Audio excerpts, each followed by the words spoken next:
சிங்கக்கோட்டை ஊரும் உலகும் பாராட்டும். கல்வி சாலைகள் ஏராளம், கனரக ஆலைகள் தாராளம். தீரா நோய்கள் ஆரா காயம் தீவேகம் தீராகும்.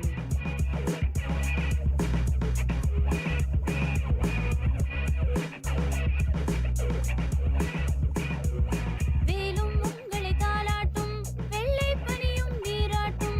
தங்க கோயில் சிங்கக்கோட்டை ஊரும் உலகும் பாராட்டும். கல்வி சாலைகள் ஏராளம், கனரக ஆலைகள் தாராளம். தீரா நோய்கள் ஆரா காயம் தீவேகம் தீராகும்.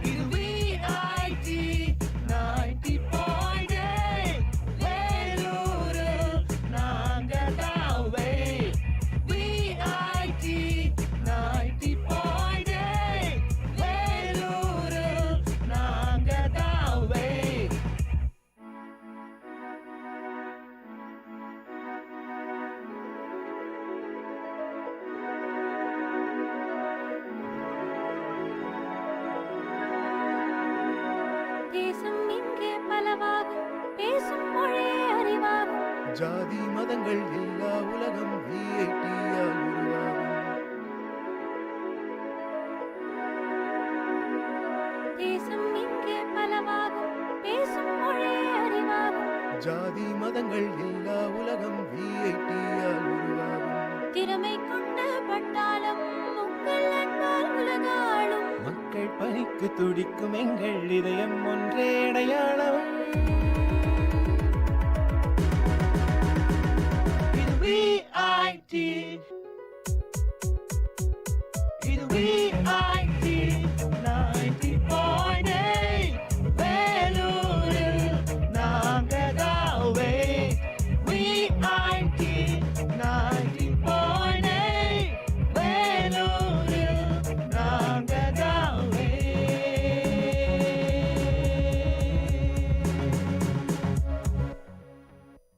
வணக்கம் நேயர்களே, இது விஐடி பண்பலை 90.8 விஐடி பல்கலைக்கழகத்தின் சமுதாய வானொலியின் மகிழ்ச்சி நிறைந்த அறிவு சார்ந்த நிகழ்ச்சிகளின் இன்றைய ஒளிபரப்பிற்கு உங்களை அன்புடன் வரவேற்கின்றோம்.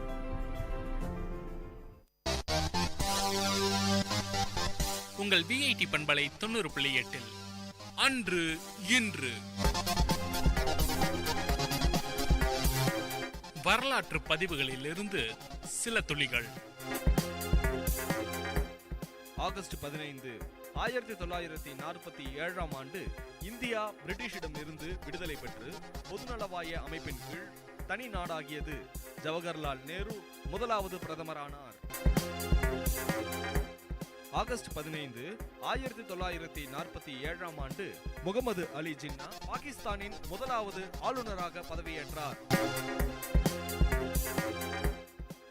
ஆகஸ்ட் 15 1960 ஆண்டு கோங்கோ குடியரசு பிரான்சிடம் இருந்து விடுதலையை அறிவித்தது.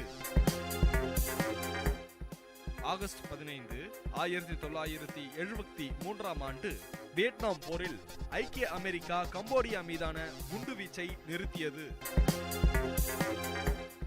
ஆகஸ்ட் 15 2007 ஆண்டு பெருவில் இடம்பெற்ற ரிக்டர் அளவுகோலில் 8.0 நிலநடுக்கத்தில் 514 பேர் கொல்லப்பட்டனர். ஆகஸ்ட் 15 1948 ஆண்டு தென்கொரியா உருவாக்கப்பட்டது. ஆகஸ்ட் 15 1920 ஆண்டு வார்சாவில் இடம்பெற்ற போரில் போலாந்து இராணுவத்தினர் சோவியத் படைகளை வென்றனர். ஆகஸ்ட் 15 1915 ஆண்டு பனாமா கால்வாய் திறக்கப்பட்டது. ஆகஸ்ட் 15 1769 ஆண்டு பிரெஞ்சு பேரரசர் நெப்போலியன் பெனாபட் பிறந்தார். ஆகஸ்ட் 15 1964 ஆண்டு அமெரிக்க தொழிலதிபர் பில் அண்ட் மெலிண்டா கேட்ஸ் அறக்கட்டளையை நிறுவியவர் மெலிண்டா கேட்ஸ் பிறந்தார். உங்கள் விஐடி பண்பலை 90.8 அன்று இன்று வரலாற்று பதிவுகளில் இருந்து சில துளிகள். விவசாயி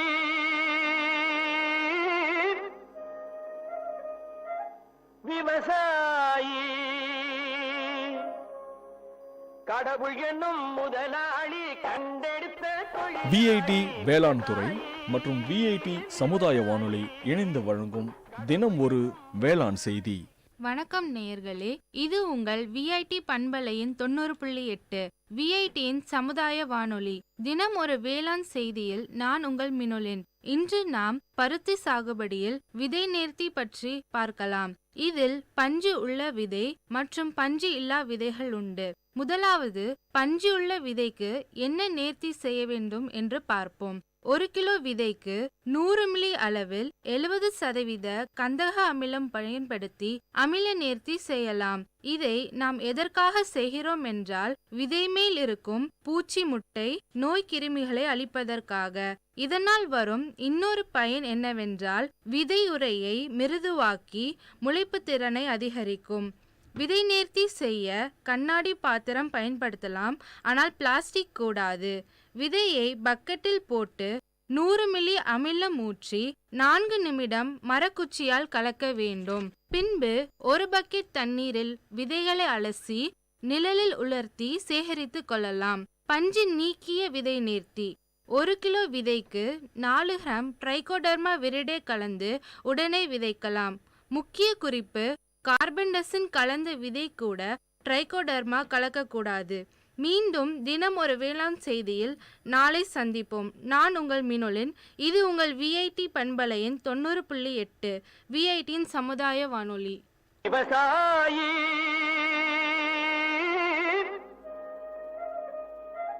விவசாயி கடவுள் என்னும் முதலாளி கண்டெடுத்த தொழில். விஐடி வேளாண் துறை மற்றும் விஐடி சமுதாய வானொலி இணைந்து வழங்கும் தினம் ஒரு வேளாண் செய்தி. விவசாயி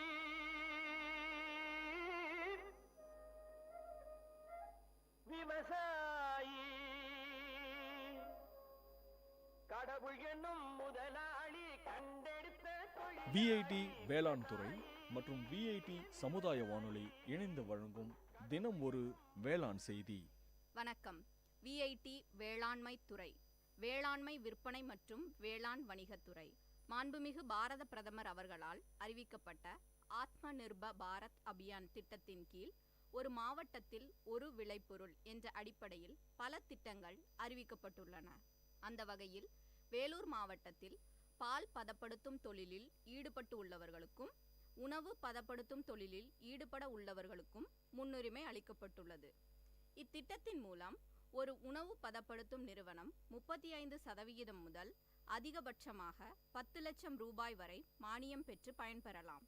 வர்த்தக முத்திரை மற்றும் சந்தைப்படுத்துதல் ஆகியவற்றிற்கு 50% மானியம் வழங்கப்படுகின்றது. மேலும் சிறிய உணவு பதப்படுத்தும் நிறுவனங்களுக்கு தேவைப்படும் தொழில் கடன் உதவி வங்கி மூலம் ஏற்பாடு செய்து தரப்படுகின்றது. எனவே வேலூர் மாவட்டத்தில் பால் பதப்படுத்தும் தொழிலில் ஏற்கனவே ஈடுபட்டு உள்ளவர்களும் புதிதாக ஈடுபட உள்ள நிறுவனங்களும் இத்திட்டத்தின் கீழ் சலுகைகள் பெற்று பயனடைமாறு கேட்டுக்கொள்கின்றோம். நன்றி. விவசாயி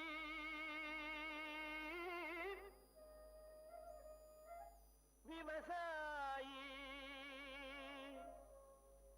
கடவுள் என்னும் முதலாளி கண்டெடுத்த தொழில். விஐடி வேளாண் துறை மற்றும் விஐடி சமுதாய வானொலி இணைந்து வழங்கும் தினம் ஒரு வேளாண் செய்தி.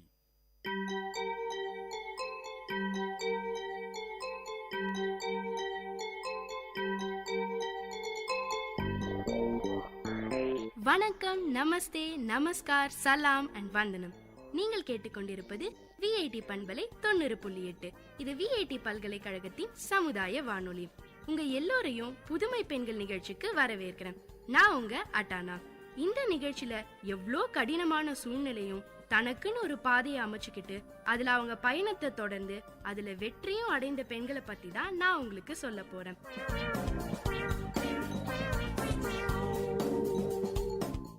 வணக்கம், நமஸ்தே, நமஸ்கார், சலாம் அண்ட் வந்தனம். நீங்க கேட்டுக்கிட்டு இருக்கிறது விஐடி பண்பலை 90.8. இது விஐடி பல்கலைக்கழகத்தின் சமுதாய வானொலி. இதய துடிப்பு ஒலி கேட்கும் சத்தம் நின்றுவிட்டால் மனிதனின் வாழ்க்கை முடிந்துவிடும். இந்த டெக்னாலஜி வேர்ல்ட்ல எல்லாருக்குமே இதய நோய் ப்ராப்ளம் வந்துட்டு தாங்க இருக்கு. முக்கியமா சின்ன வயசுல வரும்போது இது கண்டுபிடிக்க முடியாத ஒரு பெரிய பிரச்சனையா இருக்கு. இந்த மாதிரி இருக்க குழந்தைகளுக்காக பெங்களூர்ல ஐஸ்வர்யா ட்ரஸ்ட் ரிதம் ஆஃப் ஹார்ட்ன்ற ஒரு அமைப்பு மூலமா பல குழந்தைங்களுக்கு சிகிச்சை அளிச்சு உயிர் பிழைக்க செய்யறாங்க. இந்த புனிதமான சேவையை நடத்திட்டு வராங்க நம்ம சித்ரா விஸ்வநாதன். நம்ம எல்லாம் பாத்தீங்கன்னா சோகம் வரும்போது அழுது புலம்பிக்கிட்டே இருப்போம். ஆனா நம்ம சித்ரா விஸ்வநாதன் மேடம் சோகத்தோட உச்சத்துல இருக்கும்போது கூட ஒருவருக்கு சேவை செய்யறத பத்தி யோசிச்சிருக்காங்க. இவங்க வாழ்க்கையில என்ன நடந்தது, எதனால இந்த அமைப்பை தொடங்கினாங்கன்றத பத்தி தான் நான் இன்னைக்கு உங்களுக்கு சொல்ல போறேன். சித்ரா விஸ்வநாதனுக்கு 2 பொண்ணுங்க. ஐஸ்வர்யா இவங்களோட 2வது குட்டி பொண்ணு. ஐஸ்வர்யா பிறந்த 40வது நாள்லயே அவளுக்கு ஏதோ பிரச்சனை இருக்குன்னு கண்டுபிடிச்சிட்டாங்க. ஏன்னா ஐஸ்வர்யா இதயத்துல இருந்து ஏதோ ஒரு வினோதமான சத்தம் வந்துகிட்டே இருந்ததாங்க. என்னடா இது, இந்த மாதிரி வினோதமான சத்தம் வந்துகிட்டே இருக்கே, சரி டெஸ்ட் பண்ணி தான் பாப்போம்னு டிசைட் பண்ணாங்களாம். அப்படி டெஸ்ட் எடுத்து பார்த்ததுல ஐஸ்வர்யாவுக்கு இதயத்துல பெரிய பிரச்சனை இருக்கிறது தெரிஞ்சிருக்கு. ஐஸ்வர்யாவுக்கு முதல் பிறந்த நாள் கொண்டாடின நேரத்துல அவளோட இதயத்துல இருக்கிற நல்ல ரத்தமும் கெட்ட ரத்தமும் கலக்க ஆரம்பிச்சிருக்கு. அதை தடுக்க விபி ஷண்ட்னு ஒரு தற்காலிகமான அறுவை சிகிச்சையை செஞ்சிருக்காங்க. அந்த அறுவை சிகிச்சையோட பலன் கொஞ்ச நாள் தாங்க இருந்தது. 3.5 வயசு வரைக்கும் நல்லாதான் இருந்திருக்கு ஐஸ்வர்யா. அப்ப சித்ராவோட ஹஸ்பண்ட் லண்டன்ல வேலை பார்த்துக்கிட்டு இருந்திருக்காரு. திருப்பி நம்ம ஐஸ்வர்யா குட்டிக்கு உடம்பு சரியில்லாம போனதால அவளுக்கு 2வதா வேற ஏதோ ஒரு ஆபரேஷன் பண்ணணும்னு சொல்லியிருக்காங்க டாக்டர்ஸ். அதனால இவங்களும் அந்த ஆபரேஷனுக்கு ஒத்துக்கிட்டாங்க. உலகத்திலேயே ரொம்ப நல்ல ஹாஸ்பிட்டல்ஸ் லண்டன்ல இருக்கிறது தெரிஞ்சுக்கிட்டு அவங்க கணவரும் லண்டன்ல இருந்ததால லண்டன்லயே ஆபரேஷன் பண்ணிருக்காங்க ஐஸ்வர்யாவுக்கு. ஆனா அந்த ஆபரேஷன் முடிஞ்சதும் ஐஸ்வர்யாவுக்கு நிறைய சிக்கல்கள் உடல் அளவுல வர ஆரம்பிச்சிருச்சு. கிட்டத்தட்ட 2 மாசம் ஃபுல்லா ஐசியூல இருந்தாங்களாம். ஐஸ்வர்யாவுக்கு இவங்களால முடிஞ்ச அளவுக்கு ட்ரீட்மெண்ட்ஸ கொடுத்திருக்காங்க. அவளை ரொம்ப நல்லா கவனிச்சுக்கிட்டாங்க சித்ரா. என்னதான் அவங்க ஐஸ்வர்யாவை காப்பாத்தணும்னு போராடினாலும் ஐஸ்வர்யாவை காப்பாத்த முடியல. ஐஸ்வர்யா இல்லாத இந்த உலகத்துல ஒவ்வொரு நாளும் ஒவ்வொரு யுகமா போயிருக்கு நம்ம சித்ரா விஸ்வநாதனுக்கு. அவ்வளவு ரணத்தையும் கஷ்டத்தையும் மனசுக்குள்ள போட்டு புழங்கிக்கிட்டு இருந்தாலும் அவங்க வார்த்தைகளிலையும் செயல்களையும் அந்த கஷ்டம் வெளிப்படவே இல்லை. சங்கு சுட்டாலும் வெண்மை தரும்னு சொல்லுவாங்க. அந்த மாதிரி அவங்களுக்குள்ள எவ்வளவு சோகம் இருந்தாலும் அதை வெளியே காமிக்காம மற்றவங்க வாழ்க்கையில சந்தோஷம் மட்டுமே கொடுத்துக்கிட்டு இருக்காங்க நம்ம சித்ரா. அந்த சந்தோஷமே ஐஸ்வர்யா ட்ரஸ்ட் மூலமா தாங்க கொடுத்துக்கிட்டு வராங்க. ஐஸ்வர்யாவுக்கு கான்ஜினென்டல் ஹார்ட் டிசீஸ்னு சொல்ற ஒரு பிரச்சனை தாங்க இருந்திருக்கு. இந்த பிரச்சனை இந்தியாவுல மட்டும் இல்லைங்க, உலகத்துல இருக்க பல நாடுகள்ல பல குழந்தைங்களுக்கு இது ஒரு பெரிய பிரச்சனையாவே இருக்கு. உலக அளவுல 1000ல ஒரு குழந்தைக்கும் இந்தியா அளவுல 100ல ஒரு குழந்தைக்கும் இந்த பிரச்சனை இருந்துட்டு வருது. இந்த கான்ஜினென்டல் ஹார்ட் டிசீஸ் என்னன்னு பாத்தீங்கன்னா, குழந்தை தாயோட வயித்துல இருக்கும் போதே அதோட இதயம் சரியா உருவாகாமலோ இல்ல ரத்த குழாய்கள் சரியா இல்லாத நிலை தாங்க ஏற்படுது. நாம இதை கண்டுபிடிக்க அல்ட்ரா சவுண்ட் ஸ்கேன் என்ற ஒரு கருவியை தான் பயன்படுத்துறோம். இத பயன்படுத்தினா 20 வார கர்ப்பத்திலேயே இந்த பிரச்சனை இருக்கா இல்லையான்னு உறுதிப்படுத்திடலாமா. அப்படி இல்லைனாலும் குழந்தை பிறந்த சில நாட்களிலேயே இதை கண்டுபிடிச்சிடலாம்னு சொல்றாங்க. அதே மாதிரி இந்த பிரச்சனையோட பிறக்கிற குழந்தைங்களுக்கு அறுவை சிகிச்சை இல்லாம கூட குணப்படுத்திடலாமா. ஆனா இந்த சூழ்நிலையும் அறுவை சிகிச்சை தான் செய்யணும்ன்ற பட்சத்துல இருக்க ஏழை குழந்தைகளுக்கு பத்தி யோசிச்சிருக்காங்க நம்ம சித்ரா விஸ்வநாதன். ஒரு நாள் சித்ரா விஸ்வநாதன் அவங்க அப்பா நாகராஜன் கிட்ட பேசிக்கிட்டு இருக்கும்போது இந்த பிரச்சனையை பத்தி சொன்னாங்களாம். உடனே நம்ம சித்ரா விஸ்வநாதனுக்கு ஒரு ட்ரஸ்ட் ஆரம்பிக்கலாம்னு ஒரு ஐடியா வந்திருக்கு. அதை அவங்க அப்பா கிட்ட சொன்னவனையும் அவங்க அப்பா உடனே ஏத்துக்கிட்டாராம். அது மட்டும் இல்லைங்க, அந்த ட்ரஸ்ட் நடத்த மிகவும் உதவி செஞ்சுக்கிட்டு வராரு. இன்னும் கூட அந்த ட்ரஸ்டுக்கு ஒரு முதுகெலும்பாவே இருந்துட்டு வராரு. இந்த கான்ஜினென்டல் ஹார்ட் டிசீஸை பொறுத்த வரைக்கும் அதுக்கான செலவு அந்தந்த குழந்தையோட கண்டிஷனை பொறுத்து தான் இருக்குமா. அப்படி பார்த்தா 1 லட்சம் ரூபாயில இருந்து 4 லட்சம் ரூபாய் வரைக்கும் கூட செலவாகுமாம். இதனாலேயே இந்த மாதிரி குழந்தைங்களுக்கு ஹெல்ப் பண்ணணும்ன்ற நோக்கத்துல தான் இந்த ட்ரஸ்டையே ஆரம்பிச்சிருக்காங்க. கண்டிப்பா இந்த மாதிரியான ட்ரஸ்ட் ஆரம்பிக்கும் போது நமக்கு பணம் ரொம்பவே அவசியம்னு உங்களுக்கே தெரியும். அந்த மாதிரி நம்ம சித்ரா விஸ்வநாதனுக்கும் ஆரம்பத்துல ஒரு பெரிய சவாலா இதை எடுத்துக்கிட்டு பணம் திரட்ட ஆரம்பிச்சிருக்காங்க.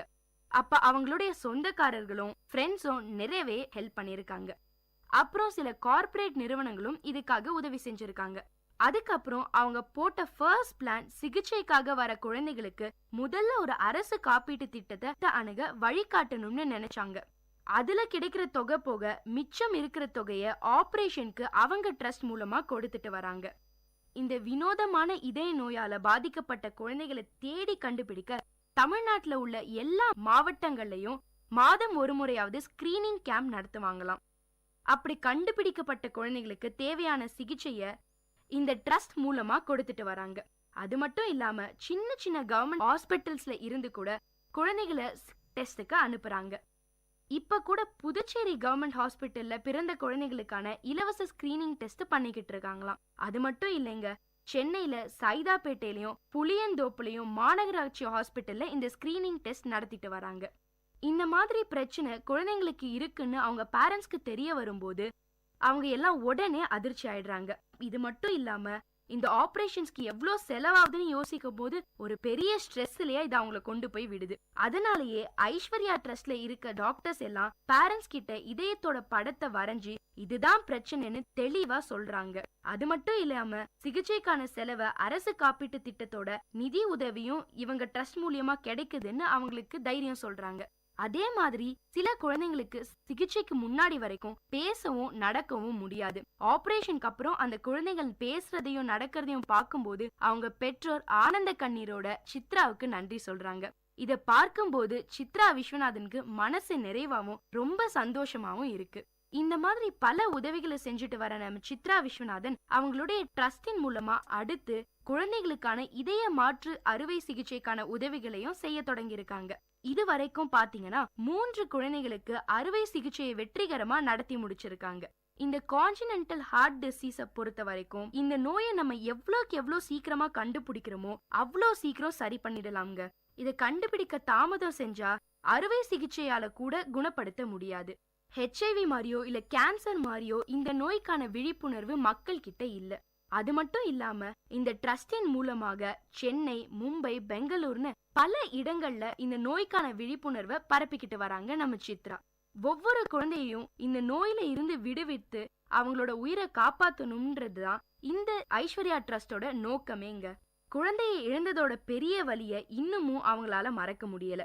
அது வாழ்நாள் பூரா அவங்க கூடவே இருக்கும்னு சொல்றாங்க. நம்ம சித்ரா விஸ்வநாதன் ட்ரஸ்ட் மூலியமா இதுவரைக்கும் 700 குழந்தைகளுக்கும் மேல உயிரை காப்பாத்திருக்காங்களாம்.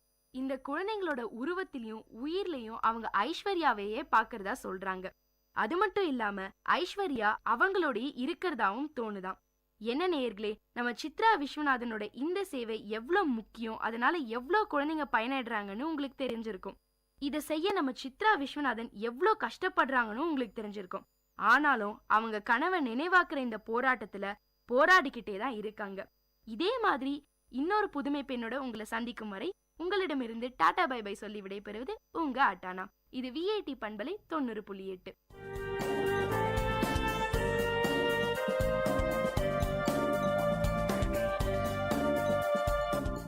இந்த நிகழ்ச்சி உங்க எல்லாருக்கும் ஒரு பெரிய உற்சாகத்தை தந்திருக்கும்னு நம்புறேன். இதே மாதிரி பல விஷயங்களை தெரிஞ்சுக்கணுமா? அப்போ VIT பண்பலை 90.8 கேட்டுக்கிட்டே இருங்க.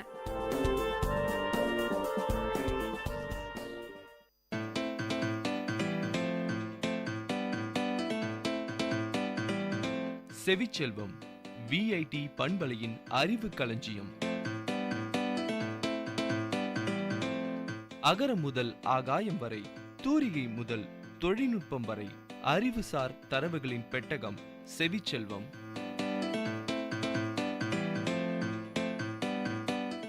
வணக்கம் நேயர்களே, இது VIT பண்பலை 90.8 செவிச்செல்வம் நிகழ்ச்சியில் வெந்தயக்கீரை பற்றிய அறிவு சார்ந்த தரவுகளோடு உங்கள் ஹரிதா. கீரை வகைகளில் பல வகை உண்டு. ஆனால் வெந்தயக்கீரையில் உள்ள சத்துக்கள் மிகவும் மருத்துவ குணம் கொண்டதாக இருக்கிறது. அக்காலத்தில் உடலில் ஏற்படும் வயிற்று கோளாறுகள் மற்றும் செரிமான மண்டலத்தில் ஏற்படும் கோளாறுகளுக்கு வெந்தயக்கீரை பெரிதும் உதவுகின்றது. கீரையில் பொதுவாக புரதம், இரும்பு சத்து மற்றும் பல வகை விட்டமின்கள் அடங்கியிருக்கிறது. இதனால் தான் அனைத்து கீரை வகைகளும் நம் உடலிற்கு பெரிதும் உதவுகின்றது. இந்த வெந்தயக்கீரை பாரம்பரிய மருத்துவத்தில் அதிகம் பயன்படுத்தப்படுகிறது மற்றும் பாட்டிய வைத்தியத்திற்கும் வெந்தயக்கீரை பெரிதும் உதவுகின்றது. இரும்பு சத்து அதிகம் உள்ள வெந்தயக்கீரையின் மருத்துவ குணங்கள். இந்திய பாரம்பரிய மருத்துவத்தில் வெந்தயக்கீரைகள் அதிக அளவில் பயன்படுத்தப்படுகிறது. வெந்தயக்கீரைகள் இரும்பு சத்து பொருட்களை அதிக அளவில் கொண்டுள்ளன. இரும்புச்சத்து பொருட்கள் உடலில் ஏற்படும் இரத்த சோகை நோயான அனிமியா வராமல் தடுப்பதோடு உடலுக்கு சிறந்த நோய் எதிர்ப்பு சக்தியை வழங்குகிறது. இரத்தத்தில் இருக்கும் சர்க்கரையின் அளவுகளை சீரான விகிதத்தில் பாதுகாக்க வெந்தயக்கீரை உதவுகிறது. விட்டமின் கே சத்து பொருட்கள் கணிசமான அளவில் நிறைந்துள்ளன. இவை கண்களின் பார்வை திறனை அதிகரிப்பதோடு பார்வை கோளாறுகளை சரி செய்யவும் உதவுகின்றன. வெந்தயக்கீரைகளை தினசரி உணவில் சேர்ப்பது உடலில் ஏற்படும் புரத குறைபாட்டை போக்கி வலிமையை சேர்க்கும். நிட்டானிக் அமிலம் இதில் உள்ளது. இது தலைமுடி உதிர்தல், தலைமுடி வலுவின்மை போன்ற குறைபாடுகளை போக்கும் திறன் பெற்றது. உடலுக்கு கேடு விளைவிக்கும் கூடுதல் கொழுப்பு பொருட்களை செரிக்க செய்யவும் ஆற்றல் வெந்தயக்கீரைக்கு உண்டு. இதனை அடிக்கடி உணவில் சேர்த்துக் கொள்வதால் உடலின் கொழுப்பின் அளவு சீராக பராமரிக்கப்படுகிறது. பெண்களுக்கு உடல் ரீதியாக பல்வேறு நன்மைகள் கிடைக்க செய்கின்றது. வெந்தயக்கீரை குறிப்பாக கர்ப்பிணி பெண்களுக்கு தாய்ப்பாலை பெருக்கவும் பிரசவ கால நன்மைக்கும் இவை பெரிதும் உதவுகின்றன. பொட்டாசியம், சோடியம் போன்ற சத்து பொருட்கள் குறிப்பிட்ட அளவுகளில் இருப்பதால் மாரடைப்பு ஏற்படாமல் தடுக்கிறது. வெந்தயக்கீரைகள் உணவு செரிமானத்தில் பெரும் பங்கு வகிக்கின்றன. உட்கொள்ளும் உணவினை சீராக செரிக்க செய்யவும் குடலில் தங்கியுள்ள ஆக்சிஜன் நச்சுக்களை வெளியேற்றவும் இவை பயன்படுகின்றன. கீரையில் உள்ள புரத பொருட்களான சஃபோஃபின், மிக்கேலேஜ் போன்றவை பெருங்குடல் புற்றுநோய் வராமல் தடுக்க வல்லது. வெந்தயம் வயிற்று போக்கை குணப்படுத்தும், தீப்புண்ணை ஆற்றும், மதுமேகம் குணமாகும், உடல் கட்டிகள் பழுத்து உடைய செய்யும், வலி போக்கும், சர்க்கரை வியாதியை குறைக்கும். 10 கிராம் வெந்தயத்தை நெய்யில் வறுத்து சிறிதளவு சோம்பும் உப்பும் சேர்த்து மோரில் கரைத்து கொடுக்க வயிற்றுப்போக்கு தீரும். 5 கிராம் வெந்தயத்தை நன்கு வேக வைத்து குழைத்து சிறிது தேன் கலந்து கொடுத்து வர தாய்ப்பால் பெருகும். தீப்பட்ட இடங்களில் தடவ எரிச்சல் தணிந்து ஆறும். இரவு சிறிது வெந்தயத்தை ஒரு டம்ளர் தண்ணீரில் ஊற வைத்து அதிகாலை வெறும் வயிற்றில் தண்ணீர் மட்டும் குடிக்க நீரிழிவு நோய் சிறிது சிறிதாக வீரியம் குறையும். தொடர்ந்து வெந்தயத்தை சாப்பிட்டால் உடலிற்கு மிகவும் நல்லது. முகத்தில் பரு வந்தால் வெந்தயத்தை நன்கு அரைத்து முகத்தில் பூசினால் எரிச்சல் குறையும், பருக்கள் குணமடையும்.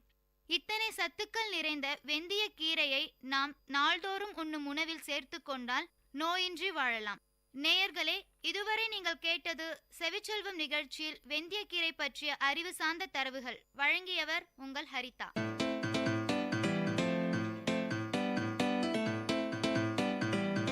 செவிச்செல்வம் விஐடி பண்பலையின் அறிவு களஞ்சியம். அகரம் முதல் ஆகாயம் வரை, தூரிகை முதல் தொழில்நுட்பம் வரை, அறிவுசார் தரவுகளின் பெட்டகம் செவிச்செல்வம்.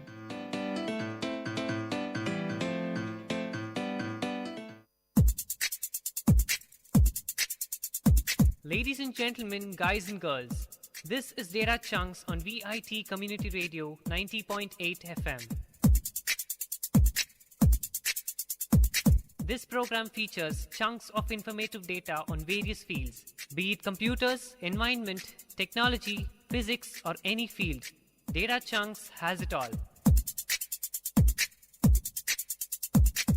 Hello VIT, I'm Sudeep from MTechST, and I'm here on Data Chunks to give you some chunks of data on nuclear power plant.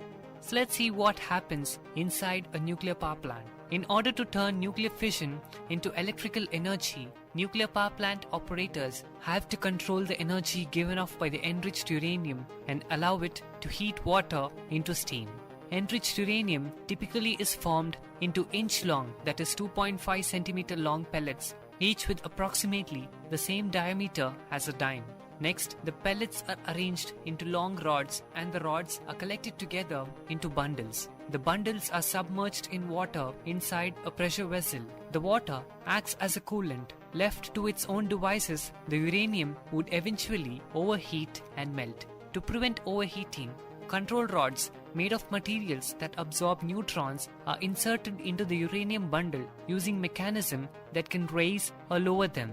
Raising and lowering the control rods allow operators to control the rate of the nuclear reaction. When an operator wants the uranium core to produce more heat, the control rods are lifted out of the uranium bundle, thus absorbing fewer neutrons. To reduce heat, they are lowered into the uranium bundle. the rods can also be lowered completely into the uranium bundle to shut down the reactor in event of an accident or change the fuel. The uranium bundle acts as an extremely high energy source of heat. It heats the water and turns it into steam. The steam drives a turbine which spins a generator to produce power.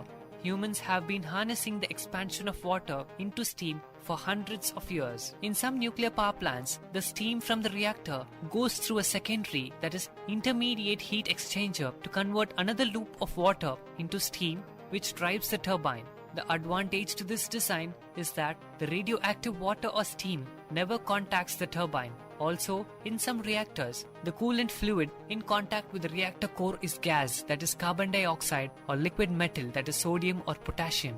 These types of reactors allow the core to be operated at higher temperatures. Given all the radioactive elements inside the nuclear power plant, it shouldn't come as a surprise that there's little more to a plant's outside than you'd find at a coal power plant. In the next section, we'll explore the various protective barriers between you and the atomic heart of the plant. That is, let's see what is at the outside of a nuclear power plant. Once you get past of the reactor itself, there's very little difference between the nuclear power plant and a coal-fired or oil-fired power plant, except for the source of the heat used to create steam. But as the source can emit harmful levels of radiation, extra precautions are required. A concrete liner typically houses the reactor's pressure vessels and acts as a radiation shield. That liner, in turn, is housed within a much larger steel container vessel. This vessel contains the reactor core as well as the equipment plant workers used to refuel and maintain the reactor. The steel compartment vessel serves as a barrier to prevent leakage of any radioactive gases or fluids from the plant. An outer concrete building serves as a final layer, protecting the steel containment vessel.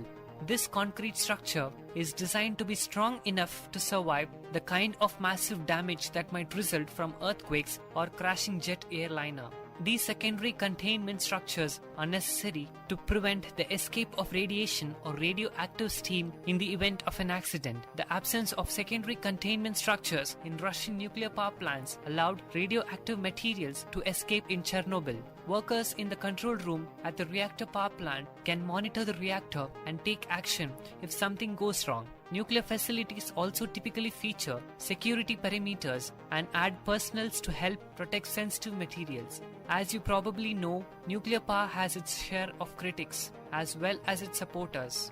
Stay tuned for more information on nuclear power plant on Data Chunks with me, Sudeep. Ladies and gentlemen, guys and girls, this is Data Chunks on Vit Community Radio 90.8 FM. See you next time with another interesting, informative chunk of data on Data Chunks. घर घर तिरंगा, हर घर तिरंगा. Prime Minister Shri Narendra Modi appeals everyone this Independence Day to join hands for the campaign signifying the glory of our national flag. Between August 13 to 15th, upload your selfie with our flag on harghartiranga.com. Har Ghar Tiranga, Ghar Ghar Tiranga. घर घर तिरंगा, हर घर तिरंगा, घर घर तिरंगा.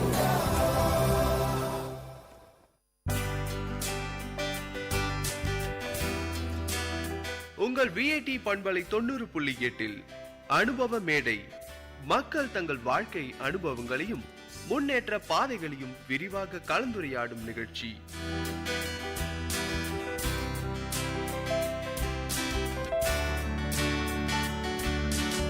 வணக்கம் நேயர்களே, நீங்கள் கேட்டுக்கொண்டிருப்பது விஐடி பண்பலை 90.8 விஐடி பல்கலைக்கழகத்தின் சமுதாய வானொலி. இந்த நிகழ்ச்சி அனுபவ மேடை. அனுபவ மேடை நிகழ்ச்சியில சமுதாய மக்கள் அவங்களுடைய வாழ்க்கை அனுபவங்களை நம்ம கிட்ட பகிர்ந்துட்டு இருக்கிறாங்க. அந்த வகையில இன்னைக்கு நம்ம கூட, வணக்கம் சார், உங்களை அறிமுகப்படுத்திக்கோங்க. என் பேர் மூர்த்தி, பஞ்சமூர்த்திங்க. நான் இங்கே கடை வச்சுக்கிறேன், விஜி ராவ் நகரில் பழைய கட்படி கடை வச்சுக்கிறேன். மளிகை ஷாப் ஐட்டம் எல்லாம் கலந்த மாதிரி எல்லாம் வச்சுருக்கிறோம். ஒரு 4 வருஷமாக இங்கே வந்து இருக்கிறோம். ஏற்கனவே நாங்கள் துணி பிஸ்னஸ் பண்ணியிருந்தோம் கர்நாடகாவில். ஒரு 20 வருஷமாக இன்ஸ்டால்மெண்ட்டு இது பண்ணியிருந்தோம். துணி வேறு இங்கே எது அங்கே கர்நாடகாவில் கிடைக்கல, அது இங்கே தமிழ்நாட்டிலேருந்து வாங்கி போய் சேல்ஸ் பண்ணியிருந்தோம். 20 வருஷமாக அங்கேயே போயிச்சோம். இப்போ பையனால் இந்த ஊர் இந்த ஸ்டேட்டுக்கு வந்தோம். நல்லா சொன்னீங்க சார். இது மாதிரி வந்து 20 வருஷமாக கர்நாடகாவில் நாங்கள் பிஸ்னஸ் பண்ணிட்டு இருந்தோம், துணி வியாபாரம் பண்ணிட்டு இருந்தோம், இங்கே வந்து கடை வச்சிருக்கிறோம் அப்படின்ற மாதிரி. அங்கே என்ன மாதிரி துணி வியாபாரங்கள் பண்ணிட்டு இருந்தீங்க நீங்கள் கர்நாடகாவில்?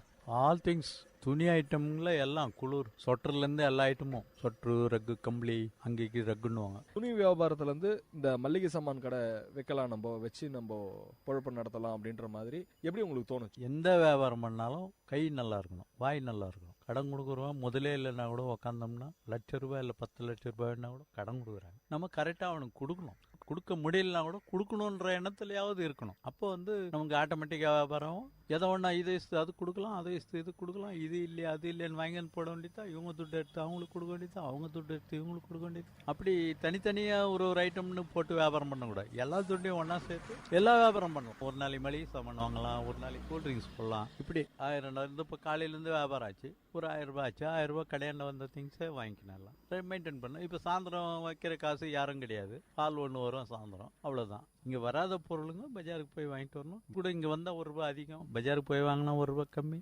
அப்படின்னும் போது 50 பாக்கெட் 100 பாக்கெட் வாங்கும்போது நம்ம பஜாரில் தான் வாங்கிட்டு வரணும். ஏதோ சமயத்துக்கு இல்லைன்னா ஒரு 10 பாக்கெட் 5 பாக்கெட் வாங்கிக்கலாங்க. நம்மளுக்கு 100 பாக்கெட் 200 பாக்கெட் இப்படி கும்பலாக வாங்கும்போது அங்கே போய் வாங்கினோம்னா 200 பாக்கெட் வாங்கினா ₹400. நீங்கள் வியாபாரம் பண்ணி தான் வந்து வாழ்க்கையை நடத்திட்டு இருக்கிறோம் அப்படின்ட்டு எந்த வயசுலேருந்து உங்களுடைய வியாபாரத்தை ஸ்டார்ட் பண்ணீங்க நீங்கள்? அதுக்கு முன்னாடி நீங்கள் ஏதாவது வேலை கூட செஞ்சுட்டு இருந்திருக்கலாம், அதுக்கப்புறம் நம்ம வியாபாரம் பண்ணலான்னு கூட நீங்கள் நினச்சிருக்கலாம். எதனால் வந்து உங்களுக்கு வியாபாரம் பண்ணணும்னு தோணுச்சு? சார், நான் 5வது படிக்கும்போதே எங்களுக்கு வந்து குடும்பத்தில் நாங்கள் 5 பேர் அண்ணன் தம்பிங்க. அதனால் குடும்பத்தில் ரொம்ப கஷ்டம். எல்லாமே வந்து தோசை விற்றுட்டு வந்து தான் ஸ்கூலுக்கு போனோம். அப்போல்லாம் வந்து மாற்றி போட கூட துணி கிடையாது.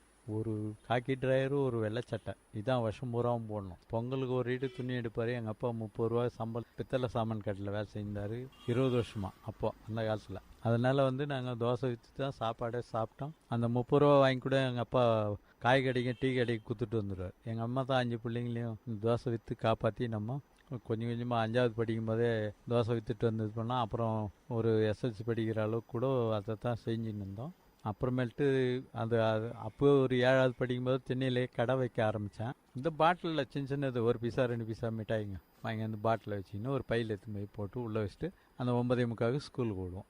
7 மணிலேருந்து இது உக்காந்துருப்போம். புஸ்தகம் வச்சுக்கின்னு படிச்சிக்கின்னு ஹோம்ஒர்க் என்னென்ன எழுதின்னு உக்காந்துருப்போம். அது மாதிரி கொஞ்ச நாள் இருந்தோம். அந்த தோசை வைக்கிறது வானான்ட்டு எங்கள் அண்ணாலாம் கல்யாணம் ஆகிடுச்சு, 2-3 பேர் சம்பாதிக்கிறோம், அதெல்லாம் வானான்ற மாதிரி நிப்பாட்டினாங்க. அப்புறம் SLC போகிற வரைக்கும் கூட ரொம்ப கஷ்டம்தான்.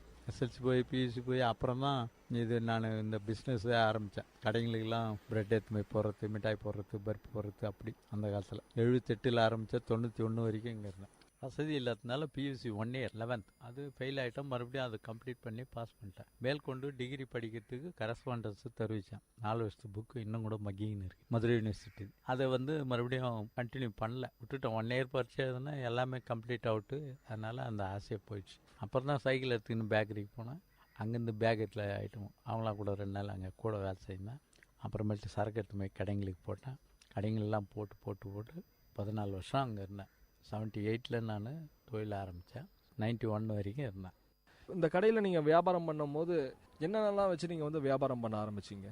ஃபஸ்ட்டு நீங்கள் ஸ்டார்டிங்கில் ஆரம்பித்து இதெல்லாம் போட்டு நம்ம வியாபாரம் பண்ணால் நம்ம இங்கே வந்து வாழ முடியும் அப்படின்ற மாதிரி நீங்கள் யோசிச்சிருப்பீங்க. இதெல்லாம் இங்கே அத்தியாவசியமான பொருட்களாக இருக்குது, இதெல்லாம் போட்டு அந்த இடத்துல ஓடுன்ற மாதிரி எந்தெந்த பொருட்கள்லாம் வச்சு நீங்கள் முதல்ல ஆரம்பிச்சிங்க இந்த வியாபாரத்தை? மருமக வச்சுருந்தார், அப்படி லைட்டாக வச்சுருந்தார் சாமான் போட்டு. நான் கொஞ்சம் வந்து ஒரு 6 மாதம் கழிச்சு அவங்க காசெல்லாம் எவ்வளோ முதலீடுன்னு சொல்லி அவங்க சம்பாரித்த லாபத்தையும் இதே தான் போட்டுருந்தாங்க. ஏதோ அவங்க செலவுக்கு சாப்பிட்டுன்னு கொண்டுன்னு மேற்கொண்டு நம்ம இருக்கிற இது பூராவும் நம்ம ஒரு 6 மாதம் மெயின்டைன் பண்ணி அப்படி அப்படியே மளிகை ஒன்று எது கேட்குறாங்களோ அதெல்லாம் சீட்டு எழுதி வச்சு கடையிலேருந்து வாங்கிடுறது. இப்போ ஒரு சில ஐட்டம்லாம் 10% கிடைக்கும், 20% கிடைக்கும், 30% கிடைக்கும். இப்படி கொஞ்சம் கொஞ்சமாக முன்னேறி இப்போது நம்ம வீட்டுக்கு தேவையான சாப்பாடு சாமானுங்க, கடை வாடகை, வீட்டு வாடகை, அவ்வளோ இதெல்லாம் மெயின்டைன் பண்ணியே ஆகணும். மாதம் 10,000 எடுத்தே ஆகணும். அவ்வளோ செலவு பண்ணின்னு இருக்கிறோம். மிச்சம் பொருளுங்க இருக்கிறது இல்லாத பார்த்து வாங்கிக்கின்னு இருக்கிறோம். வீட்டுக்கு தேவையான மளிகை சாமான்லாம் கூட கொஞ்சம் கொஞ்சமாக தான் வீட்டுக்கு எடுத்துமோ. அங்கே கடைக்குன்னு மொத்தமாக வாங்கிட்டு வரோம், வீட்டுக்கு கொஞ்சம் கொஞ்சமாக ஒரு வாரத்துக்கு தகுந்து 3 நாளைக்கு தகுந்து. தக்காளி டெய்லி தக்காளி இப்போ 80 ரூபா விற்கிது. அப்போல்லாம் தக்காளி போடாதே குழம்பு வச்சு சாப்பிடுவோம், புளி போட்டு சாப்பிடுவோம். அப்படின்னா நமக்கு தக்காளி வச்சே தான் சாப்பிட்ணுன்றது இல்லை. இப்போ 10 ரூபா 20 ரூபா விற்கிது தக்காளி. இப்போ அரை கிலோ 1 கிலோ கூட சாப்பிடலாம். நீங்க வியாபாரம் பண்றதுக்கு இந்த பொருட்கள்லாம் எங்க இருந்து வாங்கிட்டு வந்து நீங்க வச்சு வியாபாரம் பண்றீங்க? பொருள்கள்லாம் வந்து அவங்களே டெய்லியும் கொண்டு வந்து தந்துருவாங்க. இந்த பிஸ்கெட் ஐட்டம்ஸ் இதெல்லாம் அவங்களே கொண்டு வந்து தந்துருவாங்க. இப்போ நீங்க ஒரு சில குறிப்பிட்ட பொருட்கள் வந்து நீங்களா போயிட்டு வாங்கிட்டு வந்து இங்க ஒரு லாபம் வச்சு வைப்பீங்க. எங்க போய் நீங்க வாங்கிட்டு வருவீங்க, வாங்கிட்டு வந்து வச்சு இங்க வியாபாரம் பண்றீங்க? வேலூர் பஜாருக்கு போறோங்க. இங்க கடையாண்ட வர சரக்கை விட 2 ரூபா கம்மி இருந்தா அங்க வாங்குறோம், கம்மி கிடைச்சா. இல்ல இதே ரேட்டு பஜார்லன்னா இங்க வரவங்க கிட்ட வாங்கிக்கிறாங்க, இங்க வரவங்க கடனும் கொடுக்குறாங்க சிலர். அந்த மாதிரி ஐட்டம்லாம் கடையாண்டே வாங்கிக்கிறோம். எது பஜார்ல இங்க விட 2 ரூபா 4 ரூபா கம்மி கொடுக்குறானோ அதை பஜார்ல வாங்கிக்கிறோம். எந்த பொருளுமே சில ஐட்டங்க பஜார்லயே வாங்கி ஆகணும், சில ஐட்டங்க இங்க கடையாண்ட வரதில்ல, அதனால சில ஐட்டங்க பஜார்லயே வாங்கி ஆகணும். அப்படின்னும் போது பஜார்ல 4 கடை தெரிஞ்சு வாங்கினோம்னா 1 ரூபா ஒரு கடைக்கு 1 ரூபா 2 ரூபா முன்ன பின்ன இருக்கு. அதெல்லாம் பார்த்து வாங்கின்னு வர வேண்டியது தான். அதே தான். மற்றபடி காய்கறிலாம் கூட 4 கடை தெரிஞ்சு கேட்டு வாங்கினா எங்கே 2 ரூபா 1 ரூபா கம்மியாக இருக்குது அங்கே வாங்கிக்க வேண்டியது. ஒருத்தங்கிட்டே முன்னண்டே வாங்கிக்கணும் இப்படியே விடாந்தோம்னா உள்ள 10 ரூபா இருக்கும், வெளியில் 20 ரூபா வைப்போம். நம்ம கொஞ்சம் உள்ளே போனோம், அவ்வளோதான். இப்போ உள்ளே வந்து வாங்கிட்டு வந்தோம்னா அந்த 20 ரூபாய்க்கு நாமளே விற்கலாம். இங்கே கிடையாது பஜார்லேயே மார்க்கெட்டில் முதல்ல முன்னாடியே இருக்கிற கடைக்காரன் ஒரு தக்காளி எடுத்துனா கூட 20 ரூபா விற்கிறான்னா நம்ம உள்ளே போயிட்டு வாங்கணும் போது 10 ரூபாய்க்கு வாங்கலாம். அந்த அளவுக்கு அங்கேயே விற்கிறாங்க 10 ரூபா லாபம் வச்சு. நம்ம ஏன் இங்கே 10 ரூபா லாபம் வச்சு விற்கக்கூடாது? பஜார்ல இருந்து வாங்கிட்டு வந்து தான் இங்க வச்சு வியாபாரம் பண்றோம் அப்படின்ற மாதிரி. காலையில் நீங்க கடை திறந்துருப்பீங்க, இதுல இருந்து என்னுடைய வியாபாரம் ஸ்டார்ட் ஆகும், இத்தனை மணி வரையும் வியாபாரம் நல்லா ஓடும், அதுக்கப்புறம் கொஞ்சம் டல்லா இருக்கும், இப்ப திருப்பி சாயந்தரம் இந்த வியாபாரத்துல இருந்து இப்படி ஸ்டார்ட் பண்ணுவோம் அப்படின்ற மாதிரி என்னென்ன பொருள்கள்லாம் இங்க வச்சு நீங்க வியாபாரம் பண்றீங்க? காலையில் நான் ஒரு 7:30 7 7:30 8 மணி 8:30 மணி எப்படி டைம் காலையில் எழுந்திருக்கிறத வச்சு கொஞ்சம் முன்ன பின்ன வருவோங்க. என்ன கேட்டாலும் கொடுப்போம். ஃபஸ்ட்டு ஒரு சாக்லேட் கொடுத்துருவோம், பசங்க வந்து கேட்டால் போனி பண்ணும்போது ஃபஸ்ட்டு ஒரு சாக்லேட் கொடுத்துருவோம். அந்த மாதிரி சாக்லேட் கொடுத்து பசங்களுக்கு குஷிப்படுத்தணும்னா வியாபாரம் ஆட்டோமேட்டிக்காக நடக்கும். 9 10 மணி வரைக்கும் அப்படியே வந்துக்கினே இருக்கும், போய்க்கினே இருக்கும். 10 மணிக்கு டிஃபன் சாப்பிடுவேன். டிஃபன் சாப்பிட்டு அதோட 12 1 மணி வரைக்கும் ஒன்று அரை மணி நேரத்துக்கு ஒன்று 1/4 மணி நேரத்துக்கு ஒன்று இப்படி எதனா தூரம் இருந்து வரகிறாங்க. ஒரு 12 மணி ஆச்சா 1 மணி ஆச்சா ஒரு கூல்ட்ரிங்க்ஸ் கொடுங்க பார்ப்பாங்க, தொடப்பம் இருக்குதா பார்த்தாங்களா ஒன்று கொடுங்க. வீட்டுக்கு ஃபோன் பண்ணுவாங்க, என்ன மளிகை சாமான்லாம் கூட இருக்குதுமா இந்த கடையாண்ட வந்துக்கிறேன், என்ன வேணுமான்னு கேட்பாங்க. அவங்க வீட்டிலேருந்து ஐயா பருப்பு இல்லைங்க, துவரம் பருப்பு ஒரு 1/2 கிலோ வாங்கிட்டு வாங்க, எண்ணெய் 1 லிட்டர் வாங்கிட்டு வாங்க, மிளகாத்தூள் இல்லை 100 கிராம் ஆச்சி மசாலா ஆச்சி மிளகாத்தூள் வாங்கிட்டு வாங்க அப்படின்னு சொல்லி அவங்க ஃபோனில் சொல்லுவோம். அதை வச்சு நாங்கள் கொடுப்போம். அவங்களுக்கு குஷி ஆகிடும். நைட்டு 10 மணிக்கு வருவாங்க, 9:30 9:45 வருவாங்க. எந்த கடையும் இல்லை, இங்கே வருவாங்க. அவங்களுக்கு 2 3 காய் பார்த்துட்டா குஷி ஆகிடும். உருளைக்கிழங்கு தக்காளி வெங்காயம் இருக்குது எப்பவுமே. வேற ஒரு 2 காய் கத்திரிக்காய் முருங்காய் இப்படி எதனா ஒரு 2 காய் பார்த்துட்டாங்கன்னா விலையை கேட்க மாட்டாங்க. அவங்களுக்கு சாட்டிஸ்ஃபேக்ஷன் ஆகுதா, தேவைப்பட்ட காய்க்கு இருக்குது இங்கே எல்லாமே வாங்கிக்கலாம் அப்படின்ட்டு இது 1/2 கிலோ கொடு, அது 1/2 கிலோ கொடு, அது 1/2 கிலோ கொடு, தக்காளி வெங்காயம் 1 கிலோ கொடு அப்படின்னு வாங்கிக்கின்னு கட்டிங்கன்னா 500 ரூபா நோட்டு எடுத்துக்கணும், இல்லை 2000 ரூபா நோட்டு. காசு எவ்வளோ என்னன்னு எதுவுமே கேட்க மாட்டாங்க. 350 ரூபா ஆச்சுங்க, இல்லை நம்ம மிச்சம் காசு கொடுத்தோம், ரொம்ப தேங்க்ஸுங்க அப்படின்னு சொல்லிட்டு போகிறோம். ஏன்னா அந்த 9 9:45 மணிக்கு எல்லாம் கடை சுற்று பக்கம் க்ளோஸ் ஆகிடுது. அந்த நேரத்துக்கு அவங்களுக்கு என்ன தேவையோ, சிலர் வந்து எதனா ஃபங்க்ஷன் வச்சுருப்பாங்க, வெடிகாலம் சமையல் பண்ணுறது, அந்த நேரத்துக்கு எதுவும் கிடைக்காது. அந்த ஐட்டம் நம்மக்கிட்ட கிடச்சிச்சுன்னா ஒரு நாள் நைட்டு வந்து பச்சை பயிர் கொட்டை கேட்டான் ஒரு இந்திக்காரன். பச்சை பயிர் கேட்டால் 1 கிலோ கொடுத்து அவன் விலை கேட்கல, அவனுக்கு கிடைச்சதே சந்தோஷம், வாங்கிக்கலாம். 2 கிலோ வெங்காயம் 2 கிலோ தக்காளி வாங்கிக்கலாம். 500 ரூபா கொடுத்தா அவனுக்கு மிச்சம் சொல்லிட்டு கொடுத்து அவனும் ரொம்ப தேங்க்ஸுங்க, கடையே இல்லை, இங்கே சுற்றி பார்த்துட்டு வந்துட்டோம், இது பொருள் இருந்தது எங்களுக்கு ரொம்ப குஷியாச்சு. அவனுக்கு நம்ம 10 ரூபா லாபம் வச்சு போகிறது இன்னொரு 10 ரூபா கூட வச்சு போடலாம் அந்த மாதிரி ஆளுங்களுக்கு. ஏன்னா அந்த அன்டைமில் வரான் இல்லையா, கடை மூடுற நேரத்துக்கு நம்ம சிலர் வந்து கல்புரை ஏற்றிட்டும்பா எதுவும் கொடுக்கறதில்ல அப்படின்ட்டு லாக் பண்ணிட்டு போயிடுவாங்க. நம்ம தான் வியாபாரத்துக்குன்னே காத்து இருக்கிறோமே, வியாபாரத்துக்குன்னே பிறந்து இருக்கிறோம், காத்து இருக்கிறோம், இன்னும் வாழ்ந்து கொண்டே இருக்கிறோம் வியாபாரத்தில். இன்னும் இதில் நம்ம சிறு தான் இது பண்ணி பெருமனுஷன் ஆகணும். நம்ம இதில் கடையில் வந்து காம்படிஷன் வேற, இந்த பக்கம் இப்போ கடையாக பண்ணுற விஷயம் ஆச்சு. நிறைய பேர் சொல்லுவாங்க என்னுடைய பிசினஸ் ஃபார்முலா இதுதான் அப்படின்ற மாதிரி கூட வந்து சொல்லுவாங்க. இப்போ இந்த இடத்துல நீங்க கடை போடும் போது நீங்க வந்து என்னென்ன விஷயங்கள்லாம் நீங்க பாத்தீங்க, இந்த இடத்துல இந்த கடை போட்டா ஓடும் அப்படின்ற மாதிரி எதெல்லாம் பார்த்து நீங்க வந்து இந்த கடையை தேர்ந்தெடுத்து? ஆனால் எங்கள் மருமகன் வந்து இங்கே ஒரு மாசமா இந்த மூலையில் இப்படி சுற்றி போய் பார்த்துக்கிறாருங்க. எங்கள் மருமகன் கடை வைக்கும்போது அவர் பார்த்து அப்புறம் ஒரு மாதம் ஐடியா பண்ணி அப்புறமேட்டு இங்கே ஸ்கூல் இருக்கிறதுனால பென்சில் பேனா அப்படின்ற மாதிரி வச்சாங்க. எதிர்க்க சென்ட் மார்க் ஸ்கூல்னு இருக்குது, அது ஸ்கூல் இருக்கிறதுனால பென்சில் பேனா ஸ்கூல் ஐட்டங்க, பசங்களுக்கு வாட்டர் பாயிட்டு கிளாஸு அது இதுன்னு அப்படியே வச்சு ஒன்று அவங்க எங்கள் மருமகன் நடத்திருந்தா அப்படி ஒரு 6 மாதமாக. நாங்கள் அங்கே கர்நாடகாவிலேருந்து பையனுக்காக இங்கே எல்லாமே சாமான்லாம் ஏற்றின்னு வந்துட்டோம். இங்கே இப்போ கடைக்கு பின்னாலே வீடு பண்ணியிருந்தோம். அங்கே எல்லாம் ஒரு வந்ததுமே அவங்க மருமகன் அவங்க கடையை விட்டு அவர் வேறு ஜாப் தேடின்னு போயிட்டாரு. நம்ம இதுலேயே கடையிலே பார்த்துக்கின்னு இங்கே பின்னால் வீட்டில் இருந்துக்கின்னு இருந்தோம். கொஞ்சம் கொஞ்சமாக இந்த 4 வருஷமாக இங்கே ரொம்ப போராட்டம். கடையே வைக்கக்கூடாதுன்ற மாதிரிலாம் போராட்டம் வந்துடுச்சு. அதையும் மீறி வச்சு தான் பார்ப்போம், என்னதான் நடக்குது பார்ப்போம். வாழ்க்கையில் பிறப்பதும் ஒரு நாள் போவதும் ஒரு நாள் அப்படின்ற மாதிரி ஒரு மன தைரியத்தோட இதை நடத்தின்னு இருக்கிறோம். இப்போ காம்படிஷன் அப்படின்றது எல்லா வியாபாரத்துலையும் கண்டிப்பாக இருக்கும். இப்போ இந்த வியாபாரத்துலையும் கண்டிப்பாக வந்து காம்படிஷன் இருக்குது. இந்த காம்படிஷனை எப்படி நீங்கள் சமாளிக்கிறீங்க? என்ன பண்ணுறீங்க?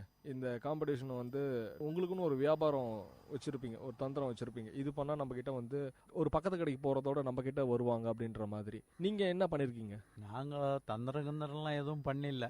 உண்மை என்னவோ உண்மைதான். மாட்டு மந்திரம்லாம் கொஞ்ச நாளைக்கு நீடிச்சு இருக்காது. நார்மல் இருக்கிறது லாங் லைஃப். மாட்டு மந்திரம் பண்ணி 5 வருஷம் 2 வருஷம் 1 வருஷம் தான் அது நடக்கும்.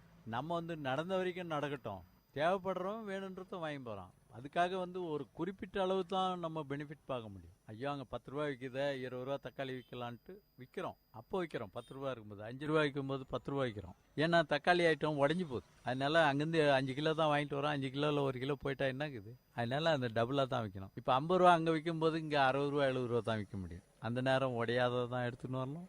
உடையாத மாதிரி தக்காளியாக பார்த்து தான் வாங்கிடலாம். அப்போ வந்து நம்மளுக்கு ஒரு 10 ரூபா கிலோ கிடைக்கும். இந்த கம்மி ரேட்டு இருக்கும்போது இப்படி கிடைக்கும். வேற பொருள்லாம் எல்லாமே ஒரு 10%, 5%ங்குது. சோப்பெல்லாம் வந்து பார்த்தீங்கன்னா ஒரு 5% தான். உடம்பு சோப்பு, துணி சோப்புலாம் கூட எல்லாம் அவ்வளோதான். அதெல்லாம் பார்த்தா எல்லாம் 5% லாபம் தான். 10% கொஞ்சம் ஏதோ ஒன்று 10%. இந்த சென்டடு அது இதெல்லாம் வருது, அதெல்லாம் ஒரு 50%, 40%, 60% இப்படி முன்ன பின்ன கொடுக்குறேன். தொடப்பெல்லாம் அது இதுன்னு வாங்கிட்டு வரோம். ஸ்டேஷனரி ஐட்டம் இதெல்லாம் வந்து இப்போ 85 ரூபா போட்டுக்கிறான், நம்மளுக்கு 50 ரூபா கொடுக்குறான் அப்படின்னும் போது அதெல்லாம் வந்து டெட் மால். என்றைக்கும் ஒரு நாளைக்கு விற்குது. அதனால வந்து அந்த 85 ரூபா சொல்லி ஒரு 5 ரூபா கம்மி கொடுங்கன்னு சொல்லி விற்க வேண்டியது தான். தினம் ஒரு டஜன் விற்கிற மாதிரி இருந்தால் 60 ரூபாய்க்கு விற்றுடலாம். 50 ரூபா வாங்கியிருந்தா 60 ரூபா. ஆனால் அப்படி வியாபாரம் இல்லை. அந்த பொருள் விற்கிற மாதிரி இல்லை. அது என்றைக்கு ஒரு நாளைக்கு விற்கிறனால அந்த பெனிஃபிட்டு வச்சுக்கணும், விற்கணும். நம்ம அதுக்குண்டானது ஒரு டசன் ஒரு ரகத்துக்கு வாங்கி அந்த விற்கிறோம். அதனால அந்த லாபம் சம்பாரிச்சே ஆகணும். இப்போ பக்கத்து கடை நீங்கள் பார்த்துருப்பீங்க. இந்த அவங்களே வந்து ஒரு மல்லிகை சாமான் கடை வச்சு நடத்துவாங்க. நீங்கள் என்னைக்காவது வந்து பார்த்துருக்கீங்களா? அவங்க கடையில் என்ன மாதிரியான பொருள்கள்லாம் இருக்குது, இதெல்லாம் வியாபாரம் ஆகுது, நம்மளும் இதை போட்டால் வியாபாரம் நடக்குமே, இல்லை வேற எங்கேயாவது கூட நீங்கள் பார்த்துருப்பீங்க, இதெல்லாம் வச்சு செய்கிறாங்களே நம்மளும் இதெல்லாம் வச்சு பண்ணலாம் அப்படின்ற மாதிரி. என்ன பொருள்கள்லாம் இதுக்கு மேலே வச்சு இன்னும் பிஸ்னஸ் பண்ணலாம் நம்ம அப்படின்ற மாதிரி நீங்கள் யோசிக்கிறீங்க?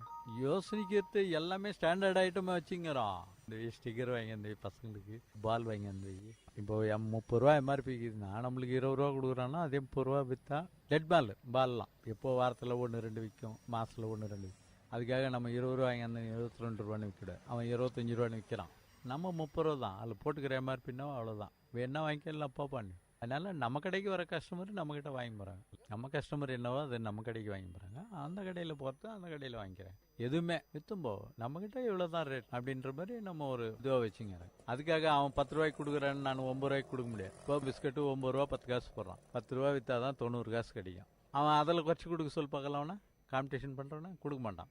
2 ரூபா லாபம் வந்துச்சுன்னா 1 ரூபா குறைச்சிடுவான். அதில் இப்போ 11 ரூபா எம்ஆர்பி இருந்தது, அதே 9 ரூபா 10 காசு கொடுத்தான்னா அவன் 10 ரூபா விற்பான். நான் வந்து அந்த மாதிரி விற்க முடியாது, அவனும் விற்க முடியாது. அந்த மாதிரி விற்றா கூட பரவாயில்ல, 10 ரூபாய்க்கு விற்றலாம்.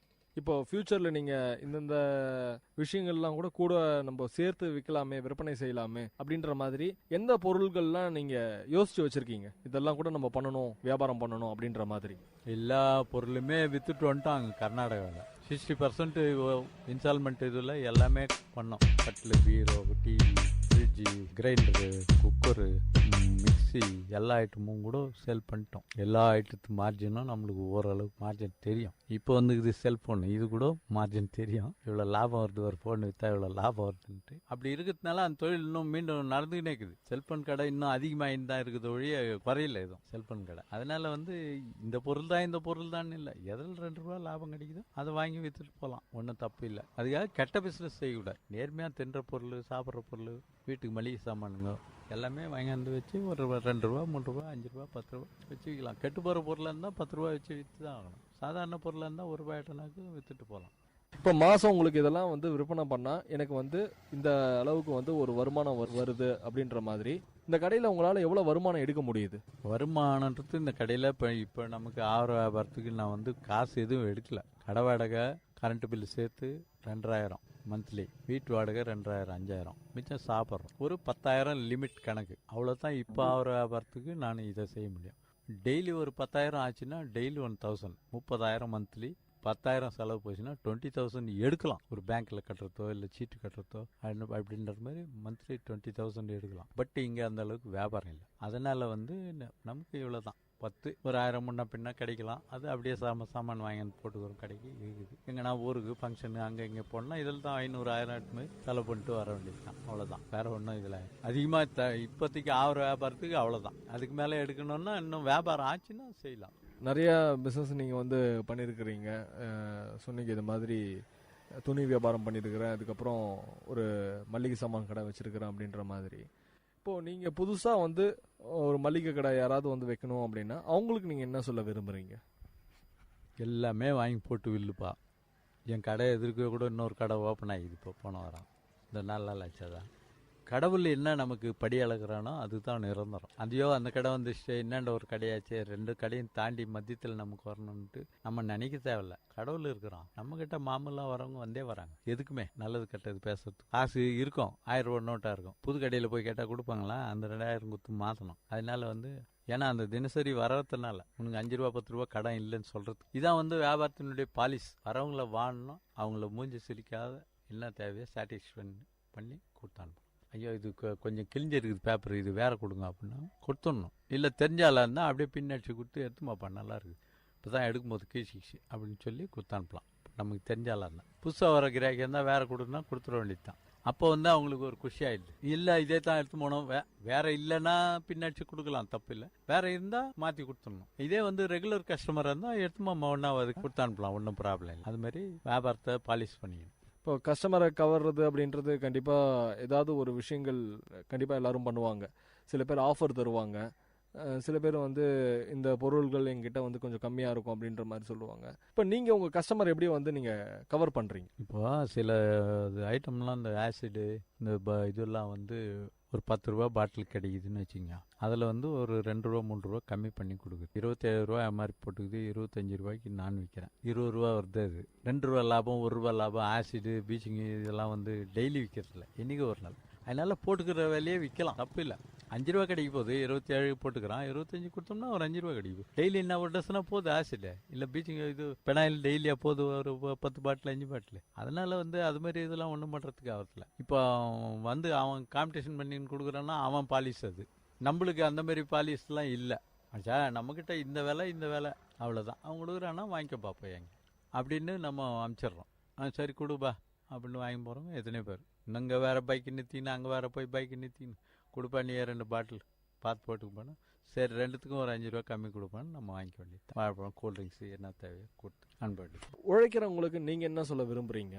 உழைச்சி உடம்புன்னு உழைச்சி தான் சாப்பிட்ணுன்றவங்க அது ஒன்றும் பண்ணுறதுக்கு இல்லை. அவங்க வேலை பிஸ்னஸ். இப்போ மூட்டை தூக்குறவங்க மூட்டை தூக்கி போட்டால் தான் அவனுக்கு லாரி ரொம்ப போகுது. ஒரு லாரி 100 மூட்டையோ 50 மூட்டையோ தூக்கி போட்டால் அவனுக்கு ஒரு மூட்டைக்கு எவ்வளோன்ட்டு கணக்கு. இப்போ அதெல்லாம் கூட கிரைன் வந்துச்சு. கிரைனில் தூக்கி 10 பைட்டா 5 பைட்டா வைக்கிறாங்க. அதிகமாக நவீனம் ஆவ ஆராய்ச்சி அதிகமாக ஆவ வேலை குறையுது. அப்போல்லாம் நெல் மிஷினில் வாரி கொட்டுவான் அரைக்கிறதுக்கு. இப்போ பட்டன் தட்டினா போதும், மூட்டையை பிரித்து விட்டால் அப்படியே வீழுது. அந்த அளவுக்கு எல்லாம் கண்டுபிடிப்புகள் அதிகமாகிடுச்சு. அதுலேயும் நோவாத வேலை செய்யணும்னு சொல்கிறோம். இந்த பக்கெட் எடுத்து அப்படி வைப்பா அப்படின்னா வச்சா நம்ம சொல்கிற மாதிரி எடுத்து வச்சா பலு இல்லாத இருக்கும். அது ஃபுல்லாக தண்ணி பிடிச்சிட்டு தூக்கி வச்சா பலுவாக தான் இருக்கும். அப்போ கஷ்டப்பட்டு என்ன செய்கிற, கஷ்டப்படாத என்ன செய்கிற. அதனால அதெல்லாம் சொல்கிறதுக்கு ஆகிறது. கஷ்டப்படாத செய்யன்றோம், அதுதான் கஷ்டப்படாத செய்கிறோம். இவ்வளோ நேரம் நாங்கள் கேட்ட கேள்விகளாம் நல்லா பொறுமையாக நல்லா சுவாரஸ்யமான பதில்களும் நிறையா அழைச்சிருக்கிறீங்க. விஐடி கம்யூனிட்டி ரேடியோ சார்பாக நாங்கள் நன்றியை தெரிவிச்சுக்கிறோம் ஐயா. நீங்கள் இவ்வளோ நேரம் கேட்டதுக்கு ரொம்ப மிக்க நன்றி, மகிழ்ச்சியுடன் தெரிவித்துக் கொள்கிறோம். நன்றி. இன்னைக்கு அனுபவ மேடை நிகழ்ச்சியில் மல்லிகை கடை நடத்தும் பஞ்சமூர்த்தி ஐயா அவர்கள் நம்ம கிட்ட நிறைய விஷயங்களை பகிர்ந்துக்கிட்டாங்க. மீண்டும் ஒரு அனுபவ மேடை நிகழ்ச்சியில் உங்களை சந்திக்கும் வரை உங்களிடமிருந்து விடைபெறுவது நான் சரவண கார்த்திக். நீங்கள் கேட்டுக்கொண்டிருப்பது விஐடி பண்பலை 90.8 விஐடி பல்கலைக்கழகத்தின் சமுதாய வானொலி. நேர்கள் இதுவரை கேட்டது அனுபவ மேடை. மக்கள் தங்கள் வாழ்க்கை அனுபவங்களையும் முன்னேற்ற பாதைகளையும் விரிவாக கலந்துரையாடும் நிகழ்ச்சி. உங்கள் விஐடி பண்பலை 90.8 விஐடி பல்கலைக்கழகத்தின் சமுதாய வானொலி.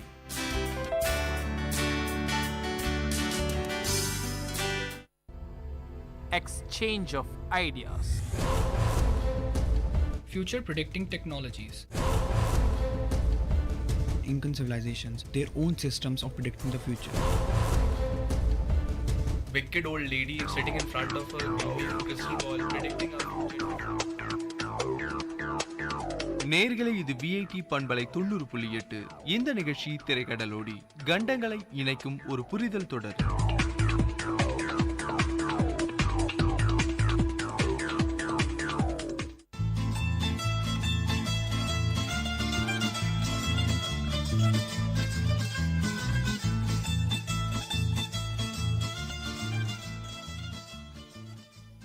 அனைவருக்கும் வணக்கம். நீங்கள் கேட்டுக்கொண்டிருப்பது விஐடியின் பண்பலை 90.8. இது விஐடி பல்கலைக்கழகத்தின் சமுதாய வானொலி. இன்னைக்கு நாம திரைக்கடல் ஓடி நிகழ்ச்சியில பார்க்க போற நாடு எதுனா உங்க எல்லாருக்குமே தெரிஞ்ச நாடு தாங்க இத்தாலி.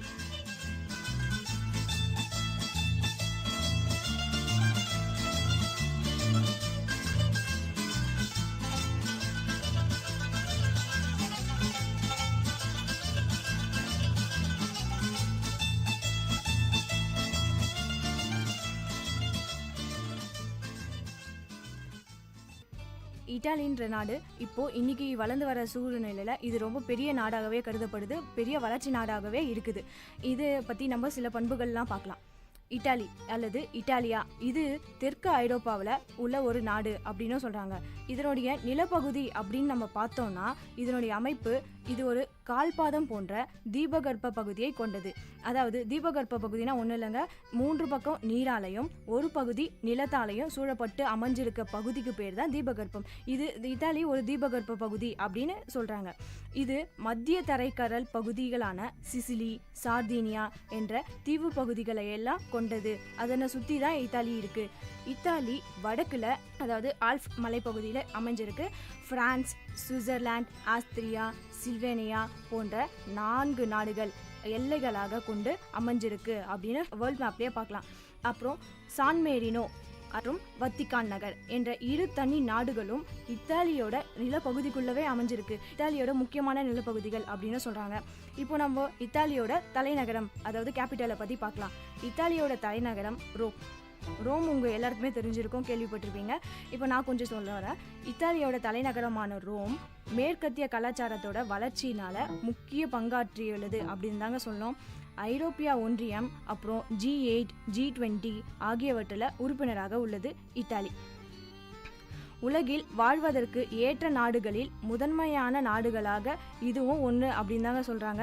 அமெரிக்காவுக்கு அப்புறம் இத்தாலி தான் முக்கிய பங்காற்றுது. இப்போது இதனுடைய மொழியை பற்றி இப்போ பார்க்கலாம். இப்போது இத்தாலின்னு ஒன்று, இத்தாலியில் இருக்கவங்க இத்தாலிய மொழி தான் பேசுவாங்கன்னு உங்களுக்கு தெரியும். இதனுடைய மொழி அதே தாங்க. இத்தாலியில் இருக்கவங்க இத்தாலி மொழி தான் பேசுகிறாங்க. இவங்க மக்களை என்னென்ன சொல்கிறாங்கன்னா, நம்ம இந்தியாவில் இருக்கோம் இந்தியன் அப்படின்னு சொல்கிறாங்க. அதே மாதிரி தாங்க இத்தாலியில் இருக்க மக்களை இத்தாலியன் அப்படின்னு தாங்க சொல்கிறாங்க. இவங்களோட அரசாங்கம் கவர்மெண்ட்டை பற்றி பார்த்தோன்னா ஒன்றும் இல்லைங்க, நம்மள மாதிரி தான் இருக்காங்க. இவங்களும் நாடாளுமன்ற குடியரசு தான். இவங்க குடியரசு தலைவர் தற்போதைய குடியரசுத் தலைவர் யாருன்னு பார்த்தோம்னா செர்சியோ மத்ரெல்லா. இவங்களோட தலைமை அமைச்சர் யாருன்னா மத்தியோ ரென்சி. இப்போ இருக்கிற தலைமை அமைச்சர் அப்புறம் குடியரசுத் தலைவர் இவங்க தாங்க. இப்போது இத்தாலியோட முக்கியமான அமைப்பு நிலப்பரப்பு. இது எந்த அளவுக்கு வேர்ல்ட் மேப்பில் இடம் பிடிச்சிருக்கு அப்படின்னு பார்க்கலாம். நிலப்பரப்பு இது மொத்த உலகத்தில் 3,01,318 கிலோமீட்டர் ஸ்கொயர். உலக பரப்பளவில் இது 71வது இடத்தை பிடிச்சிருக்கு. இதனுடைய நீர் பரப்பளவு பார்த்தோம்னா 2.4%. இது 2.4% பரப்பளவு நீர் கொண்டிருக்கு. இந்த நாட்டில் மக்கள் தொகை நிறையவே தாங்க இருக்குது. 2006 கணக்கெடுப்பின் படி பார்த்தோம்னா 5,31,31,287. இது 2006 எடுத்த கணக்கெடுப்பு படி சொல்கிறாங்க. அதனுடைய புள்ளி விவரம். இப்போது இவங்களோட இத்தாலி நாட்டோட நாணயம் பற்றி பார்க்கலாம். இவங்களோட நாணயம் யூரோ. இது இத்தாலியில் தெற்கு ஐரோப்பாவில் உள்ளது. இவங்க மொழியை பார்த்தோம்னா இத்தாலிய மொழியே இத்தாலியோட ஆட்சி மொழி. எப்போவுமே அந்த நாட்டில் என்ன மொழி அதிகமாக பேசுகிறாங்களோ அந்த மொழி தான் அதனுடைய ஆட்சி மொழி அப்படின்னு சொல்லுவாங்க. அதே மாதிரி தாங்க இத்தாலி மொழி தான் இத்தாலியோட ஆட்சி மொழி அப்படின்னு சொல்கிறாங்க. 5.5 கோடி மக்கள் இம்மொழியை தாய்மொழியாகவும் பேசுகிறாங்க அப்படின்னு சொல்கிறாங்க. இருந்தாலும் உலகளவில் இந்த 15 கோடி மக்கள் இந்த மொழியை தான் அதிகமாக பேசுகிறாங்க அப்படின்னு கணக்கெடுப்பு சொல்லுதுங்க. நாடு முழுவதும் பல வட்டார மொழிகளும் இருக்குது. இந்த நாட்டில் பல வட்டார மொழிகளும் நிறையவே இருக்குது. சிறுபான்மையினர் பேசுகிற மொழிகள் எல்லாம் அவங்க வசிக்கிற இடத்துக்கு ஏற்ற மாதிரி அவங்க அந்த வேறு மொழிகள் எல்லாம் பேசுகிறாங்க. அதே மாதிரி அந்த மொழிகள் எல்லாம் இவங்க ஆட்சி மொழிகளாகவும் அங்கீகரிச்சிருக்காங்க. இது மட்டும் இல்லைங்க, ஃப்ரெஞ்சு, செருமன் போன்ற மொழிகளில் சில வட்டாரத்துலேயும் பேசிட்டு வராங்க. இத்தாலிய மொழியோட சிறுபான்மையினரின் மொழிகளும் கல்வி பயில வாய்ப்பு உள்ளது. இவங்க சிறுபான்மையினர் பேசுகிற மொழிகளை கூட இவங்க கல்வி பயில வாய்ப்பு வகித்து விட்டுருக்காங்க. இவங்களோட சமயம் கிறிஸ்துவமே பிரதான சமயமாக இருக்குது. இவங்க இந்த நாட்டில் நிறைய பார்த்தீங்கன்னா கிறிஸ்துவர்கள் மட்டும்தான் இருக்காங்க. இவங்க கிறிஸ்துவ மதத்தினர் தான் நிறைய வாழ்கிறாங்க. மற்ற சமயத்தினரும் வாழ்கிறாங்க. ஆனால் மற்ற சமயத்தினர் வந்து கொஞ்சம் விகிதத்தில் தான் இருக்காங்க. இவங்க கத்தோலிக்க கிறிஸ்துவமே இவங்க பலரால் கடைபிடிக்கப்பட்டு வருகின்ற சமயம் அப்படின்னு சொல்லலாம். இப்போ நம்ம அவங்களுடைய சில பண்புகளை பற்றி பார்த்தோம். அடுத்தது அவங்களோட தேசிய விளையாட்டு, விலங்கு, பறவைகள் அது மாதிரி இருக்கிறதெல்லாம் பார்க்கலாம். இவங்களோட தேசிய விலங்கு அப்படின்னு பார்த்தோன்னா கிரே உல்ஃப். இதுதாங்க, அதாவது ஓநாய். இதுதான் இத்தாலியோட தேசிய விலங்கு. ஓநாய்கள் மிகவும் ஆக்ரோஷமான மிருகம். மக்களின் கால்நடைகளை வச்சே மக்களை அறியும் அளவிற்கு திறமை படைத்தது. இருக்கிறதுலே எது ரொம்ப புத்திசாலியான விலங்குன்னு பார்த்தோன்னா ஓநாய் கூட புத்திசாலியான விலங்கு தாங்க. இது மக்களோட கால் தடத்தை, இப்போ ஒருத்தர் போயிருக்காங்கன்னா அந்த கால் தடத்தை வச்சே அது இங்கே மக்கள் வந்திருக்காங்க, யார் யார் வந்திருக்காங்க, எத்தனை பேர் வந்திருக்காங்க அப்படின்ற அளவுக்கு திறமை படைச்சது. இந்த நாட்டோட தேசிய விலங்கு இந்த ஓநாய் தாங்க. இது ஓநாய் வந்து அதிக அளவில் இத்தாலியில் வாழுது. இத்தாலியோட பாலைவனங்கள், வனப்பகுதிகள், புல்வெளிகள் ஓநாய்கள் அதிகமாக வாழ்கிற இடம் அப்படின்னு சொல்கிறாங்க. அப்புறம் இந்த ஓநாய்களுக்கு போதுமான சாப்பாடும் தண்ணியும் வந்து இத்தாலியில் அந்த பாலைவன பகுதிகளிலே நிறைய கிடைக்குது அப்படின்னு சொல்கிறாங்க. இந்த ஓநாயோட அறிவியல் பெயர் அப்படின்னு பார்த்தோன்னா கேனிஸ் லியூஃபர்ஸ். இதனுடைய சராசரி எடை எவ்வளோ இருக்குன்னு பார்த்தீங்கன்னா, சராசரியான உயரம் இது வந்து 3லிருந்து 5 அடி வரைக்கும் வளரக்கூடியதுங்க. இதனுடைய வாழ்வு காலம் அப்படின்னு பார்த்தோம்னா 6லேருந்து ஒரு 8 வருஷம் வரைக்கும் வாழும். தேசிய பறவை அப்படின்னு பார்த்தோம்னா இத்தாலியன் ஸ்பாரோ. இதனுடைய அறிவியல் பெயர் சிசல்பைன் ஸ்பாரோ. இது வந்து பொதுவாக இத்தாலி நாட்டில் தான் அதிகமாக காணப்படுது. அதனால தான் இதனுடைய பேர் இத்தாலியன் ஸ்பாரோ அப்படின்னே சொல்கிறாங்க. இது 1817 மக்களால் வந்து அறிமுகப்படுத்தப்பட்டது. இதனுடைய சைஸ் ரொம்ப சின்னதாக தான் இருக்கும். ஆனால் இது வந்து நிறைய பறவை இருக்கிறதுனால இது இவங்களோட தேசிய பறவையாக அறிமுகப்படுத்தியிருக்காங்க. இப்போ நம்ம அடுத்தது இத்தாலியோட தேசிய விளையாட்டை பற்றி பார்க்கலாம். விளையாட்டுனா உடனே உங்கள் எல்லாருக்கும் ஒரு என்ஜாய்மெண்ட் வந்திருக்கும். அடுத்தது இவங்களோட விளையாட்டு என்னன்னு பார்த்தோம்னா கால்பந்து ஆட்டம் தான் இவங்களோட தேசிய விளையாட்டு. இத்தாலியோட தேசிய விளையாட்டு கால்பந்து ஆட்டத்தை இவங்க நிறைய ஒலிம்பிக்கில் நிறைய கலந்துக்கிட்டு நிறைய பரிசுகளையும் வென்றிருக்காங்க. இவங்க கைப்பந்தும் கூடைப்பந்தும் முக்கியமான விளையாட்டாக கருதப்படுது. இத்தாலியோட சிறப்புகள். இத்தாலியில் கிமு 8000 ஆண்டுக்கு முன்னரே காமூனி நாகரிகம் இருந்திருக்குன்னு அதற்கான சான்றுகள் இத்தாலியோட லோம்பார்டி மண்டல பகுதியில் இருக்குது. இது வரைக்கும் நம்ம பார்த்த எல்லாமே இத்தாலியோட பண்புகள் தான். நம்ம இத்தாலி நாட்டோட எல்லா பொது பண்புகளையும் பார்த்தோங்க. இன்னும் நிறைய தகவல்களோட அடுத்த நிகழ்ச்சியில் சந்திக்கிறேன். நிறைய தகவல்களை உங்களுக்கு ரொம்ப பயன்படும்படி இருக்கும்னு நினைக்கிறேன். இதுவரை நீங்கள் கேட்டுக்கொண்டிருப்பது விஐடி பண்பலை 90.8. இது விஐடி பல்கலைக்கழகத்தின் சமுதாய வானொலி. நன்றி, வணக்கம்.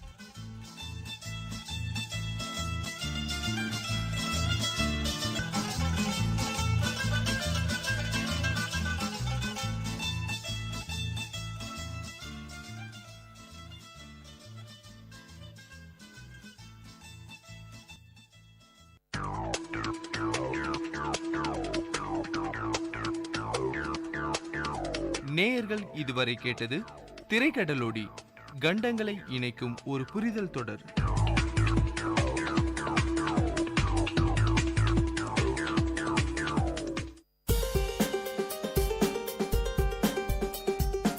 வல்லுனர் பார்வை.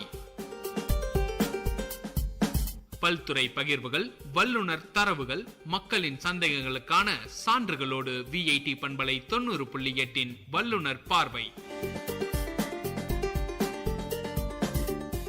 வணக்கம் நேயர்களே, இது விஐடி பண்பலை 90.8 விஐடி பல்கலைக்கழகத்தின் சமுதாய வானொலி. இந்த நிகழ்ச்சி வல்லுநர் பார்வை நிகழ்ச்சியில ஒவ்வொரு முறையும் ஒரு வல்லுநர் கிட்ட நம்ம பேசிட்டு இருக்கோம். அவங்க துறை சார்ந்த விஷயங்களை தான் நம்ம கூட டிஸ்கஸ் பண்ணிட்டு இருக்காங்க. இன்னைக்கு நம்ம நிகழ்ச்சியில நம்ம கூட பேச இருக்கிறது யாருன்னு பாத்தீங்கன்னா V Varadarajan, regional manager, Maple Artech India Private Limited. அவர் தான் நம்ம கூட இருக்காங்க. அவங்க கூட பேச போறோம். வணக்கம் சார், நிகழ்ச்சிக்கு உங்களை அன்போடு வரவேற்கிறோம். வணக்கம். இந்த நிகழ்ச்சியில் கலந்ததில் ரொம்ப மகிழ்கிறேன். ஓகே சார், உங்களை பத்திய மேலும் அறிமுகம். நான் வரதராஜன். நான் வந்து இந்த பூச்சி மருந்து விற்பனையில் ஒரு 25 வருஷமா இருந்தேங்க. இதில் நான் விற்றது எல்லாமே கெமிக்கல் பெஸ்டிசைட்ஸ், இன்ஆர்கானிக் பெஸ்டிசைட்ஸ் வித்திருந்த 25 இயர்ஸா. அப்புறம் 10 வருஷத்துக்கு முன்னால் நான் என்ன பண்ணினேன்னாக்க, அந்த பூச்சி மருந்து விற்கிற ஆர்கானிக், அந்த இன்ஆர்கானிக் பெஸ்டிசைட்ஸ் விற்கிறத விட்டுட்டு ஆர்கானிக் ஃபார்மிங் டெவலப்பிங் செக்டார் நான் வந்தேன். இந்த 10 வருஷமா இந்த மேப்பிள் ஆர்டெக் இந்தியா லிமிடெட் அப்படிங்கிறதுல இஎம் டெக்னாலஜி அப்படிங்கிறத இயற்கை விவசாயத்துக்கு உகந்த இடங்கள்ல நாங்கள் மார்க்கெட் பண்ணிட்டு இருக்கோம். இதான் தற்போதைய நாங்கள் செஞ்சுட்டு இருந்த சர்வீஸ். நான் படித்தது வந்து பிஎஸ்சி ஃபிசிக்ஸ் படித்தேன். பட் அதுக்கப்புறம் நான் அக்ரிகல்ச்சர் நிறைய டிப்ளமாலாம் படிச்சிருக்கேன். அப்புறம் மார்க்கெட்டிங் டிப்ளமா படிச்சிருக்கேன். இந்த அக்ரிகல்ச்சரில் எனக்கு ப்ராக்டிக்கல் எக்ஸ்பீரியன்ஸ் நிறைய இருக்கிறதுனால, எனக்கு பர்சனல் இன்ட்ரெஸ்ட் இருந்ததுனால இதே லைனில் நான் நிறைய நாள் ஒர்க் பண்ணிட்டு இருக்கேன். எவ்வளோ வருடமாக ஒர்க் பண்ணி? நான் கிட்டத்தட்ட 33 வருஷமாக இந்த லைனில் இருக்கேன். ஆர்கானிக் ஃபார்மிங் செக்டரில் நான் 10 வருஷமாக பண்ணிட்டு இருக்கேன். சக்ஸஸ்ஃபுல்லாக பண்ணிட்டு இருக்கேன். ஓகே சார், நீங்கள் பேசிட்டு இருக்கும்போது சொன்னீங்க இஎம் டெக்னாலஜின்னு சொல்லிட்டு சொன்னீங்க. ஸோ அதை பற்றி கொஞ்சம் இன்னும் விரிவாக சொல்ல முடியுமா? இந்த இஎம் டெக்னாலஜி அப்படிங்கிறது என்னன்னு கேட்டிங்கன்னா, இப்போ நாம் ஏற்கனவே வந்து பயன்படுத்திட்டு இருக்கிறது இன்ஆர்கானிக் கெமிக்கல்ஸ் எல்லாம் பண்ணிட்டு இருக்கோம். நம்ம விவசாயத்தில் முன்னாடி நம்மளோட எய்ம் என்னவா இருந்தது அப்படின்னா, நாம் வந்து உற்பத்தியை பெருக்கணும் அப்படிங்கிறது மட்டுமே நமது குறிக்கோளாக இருந்தது. உற்பத்தியை பெருக்கிறதுக்காக நான் என்ன பண்ணினோம்னாக்க, உற்பத்தியை பெருக்கணுங்கிறதுக்காக நம்ம பசுமை புரட்சி 67-68 நம்ம கொண்டு வந்தோம். பசுமை புரட்சியோட முதல் நோக்கம் என்னவா இருந்தது அப்படின்னா, நம்ம உற்பத்தியை பெருக்கணும் அப்படிங்கிறது. அதுக்கு உரம், பூச்சி மருந்து, மற்ற கெமிக்கல்ஸ், அப்புறம் ஹைபிரிட் வெரைட்டி இதெல்லாம் கொண்டு வந்து நம்ம உற்பத்தியை பெருக்கிட்டு வந்தோம். இப்போ நம்ம நாட்டில் பெரிய பிரச்சனை என்னவா இருந்ததுன்னா, உணவு பற்றாக்குறை அப்படிங்கிறது பெரிய பிரச்சனையாக இருந்தது. அந்த 1967-68 அதுக்கான வழிமுறையை தீர்வு காண்றதுக்காக என்ன பண்ணாங்கன்னா, பசுமை புரட்சி அப்படின்னு ஒன்று வந்து நம்ம இந்தியாவில் இன்ட்ரோடியூஸ் பண்ணாங்க. அப்போ இன்ட்ரோடியூஸ் பண்ணும்போது அதோட எய்ம் என்னவா இருந்ததுன்னா, உற்பத்தியை பெருக்கிறது மட்டுமே இருந்தது. அந்த மாதிரி முயற்சியில் சில பின் விளைவுகளை பற்றி அப்போ வந்து நம்ம அறிய முற்படலை. அதை பற்றி நமக்கு தெரியல. அதோட பின் விளைவுகள் இப்போதான் நம்மளை வந்து பாதிக்க ஆரம்பிச்சிருக்கு. இதை பாதிக்க ஆரம்பித்த பிறகு இதுக்கு ஒரு மாற்று கண்டுபிடிக்கிறதுக்காக சில விஞ்ஞானிகள், ஃபார் எக்ஸாம்பிள் ஜப்பானிய விஞ்ஞானி டெரோஹைகா அதுக்கு மாற்று வழியை கண்டுபிடித்திருந்தார். அந்த கண்டுபிடிச்ச மாற்று வழி தான் இஎம் டெக்னாலஜி. இந்த இஎம் டெக்னாலஜி மெயின் எய்ம் என்னென்ன, கெமிக்கல்ஸ் யூசேஜை குறைச்சிக்கணும், கல்டிவேஷன் காஸ்ட்டை குறைக்கணும், தரமான விளைபொருள் கொண்டு வரணும் அப்படிங்கிறது தான் இஎம் டெக்னாலஜி பேசிக் ஐடியா. இதுதான் அதனோட இஎம் டெக்னாலஜி அப்படிங்கிறது மாற்று வழி, ரசாயன பயன்பாட்டை குறைக்கிறதுக்கான மாற்று வழி. ஓகே சார், இந்த இஎம் டெக்னாலஜி எந்த மாதிரியான விஷயத்தை வந்து பயன்படுத்துறீங்க? நீங்க சொன்னீங்க, அதாவது வந்து செயற்கை உரங்களோ செயற்கை பூச்சிக்கொல்லியோ பயன்படுத்தாம இயற்கை வழியில தான் பயன்படுத்த இஎம் டெக்னாலஜின்னு சொன்னீங்க. சோ என்ன மாதிரியான விஷயத்தை இதை பயன்படுத்துங்க? என்ன மாதிரியான பூச்சிக்கொல்லிகள் நீங்க வந்து இயற்கை பூச்சிக்கொல்லிகள் தயாரிப்பீங்களா, இல்ல வந்து இயற்கையான உரங்கள் அந்த மாதிரியான விஷயமா? அதை பத்தி இன்னும் மேலும் விவரங்கள். இப்போ இந்த இஎம் டெக்னாலஜி அப்படிங்கிறது என்ன அப்படின்னா, ஏற்கனவே நான் சொன்ன மாதிரி இயற்கை வழியில விவசாயம் பண்றதுக்கான ஒரு வழிவகை. இந்த வழிவகையில EM1 அப்படிங்கிற ஒரு ப்ராடக்டை நம்ம யூஸ் பண்ணி இந்த விவசாயம் பண்ணலாம் அப்படிங்கிறதான் வந்து நம்ம சொல்ல வரோம். இந்த EM1 அப்படிங்கிறது என்னன்னு கேட்டால், இஎம்ங்கிறதுக்கு expansion effective micro organism. Effective micro organism நுண்ணுயிர்கள், பாக்டீரியாஸ். அதான் ஷார்ட்டாக EM அப்படின்னு சொல்கிறோம். இந்த பாக்டீரியா வச்சு நம்ம விவசாயம் பண்ணும்போது பலவிதமான பிரச்சனைகளை நம்ம குறைச்சிக்கலாம். அஸ் வெல் அஸ் நமக்கு வர்ற அந்த பூச்சி தாக்குதல், அப்புறம் அதிகமாக ஃபர்டிலைசர் யூஸ் பண்ணுறது எல்லாம் குறைக்கிறதுனால அதனால் ஏற்படும் பின் விளைவுகளை நம்ம குறைச்சிக்கலாம். இப்போ இந்த EM டெக்னாலஜியில் என்ன நம்ம எப்படி யூஸ் பண்ண போகிறோம் அப்படின்னா, EM அப்படிங்கிறது ப்ராடக்ட் பேர். இது மேப்பிள் EM1 அப்படிங்கிற பேரில் நம்ம யூஸ் பண்ணுறோம். மேப்பிள் EM1 அப்படிங்கிறது, EM1ங்கிறது எஃபெக்டிவ் மைக்ரோ ஃபர்ஸ்ட் ஸ்டேஜ், அதாவது பாக்டீரியா தூங்குற நிலையில் இருக்கிற ஸ்டேஜ் அது E1. அந்த ப்ராடக்ட் எடுத்து தான் நம்ம யூஸ் பண்ண போகிறோம். இதில் வந்து என்னெல்லாம் பாக்டீரியா இருக்குது அப்படிங்கிற மாதிரி உங்களுக்கு வந்து ஒரு என்ன வரும். அது என்னெல்லாம் இருக்குன்னாக்கா, நமக்கு தெரிஞ்ச பாக்டீரியா லாக்டோபிசிலஸ் அப்படிங்கிற ஒரு பாக்டீரியா. இந்த பாக்டீரியா பால் தயிராக புளிக்க வைக்கிற பாக்டீரியா. ரெண்டாவது பாக்டீரியா ஈஸ்ட்டுங்கிற பாக்டீரியா. இந்த ஈஸ்ட்டுங்கிற பாக்டீரியா நார்மலாக வந்து பேக்கரியில் ரொட்டி சுடுறதுக்கு யூஸ் பண்ணுற பாக்டீரியா. மூணாவது பாக்டீரியா ஃபோட்டோசிந்தட்டிக் அப்படிங்கிற பாக்டீரியா. இந்த ஃபோட்டோசிந்தட்டிக் பாக்டீரியா என்ன செய்யும் அப்படின்னா, வயல்வெளியில் அந்த ஒளிச்சேர்க்கையை இன்டியூஸ் பண்ணுற பாக்டீரியா. இதுக்கு நமக்கு தெரிஞ்ச பாக்டீரியா, பட் அறிமுகம் இல்லாத பாக்டீரியா. இந்த 3 பாக்டீரியா வச்சு தான் இந்த EM டெக்னாலஜி அப்படிங்கிற ப்ராடக்ட் வேலை செய்யுது. ஓகே சார், நீங்க என்னென்ன பாக்டீரியாலாம் இருக்குன்னு சொன்னீங்க. ஸோ இதுல ஏதாவது பின்விளைவுகள் இருக்கா சார்? இப்போ நார்மலா வந்து ஒரு நிலத்துல வந்து செயற்கை உரமோ இல்ல செயற்கை பூச்சிக்கொல்லியோ பயன்படுத்துறாரு. ஸோ அதன் மூலியமா அதுல இருக்கிற நுண்ணுயிர்களோ இல்ல வந்து மற்ற மண்புழுக்களோ செத்து போயிடுது. ஸோ நீங்க மறுபடியும் வந்து இந்த ஃபார்மேட் இஎம் டெக்னாலஜி சொல்றீங்க. ஸோ இதனால ஏதாவது பின்விளைவுகள் வர வாய்ப்புகள் ஏதாவது? இல்ல, இந்த இஎம் டெக்னாலஜி பிரைமரி எய்ம் என்னன்னு கேட்டீங்கன்னா பின்விளைவே இல்லாம விவசாயம் பண்றதுங்கிறதா இதோட கான்செப்ட், பேசிக் கான்செப்ட். இப்ப இந்த இஎம் நம்ம யூஸ் பண்ணும்போது என்ன ஆகும்னாக்கா, ஏற்கனவே சாயில்ல வந்து உயிரினங்கள்லாம் இருக்கும். கெமிக்கல் யூஸ் பண்ணா அந்த உயிரினங்கள்லாம் இறந்து போக நிறைய சான்ஸ், இறந்து போயிடும். சாயில் வந்து டெட் சாயில் ஆயிடும். அந்த டெட் சாயில் தான் இவ்வளவு நாள் நம்ம வந்து பயிர் பண்ணிட்டு இருக்கோம். இப்போ இந்த சாயில உயிரோட்டம் உள்ளதா மாத்துறதுக்காக தான் இந்த டெக்னாலஜி. இந்த பாக்டீரியாஸை நம்ம வந்து மண்ணில் புகுத்தணும் அப்படின்னா, இதை புகுத்தும் போது மண் வந்து உயிர் மண், அதாவது மண் வளம் வந்து அதிகமாகும். அதாவது உயிரோட்டம் உள்ள மண்ணா மாறிடும். இந்த உயிரோட்டம் உள்ள மண் தான் நல்ல விளைச்சலுக்கு வழிவகுக்கும். இப்போ நீங்க வந்து இந்த இஎம் வந்து ரெகுலரா யூஸ் பண்ணிட்டீங்கன்னா எந்த விதமான பின்விளைவு எதுவுமே இருக்காது. இப்போ நான் பார்த்துட்டு இருக்க அத்தனை பின்விளைவும் நம்ம தடுத்துடலாம் காலப்போக்கில். உடனே முடியாது, காலப்போக்கில். இஎம் டெக்னாலஜி 2-3 இயர்ஸ் நீங்க யூஸ் பண்ணிட்டீங்கன்னா 3 இயர்ஸ்க்கு அப்புறம் எந்த விதமான பிரச்சனை இல்லாம நம்ம வந்து விவசாயம் பண்ணலாம். எப்படி சார் இது வந்து ரொம்ப எக்ஸ்பென்சிவான ஒரு விஷயமா? ஏன்னா வந்து நார்மலா வந்து உரங்களோ இல்ல வந்து மற்ற பூச்சிக்கொல்லிகளோ வந்து விலை உயர்ந்ததா தான் இருக்கு. ஒரு பயிர் பண்றாருன்னா அவர் வந்து அதனுடைய விதைகளோ இல்ல மற்ற பராமரிப்புகளோ செலவு அதிகமாயிட்டே தான் இருக்கு. ஸோ எப்படி சார் இது ரொம்ப எக்ஸ்பென்சிவா ரொம்ப கஷ்டமான ஒரு விஷயம்? இல்லை, நீங்க கேட்கறது வந்து கரெக்டான கொஸ்டின். இப்போ ஆரம்பத்தில் இப்போ இருக்கிற சுச்சுவேஷனுக்கு நம்ம அந்த காம்ப்ளிகேட்டட் ஸ்டேஜில் இருக்கோம். இப்போ வந்து நிறைய வந்து விவசாயத்தில் காம்ப்ளிகேஷன்ஸ் இருக்கு. இது தீர்க்க முடியாத பிரச்சனைகள் நிறைய இருக்கு. இந்த மாதிரி சமயத்தில் இந்த பிரச்சனை எல்லாத்தையும் சால்வ் பண்ணுறது டெக்னாலஜி, புது டெக்னாலஜி யூஸ் பண்ணணும். இந்த புது டெக்னாலஜி யூஸ் பண்ணும்போது செலவு கொஞ்சம் அதிகமாக தான் இருக்கும். ஒரு 10-15% நார்மலாக அவரோட செலவு அதிகமாக இருக்கும். இந்த செலவை நீங்க வந்து மைண்ட் பண்ணாமல் இது பண்ணினீங்கன்னா காலப்போக்கில் உங்களுக்கு கல்டிவேஷன் காஸ்டே குறையறதுக்கான வாய்ப்புகள் ஏற்படும். அப்புறம் நீங்க இப்போ பார்க்குற நம்ம வந்து பின் விளைவுகள் அப்படின்னு எதுவுமே இந்த ப்ராடக்ட்ல வராது. இந்த பாக்டீரியல் ப்ராடக்ட் பொறுத்த வரைக்கும் ரிப்பீட்டடாக யூஸ் பண்ண தான் உங்களுக்கு வந்து வயலில் நம்ம யூஸ் பண்ணுற நிலங்களில் நல்ல பலன் ஏற்பட ஆரம்பிக்கும். அதனால வந்து நீங்கள் இதை தைரியமாக ஆரம்பத்தில் செலவை பார்க்காம யூஸ் பண்ணீங்கன்னா பின்னாடி நல்ல பலன் எதிர்பார்க்கலாம். இப்போ ஒரு நிலத்துல வந்து கண்டினியூஸாக வந்து ஒருத்தர் வந்து செயற்கை உரம் பயன்படுத்துறாரு, செயற்கை பூச்சிக்கொல்லி பயன்படுத்துறாரு. ஸோ அவர் வந்து இப்போ வந்து இந்த இஎம் டெக்னாலஜி பயன்படுத்தும் போது எவ்வளோ நாள் பிடிக்கும் வந்து ஒரு நார்மலான இன்ஆர்கானிக் நிலத்தை எப்படி வந்து ஆர்கானிக் ஃபார்மிங்காக மாற்றுறதுக்கு எவ்வளோ நாட்கள் பிடிக்கும்? இப்போ ஏற்கனவே நம்ம எல்லாம் அதான் பண்ணிட்டு இருக்கோம். இதுல இருந்து மாறணும் அப்படின்னு ஒரு கட்டாயத்துக்கு நம்ம வந்திருக்கோம். இந்த கட்டாயமான சூழ்நிலை வந்து ஆரம்பத்தில் என்ன பண்ணணும் அப்படின்னா, ஃபெர்டிலைசர் அளவை குறைச்சிக்கிட்டு இஎம் டெக்னாலஜியும் அடாப்ட் பண்ணணும். ரெண்டையும் வந்து நம்ம சேர்ந்து அடாப்ட் பண்ணேன். இப்போ ஃபெர்டிலைசர் ஆரம்பத்தில் 25% குறைச்சிக்கலாம். இஎம் டெக்னாலஜி இன்ட்ரோடியூஸ் பண்ணலாம். இப்போ எக்ஸ்பென்ஸ் ஜாஸ்தியாக வரும். இப்போ காலப்போக்கில் நீங்கள் என்ன பண்ணால் ஃபர்ஸ்ட் ஓரளவு குறைக்கலாம், செகண்ட் இயரில் தேர்ட் இயரில் சுத்தமாக குறைச்சிக்கலாம். இதை குறைக்கும் போது நீங்கள் என்ன செய்யணும் அப்படின்னாக்க, ஆர்கானிக் ஃபெர்டிலைசர் நீங்கள் அப்ளை பண்ண ஆரம்பிக்கணும். ஆர்கானிக் ஃபெர்டிலைசர் அப்ளை பண்ண ஆரம்பித்த பிறகு ஃபெர்டிலைசர் கம்ப்ளீட்டாக நீங்கள் நிறுத்திடலாம். Organic fertiliser with EM technology ரெண்டையும் வச்சுமே நல்ல முறையில் விவசாயம் பண்ணலாம். உங்களுக்கு வந்து எந்த லாஸும் எதுவுமே வராது. ஆரம்பத்தில் எக்ஸ்பென்சஸ், காலப்போக்கில் செலவு குறையும் உங்களுக்கு. சார் நீங்கள் வந்து ரொம்ப நாளாக இந்த ஃபார்மிங் அக்ரிகல்ச்சர் ரிலேட்டட் ஃபீல்டில் இருக்கீங்க. So organic farming, inorganic farming present condition எப்படி இருக்குன்னு நீங்கள் நினைக்கிறீங்க சார்? இது வந்து ஒரு முக்கியமான கேள்விங்க. இது வந்து இப்போ பார்த்தீங்கன்னாக்க ஆர்கானிக், இன்ஆர்கானிக் ஃபார்மிங் தான் வந்து இப்போதைக்கு ரொம்ப டாப்பில் இருக்குது. அவங்க தான் நல்லா பண்ணிட்டு இருக்காங்க. நல்லா பண்ணிட்டு பிரச்சனையை மீட் பண்ணிட்டு இருக்காங்க. இப்போ அவங்களுக்குலாம் என்ன ஆகுனா, இது எப்படி தவிர்க்கிறது அப்படின்னு வழி தெரியல. அதனால வேற மாற்று வழி கண்டுபிடிச்சிட்டு இருக்காங்க. இப்போ ஆர்கானிக் ஃபார்மிங் அப்படிங்கிறது நிறைய ஃபார்மர்ஸ் அடாப்ட் பண்ண ஆரம்பிக்கிறாங்க. பட் ஆனால் small quantity. But market growth பார்த்தீங்கன்னா இதுதான் ரொம்ப அதிகமாக இருக்கு. ஆர்கானிக் ஃபார்மிங் செக்டார் வந்து நிறைய க்ரோத் இருக்கு. அதே மாதிரி இன்ஆர்கானிக் ஃபார்மர்ஸ்லாம் வழி தெரியாம அதையும் ரெகுலராக பண்ணிட்டு இருக்காங்க. வழி தெரிய ஆரம்பிக்கும் போது அவங்களும் வருவாங்க. அதோட பிரைமரி எய்ம் தான் நாங்கள் இந்த மாதிரி வந்து இந்த இஎம் டெக்னாலஜியை ஆர்கானிக் செக்டருக்காக ப்ராபகேட் பண்ணிட்டு இருக்கோம். அடுத்ததா ஒரு கேள்வி சார், ஏன் வந்து ஆர்கானிக் ஃபார்மிங்க்கு வந்து ஃபார்மர்ஸ் வரணும்னு நீங்க நினைக்கிறீங்க?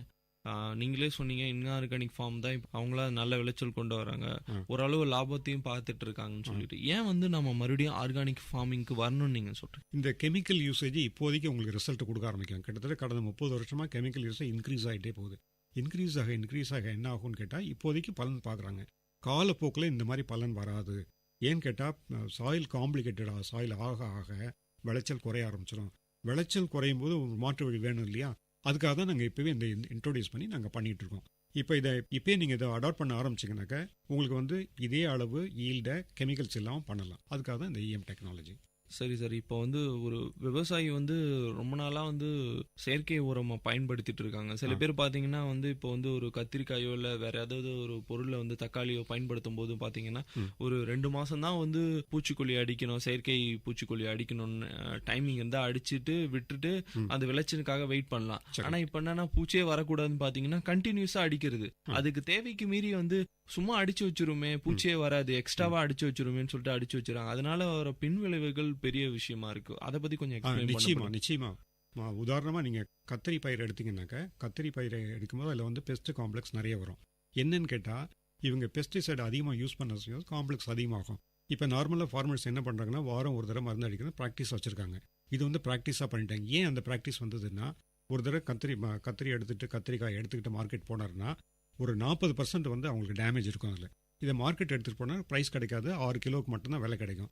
அதனால ஃபார்மர் என்ன செய்கிறாரு, இவ்வளோ டேமேஜ் வருதே அப்படின்னு வாரம் மருந்து அடிக்கணும் ஒரு ப்ராக்டிஸ் அவரே பண்ணிக்கிட்டு இருக்காரு.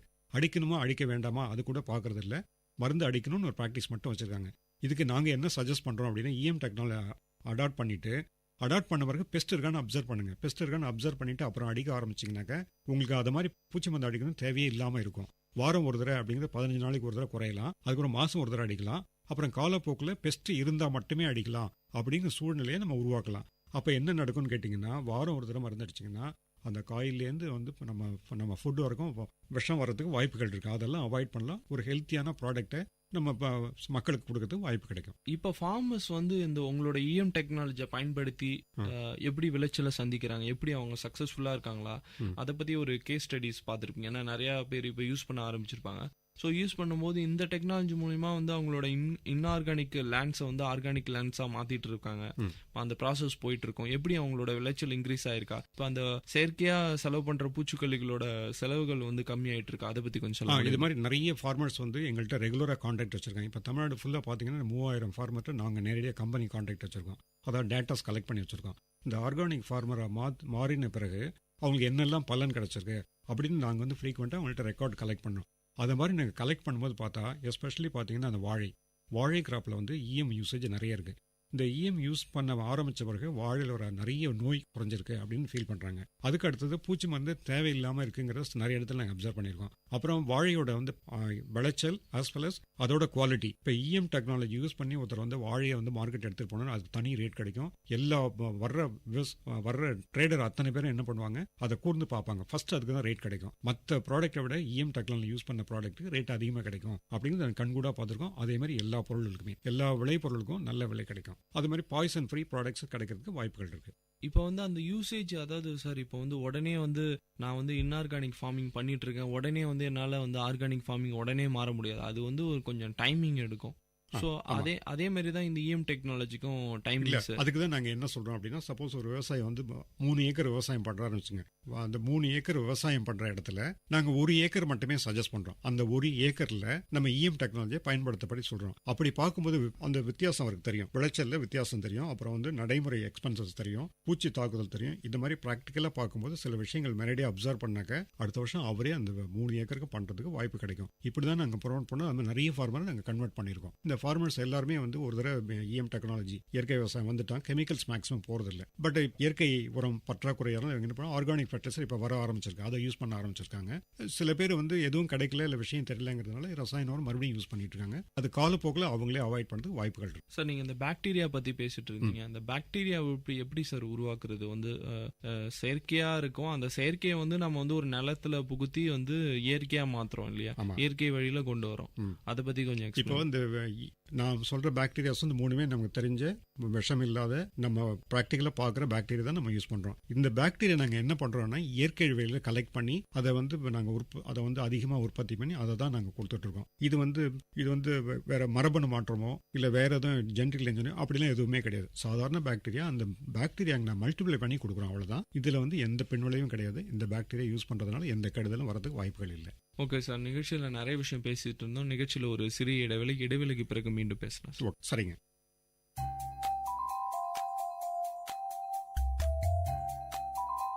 இஎம் டெக்னாலஜி பற்றி நாங்கள் ஃபுல்லாக எக்ஸ்பிளைன் பண்ண. இந்த மீட்டிங் 2 மணி நேரம் நடக்கும். எங்களோட அதில் என்ன பண்ணுவோம்னா, ஏற்கனவே யூஸ் பண்ண ஃபார்மரை கூப்பிட்டு அவர் எக்ஸ்பீரியன்ஸை ஃபஸ்ட்டு நம்ம வந்து ஷேர் பண்ணிக்க சொல்லுவோம். அப்புறம் ஃபார்மர்ஸ்ட்டு டவுட்ஸ் எல்லாம் கிளியர் பண்ணுவோம். இந்த ப்ராடக்ட் ஆமாம், இளைஞர்கள்லாம் நிறைய பேர் இதில் வந்து ஆர்வமாக இருக்காங்க. புது டெக்னாலஜி யூஸ் பண்ணுறது ஆர்வமாக இருக்காங்க. இது இந்த இஎம் டெக்னாலஜியை விட அவங்க வந்து இயற்கை விவசாயத்தில் முன்னோடியாக இருக்காங்க. இப்போ புதுசாக வர்ற இளைஞர்கள் எல்லாருமே விவசாயத்தில் இயற்கை விவசாயம் பண்ணுறதுல முன்னோடியாக இருக்காங்க. விவசாய நண்பர்களே, இஎம் டெக்னாலஜியை பற்றி உங்களுக்கு அதிகமாக விஷயம் ஏதாவது தெரிஞ்சுக்கணும்னா நீங்கள் தொடர்பு கொள்ள வேண்டிய தொலைபேசி எண் 9442239559. இன்னைக்கு வல்லுநர் பார்வை நிகழ்ச்சியில் வந்து நிறைய விஷயம் நம்ம டிஸ்கஸ் பண்ணோம் சார். இஎம் டெக்னாலஜினா என்ன, பாக்டீரியா வந்து எப்படி வந்து இயற்கை விவசாயத்துக்கு பயன்படுத்துறது, இப்போ இருக்கிற யங்ஸ்டர்ஸ் வந்து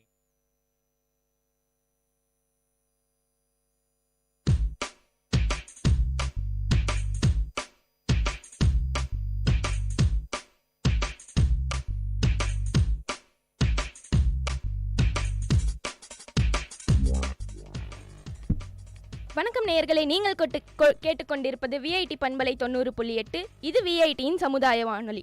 இப்போ நீங்கள் கேட்க போகிற ஷோ சிலையும் நீயே சிற்பியும் நீயே. நான் உங்கள் ஆர்ஜே யாழினி. நான் உங்கள் ஆர்ஜே தனுஜா. நான் உங்கள் ஆர்ஜே பாலாஜி. நான் உங்கள் ஆர்ஜே ஸ்ரீநிதி. உங்களுக்கு ஒரு விஷயம் தெரியுமா? தனி மனித சந்தோஷம் அப்புறம் நிம்மதி இதெல்லாம் 10% மட்டும்தான் வெளியிலிருந்து வரும்.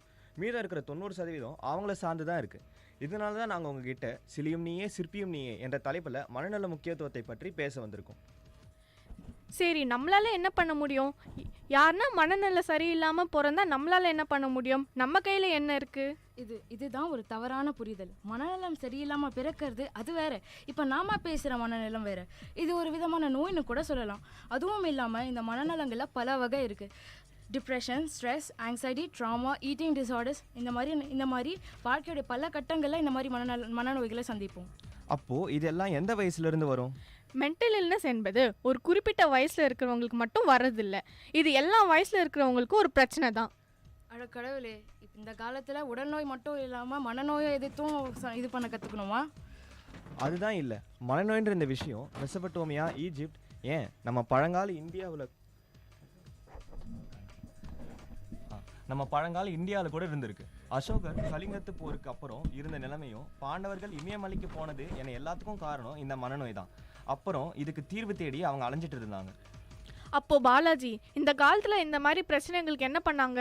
அந்த காலத்திலேயே பல தொன்மையான நாகரிகங்கள் இதை பற்றி நிறைய புத்தகங்கள் எழுதியிருக்காங்க. ஈஜிப்தில் இபிரஸ் பாப்பிரஸ், இந்தியாவில் சக்கர சமிதா, ஏன் சைனாவில் இருக்க அக்யூபஞ்சர் முறையே டிப்ரெஷன் எதிர்த்து போராடத்துக்கு ஆரம்பித்தது தான்.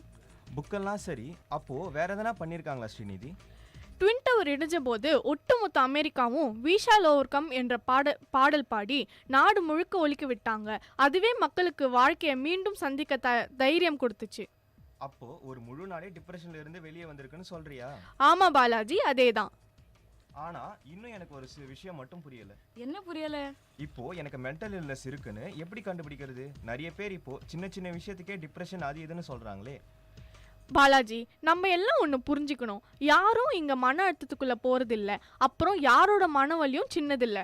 ஒரு விஷயம் உனக்கு நடந்து அதை விட சின்ன விஷயம் மற்றவங்களுக்கு நடந்தால் அந்த வலி உண்மை இல்லை சின்னது ஆகிடாது. சரிதான். இன்னும் இந்தியாவில் மென்டல் ஹில்னஸ்னால் யாரும் சரியான அக்கறையும் காட்டுறதில்ல, அதுக்கான கவனத்தையும் தர்றதில்லை. இதை பற்றி யாரும் தைரியமாக பேசுறது கூட இல்லை. அப்போது மென்டல் ஹெல்த் பற்றி அப்பா அம்மா கிட்ட சொன்னால் சரியாகிடுமா? சரின்னு சொல்லலாம். ஆனால் அதுக்கும் முன்னாடி ஒரு முக்கியமான விஷயம் இருக்குது. அதுதான் ரொம்ப முக்கியம். அது என்ன தனுஜா? அதுதான் செல்ஃப் அவேர்னஸ். அதாவது உன்னை பற்றி நீயே அறிதல். முதல்ல நாம் என்ன நிலைமையில் இருக்கோன்னு தெரிஞ்சு ஒத்துக்கணும். அப்போ தான் அதை மற்றவங்களுக்கு புரிய வைக்க முடியும். எப்படி நம்ம முன்னோர்கள் உணவே மருந்துன்னு வாழ்ந்தபோது என்னை பெரிய நோய் வாய்ப்படாமல் இருந்தாங்களே, அதே மாதிரி நம்மளும் ஒரு நல்ல வாழ்க்கையை வாழணும். பணத்தை தேடி தேடி சம்பாதிப்பது போல கொஞ்சம் மன நிம்மதியும் சேர்க்கணும். அப்போ ஓகே, உடனே கூகுள் பண்ணி மன நிம்மதி எப்படி அடையிறதுன்னு பார்க்குறேன். ஸ்மார்ட் ஃபோன் நம்ம உலகத்தை சுருக்கி நம்மளெல்லாம் நெருக்கம் ஆக்கிடுச்சுன்னு சொல்கிறாங்க. ஆனால் அது மனிதனை ஒரு சின்ன வட்டத்தில் தனிமைப்படுத்திடுச்சு. அதனால தான் ஒரு புது ஆள்கிட்ட நேரில் பேச ரொம்ப கஷ்டப்படுறோம். அது நம்மளை தைரியம் இல்லாத ஒரு மனிதனாக ஆக்கிடுச்சு. இது மட்டுமா பாலாஜி? 57% டிப்ரெஷனுக்கு மொபைல் ஃபோன், சோஷியல் மீடியாவும் தான் காரணமே.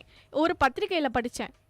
இந்த மென்டல் ஹில்னஸ், அது மட்டும் இல்லாமல் இந்த மென்டல் ஹில்னஸ் எல்லாருக்கும் வரக்கூடியது. பெரிய பெரிய அரசியல் தலைவர்கள், நடிகர்கள், பிஸ்னஸ்மேன்லாம் கூட மன அழுத்த பிரச்சனைகளை சந்திச்சிருக்காங்க. கடைசியில் நாங்கள் என்ன சொல்லி நிறைவு செய்கிறோம்னா, இது உங்கள் தப்பு கிடையாது, உங்களால் இது கடந்து வர முடியும். அப்போ நம்ம என்ன பண்ணலாம்? அப்போ நம்ம ஒரு நல்ல மனநல மருத்துவர்கிட்ட போகணும். அவங்ககிட்ட நம்ம பிரச்சனைகளை பகிர்ந்து அதுக்கு ஏற்ற ஒரு தீர்வு தருவாங்க. எனக்கு தெரிஞ்ச எல்லாருமே ஆலோசனையை தேடி ரொம்ப கஷ்டப்படுறாங்க. எல்லாராலையும் மனநல மருத்துவர் அஃபோர்ட் பண்ண முடியாது. இதுக்கு ஒரு தீர்வு, உங்களுடைய பிரச்சனைகளை உங்கள் நெருங்கிய நண்பர்கள் உறவினர்களிடம் பகிர ட்ரை பண்ணுங்க. ஒரு நாளில் 20 மணி நேரம் இருக்குது. அதை ஒரு ஃபுல்லாக ரேஸ் மாதிரி ஓடாமல் தினமும் அட்லீஸ்ட் 1 மணி நேரமாவது ஃபேமிலி ஃப்ரெண்ட்ஸ் கிட்ட பேசலாம், நல்ல வார்த்தைகளை பேசி பழகலாம், நல்ல பாடல்களை கேட்கலாம், ஜாலியாக ஒரு வாக் போகலாம், இந்த மாதிரி நிறைய விஷயங்கள் பண்ணலாம். இதை பற்றி பேசுறதுக்காக நம்ம வணக்கம். இன்றைக்கி உங்களுடைய ஷோ நான் கேட்டுட்டு இருந்தேன். என்ன ஷோ அப்படின்றது நேம் என்ன ஷோ? இந்த ஷோ நேம் பேர் சிலையும் நீயே சிற்பியும் நீயே. நல்ல ஒரு டாபிக் நீங்கள் எடுத்துருக்கிறீங்க. அதாவது தன்னைத்தானே செதுக்கிக்கணும் அப்படின்றது தான் இந்த சிலையும் நீயே சிற்பியும் நீயே அப்படின்ற இந்த ஷோக்கான நோக்கமாக இருக்கும்னு கூட நான் நம்புகிறேன். நான் இன்றைக்கி டிப்ரெஷனில் நிறைய விஷயங்கள் பேசிகிட்டு இருந்தோம். பாலாஜி நிறைய விஷயங்கள் சொன்னாங்க, தனுஜா, அதுக்கப்புறம் ஸ்ரீநிதி நிறைய விஷயங்கள் நம்ம பேசிகிட்டு இருந்தோம். எப்பயுமே நான் என்ன சொல்கிறேன் அப்படின்னா, டிப்ரெஷன் அப்படின்றது ஏன் நம்ம டிப்ரெஷன், ப்ரெஷர் அப்படின்ற வார்த்தைகளை மொத்தம் நம்ம யூஸ் பண்ணுறோம். நம்ம எப்பயுமே ஒரு பாசிட்டிவான வேர்ட்ஸை நம்ம யூஸ் பண்ணோம் அப்படின்னாலே மேக்ஸிமம் நம்ம சொல்லலாம். டிப்ரெஷன்ற வார்த்தை எப்படி பாசிட்டிவாக சொல்லணும் அப்படின்றது நீங்கள்லாம் கேட்பீங்க. சந்தோஷமாக இருக்கலாம் அப்படின்ற மாதிரி சொல்கிறான், மகிழ்ச்சி, ஆனந்தம், இது மாதிரி வார்த்தைகளை நம்ம யூஸ் பண்ண பார்த்திங்க அப்படின்னா நம்மளுடைய லைஃப் கொஞ்சம் கொஞ்சமாக ஹாப்பியாக மாறுறதை நம்மளால் கண்டிப்பாக பார்க்க முடியும். நிறைய சைக்காலஜிஸ்ட் என்ன சொல்கிறாங்க அப்படின்னா, வேர்ட்ஸை யூஸ் பண்ணுறது ரொம்ப கவனமாக யூஸ் பண்ணுங்கள் அப்படின்ற மாதிரி சொல்கிறாங்க. நெகட்டிவ் வேர்ட்ஸ் நம்ம யூஸ் பண்ணுறதுனால நிறைய பேர் பார்த்திங்க அப்படின்னா அவங்களுக்கே தெரியாது. நம்ம ஒரு நெகட்டிவான ஒரு சொல்லை யூஸ் பண்ணும்போது அதே சொல்ல திருப்பி அவங்களுடைய வாழ்க்கையில் பயன்படுத்திகிட்டே இருப்பாங்க. இப்போ ஃபார் எக்ஸாம்பிள் நான் என்ன சொல்கிறேன் அப்படின்னா, ஒரு பிஸ்னஸ் பண்ணுறவங்க இருக்கிறாங்க. அவங்க என்ன சொல்லுவாங்க, என்னுடைய பிஸ்னஸில் கடன் அதிகமாகிடுச்சின்னு 10 பேர் பார்க்குறவங்ககிட்டலாம் அதே சொல்லிகிட்டு இருப்பாங்க. நான் என்ன சொல்கிறேன், இந்த வார்த்தையை கொஞ்சம் மாற்றுங்க அப்படின்னு சொல்கிறேன். லாபம் கம்மியாகிடுச்சுன்னு சொல்லுங்களேன். லாபம் நீங்கள் 10 தடவை சொன்னீங்கன்னா கண்டிப்பாக உங்கள் பிஸ்னஸ் நெக்ஸ்ட் லெவலுக்கு போயிடும், லாபமும் கொஞ்சம் அதிகமாகிடும். ஓகேங்களா? இந்த வேர்ட்ஸ் பவர் அப்படின்றது கண்டிப்பாக நம்ம எல்லாரும் நம்மளை வாழ்க்கையில் யூஸ் பண்ண தெரிஞ்சுக்கிட்டோம் அப்படின்னா அந்த மேஜிக்கை நம்ம ரியலைஸ் பண்ணி பார்க்கும்போது நிறைய நம்மளை சுற்றி மாயாஜலங்கள் மாதிரி ஒரு அற்புதங்கள் நிறைய நடந்திருக்கும். அதனால் இந்த வேர்ட்ஸ் பவரை நல்லா யூஸ் பண்ணுங்கள். முடிஞ்ச அளவுக்கு பாசிட்டிவான வார்த்தைகளை நிறையா நம்ம யூஸ் பண்ணோம் அப்படின்னா இந்த ஹாப்பினஸ் இன்னும் நம்ம வாழ்க்கையில் அதிகமாகிடும். டிப்ரெஷன் நான் சொல்ல விரும்பலை.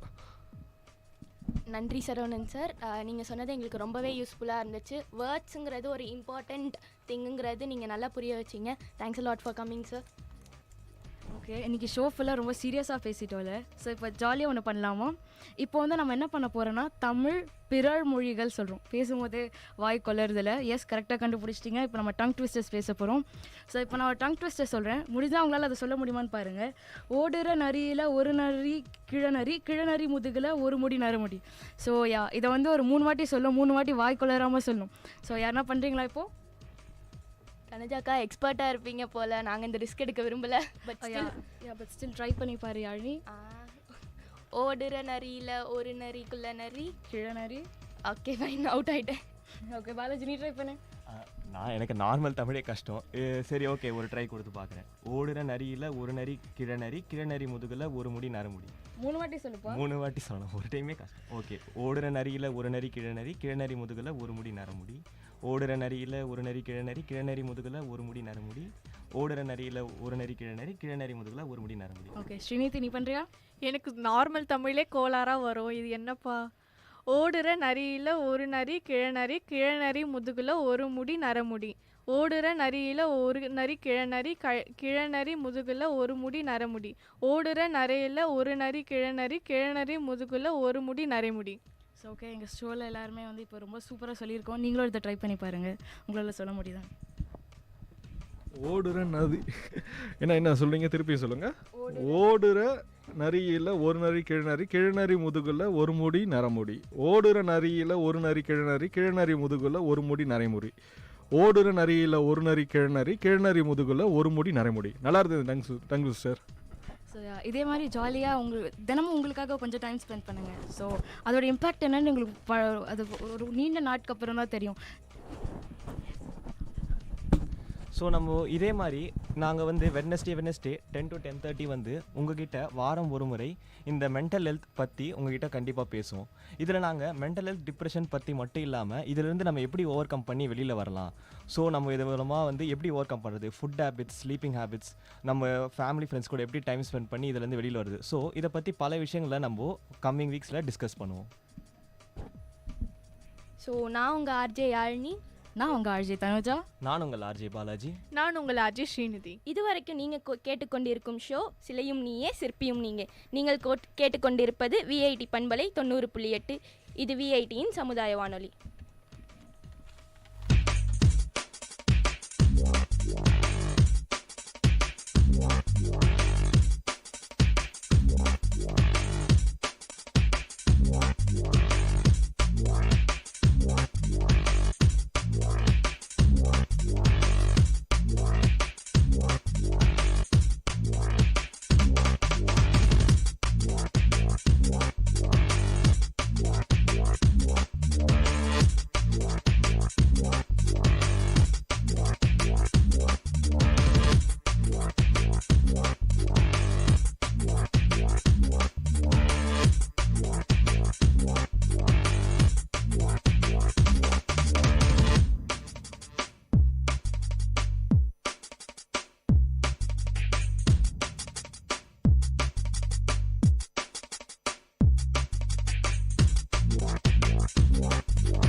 விஐடி பண்பலை 90.8 விஐடி பல்கலைக்கழகத்தின் சமுதாய வானொலியில் இது மருத்துவ நேரம். பல்வேறு மருத்துவ துறைகளிலிருந்து தேர்ச்சி பெற்ற மருத்துவர்களுடன் கலந்துரையாடும் நேரம் இது.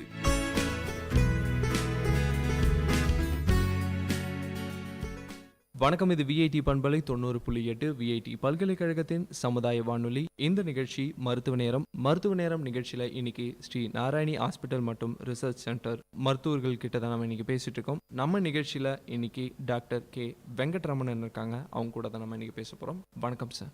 வணக்கம், நான் டாக்டர் வெங்கட்ரமணன் பேசுகிறேன். நான் இங்கே நாராயணி ஹாஸ்பிட்டலில் கடந்த 2 வருஷமாக நெஃப்ராலஜி டிபார்ட்மெண்ட்டில் ஹெட் ஆஃப் த டிபார்ட்மெண்ட்டாக இருக்கேங்க.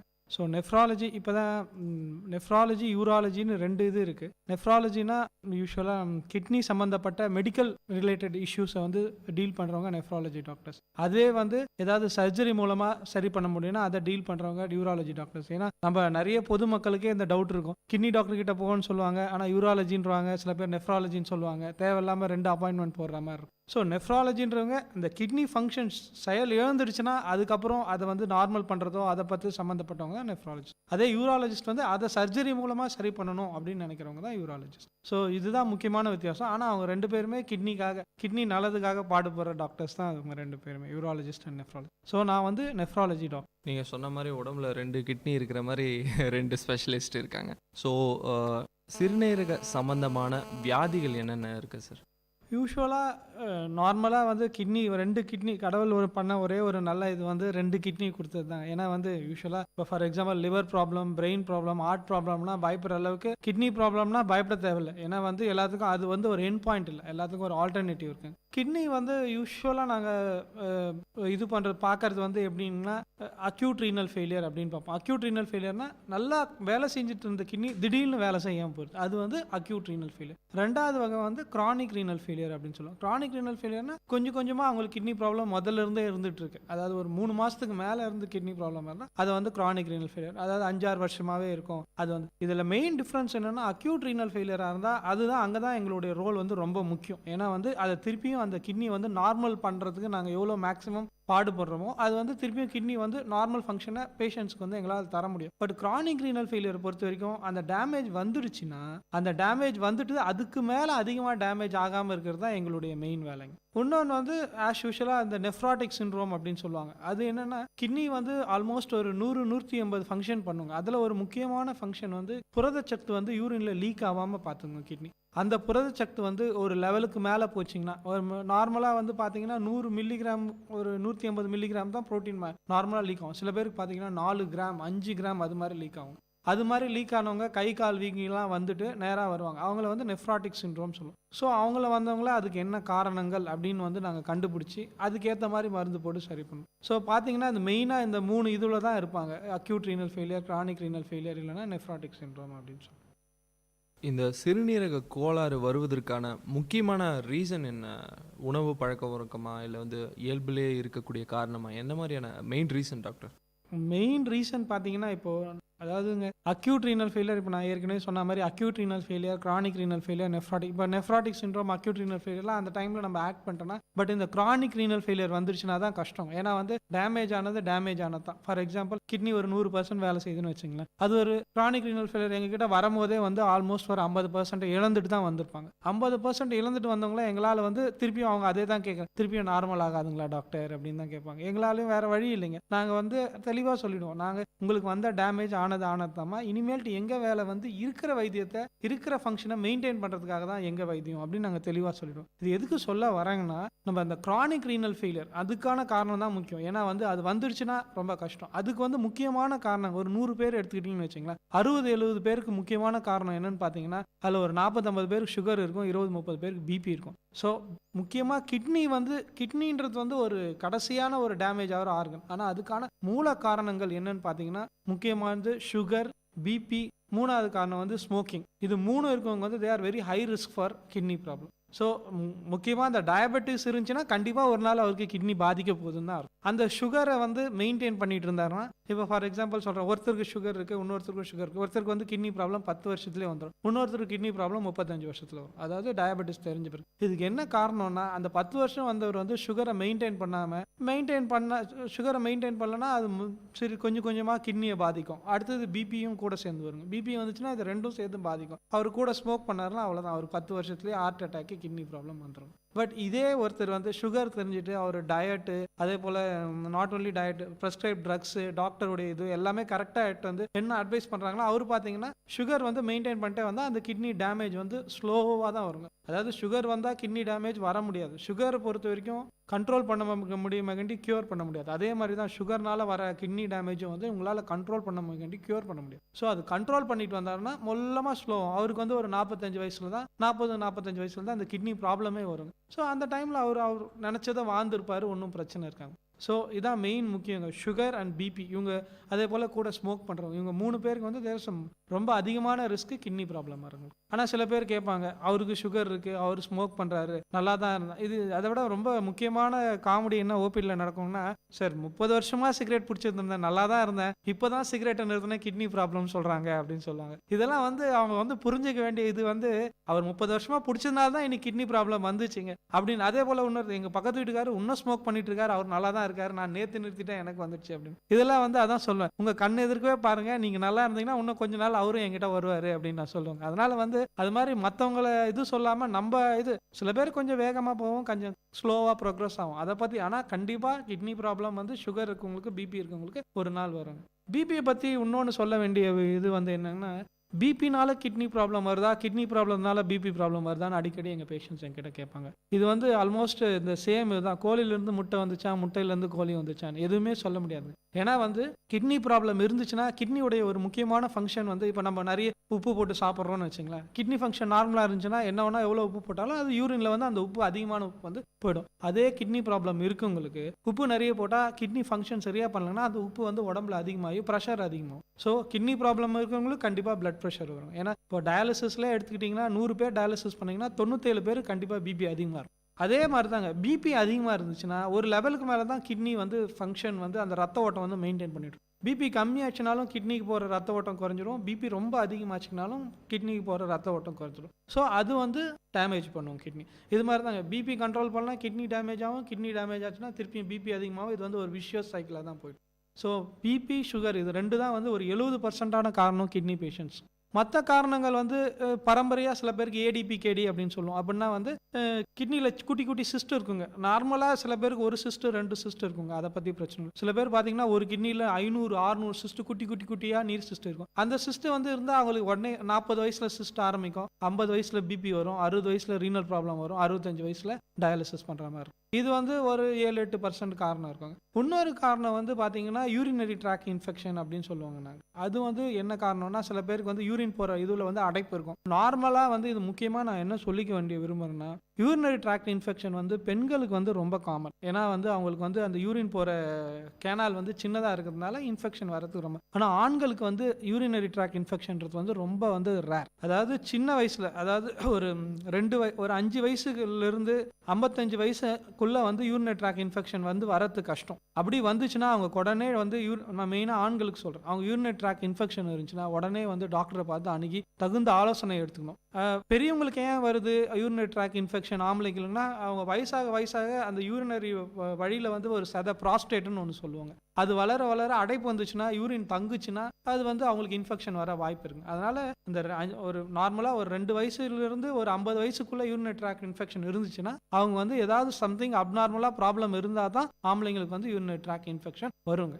அதுக்கப்புறம் காரணம் வந்து கிரானிக் இன்டர்ஸ்டிஷியல் நெஃப்ரைட்டிஸ் சொல்லுவோம். இது யாருக்குன்னா மெயினாக அந்த நிறைய கிராமத்தில் பார்ப்போம், வயசான பாட்டிங்களுக்கு வந்து மூட்டு வலி இடுப்பு வலி இல்லாத 50 வயசுக்கு மேலே இருக்கிற ஃபீமேல்ஸை நம்ம வந்து பார்க்குறதே ரொம்ப கஷ்டம் தான். அவங்க வலி வரும்போதெல்லாம் போயிட்டு மெடிக்கல் ஷாப்பில் 10 ரூபா கொடுத்து மாத்திரை வாங்கி சாப்பிடுவாங்க. இவங்க வந்து சில பேர் வந்து 2 வருஷம் 5 வருஷம் இது மாதிரி தொடர்ந்து சாப்பிட்றவங்க வந்து அனல்ஜெசிக் நெஃப்ரோபதி அப்படின்னு சொல்லுவாங்க. அதாவது கிட்னினால அந்த ஹை டோஸ் எடுத்துக்கிறதுனால கிட்னி கண்டிப்பாக அதனால தான் வந்து பாதிக்கும். அதனால தான் வந்து வலி மாத்திரைகளை வந்து தகுந்த ஆலோசனை இல்லாமல் வாங்கி சாப்பிடக்கூடாது அப்படின்றது நாங்கள் வந்து பொதுமக்களுக்கு வந்து அறிவுறுறோம். ஸோ இதெல்லாம் தான் முக்கியமான காரணங்கள். ஆனால் அதில் முக்கியமான ரொம்ப காமன் காரணம் வந்து சுகர் அண்ட் பிபி. அடுத்ததா உணவு முறைகள் டாக்டர், எந்த மாதிரியான உணவு முறைகள் எடுத்தால் வந்து இந்த கிட்னி வியாதி வராது, எந்த பிரச்சனையும் சந்திக்க முடியாது அப்படின்னு?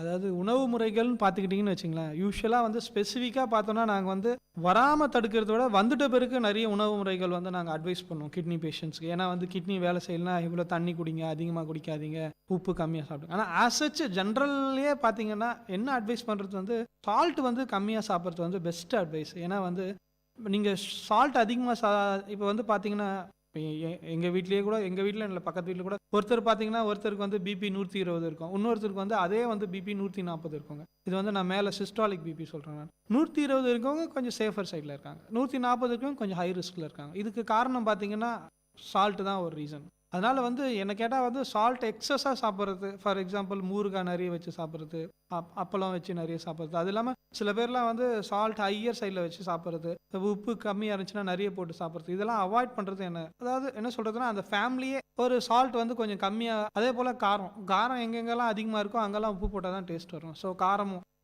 உப்பு ரெண்டும் கொஞ்சம் கம்மியாக சாப்பிட்றது இது ஒரு நல்ல அட்வைஸு. இன்னொரு ப்ரிவென்ஷன் வந்து அதே போல் தண்ணி குடிக்கிறது. தண்ணி வந்து இப்போ மேபி யூராலஜி டாக்டர்ஸ் நம்ம வெள்ளூர் தெரியும், வெள்ளூர் ஹாட் கிளைமேட்டு, எப்போல்லாம் சம்மர் பார்த்தீங்கன்னா இங்கே வந்து நிறைய பேர் கல்லுன்னு வந்துருவாங்க ரீனல் ஸ்டோன். இது எதுக்கு சொல்ல வரேன்னா நம்ம உடம்புல வந்து மினிமம், அதாவது நாங்கள் என்ன சொல்லுவோம்னா மினிமம் ஒரு நாளைக்கு யூரின் 500 ml வந்தால் போதும் அப்படின்னும். பட் வந்து தண்ணி வந்து ஒரு மினிமம் ஒரு 3 லிட்டர்ஸ் ஒரு நாளைக்கு குடிக்கணும். அது வந்து என்னுடைய அட்வைஸுங்க. 3 லிட்டர்ஸ் குடிக்கணும். அதே போல் வந்து என்ன பார்த்தீங்கன்னா தண்ணியை பொறுத்த வரைக்கும் நிறைய பேர் இதான் கேட்பாங்க, இது கிட்னி ப்ராப்ளம் வந்தால் தண்ணி குடிக்கக்கூடாதுன்னு சொல்கிறாங்களே. அது கிட்னி ப்ராப்ளம் வரவங்களுக்கு, வராது இருக்கிறவங்க நல்லா கிட்னி இருக்கிறவங்களுக்கு தண்ணி நிறைய குடித்தா இன்னும் கொஞ்சம் நல்லா கிட்னி வந்து ஃபங்க்ஷன் ஆகுன்றது என்னுடைய அட்வைஸ். அதே போல் காலையில் எழுந்த உடனே வெறும் வயிற்றில் அட்லீஸ்ட் ஒரு 500 to 750 ml குடிச்சிங்கன்னா தட் இஸ் டயூரிசிஸ், கிட்னி வந்து நல்லா வேலை செய்யும். அது இல்லாமல் இந்த மலச்சிக்கல் ப்ராப்ளம் இதெல்லாம் வராமல் இருக்கும். ஸோ என்னுடைய பெட்டர் அட்வைஸ் வந்து காலையில் எழுந்த உடனே ஒரு வெறும் வயிற்றில் பல் வளர்க்கறது முன்னே ஒரு 750 ml குடிச்சிங்கன்னா தட் இஸ் த திங். அதே போல் தண்ணி சில பேர் நிறைய பேர் என்ன பண்ணுவாங்க, தண்ணி குடிச்சிக்கிட்டே இருப்பாங்க.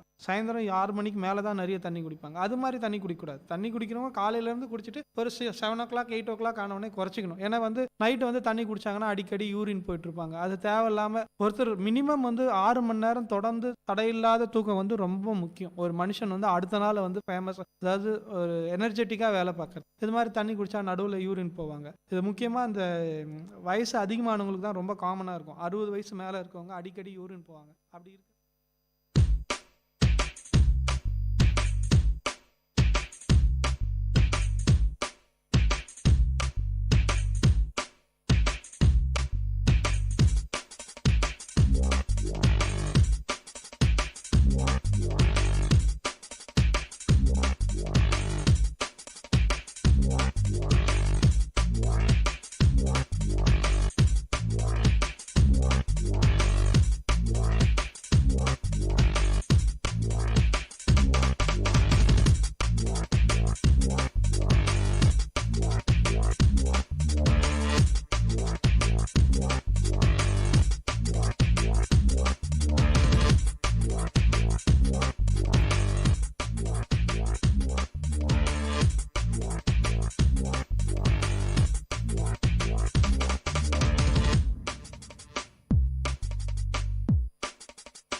Good morning, lovely listeners.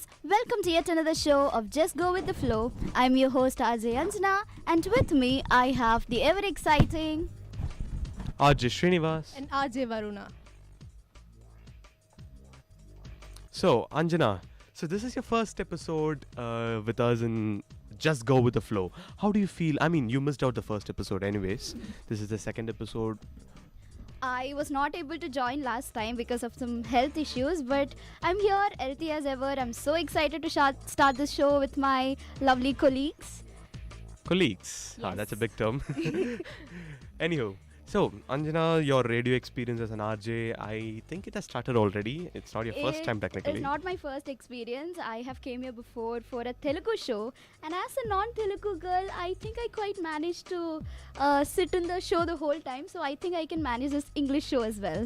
So, you came for a Telugu show without knowing Telugu. Exactly, I did that. So did you understand anything? Like how was... Not at all. But anyways, you managed to speak a few sentences. I did manage to speak a sentence, and I quite remember what I spoken as well. So I'm so proud of myself. Well, can you speak us some of the sentences that you remember from your last show? Okay, to start with, Nenu bagunnanu. Wow. Okay, anything else? Better than mine. No, this is not a topic, man. Let's delve into a topic. Fine. So, welcome to yet another exciting episode. Today we're going to be talking about freshman frustrations, where we dive into the roller coaster ride of transitioning from high school to college. From dorm dilemmas to cafeteria conundrums, we've got it all covered. So grab your headphones and get ready to laugh and even find some solutions to your freshman frustrations. I identify as frustration as a note. Everyone does. Speaking of frustrations, I mean, Anjana, this is the first week of your senior year. Yes, it is. And I was in a traumatic phase a month before because this is my last year in college. And thinking back, 1 year back, it was completely different because it was a very new environment, hostel life. It was a totally new experience. You still live in hostel, right? I still live in hostel, but I love hostel now. So, Anjana, what were your initial feelings and emotions when you first stepped onto the college campus? So, when I first set foot on the college campus, I had a mixed type of emotion of both excitement and nervousness. As I mentioned before, I'm a hostler, and this was my first hostel experience. And Secondly, additionally, this place was huge. The first day I had to take my ID card photo. I had to use my Google map to go to CTS Hall because I didn't know any place, any buildings here. So as I said, the place seemed so much bigger than my school, and I remember feeling a bit overwhelmed by the new environment. Yeah, it feels like you have gone from being the big fish in a small pond to a small fish in an ocean full of possibilities. Exactly. The opportunities here are so big, so loud. So make sure that you don't get lost in these opportunities. Yes. Just get some time to think about what you want to be. And also make sure to have a balance between both your academics and campus life. Exactly. So speaking about academics, how do you think you're managing your extracurricular life and your academic life in college? So this is my first experience like being in a club. I'm new to this club, and so what about you, Srinivas?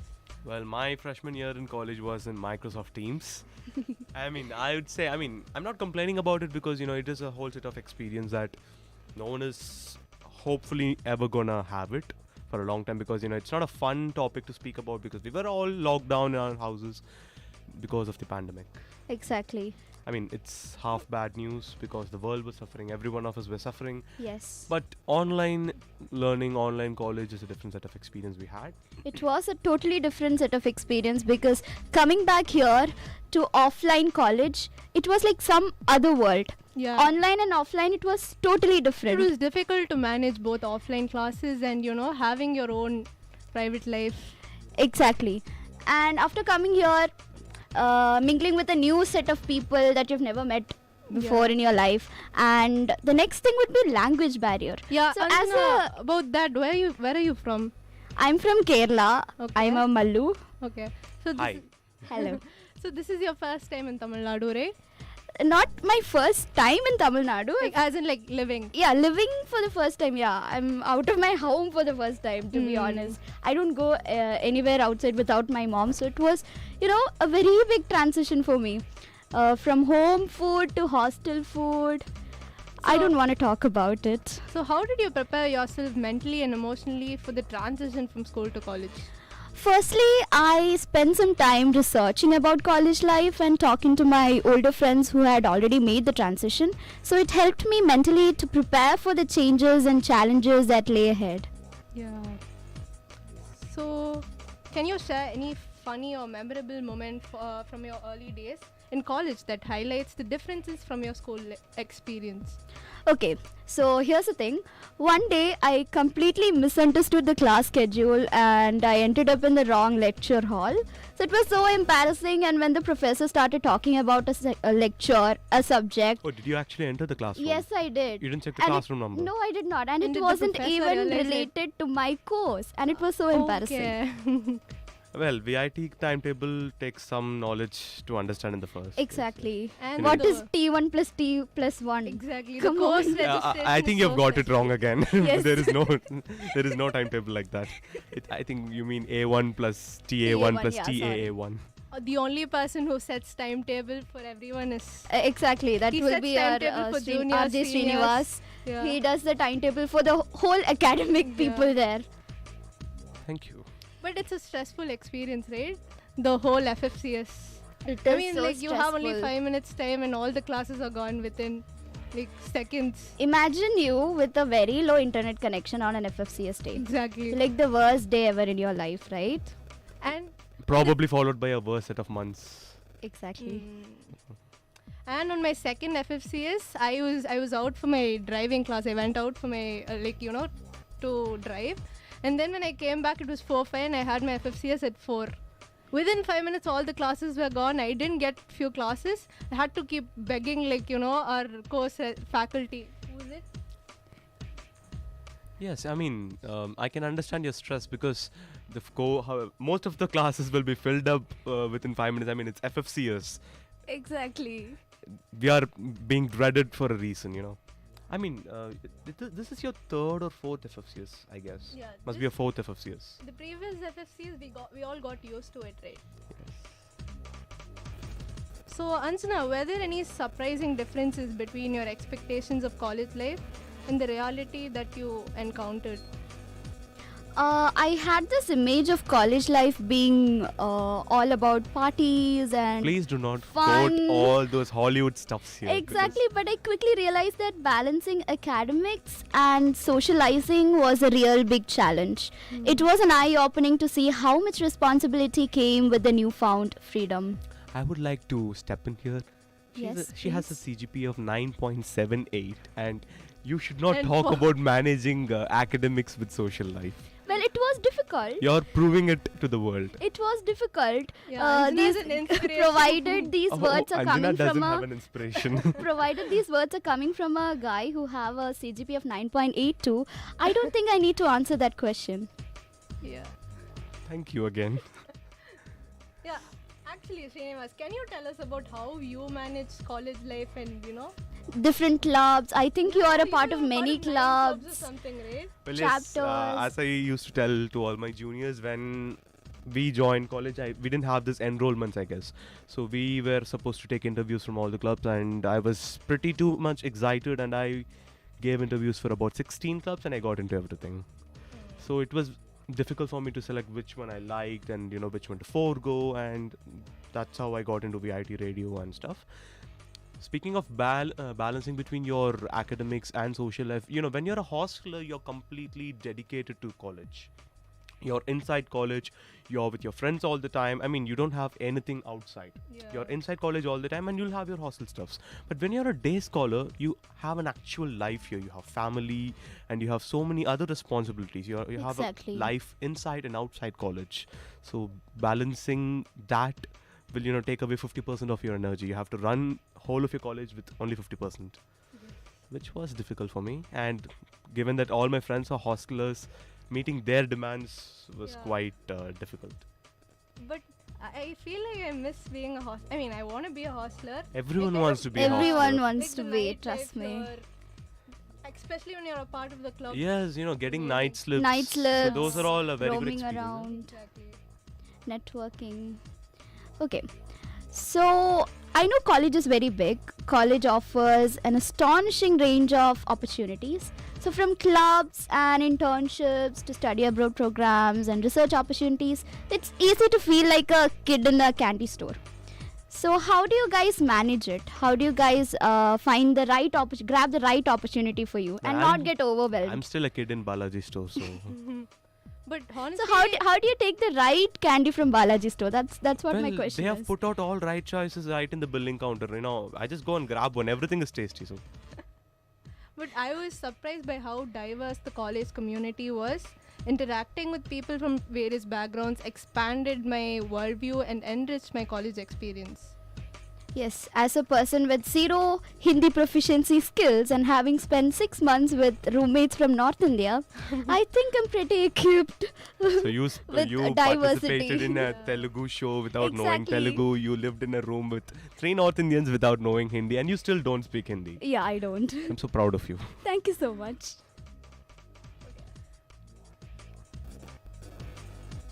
Yeah, I think we have observed a lot of silence for Anjana's struggles, or Yes. I don't know, happiness probably. Happiness only. Yeah, I can see it.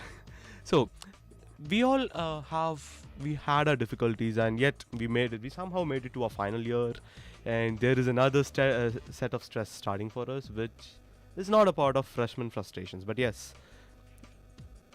when you are a college student, you have a different set of responsibilities from being a school student. You are actually an adult. No one's gonna spoon feed you, which we discussed in the first episode. Exactly. So be ready to be treated as an adult. That is the thing that I would like to say to freshmen who have come to campus. The because independence and freedom that you gain, please don't try to misuse it. Use it wisely. Yeah, It will totally because benefit you if we you are use still it wisely. tweens. We are not complete. We're still teenagers, anyways. Yeah. It takes 2 years from college to actually become an adult, but still, you will be treated as an adult. You will not be, spoon-fed things. The transition from high school to college is more than just a move for, high level of education. In many ways, it signifies the change from childhood into adulthood. And although all students may not feel quite like adults, I was telling, you're still 18, you're 17. That's how colleges and universities will treat them. And, we know how we are treated. We are expected to be in classes. I mean, before, do you remember in schools, when you get promoted from a class, like class 10 to class 11, you'll have a teacher assigned to you who will be announcing your classroom numbers, calling out the students, taking you to a new set of classrooms, making everyone stand and tell their names, and then probably she'll be giving sweets or at least yelling something about 11th standard. Yeah, that's the thing. In school, we all used to have a strict routine, but then in college, everything is flexible here. Like the classes, different class schedules, and you just have to keep adapting to the changes. And college also made me realize that learning isn't just about referring to your textbooks and reading just for the exams. Well, the methodology is always different because college demands you to be you more than to restrict yourself of what you learn from your textbooks. Exactly. It's not like school again. Yeah, it's also about critical thinking here. Critical thinking, yeah, I have a lot of critical decision making processes every day because I see a lot of things, and money management is another thing that we have to talk. Yeah, because, let's talk about Especially money hostlers. management.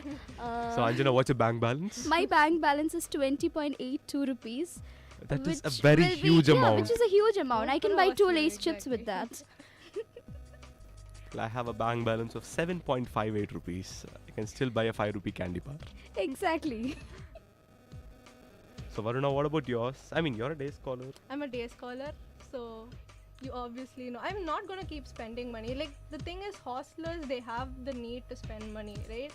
Trust me, there is no need. It's just. They have mess. Yes, They we have have a everything in a mess, mess. but But the thing is, when you're in a hostel, you're obviously gonna socialize with a lot of people. You're socializing with a lot of people. You're gonna hang out with them. So you're gonna go out exactly, with them. we have schedules from day 1 of a month to the day end. We'll be like, okay, first weekend we'll go out with our day scholar friends. Exactly. Next weekend we'll go out with our hostel friends. Next weekend we'll go And I out don't, with some I don't other think friends. that schedule applies only for friends and stuff, because I've seen you apply that schedule even for food. Exactly. You should see Anjana at 1 p.m. on Mondays and Fridays. Yeah, I see her snap streaks. No, it's not about the snaps. Her running pace, she'll be like, Mrs. Usain Bolt from MB to F block. Lol. Trust me, I'm the farthest thing from Usain Bolt.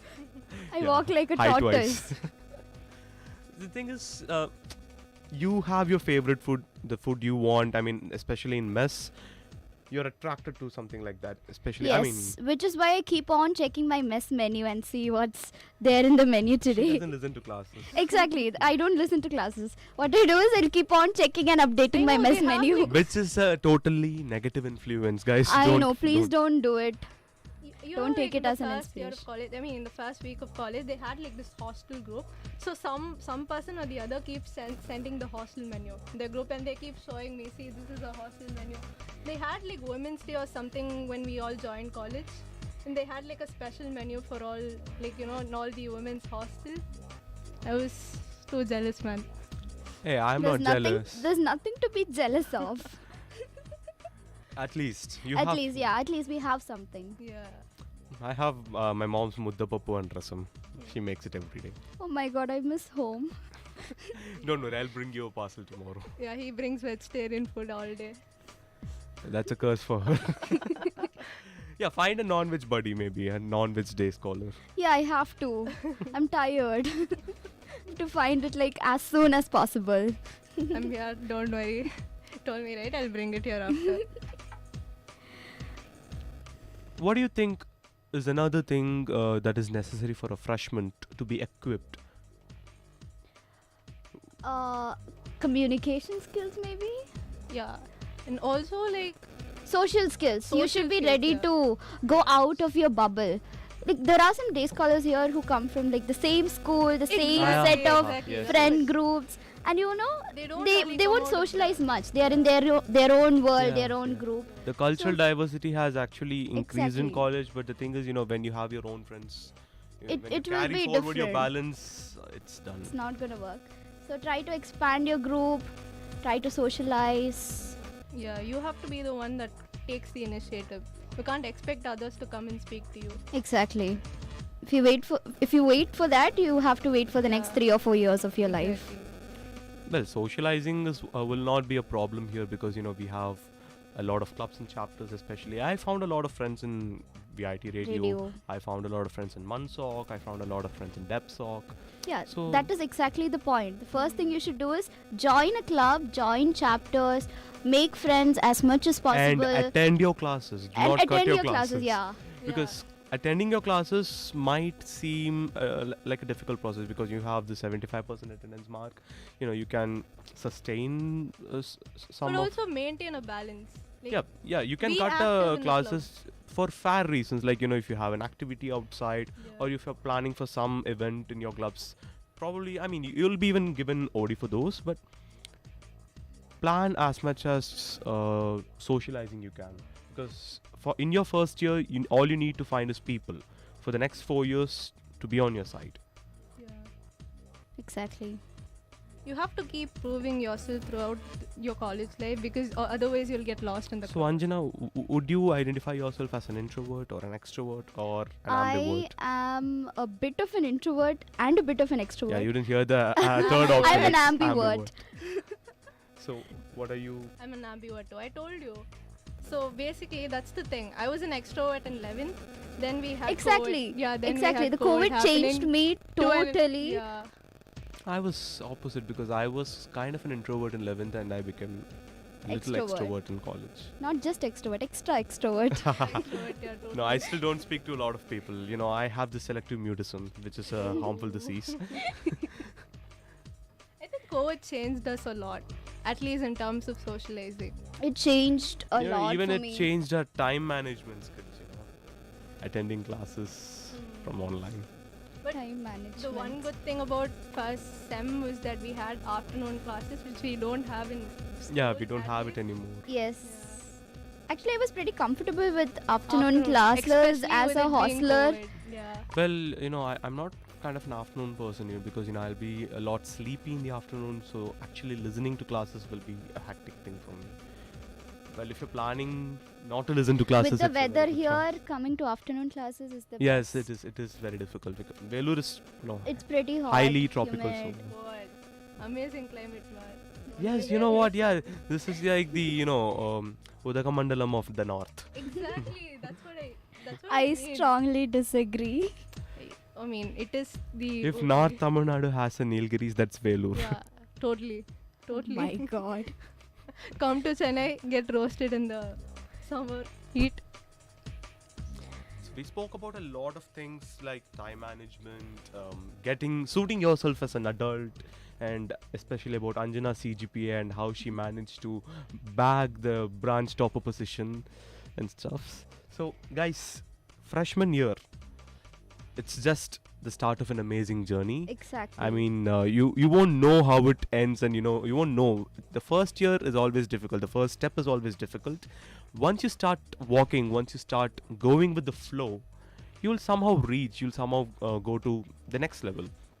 And I assure you that you will be feeling a lot in your final year, like we do as of now. I still regret not doing a lot of things in this campus, and I wish I had one more year here. Exactly. And remember that college is all about embracing the chaos and making memories that will have you laughing for years to come. Yeah, transitioning to college taught me resilience, adaptability, and the importance of seeking help when needed. So it also showed me the growth happens when you step outside your comfort zone. So aim for a lot of mental screenshots and screen recordings. Well, that's a wrap for today's episode of Freshman Frustration. I am hungry after hearing the word rap. So let's close it. Exactly. Stay tuned. Until next time. You're listening to VIT Community Radio 90.8 FM. I'm your RJ Srinivas. I'm your Ajay Anjana. And I'm your RJ Varuna. Signing off.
सब लोग बोलते हैं कि कुछ बड़ा करने के लिए अपने कंफर्ट जोन से बाहर आना ही पड़ता है, पर कोई यह नहीं बताता कि कितना मुश्किल होता है।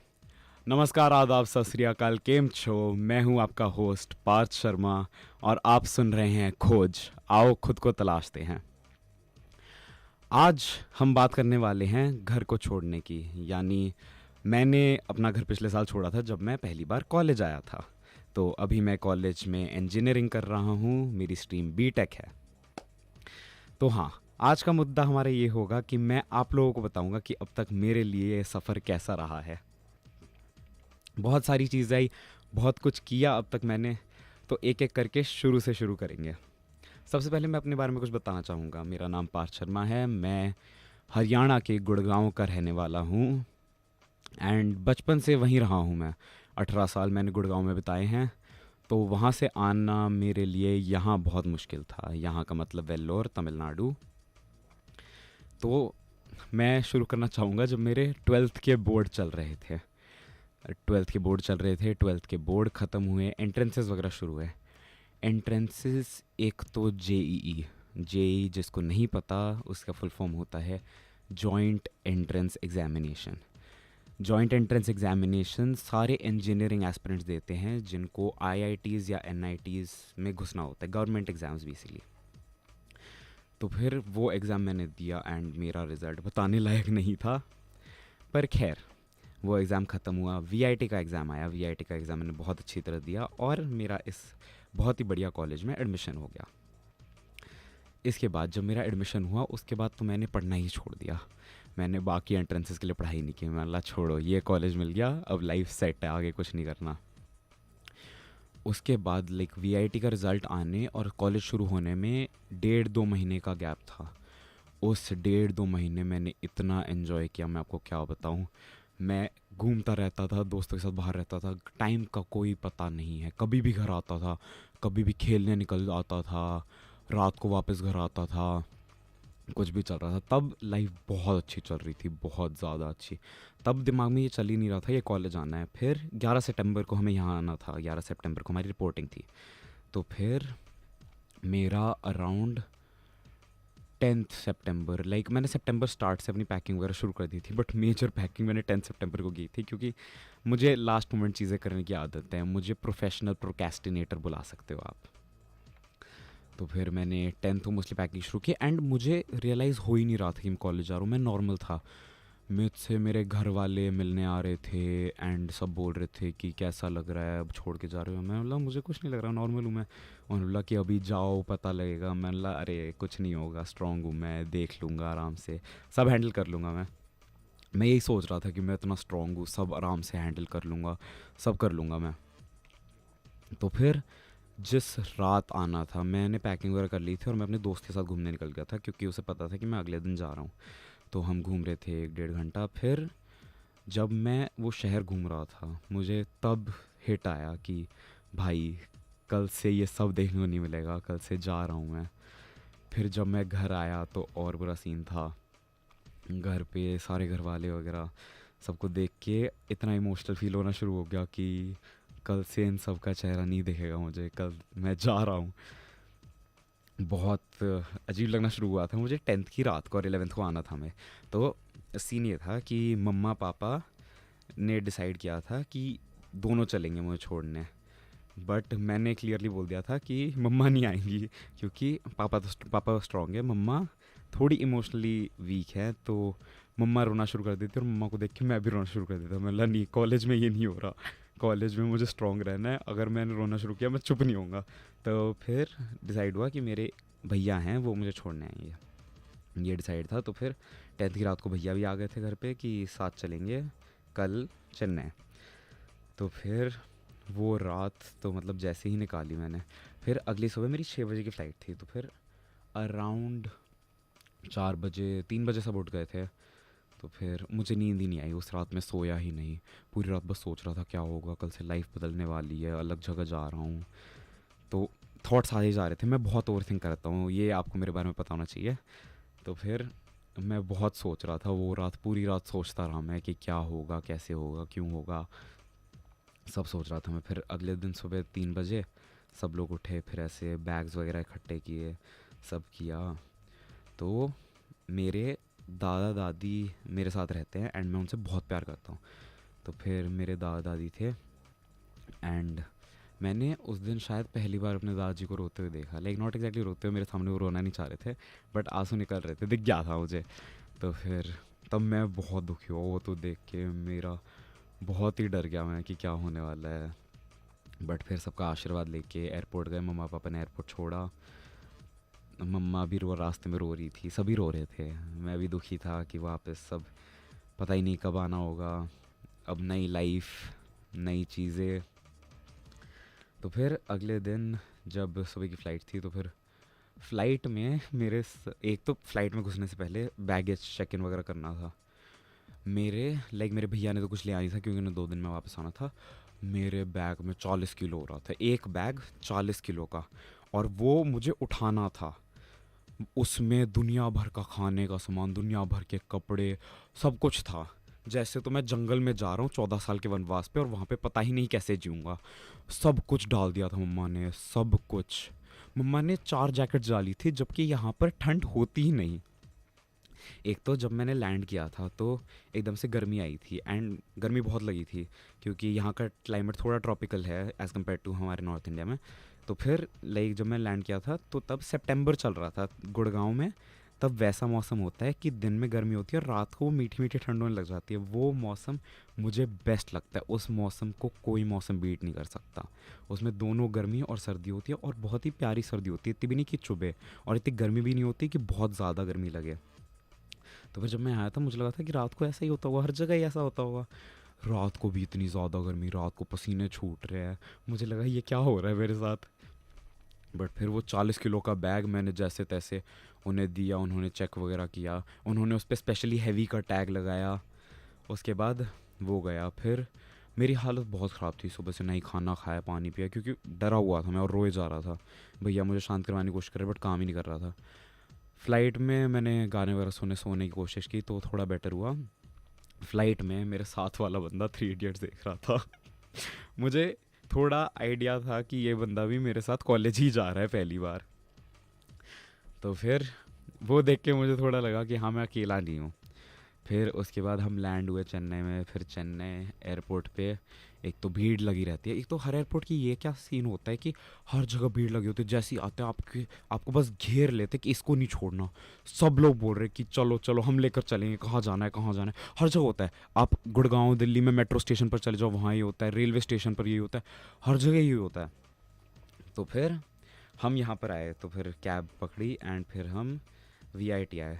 पूरे रास्ते एक तो भैया और मैं प्रेटी मच पूरी रात सोए नहीं थे, तो उसके बाद कैब में तो भैया सो गए। मुझे डर लग रहा, मैं पूरा रास्ता देख रहा चेन्नई से वेल्लोर तक का। एंड मेरे लिए हिंदी बहुत इंटेग्रल पार्ट रहा है मेरे बड़े होने में क्योंकि मैं बचपन से मैं बेसिकली हिंदी टीचर का बेटा हूँ, तो बचपन से हिंदी पढ़ी है मैंने। Hindi is my favourite language. Hindi मैं पढ़ता हूँ, हिंदी देखता हूँ, लाइक हिंदी गाने सुनता हूँ, हिंदी मूवीज़ देखता हूँ सब। तो बेसिकली यहाँ पर जब मैं आया एक भी साइन बोर्ड पर हिंदी नहीं है, बस या तो तमिल या इंग्लिश। वो देख के मुझे इतना वियर्ड लगा, लाइक पता नहीं क्यों नहीं लगना चाहिए था क्योंकि मुझे एक्सपेक्ट करना चाहिए था यहाँ पर हिंदी नहीं बोलते। हिंदी नॉर्थ इंडिया की लैंग्वेज, यहाँ की लैंग्वेज तमिल है तो तमिल चलेगी। बट पता नहीं क्यों वो देख के मुझे इतना वियर्ड लगा कि ये क्या है, लाइक हिंदी क्यों नहीं है यहाँ पे। वो देख के बहुत अजीब लगा मुझे। बट फिर जैसे तैसे कॉलेज पहुँचा। कॉलेज पहुँच के अलग ही दुनिया थी, इतना सुंदर कॉलेज, इतनी सुंदर बिल्डिंग्स, इतना सुंदर कैंपस। वो देख के तो लगा कि हाँ भाई थोड़ी अच्छी जगह है। फिर हम हॉस्टल की तरफ गए। एक तो चेन्नई एयरपोर्ट पे कैब्स वालों को पता होता है कि हाँ अब फ्रेशर्स आएंगे और बहुत सारी कमाई होगी, तो फिर उन्हें ब्लॉक्स वगैरह सबका आइडिया था कि कहाँ से क्या करना है वगैरह सब। तो फिर हम वहाँ गए ब्लॉक पे एंड थैंकफुली मेरे एक सीनियर थे यहाँ पे, लाइक एक भैया थे जिनमें पहले से जानता था, तो उन्होंने बहुत मदद की। वो आए फिर मुझसे मिलने, उन्होंने फिर बोला कि यहीं से बाल्टी मैट्रेस वगैरह ले लो। तो फिर बाल्टी मैट्रेस वगैरह ख़रीदा हमने। फिर एक तो उस मैट्रेस को ऊपर लेकर जाना, वो इतना भारी मैट्रेस, जैसे तैसे अकेले उस हॉस्टल के अंदर लेकर गया। फिर पहले हॉस्टल के अंदर चेक इन करना था, फिर मैं वो एक हाथ से मैट्रेस संभाल रहा हूँ, एक हाथ से बाल्टी संभाल रहा हूँ। फिर वार्डन बता रहा है कि अपना ये दिखाओ वो दिखाओ। बहुत ही मेहनत से मैंने वो चेक इन वगैरह किया। फिर मैं अपने रूम की तरफ गया। रूम में तब मेरा रूममेट शायद वॉशरूम गया हुआ था, तो मैं रूम में घुसा। रूम की हालत इतनी ख़राब हो रखी है, लाइक एक बेड पूरा सेट हो रखा है, एक बेड और एक टेबल सेट हो चुकी है, बट बाकी एक बेड और एक टेबल बस ऐसे फैला हुआ है, सारा सामान यहाँ वहाँ फैला हुआ है। वो देख के मुझे इतना डर लगा, मैं बोला भाई ये क्या हो रहा है। फिर उसके बाद मैंने जैसे तैसे सेटअप किया, अपना सारा सामान निकाला, अलमारी में लगाया ढंग से। फिर इतने में मेरा रूममेट आ गया। मेरा रूममेट केरला से था, तो फिर मैंने उससे बात वगैरह की एंड उसने देख लिया था मैं दुखी हूँ, तो उसने संभालने की कोशिश की थी। तो फिर रूममेट अच्छा था मेरा, थैंकफुली रूममेट से काफ़ी देर बात की मैंने। फिर उसके बाद भैया और मैं गए, हमने मेस का खाना ट्राई करना था मैं, तो फिर हमने मेस का खाना ट्राई किया एंड मेस का खाना वाज गुड। लाइक मैंने, सब लोग ये बोल रहे थे कि अब से तो घर का खाना मिलेगा ही नहीं, अब तो पानी मिलेगा, दाल तो होगी नहीं, छाछ क्या होता है, छाछ नहीं मिलेगा, ये सब बोल रहे थे। एक तो रिलेटिव्स इतने वियर्ड लोग होते हैं, लाइक कुछ रिलेटिव्स या तो बहुत अच्छे होते हैं, लाइक कुछ रिलेटिव्स जिनसे आप क्लोज भी होते हैं वो अच्छे होते हैं, बट कुछ जो दूर के रिलेटिव्स होते हैं उन्हें बस फालतू में छेड़ मराने का शौक होता है कि ओहो कॉलेज जा रहे हो, अब तब तो ये होगा वो होगा। मुझे देखने दो ना, संभाल लूँगा मैं, आप लोगों को क्यों बताना है मुझे क्या होगा, मैं संभाल सकता हूँ। मैं हाई स्कूल पास किया है मैंने, 12वीं पास करके निकला हूँ, तो संभाल लूँगा मैं, आपको क्यों बताना है मुझे कि मेस में दाल मिलेगी या पानी मिलेगा, मैं देख लूँगा अपना। तो एनीवे सॉरी, रिलेटिव्स का रेंट शुरू हो गया था। बट होते हैं कुछ रिलेटिव्स, लाइक उन्हें मेरे कॉलेज से दिक्कत, मुझसे दिक्कत, मेरे रिजल्ट से दिक्कत, हर चीज़ से दिक्कत होती है कुछ रिलेटिव्स को। कुछ रिलेटिव्स का बस ये मोटो होता है कि ना जियो ना दूसरे को जीने दो, सबको दुखी करके रखना है उन्हें। उन्हें किसी इवेंट पर बुलाओ तो वो दुखी, ना बुलाओ तो वो दुखी, बुलाओ तो ये ऐसे क्यों नहीं किया, वो वैसे क्यों नहीं किया, हर चीज़ से दिक्कत होती है। बट एनीवे फिर उसके बाद मैंने अनपैक वगैरह किया, सामान वगैरह लगाया, मेस का खाना अच्छा था, मुझे पसंद आया। फिर उसके बाद शाम होनी शुरू हो गई थी, हम दोपहर तक पहुँचे थे क्योंकि चेन्नई से 3 घंटा लगता है वेल्लोर तक आने पर। तो फिर शाम होनी शुरू हो गई थी एंड उसके बाद शाम हो रही थी। फिर हमने एक होटल बुक किया था जो यहाँ से होगा कुछ 7-8 किलोमीटर दूर। तो फिर भैया ने बोला कि तू यहीं रुक जा, मैं होटल में रुक जाऊँगा। मैंने बोला नहीं, मैं एक तो पूरा दिन रो रहा हूँ, कुछ खाया नहीं है, सुबह से पानी नहीं पिया, मैं बस रोए जा रहा हूँ। फिर भैया ने बोला कि तू यहीं रुक जा, थोड़ा अकस्टम हो जाएगा वगैरह। मैं बोला नहीं, यहाँ तो नहीं रुक रहा आज तो चलो होटल ही चलो प्लीज़, मुझसे नहीं होगा। फिर भैया ने बोला अच्छा ठीक है। फिर हम ऑटो पकड़ने जा रहे थे, एक ऑटो वाला हमें मिला, हमने उससे पूछा एंड उसने बोला 1000 7 किलोमीटर के लिए। हमने बोला ठीक है भाई रहने दो, हम खुद देख लेंगे अपना। एंड वो लिटरली हमारे पीछे पड़ गया, हमें छोड़ ही नहीं रहा, हमारे आगे पीछे चलता जा रहा है, यहाँ जा रहा है, हम जहाँ भी जा रहे हैं हमारा पीछा कर रहा है बस कि सर चल पड़ो प्लीज़ प्लीज़ प्लीज़। पीछे पड़ गया। भैया ने मुझे स्ट्रिक्टली बोला कि अगर कोई इतना पीछे पड़े उससे दूर रहना है, ठीक है। तो मैं बोला ठीक है। उसके बाद हम फिर एक ऑटो वाला मिला एंड 700 में अग्री किया उसने। एक तो यहाँ पर पता नहीं क्यों but auto prices are crazy expensive. Like अगर मैं वहाँ पर होता एंड इतना डिस्टेंस ट्रैवल करने के लिए आई वुड पे अराउंड 100 रुपीज़। यहाँ पे उसने मुझसे 700 मांगे एंड सब 700 मांग रहे, तो मतलब that is the standard rate. तो फिर एक तो 700 हमने दिए, तो बेसिकली 7 किलोमीटर दूर होटल है, वी पेड 100 रुपीज़ पर किलोमीटर। इतना पेट्रोल का रेट चल रहा है आजकल, 100 किलो मतलब एक एनीवे। उसके बाद फिर हमने अग्री किया एंड हम गए वहाँ पे। तो फिर हम होटल में गए and thankfully nice hotel, and वो यहाँ वेल्लोर में एक बहुत बड़ा गोल्डन टेम्पल है उसके सामने था। तो फिर हम वहाँ गए, तो फिर हम होटल पहुँच गए, होटल में बैग्स वगैरह रखे एंड फिर हम वहाँ गए लाइक मंदिर घूमने गए। हमने सोचा मंदिर घूम लेते एक बार, तो फिर हम वहाँ मंदिर गए।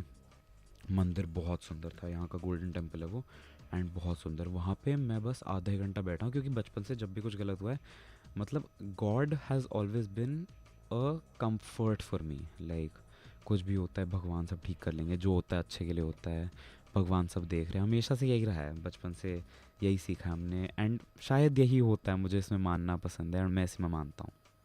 भगवान जो करता है अच्छे के लिए होता है एंड जो करता है भगवान करता है। तो फिर उसके बाद हम वो वहाँ गोल्डन टेम्पल पे आधा घंटा बैठा रहा मैं। फिर बंद होने का टाइम हो गया तो हमें बाहर आना पड़ा, बट बहुत शांत जगह। फिर उसके बाद एक स्ट्रीट साइड से हमने डोसा और इडली ख़रीद लिया एंड फिर होटल में चले गए। हम टीवी देख रहे थे, तब शायद कोई मैच चल रहा था, इंडिया का कोई मैच चल रहा था, तो वो देख रहा था मैं एंड उसमें मैंने हिंदी कमेंट्री लगाने की कोशिश की। हिंदी कमेंट्री आई नहीं रही, ना हिंदी ना ही इंग्लिश, बस तमिल कमेंट्री चल रही थी, तो समझ ही नहीं आ रहा कमेंटेटर्स बोल के रहे हैं। मैच अच्छा था, इंडिया जीत रही थी, मुझे अच्छा लग रहा था। खाना मैंने फिर थोड़ा खाया क्योंकि फिर अब एक फ़ेज़ आता है आपका जब सैडनेस के बाद एक एक्सेप्टेंस का फ़ेज़ आ जाता है कि हाँ अब यही है जो है, ये हमारी रियलिटी है and we have to accept this. एक मुझे जाकिर खान की लाइन बहुत पसंद है जो उसने बोली थी कि घर ऐसी चीज़ है जो आप मर्ज़ी से छोड़ो या मजबूरी से, पर जब आप घर छोड़ते हो तो टूट के अलग नहीं होते। जैसे कपड़ा खिंचता है वैसे चिर के अलग होते हो। उसके वो धागे कभी बनते नहीं हैं, हमेशा वैसे ही रहते हैं। वो ज़ख्म ताउम्र तुम्हारी पीठ पे रहते हैं कि कहीं से उखड़ के आए हो। ये लाइन मुझे बहुत अच्छी लगती है। ये लाइन एक्चुअली करेक्टली रिप्रेजेंट करती है जिन्होंने भी अपना घर छोड़ा है या जिन्होंने देश भी छोड़ा है, उन लोगों को हमेशा ही ऐसा लगता है कि वो कहीं से उखड़ के आए हैं। जैसे आज भी मैं यहाँ हूँ, ये जगह बहुत अच्छी है, पर अभी भी थोड़ा मन में रहता है कि मैं वहाँ का हूँ, वो मेरी जगह है। उस जगह पर फील होता है कि हाँ ये घर है, यहाँ सुकून मिलता है। चाहे दुनिया में कहीं भी घूम लो, सुकून तो घर पे ही मिलता है। तो फिर वहाँ अगले दिन हमें कॉलेज जाना था क्योंकि 12 से हमारी इंडक्शन शुरू थी, 12 सितंबर से। तो फिर तब भी मेरा जाने का मन नहीं था। सुबह 6 बजे कहीं उठा था मैं कि निकलना था मैं। तो फिर मैं उठा एंड सामने ही एक बहुत सुंदर सा कैफ़े था, तो फिर वहाँ पर हमने ब्रेकफास्ट किया। एंड यहाँ साउथ इंडिया की एक बात मुझे बहुत पसंद है, यहाँ की फ़िल्टर कॉफ़ी बेस्ट। वैसी कॉफ़ी मैंने जीवन में नहीं पी। मुझे कॉफ़ी यूजुअली पसंद नहीं है, मैं वहाँ पे कॉफ़ी या चाय कुछ नहीं पीता, बट यहाँ की filter coffee, oh my God, उस जैसा मैंने आज तक कुछ नहीं पिया है। जिन्होंने साउथ इंडिया की फ़िल्टर कॉफ़ी ट्राई नहीं की, उन्हें एक बार यहाँ आके फ़िल्टर कॉफ़ी ट्राई करनी है। और उनके सिग्नेचर छोटे ग्लास और छोटी कटोरी में, वो बहुत बढ़िया लगती है। लाइक उस जैसा कुछ हिट देता ही नहीं, वो बेस्ट है। फिर उसके बाद हम इंडक्शन के लिए गए एंड वहाँ पे मैं रोए जा रहा हूँ। फिर वहाँ पे इंडक्शन में भैया मेरे साथ बैठे हैं क्योंकि पेरेंट को अटेंड करनी थी। फिर भैया ने मेरे साथ में एक लड़का बैठा था, उससे बात शुरू की एंड उसे हिंदी आती थी। तो लाइक मैं फिर ऐसे लाइट अप हुआ थोड़ा कि ओ वहाँ से भी कोई है।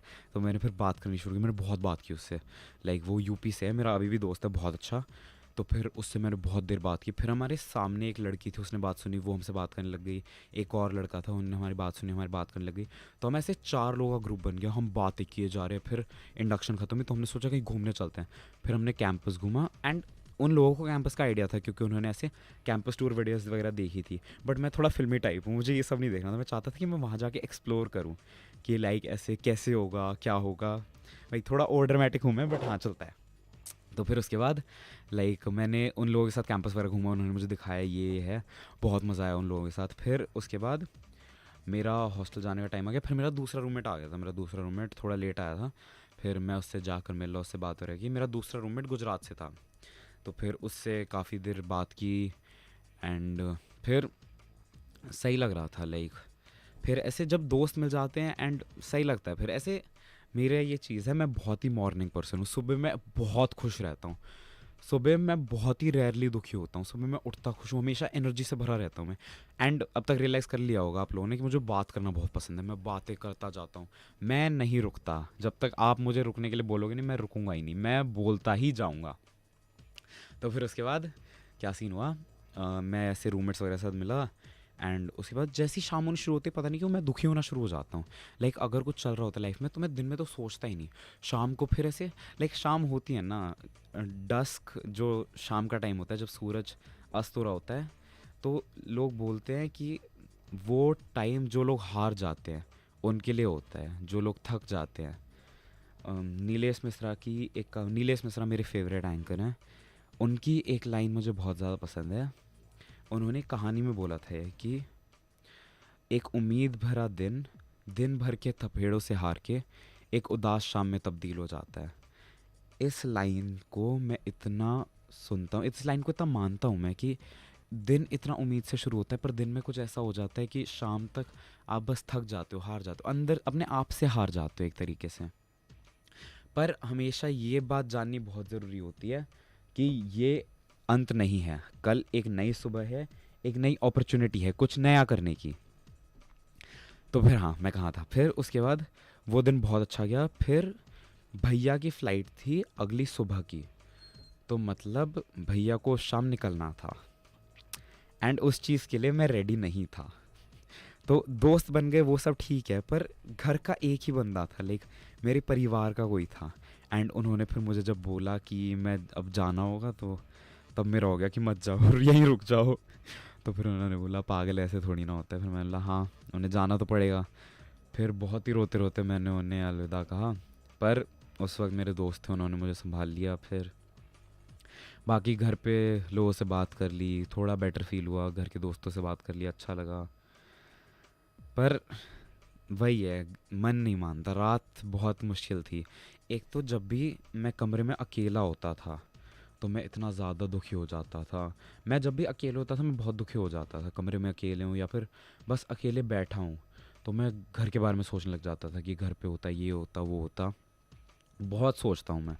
तो फिर मेरा रूममेट यही बोलता था कि तू अकेले मत रहियो अभी भी। मेरा रूममेट हमेशा ट्राई करता था कि मेरे साथ रहे, हम सारे काम ही साथ में करते थे। तो फिर धीरे धीरे आदत पड़ी जाती है। अब 1 साल हो गया यहाँ पे एंड सक्सेसफुली निकला है, आई वुड से। बहुत अच्छा गया 1 साल, इतने सारे दोस्त बनाए। एक तो हॉस्टल की ये भी बात होती है, हॉस्टल लाइफ कॉलेज लाइफ का बेस्ट पार्ट होती है। अगर कोई हॉस्टल में कभी नहीं रहा है, मैं स्ट्रांगली रिकमेंड करूँगा कि एक बार तो हॉस्टल में रहना चाहिए, क्योंकि जो हॉस्टल में सीखने को मिलता है वो कहीं सीखने को नहीं मिलता। एक तो हॉस्टल में आप ऐसे दोस्त बनाते हो जिन्हें आप इंसान भी नहीं बोल सकते। बाकी लोगों के सामने आप ये नहीं बोल सकते हो कि आदमी इंसान है। और हॉस्टल में आप 2 बजे से पहले तो सो ही नहीं सकते। आज भी सुबह 8 बजे क्लास थी, मेरे चारों रूममेट्स हम 5 बजे सोए हैं जाके, क्योंकि सोना ही नहीं किसी को। रात को हमने डिसाइड किया था कि 1 बजे सो जाएंगे, सुबह 8 बजे क्लास है, क्योंकि कमरे में कोई नहीं उठता, सारे आलसी हैं, कोई उठता ही नहीं। एक अलार्म बजता रहता है घंटों तक, फिर जाके कोई उठता है, फिर बाकी तीनों को उठाता है, फिर सारे रेडी होते हैं, भाग भाग के क्लास पहुँचते हैं ताकि अटेंडेंस मिल जाए। फिर हम लोग जैसे तैसे, फिर कल रात डिसाइड हुआ था कि 1 बजे सोएंगे, ठीक है। 1 बजे का डिसाइड था। 1 बजे फिर कुछ बात शुरू हो गई, बात करने लग गए, फिर गेम खेलना शुरू कर दिया। चारों खेल रहे हैं, 1 घंटा हो गया, 2 घंटे हो गए, फिर उसके बाद नींद ही नहीं आ रही, कुछ भी कर रहे हैं। फिर तो फिर हॉस्टल में ये होता है। हॉस्टल में पिछले फर्स्ट ईयर था मेरा हॉस्टल में, अब तो सेकंड ईयर है। फर्स्ट ईयर जो था हॉस्टल में, उसमें हमारे सब 7 दोस्त तो ऐसे ही रात को बने हैं। ऐसे हम हॉस्टल में घूमते रहते थे, फिर लोग मिल गए, उनसे बात शुरू कर दी कि कहाँ से हो, कैसे हो। फिर ऐसे एक पूरा ग्रुप बन गया था हमारा हॉस्टल में। रोज़ रात को 10-12 लोगों का ग्रुप एक ही कमरे में बैठता था, फिर सारे बात करते थे, घंटों तक बातें चलती थी। तो हॉस्टल लाइफ का ये पार्ट बहुत अच्छा है, आपको दोस्त मिलते हैं, आप बहुत कुछ सीखते हो हॉस्टल में। और हॉस्टल में फ्रीडम भी होती है बट रिस्पॉन्सिबिलिटी भी होती है। जैसे हॉस्टल में ऐसा लगा था कि मतलब कपड़े धोना कितना ही मुश्किल काम होगा, धो लिया करेंगे। फिर उसके बाद कुछ कपड़े तो हम लॉन्ड्री में दे देते थे, बट कुछ कपड़े थे जो खुद धोने पड़ते थे। जैसे मेरा कुर्ता है जो रंग छोड़ता है, तो उसे धोना था, वो अलग ही स्ट्रगल है। कपड़े धोने ही नहीं आ रहे, हम सोच रहे कपड़े धोते कैसे हैं। मम्मा को फ़ोन किया मैंने, मम्मा कपड़े कैसे धोते हैं। फिर मम्मा ने पूरा बताया कि ऐसे करो, ऐसे करो, ऐसे करो, फिर वैसे वैसे किया, तो अब तो कपड़े धोना सीख गया मैं। बट आज भी पता ही नहीं कि कौन सा कपड़ा किसके साथ जाता है, कैसे धोने होते हैं। आज भी कल की बात है, कल 1 साल हो गया मुझे हॉस्टल में रहते हुए। कल मैंने मम्मा को फ़ोन करके पूछा कि इस कपड़े को कैसे धोते हैं। फिर मम्मा ने बोला ऐसे कर, वैसे कर। तो फिर हाँ। एंड दूसरी बात, फ्रीडम। हॉस्टल में फ्रीडम बहुत ही ज़्यादा है। लाइक घर वालों को पता ही नहीं तुम कर क्या रहे हो, तो फिर कुछ भी चल रहा है। लाइक अब मम्मा को थोड़ा ऐसा लगता है कि मैं यहाँ पर थोड़ा अकेला पड़ जाता हूँ, तो फिर मैं ऐसे मम्मा से पूछता हूँ कि यहाँ घूमने चला जाऊँ। मम्मा बोलते हैं हाँ चले जाओ। पिछले साल मैं अपने 2 दोस्तों के साथ पहले तो कोयम्बटूर गया था, जब महाशिवरात्रि का ईशा फाउंडेशन का बहुत बड़ा प्रोग्राम होता है। आदि योगी की बहुत बड़ी मूर्ति है वहाँ पे एंड बहुत सुंदर है वो। वहाँ पर हम गए थे सदगुरु के उसके लिए एंड बहुत मज़ा आया, बहुत अच्छा था वो। फिर हम वापस आए एंड अभी रिसेंटली मैं येरकट गया था अप्रैल में अभी, एंड वो जगह बहुत सुंदर है, हिल स्टेशन है, बहुत सुंदर। अगर कोई यहाँ का रहने वाला है एंड वो येरकट नहीं गया, आई वुड स्ट्रांगली रिकमेंड कि एक बार तो जाना चाहिए। इतनी सुंदर जगह है एंड इतने मज़े आए, इतना वेल प्लान ट्रिप था, बहुत मज़े आए। एक तो जब आप खुद बाहर जाते हो, खुद बहुत चीज़ें सीखते हो, दूसरे कल्चर्स के बारे में पता लगता है, अलग अलग चीज़ों के बारे में पता लगता है, बहुत कुछ सीखते हो आप। ये मेरा ट्रैवल करना बहुत पसंद है एंड यहाँ आने का एक बहुत अच्छी बात है कि घर वालों से इंटरप्शन नहीं है। तो मैं घूमने जाने के लिए कहीं भी परमिशन मांगता हूँ, वो जाने देते हैं। अभी शायद मैं अगले वीकेंड चेन्नई भी जा रहा हूँ, बट हाँ उसी बात ठीक है। और फ्रीडम के साथ रिस्पॉन्सिबिलिटी भी बहुत ज़्यादा है। जैसे कपड़े धोने की बात हो गई, उसके अलावा मनी मैनेजमेंट। जब मैं आया मैंने 1 महीने पैसे ही खर्च नहीं किए। मुझे लगा कि मैं सारे ही उड़ा दूंगा, क्योंकि खुद पे तो भरोसा ही नहीं। तब तो बस मम्मा देती थी कि इतने पैसे हैं, मार्केट से जाके इतना दूध इतनी दही लिया। मैं बोलता था ठीक है, फिर मैं मार्केट से ले आता था। बट यहाँ पर तो आइडिया नहीं था। 1-1.5 महीना तो मैंने स्पेंड ही नहीं किया। मैं सोचा पता ही नहीं क्या हो जाएगा। फिर धीरे धीरे थोड़ा करना शुरू किया तो समझ आया ओ इतना मुश्किल नहीं है। तो अब एक्सपेंसेस संभालना बहुत ज़रूरी है। अगर कोई फ्रेशर वगैरह सुन रहा है तो आई वुड स्ट्रांगली रिकमेंड कि एक्सपेंसेस मैनेज करना सीखो, क्योंकि that is a necessary skill. And उसके अलावा टाइम मैनेजमेंट बहुत ज़रूरी है. आज भी हम टाइम बहुत एफिशिएंटली मैनेज करते हैं, रात को सोते ही नहीं बट जैसे पढ़ाई, क्लासेस, जिम, इस सब में टाइम मैनेज करना पड़ता है. तो फिर जैसे वर्कआउट भी करना है, बॉडी फिजिकल एक्टिविटी करनी है, तो फिर उसके लिए जिम जाते हैं. बाकी क्लासेस के साथ मैनेज करना है, कभी क्लास के बीच में चले गए, 2 घंटे का ब्रेक है, चले गए जिम, ऐसे कर लिया. तो फिर लाइक हॉस्टल लाइफ सिखाती बहुत ज़्यादा है आपको. And same with college life, ये सारी चीज़ें सिखाती बहुत ज़्यादा है. तो अब जैसे अब फ्रेशर्स आ रहे हैं, हर कॉलेज में आ रहे हैं, एंड बहुत लोग देश छोड़ के भी जा रहे हैं, बहुत लोग नए नए कॉलेज में जा रहे हैं. तो सबको कॉन्ग्रेचुलेशंस फर्स्ट ऑफ ऑल कि सबको अच्छे कॉलेज मिले. एंड सबको मैं यही बोलूँगा कि लाइक दुखी मत होना अगर तुम जा रहे हो. तो कॉलेज लाइफ एक बहुत प्यारी जर्नी है. लाइक तुम्हारे जितने भी साल का कोर्स है, तुम्हें बहुत कुछ सीखने को मिलेगा. एंड इन्हें वेस्ट मत करना, जितना हो सके सोशलाइज करना, जितना हो सके मज़े करना, क्योंकि ये टाइम वापस नहीं आने वाला. मेरा 1 साल निकल गया, मुझे लग रहा है कि इतना कुछ था जो मैं और कर सकता था. एंड आई एम थैंकफुल कि अभी वो टाइम निकला नहीं. तो मैं अभी भी बहुत कुछ कर सकता हूँ एंड मैं करूँगा. तो इसी हाई नोट पे ख़त्म करते हैं. मैं हूं आपका होस्ट पार्थ शर्मा. आप सुन रहे थे वीआईटी कम्युनिटी रेडियो 90.8. खुश रहिए, मुस्कुराते रहिए. Bye bye.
హలో హాయ్ అందరికీ నమస్కారం. మీరు వింటున్నారు VIT community radio 90.8 FM.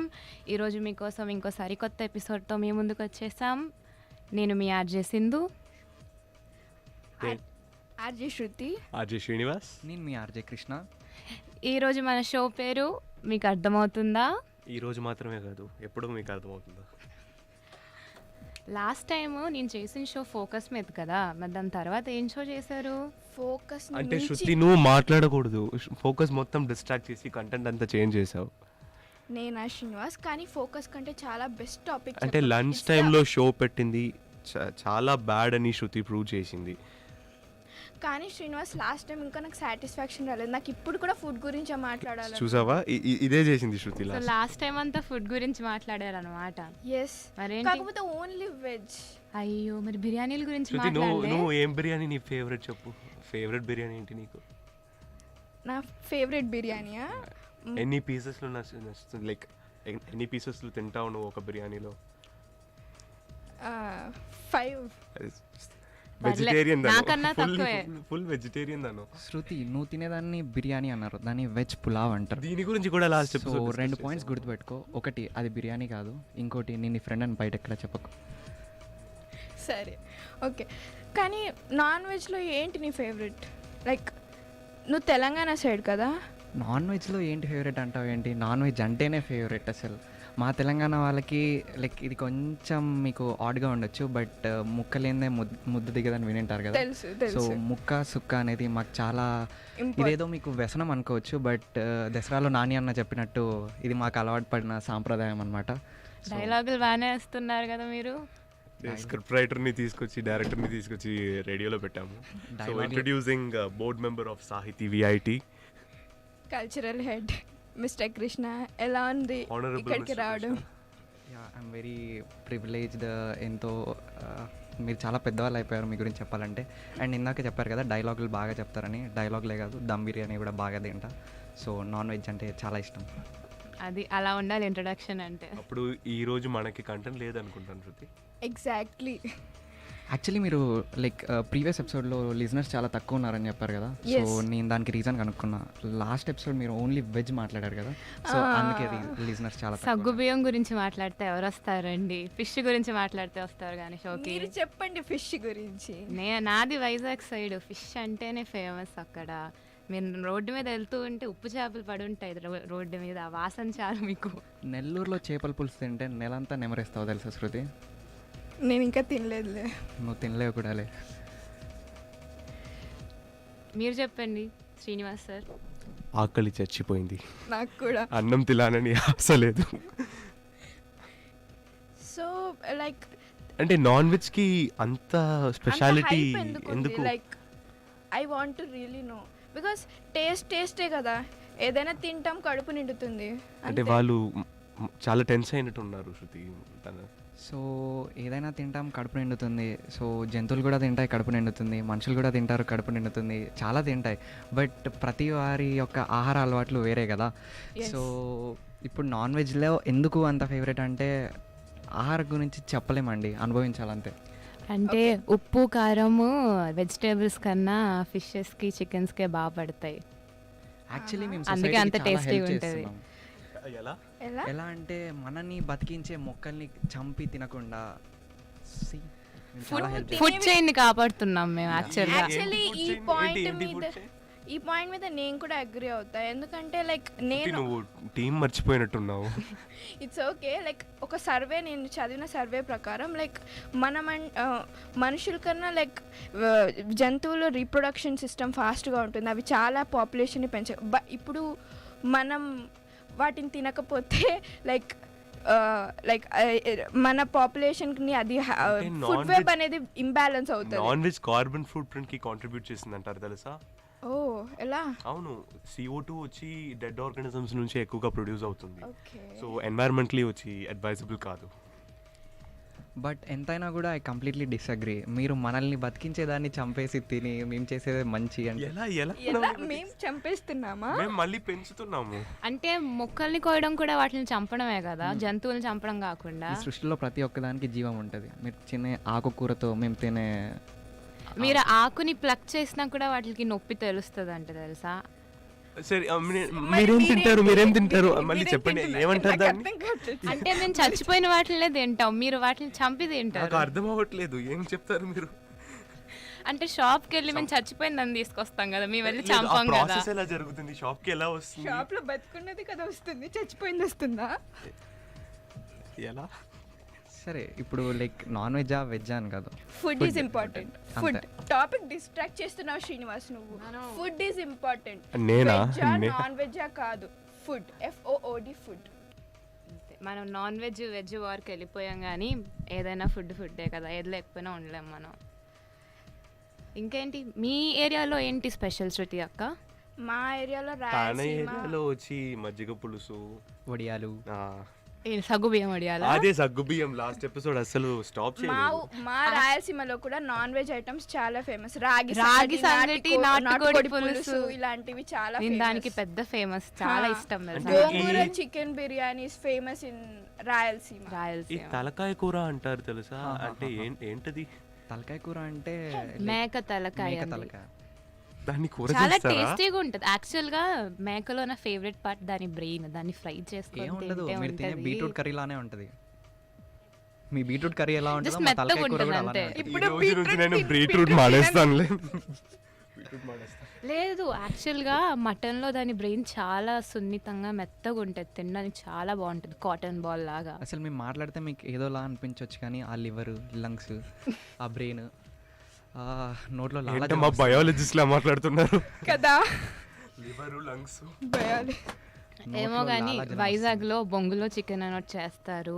Yeah, బొంగులో చికెన్ అరకులో చాలా ఫేమస్, చాలా ఫేమస్ అది. ఇది నేను ఒక సినిమాలో కూడా చూసాను.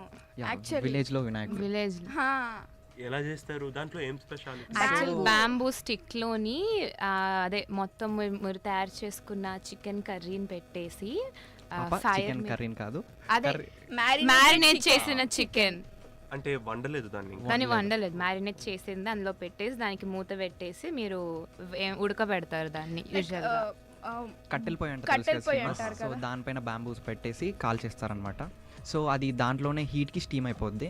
సో ఆ టేస్ట్ చాలా డిఫరెంట్ ఉంటుంది. స్మెల్ కూడా చాలా బాగుంటుంది, బ్యాంబూ స్మెల్ దానికి పట్టి.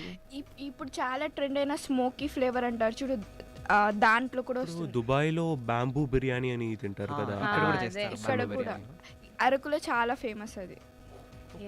ఇండియా బొంగులో చికెన్ అంటే బ్యాంబూని మనం తెలుగులో బొంగు అంటాం అనమాట. బ్యాడ్ వర్డ్ అనుకోకండి ఎవరు, అది నిజంగా అలానే అంటారు.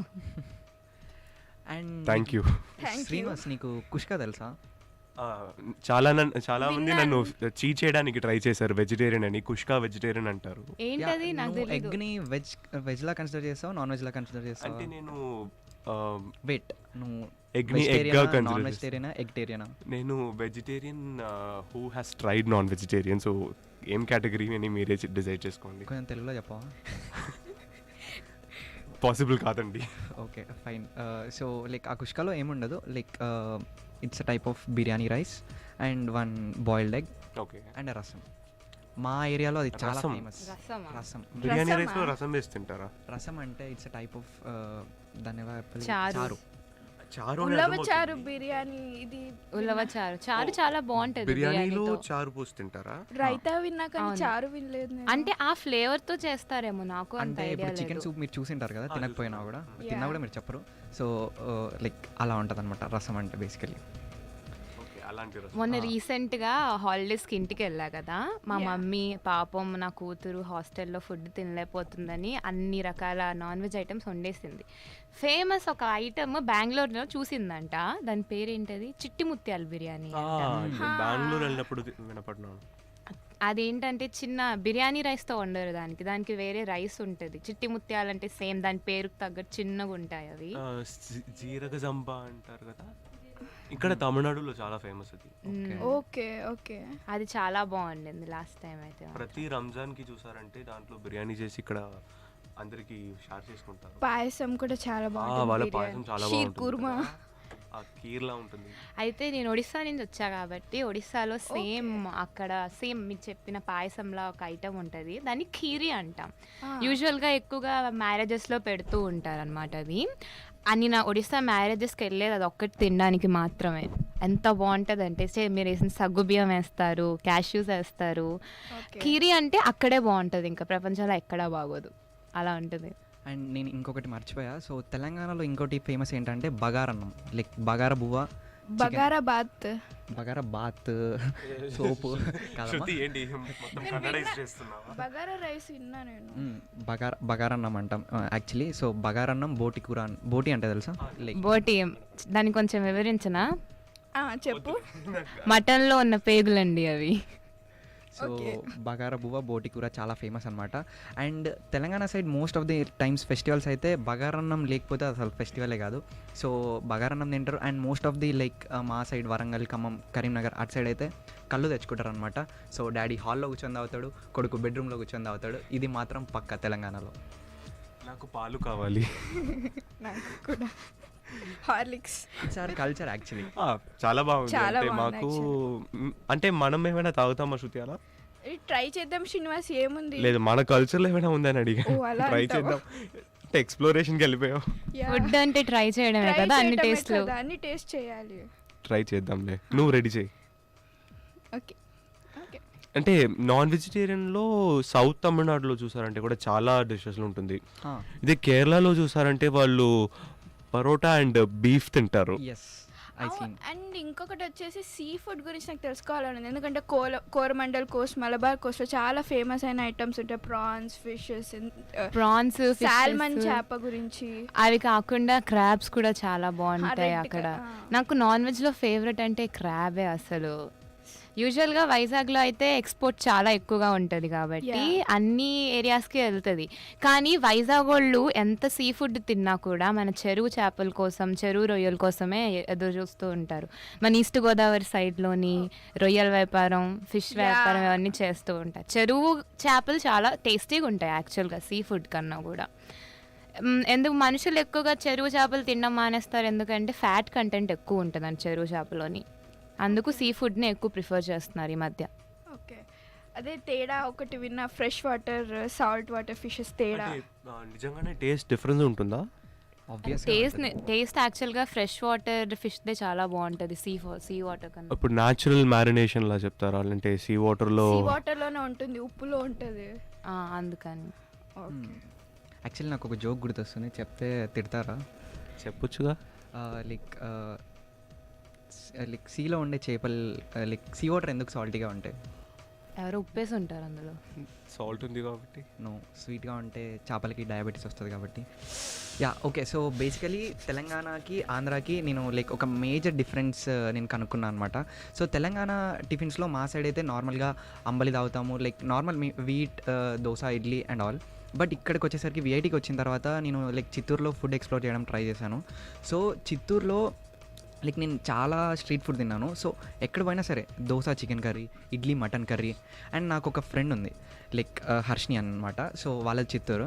సో లైక్ నేను తనకి ఎప్పుడు కాల్ చేసినా కూడా నేను ఇడ్లీ మటన్ తింటున్నాను. లైక్ మా తెలంగాణలో ఎప్పుడు లైక్ టిఫిన్స్లో అయితే మేము నాన్ వెజ్ తినము, బట్ ఇక్కడ ఆంధ్రలో చూసేసరికి like they eat non veg in tiffins also. I tried one time and చాలా బాగుంది, ఇడ్లీ విత్ మటన్. మీరు కూడా ట్రై చేయండి ఒకసారి. చాలా for sure, eager to try. Yeah. ఏంటి ఇడ్లీ చట్నీయా? అన్నీ అనుకొని లాస్ట్కి వెళ్ళే చట్నీయో సాంబార్ దగ్గరికే కదా. అదేమో కానీ మొన్న మన మెస్లో పెట్టారు, ఏంటది చట్నీ, కాశ్మీరీ పులావ్ అంట. నా ఫేవరెట్. అసలు ఇన్ని ఫ్రూట్స్ ఉంటాయో అందులో అయితే. ఫస్ట్ టైం నేను ఆ ఫ్రూట్స్తో తినడం ఆ రైస్ని. నేను ఎప్పుడు అంత టేస్టీ నిజంగా తినలేదు. టేస్టీ నిజంగానే నా ఫేవరెట్. నిజంగా చాలా బాగుంటుంది. చాలా బాగుంటుంది. ఏమో మీ బాయ్స్ హాస్టల్లో పెడతారో తెలియదు కానీ గర్ల్స్ హాస్టల్లో చాలా బాగుంటుంది. బాయ్స్ హాస్టల్ అయినా గర్ల్స్ హాస్టల్ అయినా విఐటీలో అందరికీ ఒకటే మెన్యూ. నిజమే కదా. ఓకే, నిన్న ఇండిపెండెన్స్ డే అయింది కదా, మాకు ఒక స్వీట్ పెట్టారు, హల్వా. ట్రై కలర్ హల్వా పెట్టారు. అబ్బా, టేస్ట్ అదిరిపోయింది. వచ్చిందంటే బాగుండేది. ఆహా లేదు, ఫ్లాగ్ హోస్టింగ్ కాదు, మెస్లోనే పెట్టారు. నిన్న మాత్రం బాగా ఫుడ్ పెట్టారండి విఐటీ వాళ్ళు. స్క్రిప్ట్ ప్లాన్ చేయని చెప్తే చేయలేదు. Will discuss it later Srinivas. నిన్న హాలిడే కదా, అందుకే హాలిడే తీసుకున్నారు. Holiday, it's jolly day for everyone. And Srinivas, like how do you like to eat? Either maybe veg, non veg or egg? అంటే జస్ట్ తింటాను అంతే. లైక్ తింటారండి, అందరూ తింటారు. లైక్ ఎలా తినడం ఇష్టం అనమాట. ఎలా అంటే నోటితోనే తింటాను కదా. అయ్యో ఇదేదో మీకు ఏ కాంబినేషన్లో తినాలనిపిస్తుంది? చాలా ఇంట్రెస్టింగ్ కాంబినేషన్స్ అసలు. ఈ డార్క్ చాక్లెట్ తెలుసా మీకు? దాన్ని సాంబార్ రైస్తో తింటాను. లైక్ నాకు ఒక ఫ్రెండ్ ఉన్నాడు. మీరు నిజంగా చెప్తున్నారా ఇది? అరే చాలా ఫేవరెట్. నా ఫ్రెండ్స్ కూడా ఉన్నారు, వాళ్ళు కూడా చూడండి తల ఊపుతున్నారు. లైక్ నేను ఇలాంటివే చాలా ట్రై చేస్తుంటాను అనమాట. లైక్ కర్డ్లో వాటర్ మిలాన్ వేసుకొని తినడం అండ్ కర్డ్లో కిసాన్ జామ్ ట్రై చేయండి. కర్డ్లో పొమోగ్రానేట్ ట్రై చేయండి, టేస్ట్ వేరు. టమాటో సాస్ వేసుకొని తిన్నాను, it was amazing. Chilli sauce బాగుంటుంది కదా. మీ ఇద్దరిని నేను అడగదలుచుకోవాలి కాంబినేషన్స్, ప్లీజ్ వదిలేరా? ఈ question flavour ice cream try చేస్తారు. నేను బటర్ స్కాచ్. యాక్చువల్లీ నేను like how do you like to eat అంటే లైక్ ప్లేట్లో తినడం ఇష్టమా, కింద కూర్చొని తినడం ఇష్టమా? కింద కూర్చొని చేతితో. ఓకే. అరిటాకులో తింటే మాత్రం అది టేస్ట్ వేరు. అరిటాకులో చారన్నం తినడానికి మన నార్మల్ ప్లేట్స్లో తినడానికి తేడా ఉంటుంది, చాలా తేడా ఉంటుంది. అంటే ఆ టేస్ట్ అంటే చూసారంటే మనం అండ్ ఒక పద్ధతిగా వడ్డిస్తారు, అది చాలా బాగుంటుంది. ఫస్ట్ ఉప్పు, నెక్స్ట్ సంథింగ్ అలాగా. మనకి తినడానికి కూడా ఒక ఆర్డర్ ఉంటుంది. మా ఇంట్లో చూసారంటే అన్నం వేసి అన్నంలో పప్పు వేసి నెయ్యి వేసాకనే ఆకు మీద చేయి పెడతాం. ఎగ్జాక్ట్లీ. హైదరాబాద్లో లైక్ ఒక హోటల్ ఉంటుంది, I don't want to like to say name, but ఆ హోటల్లో అరిటాక్ వేసి తినండి సార్, తినండి తినండి తినండి తినండి వడ్డిస్తూనే ఉంటారు. లైక్ 55+ ఆఫ్ వెరైటీస్ ఉంటాయి అన్నమాట. అడ్రస్ నాకు మళ్ళీ వాట్సాప్ చేసి కృష్ణ ఏదో అంటాం రాజభోజనం ఏదో అంటాం, అలాంటి టైప్ పెడితే దగ్గర దగ్గర 56 రకాలు పెడతారు. 56 రకాలు చేత్తో. వాళ్ళైతే మన మమ్మీ కూడా అంత బాగా లైక్ అడుక్కోదన్నమాట, తినండి సార్ తినండి. నాకు ఇప్పుడు ఒక డౌట్ వచ్చింది, డౌట్ కాదు కానీ క్వశ్చన్ అడుగుతాను. యూజువల్గా అప్పట్లో అందరూ కింద కూర్చొని ఎందుకు అన్నం తినేవారు? ఇప్పుడు అంటే మనకి టేబుల్స్ వచ్చేసాయి, కూర్చొని తింటున్నాం. కూర్చుంటే మనకి ఫుల్ కెపాసిటీలో మనం తినలేము. కింద కూర్చొని మనం తింటే ఒక మన స్టమక్ వచ్చి ఎలా ఉంటుందంటే యూజువల్లీ ఎక్స్పాండెడ్ పొజిషన్లో ఉంటుంది మనం ఇలా చైర్లో కూర్చుంటే. బట్ కింద కూర్చుంటే మన కడుపు ఎలా అవుతుందంటే ఇలా బీన్ బ్యాగ్లో పొజిషన్ అవుతుంది. సో ఫుల్ అవ్వదు మనకి, మంచిది మనకు మంచిది కదా, ఫుల్గా తినకూడదు. యాక్చువల్లీ నాకు తెలిసింది ఏంటంటే మనం కింద కూర్చొని అన్నం తిన్నప్పుడు పద్మాసనంలో కూర్చొని తినాలి, అది డైజెషన్ కి బాగా ఉపయోగపడుతుందంట. అందుకని అప్పట్లో మన పెద్దవాళ్ళే అంత ఆలోచించారు, మనం అదంతా మానేసి నేను చక్కగా టేబుల్ మీద కూర్చొని తింటున్నాము. నేను బెడ్ మీద కూర్చొని తింటాను, అప్పుడు పద్మాసనం పొజిషన్లోనే తింటాను, బెడ్ మీద కూడా. నేను మెస్లో కూర్చొని తింటాను. అండ్ లైక్ మీరు ఫోన్ లేకుండా తింటున్నారా? నేను ఈ మధ్య ట్రై చేస్తున్నాను, అలా తినకపోతే నా ఫ్రెండ్స్ నన్ను చంపేసేలా ఉన్నారు. ఫోన్ వాడకుండా. నేను అసలు వితౌట్ యూజింగ్ ఫోన్ నేను వాష్రూమ్కి కూడా వెళ్ళలేను.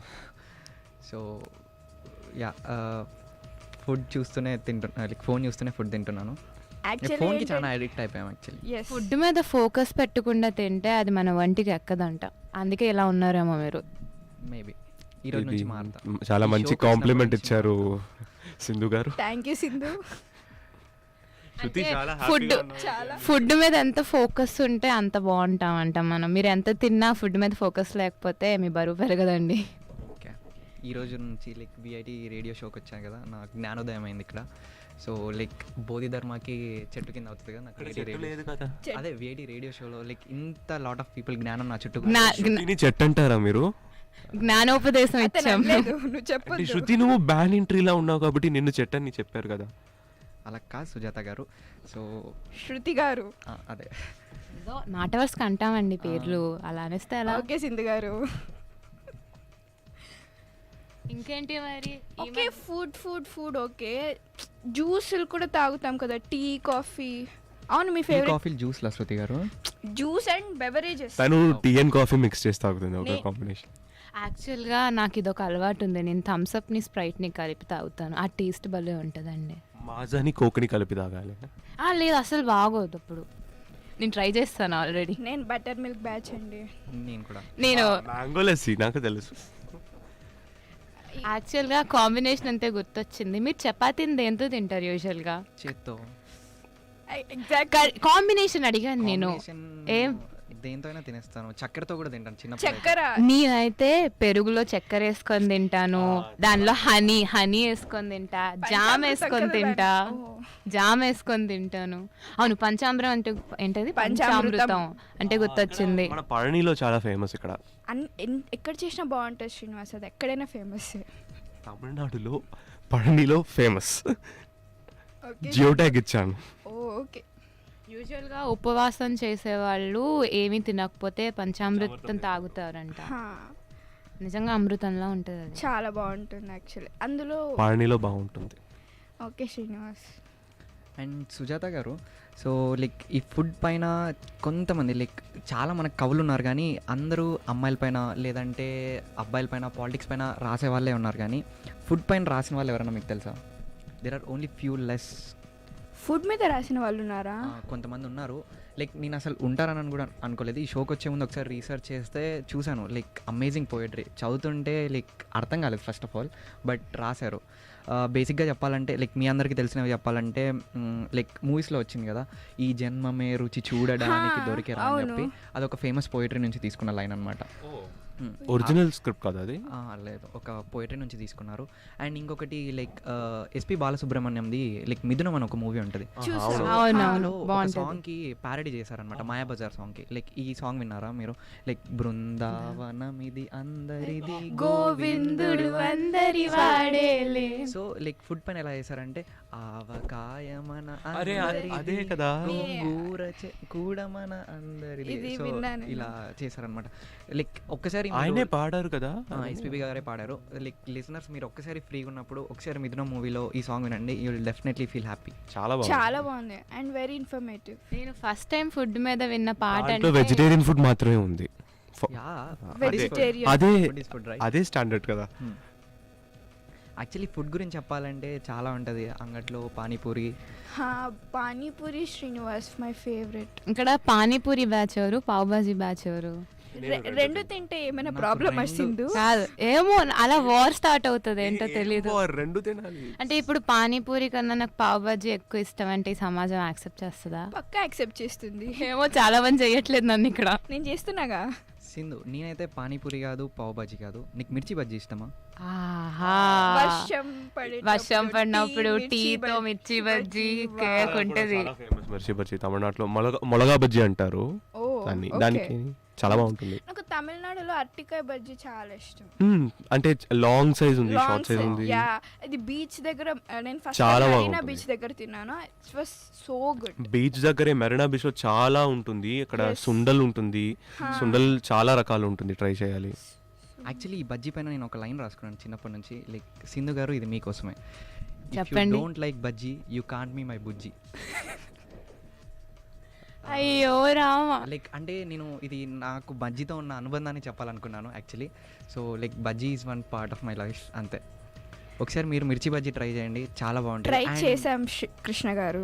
అలా కాదు సుజాత గారు, మిర్చి బజ్జీలో కూడా నాన్ వెజ్ ఉంటుంది తెలుసా? Egg bajji. You know egg bajji? ముట్ట బోండా అంటారు ఇక్కడ. తెలుసు. ఎగ్ బజ్జీలు ట్రై చేయండి మీరు. ట్రై చేస్తాం కృష్ణ గారు. ఇందాక ఒకటి చెప్తున్నా ఆపేసా మధ్యలో. ఫస్ట్ టైం బుజ్జి మ్యాటర్ తర్వాత చూద్దాంలే. బుజ్జి మ్యాటర్ కాదండి ఇది, అదే వివాహ భోజనంబు వింతైన వంటకంబు వియాల వారి ముందు. నేను నవ్వు మాత్రం చేస్తాను, అదే వచ్చి నాకు.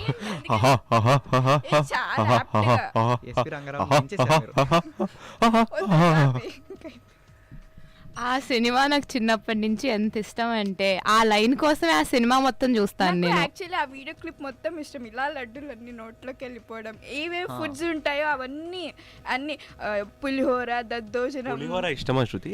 నాకు చాలా ఇష్టం. ఎవరు కల్పిస్తారు? చింతకాయ కలుపుకుంటా. కలపడానికి మనిషి లేదు కదా. చింతకాయ పులిహోర ఇష్టమా లేకపోతే ఇంకోటి ఏంటి లెమన్ నిమ్మకాయ పులిహోర ఇష్టమా? కృష్ణ గారు మీకు బాగా తెలుసు కదా, బాగా కలుపుతూ ఉంటారు కదా. నాకు పులిహోరతో బుజ్జితోనే స్టార్ట్ చేశారు కదా, ఇప్పుడే కలిపారు కదా. అది లైక్ నేను బజ్జీతో జస్ట్ ప్రిపరేషన్ ప్రొసీజర్ చెప్పారు. నా కోసం అన్నారు మరి. జస్ట్ స్టార్టర్స్ మాత్రమే, మెయిన్ కోర్స్ కూడా. అంటే స్టార్టర్, మెయిన్ కోర్స్, డెసర్ట్స్ లా ఉంటుందా? యాక్చువల్లీ ఫుడ్ గురించి చెప్పాలంటే ఎన్ని వెరైటీస్ కలుపుతారు? ఏంటి పులిహోరలోనా? అది లైక్ చాలా ఉంటుందండి. ఆకలి డిపెండ్స్ ఆన్ ఆకలి. లైక్ ఎక్కువ ఆకలి వేస్తుంది అనుకోండి, చింతపండు పులిహోర చేసుకుంటాం. తక్కువ ఆకలి ఉంటే నిమ్మకాయ పులిహోర చేసుకుంటాం. అండ్ మీరు పులిహోరలో ఇంగో వేస్తారా శ్రీనివాస్ గారు? వేస్తాంలే, వేస్తాం. కొంతమంది మిరియాల పొడి వేస్తారు. మిరియాల పొడి. యాక్చువల్లీ ఇంగువకి మిరియాల పొడికి డిఫరెన్స్ ఏంటి? ఇంగువ అనేది వెల్లుల్లికి రీప్లేస్మెంట్గా వాడతారు. అండ్ బ్రాహ్మిన్ అవును, అంటే మిరియాలు వెల్లుల్లి అనేది మిరియాలు కాదు, ఏమిది వెల్లుల్లి ఇంగువ అండ్ వెల్లుల్లిలో అంటే రెండు వాడరు, కలిసి వాడరు, రెండు కలిపి వాడరు. అందుకే వెల్లుల్లికి రిప్లేస్మెంట్గా వాడతారు. చారులో కూడా అలాగే చేస్తాము, ఇంగువ వేసిన చారు. ఏమో కానీ తెలుగు వాళ్ళ ఇంట్లోని వెల్లుల్లిపాయ అల్లం వెల్లుల్లి పేస్ట్ లేకపోతే ఫుడ్ ఉండదు. ఎందుకంటే నాన్ వెజ్ తినే వాళ్ళకి వచ్చి మీకు ప్రోటీన్ సోర్స్ ఉంది కదా, మాకు వెజిటేరియన్స్కి ప్రోటీన్ వచ్చి పప్పు మాత్రమే. అంత పప్పు మేము ఎలా డైజెస్ట్ చేస్తాము, సో మాకు ఇంగువ కావాలి, అందుకే ఇంగువ ఎక్కువ. On a last note Prasad గారు, సో లైక్ వెజ్ ప్రసాద్ అదేదో ఫ్లోలో వచ్చింది. సుజాత గారు వచ్చేసారు షోకి, ప్రసాద్ గారు కూడా వచ్చేసారు. పెళ్లికన్ ప్రసాద్ ఏంటి ఇప్పుడు? లేదండి, సుబ్బారావు గారు. చెప్పండి తన పేరేంటి? తన పేరు సుమతి గారు. అయ్యో, సింధు అన్న మంచి పేరు మాని సుమతి అని పెడతారా? ఓకే, ఇప్పుడు లైక్ నేను లిజనర్స్ కోసం వచ్చానండి, మీకోసం కాదు. So on a last note, like veg అయినా నాన్ వెజ్ అయినా ఫుడ్ అయినా, సో యాక్చువల్లీ చాలామంది ఇంట్లో అమ్మ తిట్టిందనో నాన్న పైన అలగో ఫుడ్ పైన కోపం చూపిస్తారు. నేనైతే అలా చూపించేవాడిని. లైక్ పెద్దగా అయ్యే కొద్దీ, అంటే ఇప్పుడు ఏదో ముసలోనే అయిపోయాను కదా, సో కొంచెం లైక్ మైండ్ వచ్చిన తర్వాత, బ్రెయిన్ వచ్చిన తర్వాత ఇప్పుడు అర్థమవుతుంది food value. Are you sure? Yeah, వచ్చేసింది, పక్కా వచ్చింది, నేను నైట్ చెక్ చేసుకున్నా. సో యా, మీరు లిజనర్స్ అసలు ఫుడ్ పైన మాత్రం అలగకండి, తినండి, ఎక్కువ తినండి, ఇంట్లో మొత్తం అయిపోగొట్టండి, అలా చూపెట్టండి మీ రివెంజ్. కానీ ఫుడ్ మాత్రం వేస్ట్ చేయకండి, అంతే. సో ఈరోజు కృష్ణ గారు ఇచ్చిన మోటివేషన్తో ఫుడ్ మీద అయితే కోపం మోటివేషన్ మాత్రం ఇవ్వలేదు శృతి, చాలా ఇచ్చారు. ఒక్క షోలో ఇన్ని ఎక్స్పెక్టేషన్స్ నేను అంటే చాలా సేవరీగా ఉండింది ఈ ఎపిసోడ్. ఫుడ్ లో అన్ని ఫ్లేవర్స్ ఉంటాయి కదా, ఫ్లేవర్స్ అన్ని దింపేశారు కృష్ణ గారు ఇక్కడ. అసలు ఎన్ని రకాల పులిహోరలు ఉన్నాయో అన్ని చూపించేసారు ఒక్క ఎపిసోడ్ లో. సో పేరుకి తగ్గే చేస్తారు కృష్ణ గారివి. సో ఆహారం అభిరుచి అమృతం, మీకు అర్థమవుతుందా అనేది లైక్ మా షో పేరు. అదే, మరిన్ని సరికొత్త విషయాలతో మళ్ళీ కలుద్దాం. ఈ ఎపిసోడ్లో మీకు నచ్చింది కామెంట్స్లో పెట్టండి. ఇంకా మా విఐటి కమ్యూనిటీ రేడియో 90.8 FM. ఇది మీ షో శృతి, ఇది మీ షో మీకు అర్థమవుతుందా? నేను మీ ఆర్జే శ్రీనివాస్. నేను మీ ఆర్జే సింధు. నేను మీ RJ Krishna. Signing off. Bye bye. Bye.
மழலைகளின் மொழிகளோடும் மாணவர்களின் திறன்களோடும் வாராவாரம் ஆர்ப்பாட்டம், பள்ளி பிள்ளைகளின் கொண்டாட்டம்.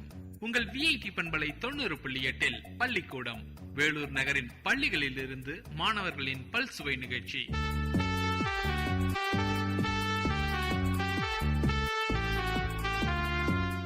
இன்றைய பள்ளிக்கூடம் நிகழ்ச்சியில் உருது பெண்கள் நடுநிலைப் பள்ளி வேலூர் மாணவிகள் வழங்கும் பல்சுவை நிகழ்ச்சிகளை கேட்கலாம்.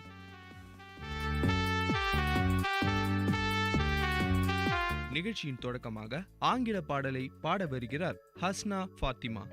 Baba bless you, honey and you.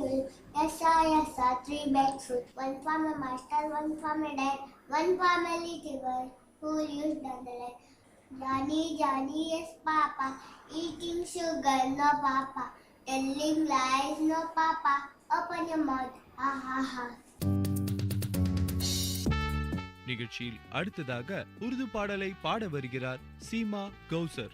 मेरे आखा मेरे मौला, मेरे आखा मेरे मौला, मेरे आखा मेरे मौला, मेरे आखा मेरे मौला,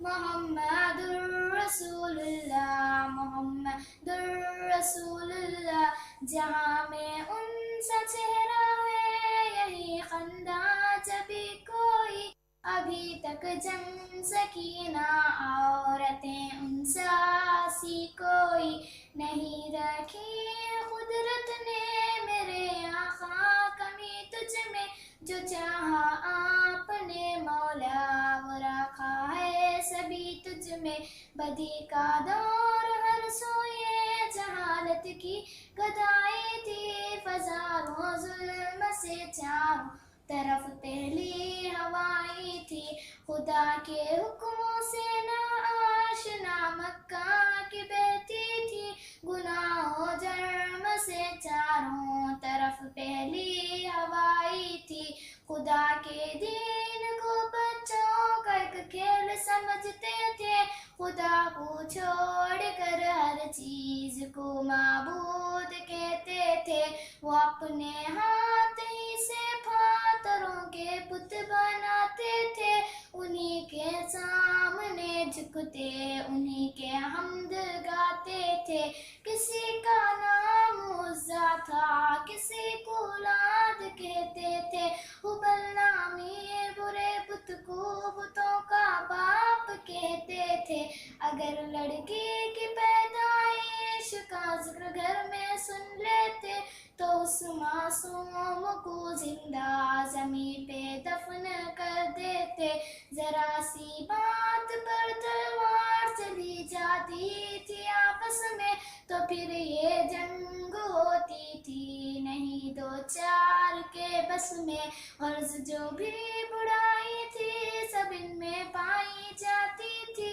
न थी शर्मो हया आँखों में घर घर बेहयाती थी मगर अल्लाह को जब उन पर अपना रहम फरमाया तो अब्दुल्ला के घर में खुदा का लाडला आया अरब के लोग उस बच्चे का जब एहसास करते थे तो अब्दुल मुत्तलिब किस्मत से अपनी नाज करते थे खुदा के दीन का फिर बोला भाला होने वाला है मोहम्मद से जहाँ में फिर उजाला होने वाला है मोहम्मद से जहाँ में फिर उजाला होने वाला है मोहम्मद से जहाँ में फिर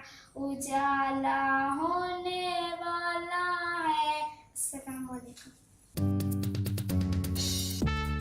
நிகழ்ச்சியில் அடுத்ததாக ஆங்கில பாடலை பாட வருகிறார் சோனபர் Sultana. Twinkle, twinkle, little star, how I wonder what you are. Up above the whole sky, like a diamond in the sky. மலவண்ணா மலவண்ணா நெல்ல வாருங்க மூணு படி அரிசி குத்தி மறுக்கு சுடுங்க ஏழு வட்ட மாமனுக்கு எலி வைங்க சும்மா இருக்கிற மாமனுக்கு சூடு வைங்க குத்தடி குத்தடி ஜெயிலக்கா குஞ்சு குத்தடி ஜெயிலக்கா பந்தனிலே பாவக்கா தொங்குதடி குலாக்கு அண்ணன் வரான் பார்த்துக்கோ பணம் கொடுத்தா வாங்கிக்கோ சில்லறையே மாத்திக்கோ சிலுக்கு பையில போட்டுக்கோ சில்கு சில்குன்னு ஆடிக்கோ. நிகழ்ச்சியில் அடுத்ததாக உருது பாடலை பாட வருகிறார் உம்மி குல்சும். ஹரா கும்பத் ஹரா கும்பத் ஹரா கும்பத் हरा गुंबद जो देखोगे जमाना भूल जाओगे हरा गुंबद जो देखोगे जमाना भूल जाओगे अगर तैबा को जाओ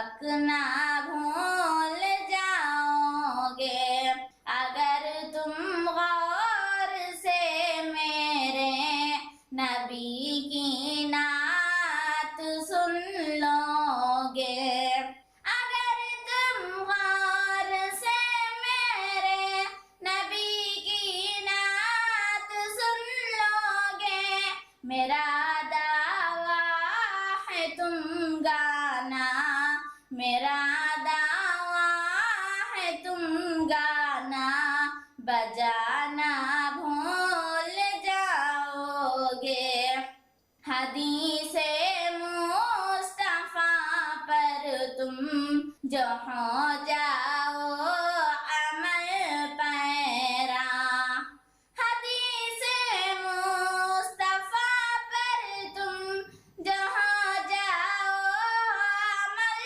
पैरा कसम अल्लाह की माँ को कसम अल्लाह की माँ को सताना भूल जाओगे मदीने का कबूतर हूँ पकड़ सकते नहीं मुझको मदीने का कबूतर हूँ पकड़ सकते नहीं मुझको अगर गोली चलाओगे अगर गोली चलाओगे निशाना भूल जाओगे अगर तुम जान लो एक हाफिज़े कुरान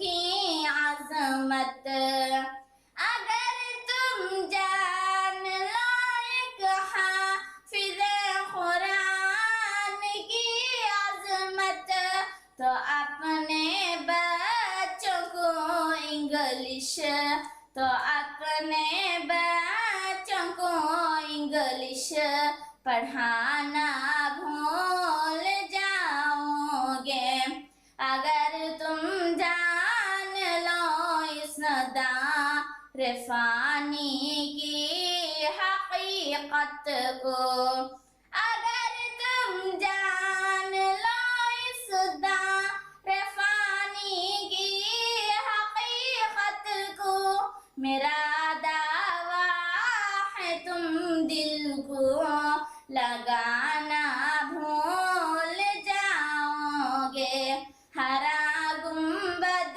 जो देखोगे जमाना भूल जाओगे अस्सलाम वालेकुम நேயர்கள் கேட்டுக்கொண்டிருப்பது பள்ளிக்கூடம் உங்கள் விஐடி பண்பலை 90.8 வேலூர் நகரின் பள்ளிகளில் இருந்து மாணவர்களின் பல்சுவை நிகழ்ச்சி.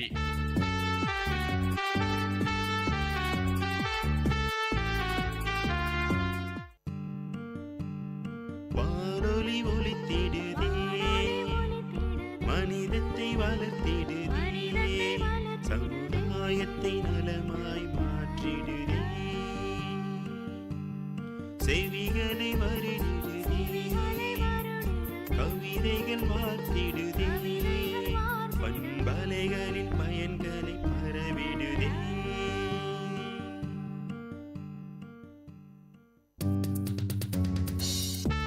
நிகழ்ச்சியில் அடுத்ததாக ஆங்கில உரை கூற வருகிறார் Alia. Red say stop stop stop. Yellow say get ready ready ready. Green say go go go. All signals say safe safe safe. நிகழ்ச்சியில் அடுத்ததாக தமிழ் பாடலை பாட வருகிறார் ஹாசியா. கொழுக்கட்டை கொழுக்கட்டை ஏவைகள மட பெஞ்சுது நாவைகள மடையே மடையே ஏ பெஞ்ச புள்ள வளர்ந்த நான் பெஞ்ச பிள்ளை பிள்ளை ஏ வளர்ந்த மாடு தின்ன நான் வளர்ந்த மாடு மாடு ஏ தின்ன மாட்டுக்கார அவுத்து விட்டா நான் தின்ன மாட்டுக்கார மாட்டுக்கார ஏவுத்து விட்டா பிள்ளை நான் விட்ட பிள்ளையே பிள்ளையே ஏழ எறும்பு கழிச்சது நான் எறும்பு எறும்பு ஏ கழிச்ச புட்டுக்குள்ள கையில் தான் நான் சும்மா இருக்கிறோமா. நிகழ்ச்சியில் அடுத்ததாக ABCD பற்றி கூற வருகிறார் அஃபீஃபா.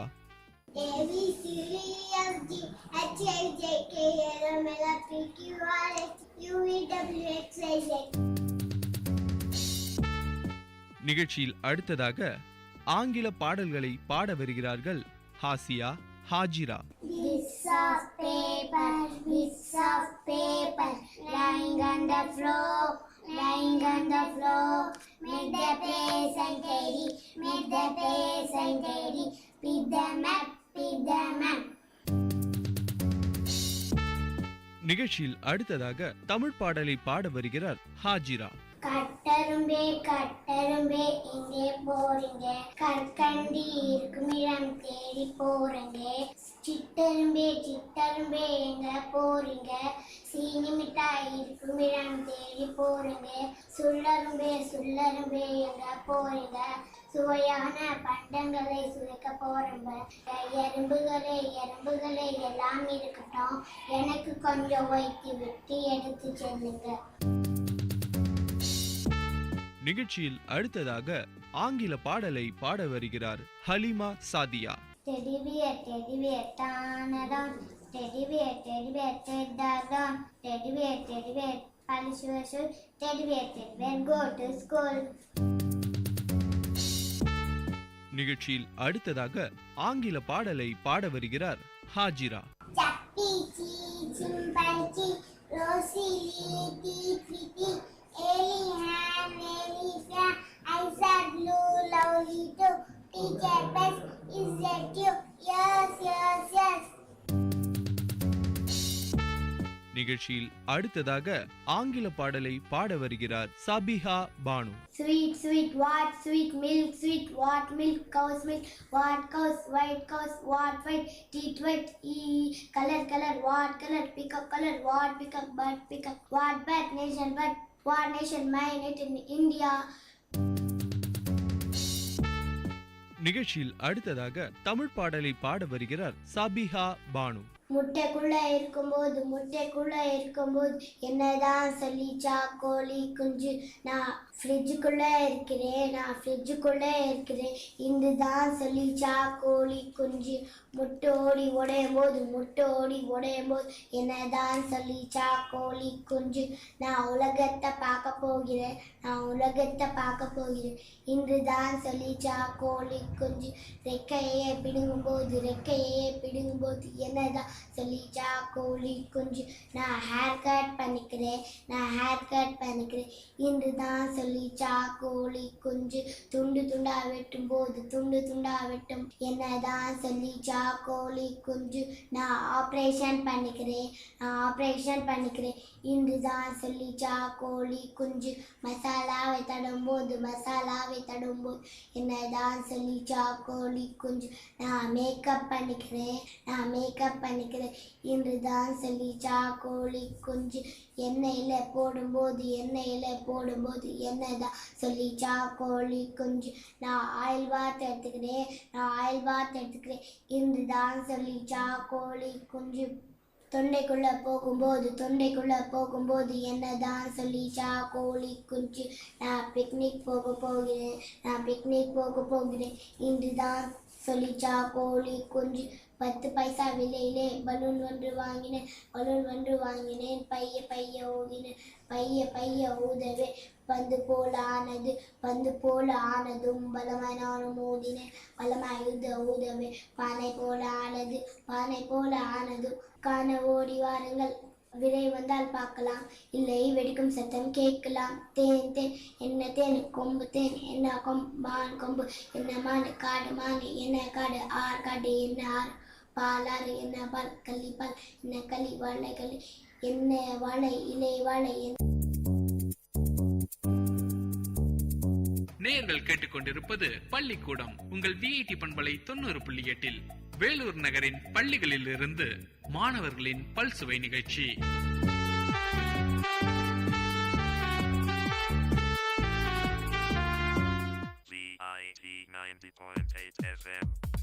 உள்ளம் கொள்ளை போகுமே விஐடியின் ரேடியோ, பங்கு பெற வாருங்கள் நிகழ்ச்சிகள்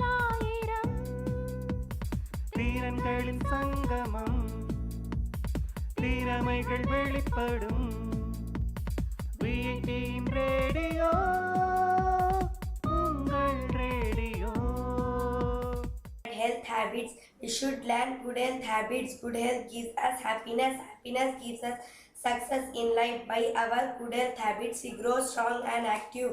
Cleanliness is very important for health. Therefore, we should keep our bodies and clothes clean. We should keep our living places, working places, and playgrounds neat and tidy. We must eat nutritious food. Eating too much or too little will spoil our health. Eating much of sweets will spoil our teeth and stomach. We must use hot water for the drinking purposes. Regular cold baths in the morning will make us fresh. We must have open air exercise daily in order to get plenty of fresh air. Games like football will improve our health, both of body and mind. We must have a sound sleep at night, at least for 7 hours. Thank you. நிகழ்ச்சியில் அடுத்ததாக தமிழ் பாடலை பாட வருகிறார் மிஸ்பா. ஆத்துல 2 முட்டை தத்தளிக்குது, தாளங்குனி சாமி வந்து எட்டி பார்க்குது, மழை பாய்ச்சி மாவலிக்குது. எங்க அம்மா உங்க அம்மா டீச்சரு, எங்க அப்பா உங்க அப்பா போலீஸு, எங்க அண்ணன் உங்க அண்ணன் டோலாக்கு, எங்க அக்கா உங்க அக்கா முருங்கக்கா, எங்க தங்கச்சி உங்க தங்கச்சி கொட்டாங்கிச்சி. நிகழ்ச்சியில் அடுத்ததாக தமிழ் பாடலை பாட வருகிறார் சப்னம். மாம்பழமா மாம்பழம், மலகோவா மாம்பழம், சேலத்து மாம்பழம், தித்திக்கும் மாம்பழம், அல்வா போர் மாம்பழம், தங்களிலே மாம்பழம், உங்களுக்கு வேணுமா இங்கே ஓடி வாருங்கள், பங்கு போட்டு தின்னலாம். நிகழ்ச்சியில் அடுத்ததாக ஆங்கில பாடலை பாட வருகிறார் Misba. Hot husband, one a penny, 2 a penny, hot husband. If you had no that, then do them to your sons. 1 a penny, 2 a penny, hot husband. நிகழ்ச்சியில் அடுத்ததாக ஆங்கில பாடலை பாட வருகிறார் ஹாயிஷா Fathima. Out in the garden each fine day, with my ball I like to. I bounce my ball, I bounce my ball, I bounce my ball each fine day. Out in the garden each fine day, with my kite I like to play. I fly my kite, I fly my kite, I fly my kite each fine day. நிகழ்ச்சியில் அடுத்ததாக தமிழ் பாடலை பாட வருகிறார் சாஃபியா சுல்தானா. மெய் சொல்ல நல்லது, மெய் சொல்ல நல்லதப்பா தம்பி, மெய் சொல்ல நல்லதப்பா. கண்டதை சொல்லின்றும் சொன்னாலும், நீ உண்டதை சொல்லின்றும் சொன்னாலும், மண்டை உடைத்திட வந்தாலும், பொருள் கொண்டு வந்து உன்னிடம் தந்தாலும், மெய் சொல்ல நல்லதப்பா தம்பி, மெய் சொல்ல நல்லதப்பா. பின்னவன் கெஞ்சியும் நின்றாலும், அன்று முன்னவன் கெஞ்சியும் நின்றாலும், மன்னவரை எதிர் நின்றாலும், புலி தின்னவரை எதிர் சொன்னாலும், நீ மெய் சொல்ல நல்லதப்பா தம்பி, மெய் சொல்ல நல்லதப்பா. நிகழ்ச்சியில் அடுத்ததாக ஆங்கில பாடலை பாட வருகிறார் ஆலியா மரியம்.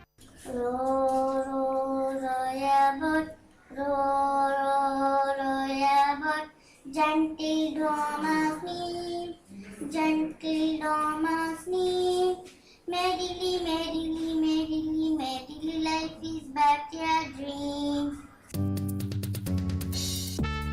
நிகழ்ச்சியில் அடுத்ததாக தமிழ் உரை நிகழ்த்த இருக்கிறார்கள் ஹுஸ்னாரா மற்றும் ருஃபீனா.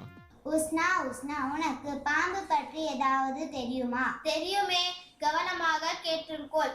உலகம் முழுக்க 2750 வகையான பாம்புகள் இருக்கின்றன. இந்தியாவில் மட்டும் 744 வகையான பாம்புகள் இருக்கின்றன. பாம்புக்கு காது இருக்காதா? பாம்புக்கு காது அவ்வளவாக வளர்ச்சி அடையவில்லை. பாம்பு பால் குடிக்குமா குடிக்காதா? குடிக்காது. ஏன்? பாம்பு விலங்குறி, எலி, தவளை உடம்பில் உள்ள நீர்ச்சத்து அதற்கு போதும். பாம்பு கடிக்குமா? பாம்பு யாரையும் தேடி போய் கடிப்பது இல்லை. மனிதர்கள் தனக்கு ஏதாவது ஏனூறு ஏற்பட்டதால் தான் கடிக்கும். நன்றி, வணக்கம். நிகழ்ச்சியில் அடுத்ததாக தமிழ் பாடலை பாட இருக்கிறார் சுமையா மற்றும் சானிசா. நாட்டுப்புற பாட்டு. கொழுக்கட்டை கொழுக்கட்டை ஏவைகளே, அடுப்பு எரியலே நாவைகளே, அடுப்பே அடுப்பே ஏ எரியலே, மழையே பெய்தது நான் எரிய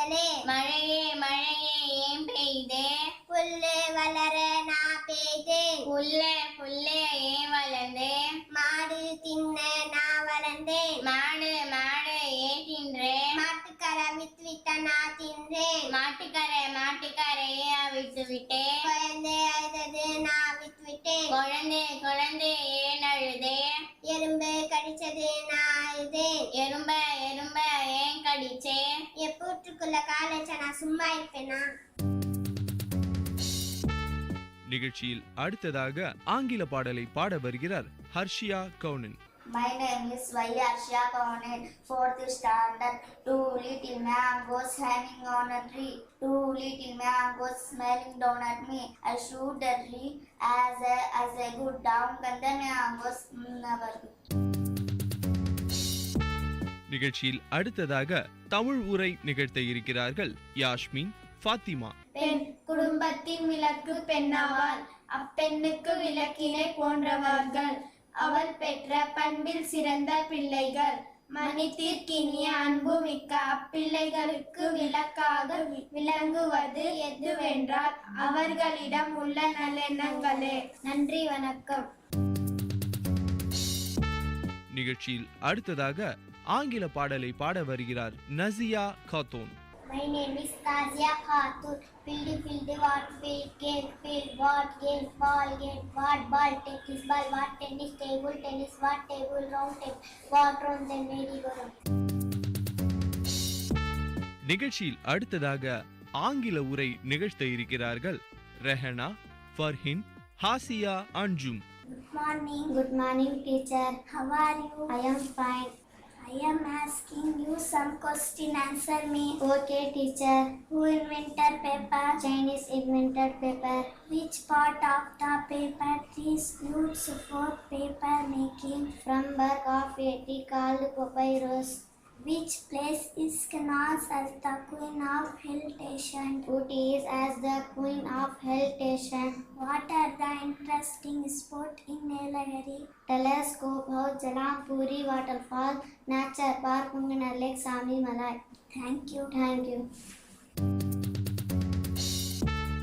நிகழ்ச்சியில் அடுத்ததாக ஆங்கில பாடலை பாட வருகிறார்கள் Hajira, ஹாலியா. Keeping clean.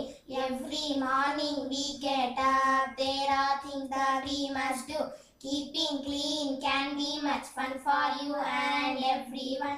We wash your hands, we rub and rub, we wash your face as you can see. Brush up and down, come brush your teeth with me, anonymous. Thank you.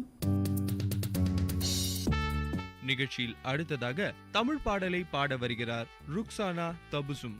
திருவடி தொழுகின்றோம் அன்போடு, திருவடி தொழுகின்றோம். தருமம் தழைத்திடவே, சத்தியம் ஓங்கிடவே, பருவமழை பொழிந்து பயிர்கள் செழித்திடவே, திருவள்ளர் கலையெல்லாம் தினமும் வளர்ந்திடவே, அருள் வழி போற்றி மக்கள் அனைவரும் வாழ்ந்திடவே, திருவடி தொழுகின்றோம் அன்போடு, திருவடி தொழுகின்றோம். நிகழ்ச்சியில் அடுத்ததாக ஆங்கில பாடலை பாட வருகிறார் தாசின். Little drop of water, little drop of water, little grains of sand, make the mighty ocean and the crescent land. Little rays of kindness, little rays of love, make the earth and maiden like the heaven above. And the little movement humble to the bee, make the mighty ages of eternity. Mrs. J. Connect 8045. நிகழ்ச்சியில் அடுத்ததாக ஆங்கில உரை நிகழ்த்த இருக்கிறார்கள் Hajira, Alia. Hi Alia. Hi Hajira, when did you return from the Himalayas? Just this morning. Have you been to the Himalayas? No, I have a plan to go next year. Why did you ask me? I felt very bad to see the Himalayas fall. How? People throw rubbish everywhere. Clothing covers added to the worst. How about your Gangas? Should have enjoyed taking bath and admitting the power of her flow. Yes, I did, but the holy rivers also polluted. What can we do if we Indians don't take care of our nature? Well, who will do then? Let us take an oath to do something to save our nature resources. All of us do it in every day in our school. Yes, Hajira, that's right. Well, tell your teacher. Bye then. Bye, Alia. Bye, Hajira. Thank you. நிகழ்ச்சியில் அடுத்ததாக ஆங்கில உரை நிகழ்த்த இருக்கிறார்கள் Seema Kausar, Athika Banu. Hi Sima. Hi Atika. How are you? I am fine, thank you. What are you doing? I am planting a new plant. Very fine, Sima. I also have many plants, so many plants. What are all? Rose plant, carrot, coconut, sapling, and finally. Very good. Like me, you two trying to save our earth. Thank you. நிகழ்ச்சியில் அடுத்ததாக ஆங்கில உரை நிகழ்த்த இருக்கிறார்கள் சானிசா புஸ்னாரா. Is there any money order for me? No. There is a registered parcel sign here. Can I sign using my ballpoint pen? Yes, you can sign using your ballpoint pen. Do you know Varadan? Yes, I know Varadan. Where does he live? He lives at door number 15. What is he? He is a retired teacher. Bye Ravi. Thank you. நிகழ்ச்சியில் அடுத்ததாக ஆங்கில உரை நிகழ்த்த இருக்கிறார் Seema Kausar. My name is Sima Kausar. Rule of student in the nation. Student have self-consciousness, self-sacrifice, initiative, heroism of courage. All this character of them should be utilized for the progress of our nation. Student of today are the citizen of tomorrow. Character making among student is easier than among older people. Student must cultivate the spirit of service when they are young. In India, there is a great need for social service. Students can do service by joining the Scout movement and Red Cross. They can be of help the village. People to clean the streets. They can teach the villagers how to be good citizen. They can give good education to the poor children of the village. Student of agriculture can help the farmer. Medical student can improve the village. Sanitation generally all the students should try to remove the social evils such as untouchability and dowry system. This the student can play an important role in the progress of a nation. நேயர்கள் இதுவரை கேட்டது உங்கள் VIT பண்பலை 90.8 பள்ளிக்கூடம் வேலூர் நகரின் பள்ளிகளில் இருந்து மாணவர்களின் பல்சுவை நிகழ்ச்சி.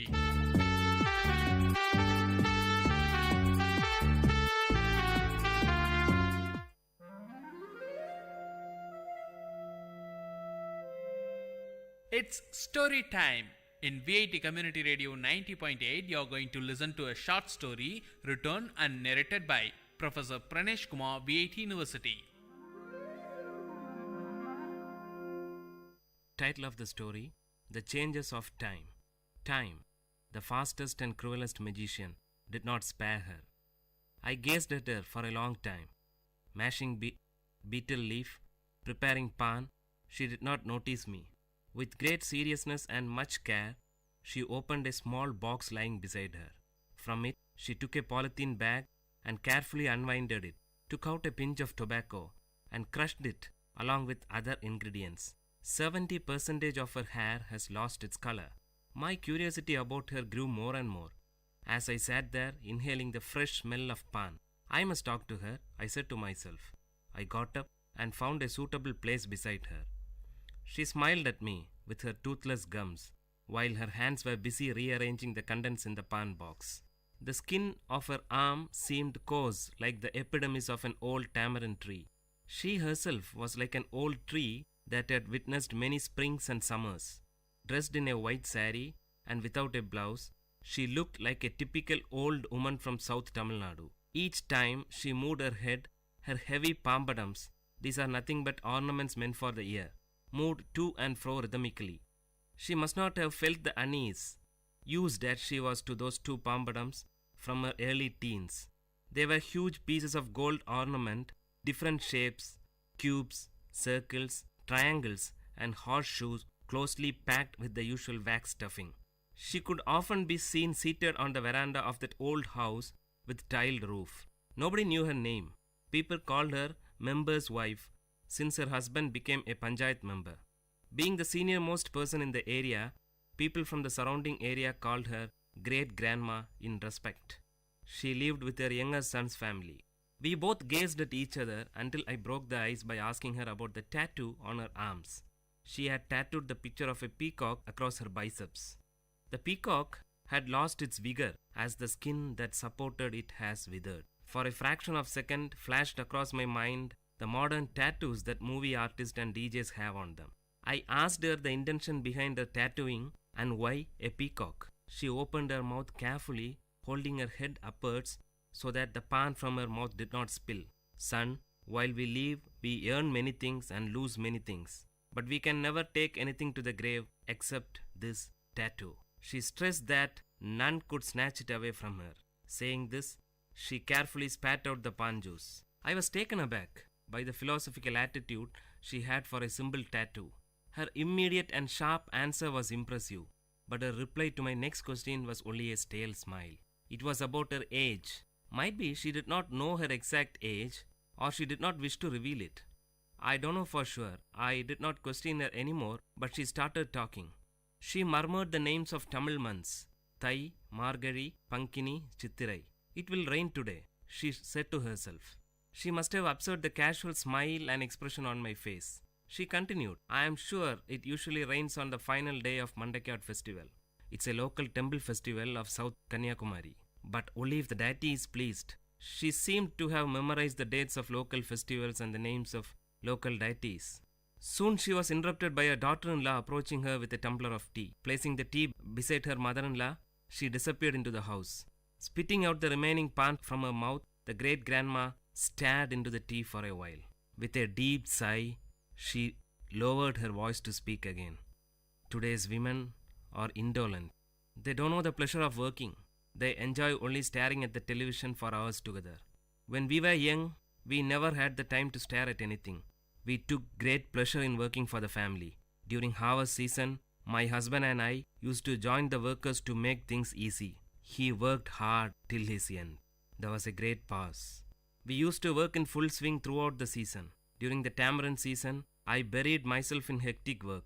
Shelling the tamarind was my prime job then. My daughter and younger brother shared the work with me. We used to divide the heap of tamarind among ourselves and were confined to labor even till after midnight until our share of work was totally completed. Piercing out the seed from the ripe tamarind was the next task. Our happiness knew no bounds since the work was completed in the midst of the heaps of mangoes and jackfruit and other festive eatings. Hearing this from her, I said to myself that she is not aware of the multi-dimensional task that today's women handle. So much for the joys of an uncluttered childhood, she continued. Apart from all this, I had the regular task of preparing palm jaggery from palm juice. Early in the morning before dawn, palm tree climbers would collect palm juice from the small pots tied to the treetop. Those climbers would howl and shriek from the treetop to convey the message that their work was done. As soon as he received the signal, my younger brother would run to collect the juice and bring it home. It would be brought ice cold. I boiled it using dried leaves and finally prepared palm jaggery. During the peak season, we might even get 30 cakes a day. That was our prime source of income. Now all those things have become a matter of past. She sighed nostalgically. When great-grandma narrated these mundane events, I could visualize them in my mind. I said to myself, she is grieving over a lost culture. This culture must have been prevailed some 75 to 80 years back, roughly in the 1930s. Today, her granddaughter is working for a leading multinational IT company in Chennai. The sharp contrast from palm jaggery to an IT company shouts out loud that change is inevitable. Before she could continue, someone called out to me from behind. It was my friend for whom I had been waiting. We usually played cricket with a few others in a large ground behind the great-grandma's house. The match must have begun and I had to join them. I shook my head to her, telling that I had to leave. Her eyes wore a pathetic expression to convey, "Wait, I have more to say," but her lips remained silent. I left her to join my friends, and from a far distance, I turned back to get a glimpse of her. I could hardly see her. She sat there sipping her tea. By that time, it must have gone cold. Currents of thought about the giant running wheel called time and the disability and helplessness of man or any other mighty power to stop or alter it flashed over my inner mind.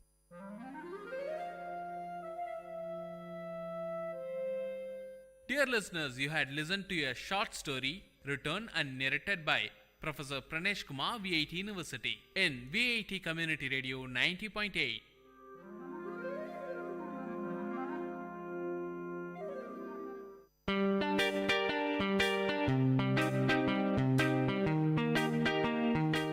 Dear listeners, for the next hour, you are going to listen to the program Team Speak Time in VIT Community Radio 90.8 FM.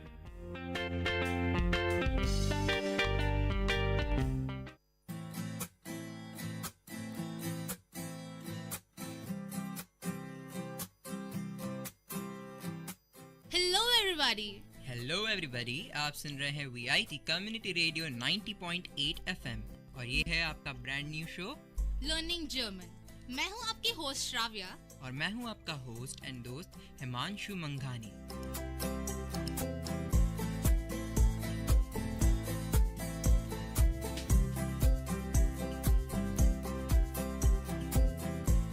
अरे यार, ये क्या हो रहा है? हम लोग यहाँ पे जर्मन सीखने आ रहे हैं और हम क्या नॉर्मल भाषा में बात कर रहे हैं। तो ठीक है, चलो मैं शुरू करती हूँ। Ich bin Shravya.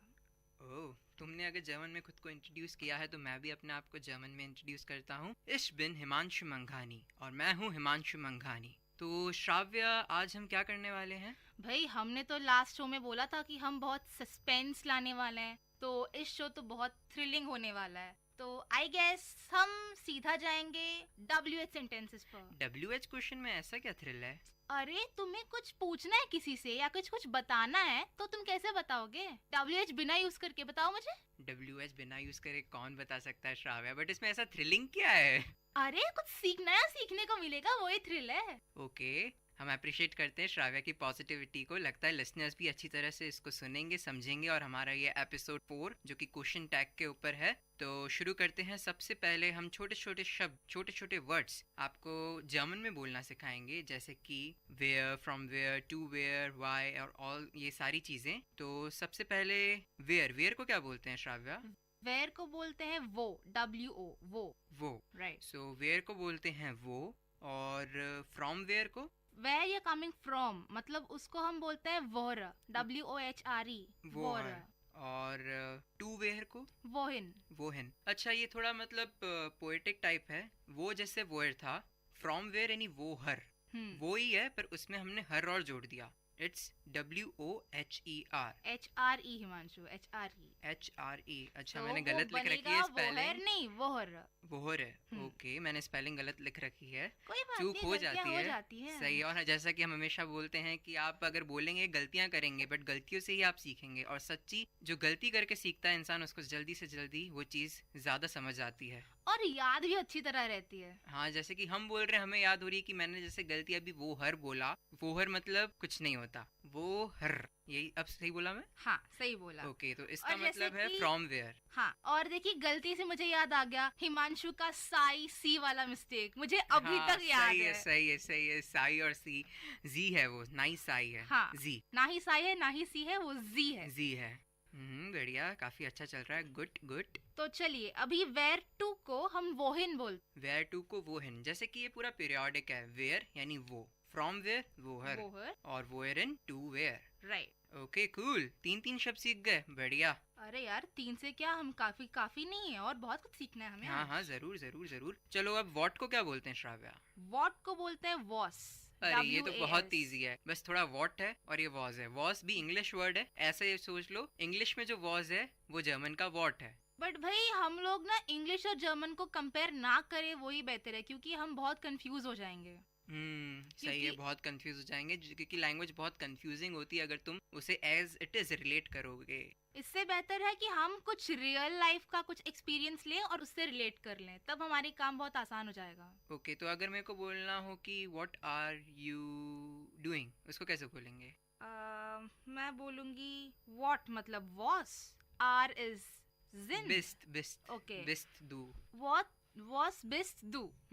तो ich bin, I am, ich bin। Recording ही बोल दो भाई, रिकॉर्डिंग बाद में सीखेंगे इसका जर्मन वर्ड क्या है। रिकॉर्डिंग, रेडियो तो रेडियो ही रहेगा जर्मन में। हाँ, सही है, क्योंकि जर्मन में एक ऐसा क्लॉज है कि जैसे कि रेडियो, होटल, पार्क और कैमरा, ऐसे जो सारे इंग्लिश वर्ब्स हैं वो ऐसे ही उन्होंने अडेप्ट कर लिया, ताकि हमें अभी देखिए संस्कृत से हमने हिंदी में बहुत सारे शब्द अडेप्ट किए हैं, ऐसे ही जर्मन में उसने इंग्लिश के वर्ड्स अडेप्ट कर। अडॉप्शन चलता रहता है जिंदगी में। हाँ। चाहे वो वर्ड्स का हो या किसी और चीज का। ओके। ओके तो फिर एक चलो रेडियो बताया, तो रेडियो एक न्यूट्रल वर्ड है, जैसे कि हमने हमारे पहले एपिसोड में भी बताया था कि हाँ। न्यूट्रल वर्ड्स के लिए हम देर दी दास में से क्या यूज करेंगे? दास यूज करते दास। तो हमारा सबसे मेन चीज क्या है? रेडियो। तो हम इसको क्या बोलेंगे? दास radio. The radio, the VIT community radio 90.8 FM। तो इसको बोलेंगे दास वीआईटी कम्युनिटी रेडियो 90.8 FM, जो कि आपका चहीता रेडियो स्टेशन है। ठीक है, तो चलो अभी मैं तुम्हें पूछूं कि हिमांशु वेयर आर यू, तो तुम क्या बोलोगे? Where are you. Okay, where मतलब वो, और वो बेस्ट दू। राइट, अभी जो तुमने मुझे सिखाया तुमने भी सीख लिया, अच्छा है।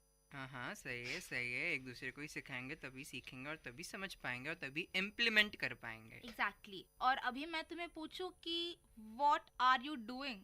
व्हाट आर यू डूइंग, ये मैं तुमसे शायद पूछ चुका हूँ, तो इसलिए what are you doing. What मतलब वॉज, आर मतलब बेस्ट, यू मतलब डू, वॉज बेस्ट डू। Exactly right. तो So- ठीक है, अभी हम थोड़े और नए वर्ड सीखते हैं, यानी कि WH में हमने एक छोड़ दिया था, वो कि when। अभी बहुत सारे छूटे हुए हैं पर हाँ, when। ओके ठीक है, तो when when बोलेंगे को हम वॉन। वॉन बोल। WANN, when मतलब वॉन। वाई को क्या बोलेंगे? वाई को वॉरम। ओके। स्पीक श्राव्य, दो बार बोल। वाई को हम बोलते हैं वॉरन। वॉरम। वॉरम। वाई को मतलब वॉरम। वाई इज वॉरम। वाई इज वॉरम। ओके, और विच को विच को बोलते हैं वेल्शे। वो क्या था? वेल्शे। वेल्शे। WELSCHE। ओके, तो विच बन गया वेल्शे। या विच वेल्शे, थोड़ा सा उससे मिलता जुलता है, जैसे विच का वेल्शे। हालांकि बहुत इमेजिनेशन करना मुश्किल है, अगर मैं बोलूँ बिल्कुल इंग्लिश से सेम है, पर थोड़ा कुछ आप प्रिडिक्ट कर सकते हो कि विच मतलब वेल्शे। यार इस सबसे बढ़िया तकनीक है इसको याद करने का, दोस्तों के साथ सीखो। हाँ, जैसा कि मैं और श्राव्य इस समय कर रहे हैं, हम आपस में बोल रहे हैं, बातचीत कर रहे हैं, और जितना हो सके हम इन वर्ड्स को यूज कर रहे हैं। तो आशा जब आप सुन रहे होंगे तो आप भी अपने दोस्तों के साथ थोड़ा फन लीजिए, थोड़ा मजा कीजिए, क्योंकि लैंग्वेज एक मजा करने का भी जरिया बन सकता है अगर उसको सीखे सही तरीके से, क्योंकि कुछ कुछ ऐसी गलतियां हो जाती है। हम तो पहले दिन से बोल रहे हैं कि भाई मजे करो, दोस्तों के साथ सीखो। हाँ, क्योंकि क्लास में तो समझ आने वाला है नहीं, वही बोरिंग लेक्चर्स होंगे, तो क्यों ना साथ में सीख लो। लेक्चर्स होते ही बोरिंग है, but it depends upon you कि तुम उसको कितना इंटरेस्टिंग बनाते हो। हाँ, जैसे कि हम अभी लेक्चर्स ही ले रहे हैं, बट थोड़ा इंटरेस्टिंग ले रहे हैं। ये लेक्चर नहीं है, मैं इसको लेक्चर नहीं बोलूंगी। ओके, चलो तुम्हारी जो डेफिनेशन श्राव्या, चलो वापस से मैं तुम्हारा रिवीजन कराता हूँ, और हो सकता है शायद लिसनर्स जो सुन रहे हो वो भी रिवीजन करें। तो वॉरम मतलब क्या था? वॉरम मतलब कि वाई। गुड। वेल्शे? वेल्शे इज विच। वो इज वेयर। वो हर? Vohra is Wohra. where from. Wohin? Wohin. It's not Wohin, it's Wohin. Okay, Wohin. Wohin is where to. Was?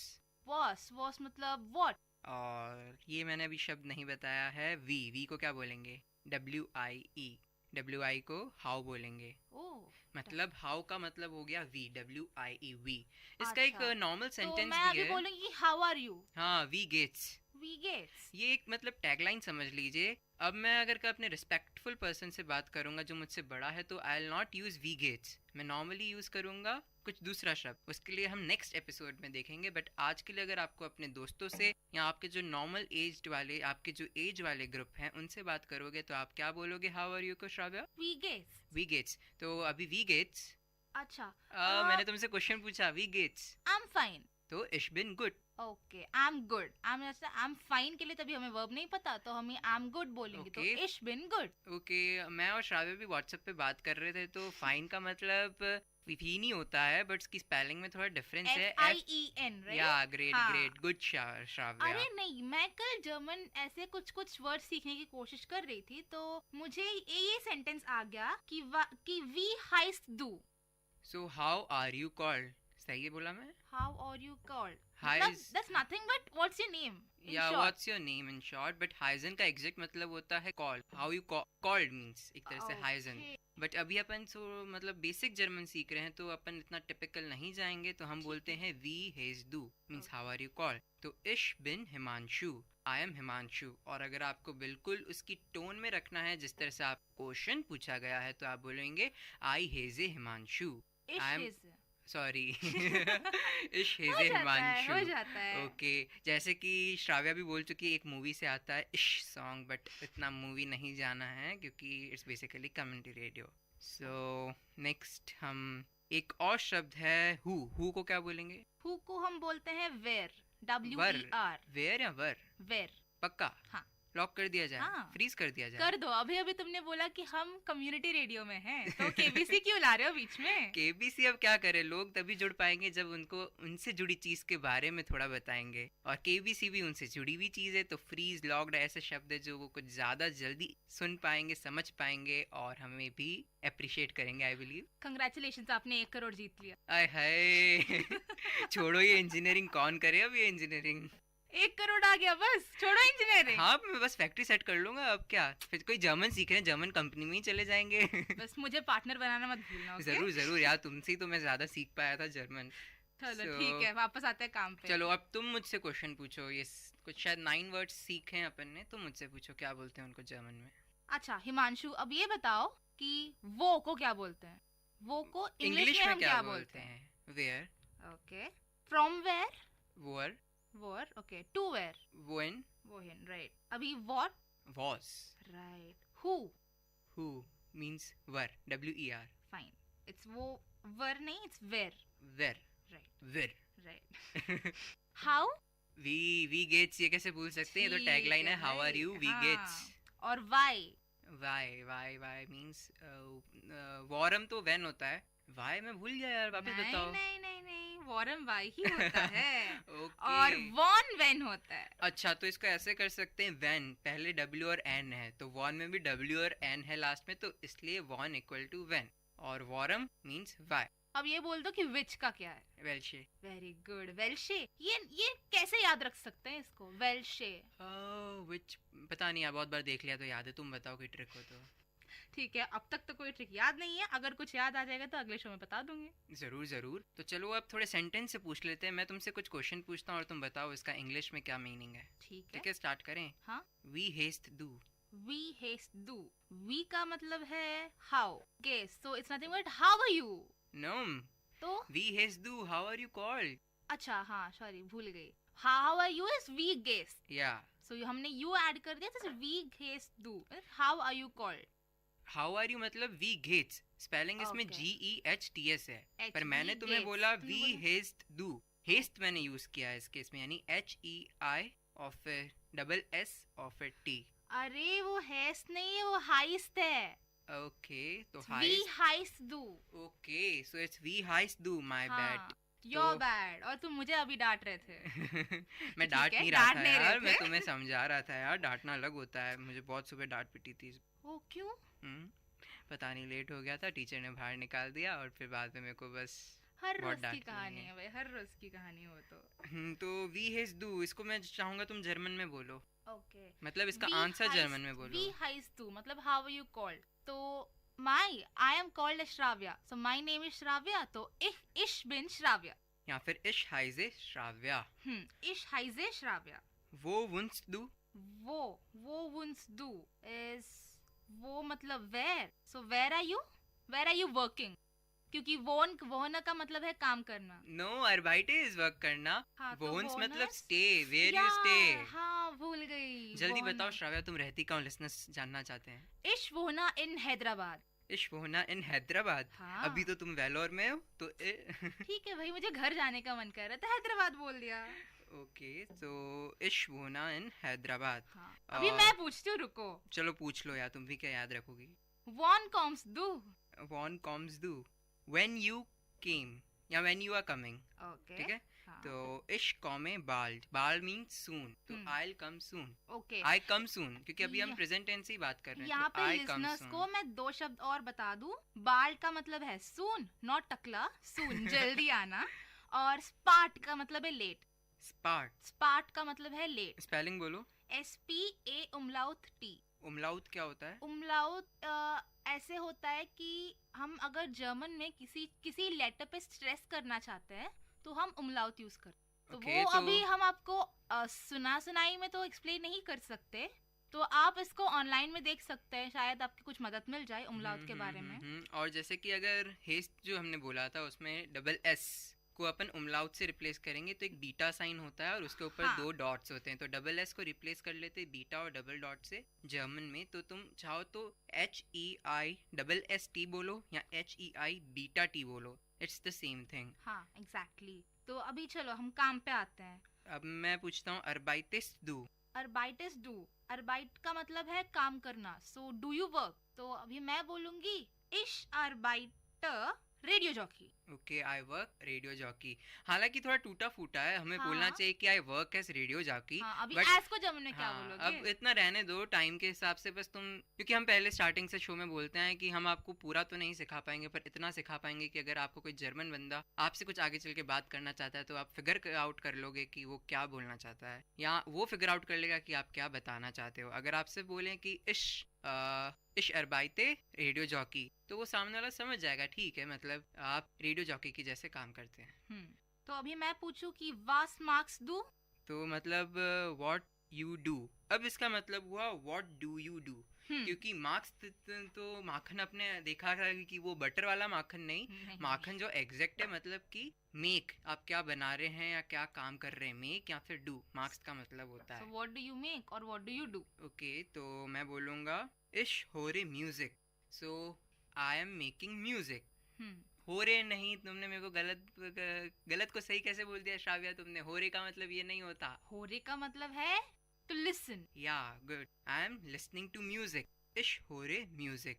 तो आगे बढ़ते हैं. तो अच्छा चलो, इतने क्वेश्चन पूछ लिए तो मैं तुम श्राव्या एक पर्सनल क्वेश्चन पूछूंगा. बिस्ट दू ग्लूकिश. यस, उसका मतलब तो ये है कि आर यू हैप्पी. सोचा है कि हमारे लिसनर्स भी ग्लूकिश होंगे, यानी कि हैप्पी फील कर रहे होंगे. तो अपन लिसनर से बहुत फोर्सफुली पूछते हैं, ठीक है ना, अच्छी तरह से पूछते हैं. दोनों साथ में बोलेंगे 1 2 3 गो. बिस्ट दू ग्लूकिश. तो मैं तो यही जवाब सुना चाहती हूँ कि या इश बिन ग्लूकले. ओके, तो आई am good means yes I am good. हमने यस और नो अगर आपको आंसर बोलना हो तो यस के लिए बोलते हैं जा. जा नहीं, जा मतलब तो इसकी स्पेलिंग होती है JA, बट हम बोलते हैं या मीन्स यहाँ से गले से निकलना चाहिए. एपिग्लॉटिस या. और तो या इश बिन ग्लूकिश मीन्स आई एम हैप्पी. और नो को हम बोलते हैं 9. थोड़ा ध्यान रखिए, 9 इंग्लिश में है नंबर 9 हिंदी का. नंबर 9 को बोलेंगे जर्मन में 9. पर वही अगर आपको नहीं बोलना है तो जर्मन में 9, इंग्लिश वाला 9.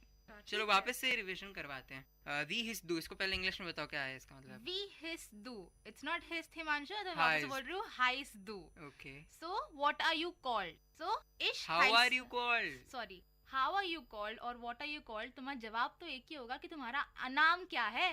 पर हम जर्मन स्पीकिंग सीख रहे हैं, यहाँ पे ट्रांसलेशन बहुत मायने रखता है. अगर तुमने बोला है वी हिस दू, तो वी का मतलब यहाँ हाउ होगा. अगर तुम बोलना चाहती हो कि व्हाट आर यू कॉल्ड, तो इसके लिए व्हाट के लिए यूज करेंगे वॉज.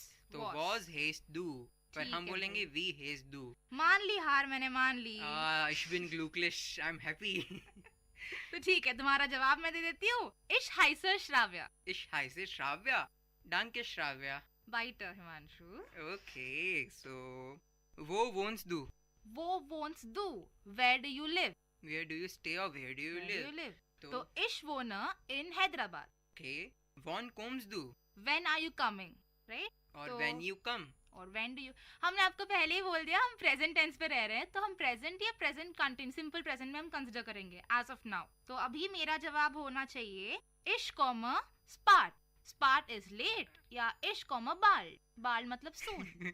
ऐसे सुनाई देता है कि इश्क में बाल मतलब मैं कुछ बाल दूं मैं. ओ नहीं, अपनी सोच अपने पास रखो. ओके, इश्क में बाल. एक और मैं बात बताना चाहूँगा लिसनर्स को कि मैं और श्राव्या कल डिस्कस कर रहे थे, जैसे कि व्हाट्सएप जो कि बहुत चीप तरीका है, मतलब अफोर्डेबल तरीका है, तो इसलिए उसने मेरे को बोला, मैंने इसको बोला कि तुम्हें कल आना है रिकॉर्डिंग पे लिए, जो भी रिकॉर्डिंग का टाइम था हमारा. तो श्राव्या मैडम हमको बोली बिस बाल, मतलब सी you soon. C you soon. तो क्यों ना हम अपनी कभी भी अगर बंद करेंगे शो तो ऐसे बोलते हैं, ऐसे बोलेंगे बिस बाल लिसनर्स. हालांकि जर्मन वर्ड नहीं रहेगा, पर तो भी हम बोलेंगे ताकि आपको मेन वो 2 शब्द याद रखें जो हम आपको याद करवाना चाहते हैं. और वो कौन से शब्द हैं? बिस बाल. बिस बाल. ये भी पोएटिक है थोड़ा. सी यू सून. अरे जर्मन ही पूरा पोएटिक है. Every language is poetic. Ragini में घुल जाओ यार. नहीं, ऐसे भी तो सोच सकते हो, या फिर ऐसे भी सोच सकते हो जो तुम्हें समझ में नहीं आती वो भी पोएट्री है. हाँ. जो तुम्हें समझ नहीं आती वो भी पोएट्री है. Simple. या मींस JA या. या. Ich bin glücklich. I am happy कि हम मजा कर रहे हैं. तो चलो next question. Bist du glücklich? Ja, ich bin glücklich. Was magst du? Ich höre Musik. मतलब What's magst du? तुम अभी क्या कर रही हो? तो ich höre Musik. मैं am listening to music. arbeitest du? Arbeitest du? Do you work? You work? Okay, you work. So, nein, ich arbeite nicht. Means? No, I don't work. Okay, तो अब अगर आप सिर्फ no बोलते हैं तो आप बोलेंगे nine. Nine. पर अगर आप don't बोलते हैं तो nicht. हाँ, nicht का मतलब है no. It is a form of अभी हम जैसे बोलेंगे कि मैंने अभी एक यहीं पे एग्जांपल लिया कि डू यू वर्क, तो नो आई डोंट वर्क, तो हम डोंट के बजाय हम डोंट के प्लेस में निश्ट यूज करते हैं. ठीक है, तो बहुत अच्छी बात है. ये नॉर्मली लोग आपसे पूछेंगे arbeitest du means you work question mark, तो बोलेंगे आप इस तरह से बोलेंगे nein ich arbeite nicht means I don't work. तो बेसिकली अब ये सेंटेंस हमने बोल दिए हैं. अगर आपको कुछ समझ नहीं आता तो लिसनर्स यहाँ कुछ आप और जानना चाहते हैं तो आप ऑनलाइन देख सकते हैं ये सारी चीज़ें. पर आशा करते हैं कि आपने जो अभी सीखा होगा, जो सुना होगा, उससे कुछ ना कुछ तो इतना सीखा होगा कि अगर आप ऑनलाइन जाना चाहें तो आप फिगर आउट कर सकेंगे कि हमने क्या सीखा आज. या फिर आप हमारा रिपीट टेलीकास्ट भी सुन सकते हैं. हाँ, रिपीट टेलीकास्ट भी होता है. तो पर सबसे पहले quick revision.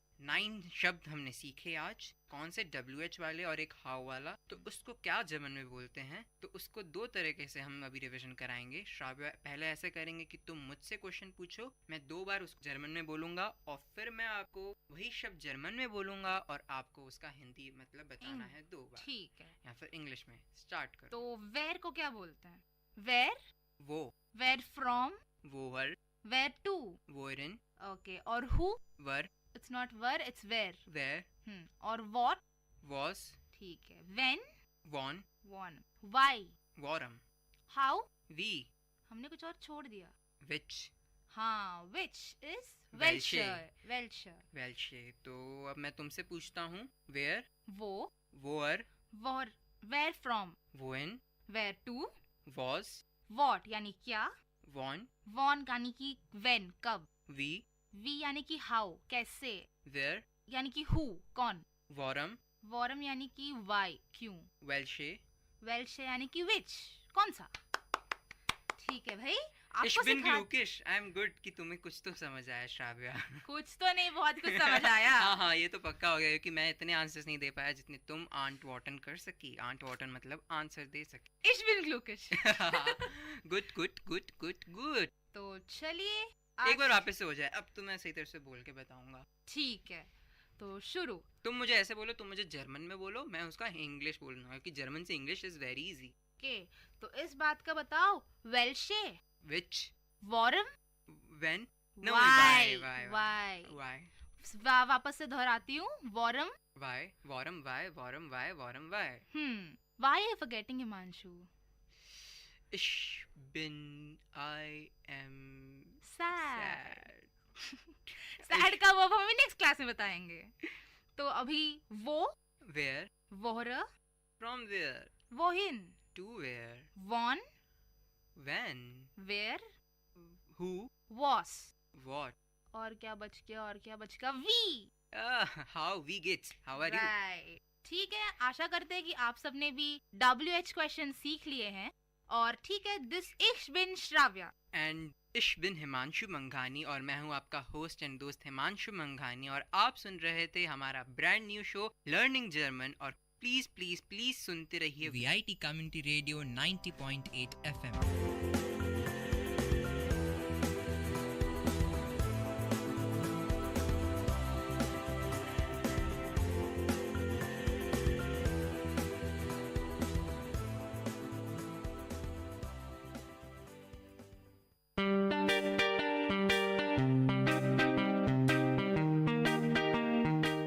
Dear listeners, you're listening to VIT Community Radio 90.8 and this program is Team Speak Time.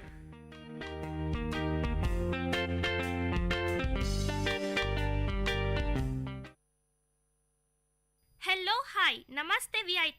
You are listening to VIT Community Radio 90.8. This is Rujana. Welcome to the show Vijaya Bata. ప్రతి ఒక్కరి జీవితంలో విజయం చాలా ముఖ్యమైనది. మనం దేనికోసం ప్రయత్నించినా అది విజయం కోసమే కదండి. ఇలాంటి విజయం ఒక రోజులో వస్తుందా? రాదు. ఎంతో కృషి చేయాలి, మళ్ళీ మళ్ళీ కృషి చేయాలి. ఎన్నో అవరోధాలు వస్తాయి, వాటిని ఎదుర్కొనాలి. అప్పుడే విజయం మన సొంతం అవుతుంది. అప్పుడే ఆ విజయానికి మనం నిజమైన వ్యక్తులుగా మారుతాం. Innovation distinguishes between a leader and follower అన్నారు ఒక వ్యక్తి. ఈ వాక్యం వినగానే మీకెవరు గుర్తొచ్చారండి? అవును, స్టీవ్ జాబ్స్ గారే. ఈ రోజు మనం మాట్లాడబోయే వ్యక్తి స్టీవ్ జాబ్స్ గారి గురించే. ఒకానొక సమయంలో కంప్యూటర్ వెలుగులోకి వచ్చినప్పుడు ఆ కంప్యూటర్ ఒక రూమ్నే ఆక్రమించిందండి. కానీ ఇప్పుడు అదే కంప్యూటర్ ఇంకా బెస్ట్ ఫీచర్స్తో మన జోబులో పెట్టుకునేంత చిన్నదిగా మార్చేశారు.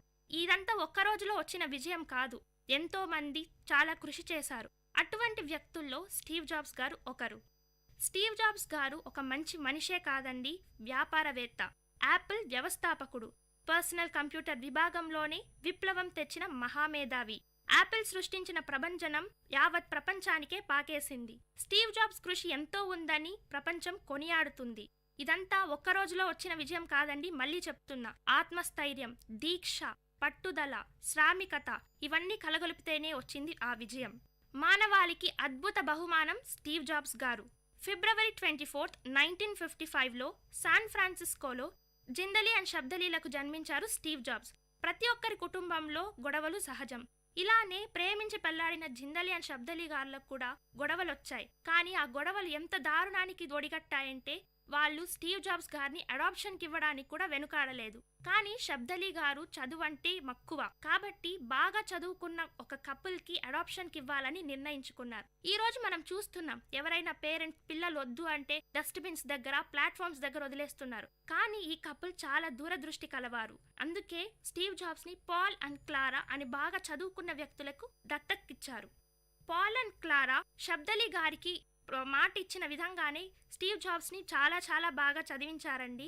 ఇప్పుడు మనం చూస్తున్నాం, ఎంతో మంది చదువు లేక తిండి లేక బతుకుతున్నారు. అడాప్షన్ తీసుకున్న వాళ్లకు మళ్ళీ పిల్లలుంటే వీళ్ళని సరిగ్గా చూసుకోరు. కానీ పాల్ అండ్ క్లారా వీళ్లకు భిన్నం. ఎంతో బాగా చూసుకున్నారు స్టీవ్ జాబ్స్ గారిని. నచ్చిన వస్తువులు కొనించి మంచి మంచి చదువులు చదివించడానికి ప్రయత్నించారు. చిన్నప్పటి నుంచి ప్రతిభావంతుడైన స్టీవ్ జాబ్స్ గారు ఇప్పుడు మనం చూస్తున్నాం, ఎవరైనా బాగా ఇంటెలిజెంట్ గా ఉంటే కొంతమంది ఉంటారు, మార్కులు వస్తే చాలు, డిగ్రీ వస్తే చాలు, ఇంకేమీ అవసరం లేదని. కానీ స్టీవ్ జాబ్స్ గారు వీళ్ళకంతా వ్యతిరేకమండి. తను ప్రతిభను గుర్తించుకున్నాడు. ఆయన మనసులో ఎన్నో సంఘర్షణలు, ఏదో చెయ్యాలి, ఇంకా సాధించాలి, ప్రపంచం కోసం ఏదైనా చెయ్యాలి అని తన మనసులో ఎప్పుడూ ఒకటి ఉండేది. అలానే చదివేవాడు. తన క్లాసులో ఉండేటప్పుడు ఆయన చదువు మీద కంటే ఏదో ఒకటి చెయ్యాలి అనే తపనే ఎక్కువగా ఉండేది. కాబట్టి ఆ చదువు అతని ప్రతిభకు సరిపోలేదని ఆయన భావించాడు. కాబట్టి 1972లో రీడ్ కాలేజ్ నుంచి డ్రాప్ అవుట్ అయ్యాడు స్టీవ్ జాబ్స్ గారు. ఈ రోజు మనం అంటుంటాం, స్టీవ్ జాబ్స్, బిల్ గేట్స్ వీళ్ళంతా డ్రాప్ అవుట్స్, కాబట్టి మేము కూడా కాలేజీకి వెళ్ళకపోతే ఇలాంటి యాపిల్, మైక్రోసాఫ్ట్ అనుకుంటామని. కాదండి, అలా అనుకునే వాళ్ళు ఇది వినండి. డ్రాప్ అవుట్ అయిన స్టీవ్ జాబ్స్ గారు ఇంటికి వెళ్ళలేదు. ఏదో ఒకటి సాధించాలి అనే తపన ఆయనను వెంటాడింది కదా. నవ్య భావాలకు నిలయమైనది ఆయన బ్రెయిన్. అక్కడ ఫీజు ఎక్కువైంది కాబట్టి వాళ్ళ పేరెంట్స్ కట్టలేకపోయాడు. ప్లస్ ఆయనకు అక్కడ చదువు నచ్చలేదు, ఆయన ప్రతిభకు సరిపోదని భావించాడు. కాబట్టి తన ప్రతిభకు తగినది ఏదో ఒకటి చేయాలనుకున్నారు కదా స్టీవ్ జాబ్స్ గారు. కాబట్టి తనలాగే తన ఫ్రెండ్స్ కొందరు ఉండేవాళ్ళండి. కాబట్టి ఆ ఫ్రెండ్స్ని దగ్గర తీసుకున్నాడు. వాళ్ళతో కలిసి ఏదో ఒకటి చేయాలని భావించేవాడు. స్టీవ్ జాబ్స్ గారిలాగే సేమ్ ఆలోచనలు కలిగిన వాళ్ళు వాళ్ళ ఫ్రెండ్స్ కూడా ఉన్నారు. మనం అంటుంటాం కదా, the birds of same feather flock together అని. అలాగే స్టీవ్ జాబ్స్ గారి ఫ్రెండ్స్ కూడా ఇటువంటి ప్రతిభ కలిగిన వాళ్ళు, ఏదో చెయ్యాలనే తపన కలిగిన వాళ్ళు ఇంకా ఇద్దరున్నారండి. కాబట్టి వీళ్ళ ముగ్గురు కలిసి కార్ గ్యారేజ్ లో ఒక ల్యాబొరేటరీని ఏర్పరచుకున్నారు. నేల మీద పడుకునే వాళ్ళు, చెప్పాను కదా, కోక్ బాటిల్స్ అమ్మినప్పుడు వచ్చిన డబ్బులు చూసి ఆనందపడేవాళ్ళు. ఇటువంటి ఈ కష్టం చూసినప్పుడు ఒక వ్యక్తి అనుకున్నారు, ఇంత యూత్కి, ఇంత ప్రతిభ కలిగిన వాళ్ళకి మనం ఏదో చేయాలి అని వాళ్ళ కోసం ఇన్వెస్ట్ చేశారు. రెట్టించిన ఇంట్రెస్ట్తో ఇంకా ఎక్కువ కృషి చేశారు. స్టీవ్ జాబ్స్ గారు ఇంతే కాదండి, ఖాళీ సమయంలో ఇష్టమైన క్లాసులకు వెళ్ళేవాడు. అదే క్యాలిగ్రఫీ ఏంటా అనుకుంటున్నారా? అదేనండి, అందంగా అక్షరాలను రాయడం. సాఫ్ట్వేర్ ఇంజనీర్ అయిన స్టీవ్ జాబ్స్ గారు అందమైన అక్షరాలు నేర్చుకుని ఏం చేస్తారు అనుకుంటున్నారా? కానీ క్యాలిగ్రఫీ నేర్చుకున్న తర్వాత స్టీవ్ జాబ్స్ గారు ఎప్పుడూ అనుకోలేదు, ఎందుకు ఆ క్లాస్కి వెళ్ళాను, అనవసరంగా డబ్బులు వేస్ట్ చేశా, అనవసరంగా టైం వేస్ట్ చేసుకున్నా అనుకోలేదండి. క్యాలిగ్రఫీ అంటే అందమైన అక్షరాలు రాయడం. లేట్రాన్ స్టీవ్ జాబ్స్ గారు కొన్ని పరికరాలను కనుక్కున్నారు కదా, ఆ పరికరాల్లో ఫాంట్ ఫేసెస్ అని ఉన్నాయి. అంటే డిఫరెంట్ టైప్స్ ఆఫ్ లెటర్స్ ఉంటాయి. ఆయన చెప్తుంటారు, ఆ రోజు నేను కాలిగ్రఫీ క్లాసులకు వెళ్ళకపోయింటే ఈ రోజు అందమైన అక్షరాలు ఈ పరికరాల్లో ఉండేవి కాదు అని. దీన్ని బట్టి ఏం అర్థమవుతుందండి, జీవితంలో మనం ఏం చేసినా అది ఒక మంచి రీజన్ కోసమే.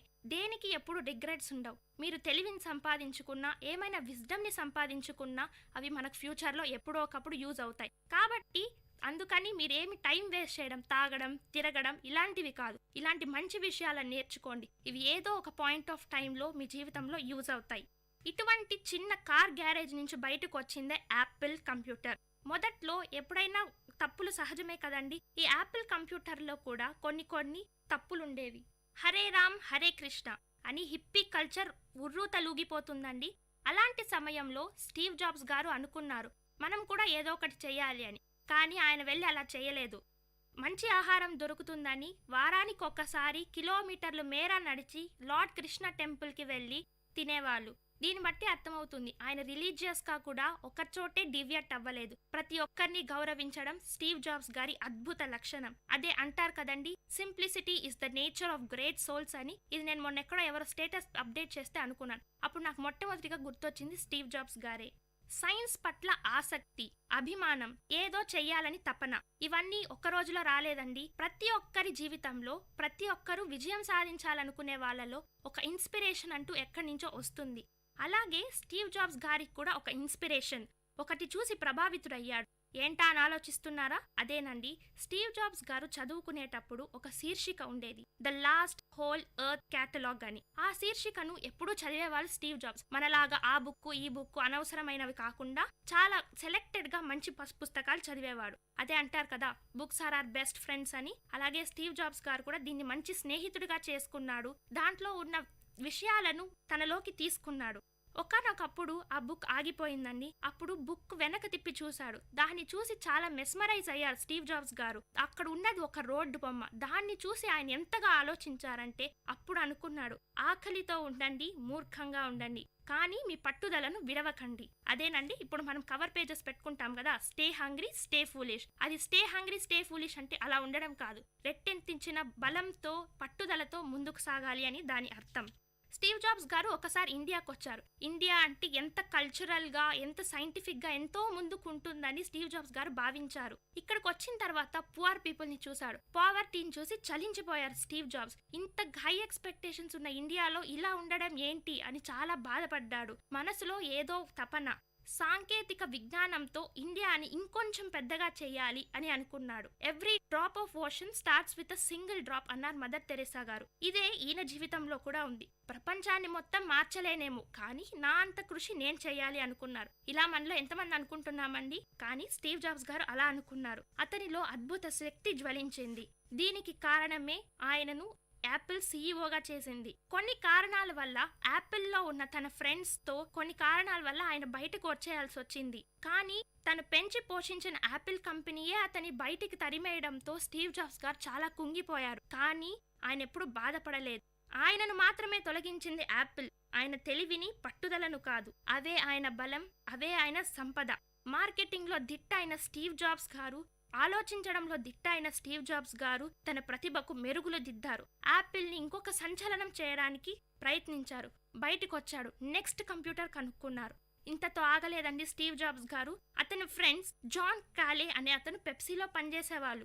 ఇతన్ని ఎలాగైనా తనలోకి తీసుకొని రావాలి అని అనుకున్న స్టీవ్ జాబ్స్ గారు రెచ్చగొట్టారు. చక్కెర నీళ్ళ అమ్ముతూ బతుకుతావా, ప్రపంచాన్ని ఏమైనా మారుస్తావా అని. అంతే, రెచ్చిపోయిన ఆలోచనతో జాన్ కాల్ స్టీవ్ జాబ్స్ తో చేతులు కలిపారు. 1980లో బయటకు వచ్చిన స్టీవ్ జాబ్స్ గారు గ్రాఫిక్స్ అని సరికొత్త ప్రపంచం పిక్సార్ ని కనుక్కున్నారు. ఇక్కడేనండి కార్టూన్స్, అందరికీ ఎంతో ఇష్టమైన కార్టూన్స్ ని కనుక్కున్నారు. టాయ్ స్టోరీ అనే ఫిలిం ని తీశారు. టాయ్ స్టోరీకి ఎన్నో ఆస్కార్ అవార్డులే వచ్చాయి. ఇంతే కాదండి, సంగీతం, చిత్రకళను నవీన యంత్రంలో ఉంచిన అభినవ బ్రహ్మగా మనం స్టీవ్ జాబ్స్ గారిని కొనియాడుతున్నాం. అవరోధాలను అధిరోహించి ఓటమిని తరిమి కొట్టాడు స్టీవ్ జాబ్స్ గారు. అంతా సజావుగా సాగిపోతుంది అన్న స్టీవ్ జాబ్స్ గారి జీవితంలో ఒకానొక భయంకరమైన సంఘటన తెలుసుకున్నారు. అదే ఆయనకు ప్యాంక్రియాటిక్ క్యాన్సర్ ఉందని. ఈ కాలంలో మనం చిన్న జ్వరం వస్తేనే చాలా బాధపడిపోయి ఇంకా ఏమి చెయ్యలేము అనుకుంటున్నాం. అదే క్యాన్సర్ వస్తే మన జీవితం అయిపోయింది అని బాధపడిపోతుంటాం. దీనితోనే చావు తొందరగా వస్తుంది. కానీ స్టీవ్ జాబ్స్ గారు బాధపడలేదు. ఇవన్నీ లైఫ్ లో సహజం అనుకున్నారు. కాబట్టి దాన్ని క్యూర్ చేయడానికి లివర్ ని సర్జరీ చేయించుకున్నారు. లేట్ ఆన్ ఆయనకు తెలిసి ఆయన హెల్త్ క్షీణించిపోతుందని. కాబట్టి తను వాలంటరీగా యాపిల్ కంపెనీ నుంచి బయటకు వచ్చేశారు. ఆయన బయటకు వచ్చారు ఊరికే కాదు, తన సంపదను అదే తన తెలివితేటలను ప్రపంచానికి వదిలేసి. విన్నారు కదండి స్టీవ్ జాబ్స్ గారి గురించి. అవరోధాలను అధిరోహించిన స్టీవ్ జాబ్స్ గారు ప్రతి ఒక్కరికి రోల్ మోడల్. ఇటువంటి స్టీవ్ జాబ్స్ గారి గురించి మనం ఎంతో నేర్చుకోవాలి. ఈయనలా కాకపోయినా ఈయనలో ఉన్న కొన్ని విషయాలను మనం తెలుసుకొని మంచి పొజిషన్లోకి రావాలి. కాబట్టి Steve Jobs is our hero, he's the legend. ఇలాంటి స్టీవ్ జాబ్స్ గారిని ఎన్నో అవార్డులు వరించాయి. అత్యంత ప్రతిభావంతుడిగా ప్రపంచం గుర్తించింది. మనము గుర్తించాం కదండి. సో ఇప్పటి నుంచి టైం వేస్ట్ చేయకుండా టైమ్ ఇస్ ప్రెషియస్ అని నేర్చుకొని మనం కూడా విజయానికి మెట్లేద్దాం, విజయ బాటలో పయనిద్దాం. ఇలాంటి ఎంతో మంది గొప్ప వ్యక్తుల గురించి తెలుసుకోవడానికి, మన జీవితాలను మార్చుకోవడానికి వింటూనే ఉండండి విఐటి కమ్యూనిటీ రేడియో 90.8. నేను మీ సృజన.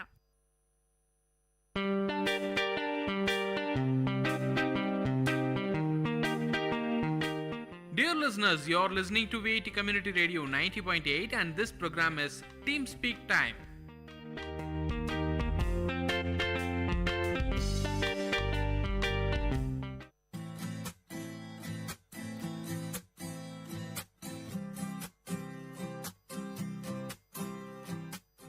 Hello friends, you are listening to VIT community radio 90.8 FM और ये है आपका शो लर्निंग जर्मन और मैं हूँ आपका होस्ट एंड दोस्त हिमांशु मंघानी और मैं हूँ आपकी होस्ट श्राव्या.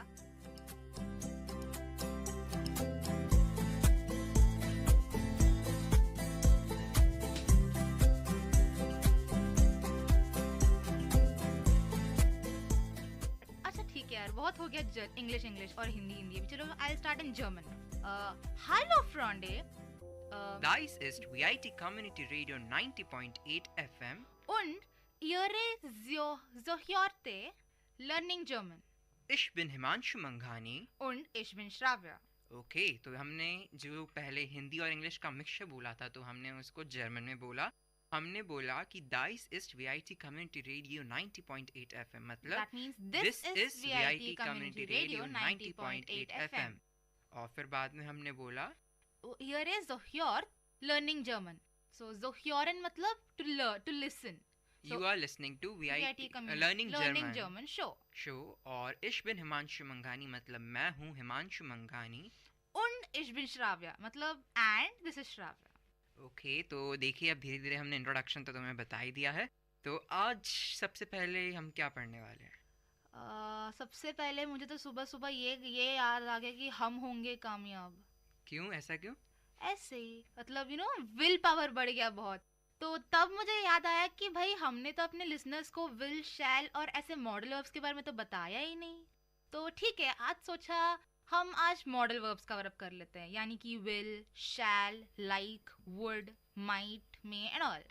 ओके, तो इसको बोलते हैं मॉडल वर्ब्स. चलो ठीक है, अब धीरे धीरे हम इतना आगे बढ़ चुके हैं तो अब ये इस मॉड पे आ गए हैं कि हम आज ये पढ़ेंगे. तो सबसे पहले रिवीजन करा देते हैं कि लास्ट 2 क्लासेस में हमने क्या किया. हाँ. हमने कुछ 10 रूट वर्ड्स पढ़े थे, तो वो कौन से थे Shravya? 10 root words. Root words जैसे कि मतलब पॉजिटिव प्रोनाउन. अरे हाँ, मेरा का हाँ, माइन. भूल गए. तो फॉर हम मेरा का बोलेंगे माइन, तुम्हारा, यानी कि जब हम एक बंदे को स्पेसिफाई कर रहे हैं तब हम बोलेंगे दाइन. पर जब हम बहुत सारे लोगों को स्पेसिफाई कर रहे हैं हम यूज करेंगे यूर. Oh cool. तो इसको ऐसे बोल सकते हैं, आई के लिए बोलेंगे माइन और आर के लिए बोलेंगे उनसेर और यू के बोलेंगे, हाँ, यू के लिए बोलेंगे दाइन और यू ऑल के लिए बोलेंगे यूर. हाँ, और फिर बाद में ही और इट के लिए साइन और फिर जी के लिए बोलेंगे ईयर. ठीक सारे है, जी के लिए मतलब हाँ. फॉर्मल, इनफॉर्मल जो कुछ भी हो हम ईयर ही यूज हाँ, करेंगे. क्योंकि जी लड़कियों के लिए भी बोलते हैं, रिस्पेक्ट के लिए भी बोलते हैं और दे ऑल के लिए भी बोलते हैं, यानी 3rd पर्सन प्लूरल के लिए भी बोलते हैं. जी हाँ. और फिर- कल हमने आर्टिकल्स भी किए थे, डेफिनेट और इंडेफिनेट आर्टिकल्स के लिए हम कौन सा प्रोनाउन यूज करते हैं? तो द के लिए देर दी दास, मस्कुलिन, फेमिनिन और न्यूट्रल के ऑर्डर था। और फिर ए और एन को बोलेंगे आइन। आइन में ही हम मास्कुलिन और न्यूट्रल के लिए यूज करेंगे आइन, और फेमिनिन और प्लूरल के लिए यूज करेंगे आइना। ठीक है, तो बेसिकली 10 वर्ड्स हो गए। आई के साथ माइन, यू ऑल के साथ योर, और यू सिर्फ सिंगुलर है उसके लिए डाइन, आर के लिए उनसे, ही और इट के लिए सीन, और जाय के लिए सीन नहीं साइन हिमांशु। Okay sign. तुम्हारा ये आई और ई का चक्कर कब चलेगा मुझे नहीं पता। अब पता नहीं, कभी तो सही होगा ही होगा। देखते सही करा देती हूँ, मैं ही सही कराऊंगी तुम्हें। जरूर। और जी के लिए बोलेंगे आयर। हाँ ठीक है, चलो बहुत बढ़िया। तो अब मॉडल वर्ब से बोलते हैं। सबसे पहले बताओ कि वोलन का मतलब क्या होगा? वोलन मतलब विल। तो अच्छा ठीक है, मैं अभी आपको याद होगा कि हमने पिछले थोड़े बहुत क्लासेस के पहले हमने आपको ये बताया कि हम different kinds of verbs use करते हैं और उसमें डिफरेंट केसेस होते हैं, यानी first person singular, first person plural, ऐसे।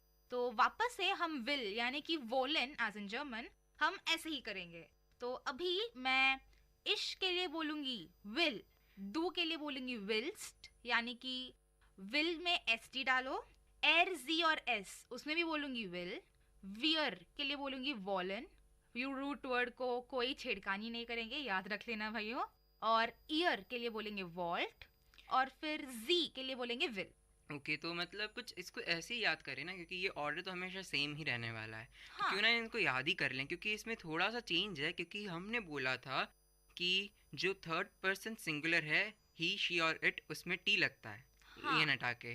बट इस केस में नहीं है। तो ये वोलन वाला जो वर्ड है, ये मॉडल वर्ब्स को हम आपको एक पैरोडी की तरह याद करा देंगे, क्योंकि आपको ऐसे सोचना नहीं होगा कि फर्स्ट पर्सन सिंगुलर है या सेकंड पर्सन सिंगुलर।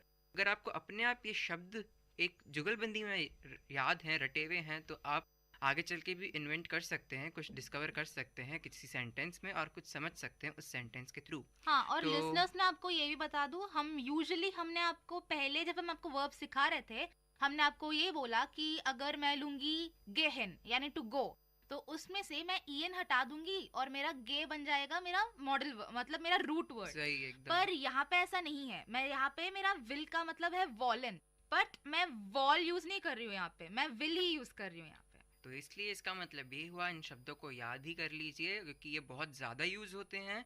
और इसलिए आप यार हमें कामयाब होना है तो हाँ, हमें ये शब्द से सीखने पड़ेंगे। हाँ जरूर, क्यों नहीं सीखेंगे। तो लो चलिए, आज हम विल को भी सबसे पहले स्टार्ट करते हैं। विल को वांट विल या वांट, इन दोनों के लिए आप बोल सकते हैं वोलन, रूट वर्ड। इश के साथ लगेगा विल, डू के साथ लगेगा विल्स्ट, ईयर एस जी के साथ लगेगा विल, और वेयर जी जाय के साथ लगेगा वोलन, और आयर के साथ लगेगा वोल्ट। तो उस केस में आप आयर के साथ लगेगा यहाँ पे, चलिए ठीक है, वोल्ट। और तो इस केस में यूँ भी देख सकते हैं कि दो चीज़ें अलग है, बाकी वही रूल फॉलो कर रहा है। डू के लिए हम एस टी लगाते हैं तो वो विल्स्ट है ही, और थर्ड पर्सन प्लूरल के लिए जाय होता है, तो इस केस में भी कोई छेड़खानी नहीं है, और ना ही फर्स्ट पर्सन प्लूरल के लिए। और रही बात आयर यू ऑल के लिए, तो टी लगता है, तो इसमें भी टी लगा है। तो दो केस बिल्कुल अलग हैं जो रूल को फॉलो नहीं कर रहे, जैसे कि इश का वोल नहीं है, इश का विल ही है, और एयर एस जी का भी विल ही है। हाँ, यहाँ पे बस चेंज हुआ है इश में और एर जी एस में, बाकी सब में जो हम नॉर्मल कंडीशंस लेते हैं वही है।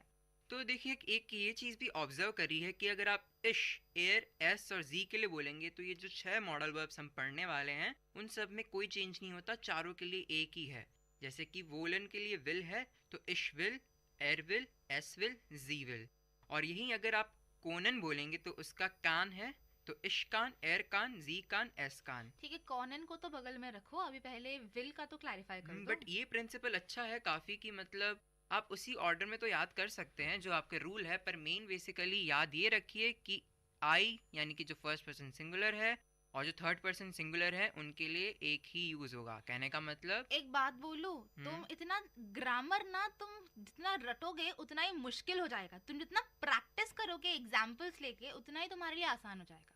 हाँ बट ये एक बचपन में तुमने तो याद नहीं किया कि हम ए एप्पल बोलेंगे या एन एप्पल बोलेंगे, वो बस तुम सीखते रहे, मतलब हर रोज तुम दोस्तों से बात करते रहे, तो तुम्हें आया, तो वापस हम अपने जीपी, वो क्या था, तुमने क्या बोला था लास्ट क्लास में, हमारा सिग्नेचर, अच्छा हमारे सिग्नेचर, शो का signature, GVP, grammar, vocabulary and practice. Practice. तो जीवीपी फॉलो करते रहिए और सीखते रहिए। हाँ बट जिससे जो पर अपन ने वॉवल्स जो पढ़े रहे थे क्योंकि हमको पता था ए ई आई ओ यू, तो उस बेस पे अपन सब लगा देते थे। हाँ, तो अब हमें इस केस basics में भी मालूम है। हाँ, तो इस केस में भी ये बेसिक हो सकता है कि जो इश और एयर जी एस है, तो उसके लिए कोई चेंजेस, मतलब चारों के लिए एक ही वर्ड है, कोई मतलब चेंज नहीं है। तो इसलिए आपका थोड़ा मतलब याद करने का लोड कम हो जाएगा। आप मतलब देख सकते हैं कि अगर आपको इश पता है विल, तो इसका मतलब आपको एयर जी और एस का भी मतलब पता ही है कि उसके लिए क्या यूज करेंगे, विल ही यूज करेंगे। तो सबसे पहले चलिए इन दोनों केसेस को ही हम कवर करते हैं। अब सबसे पहले 6 वर्ब्स पढ़ा देते हैं और उसके बाद इश एयर जी जी के लिए क्या बोलेंगे वो बता देंगे, फिर उसके बाद हम दूसरे केसेस पे आएंगे। ठीक है? तो हमने वोलन का बता दिया कि इश एयर एस और जी, यानी कि फर्स्ट पर्सन सिंगुलर और थर्ड पर्सन सिंगुलर के लिए विल लगेगा। तो अब सेकंड वर्ड करते हैं कोनन। कोनन का मतलब बताओ। कोनन का मतलब होता है कैन, आई कैन। सो उसके लिए हम इश एर जी एस के लिए यूज करेंगे कान, KANN, राइट, कान। ओके।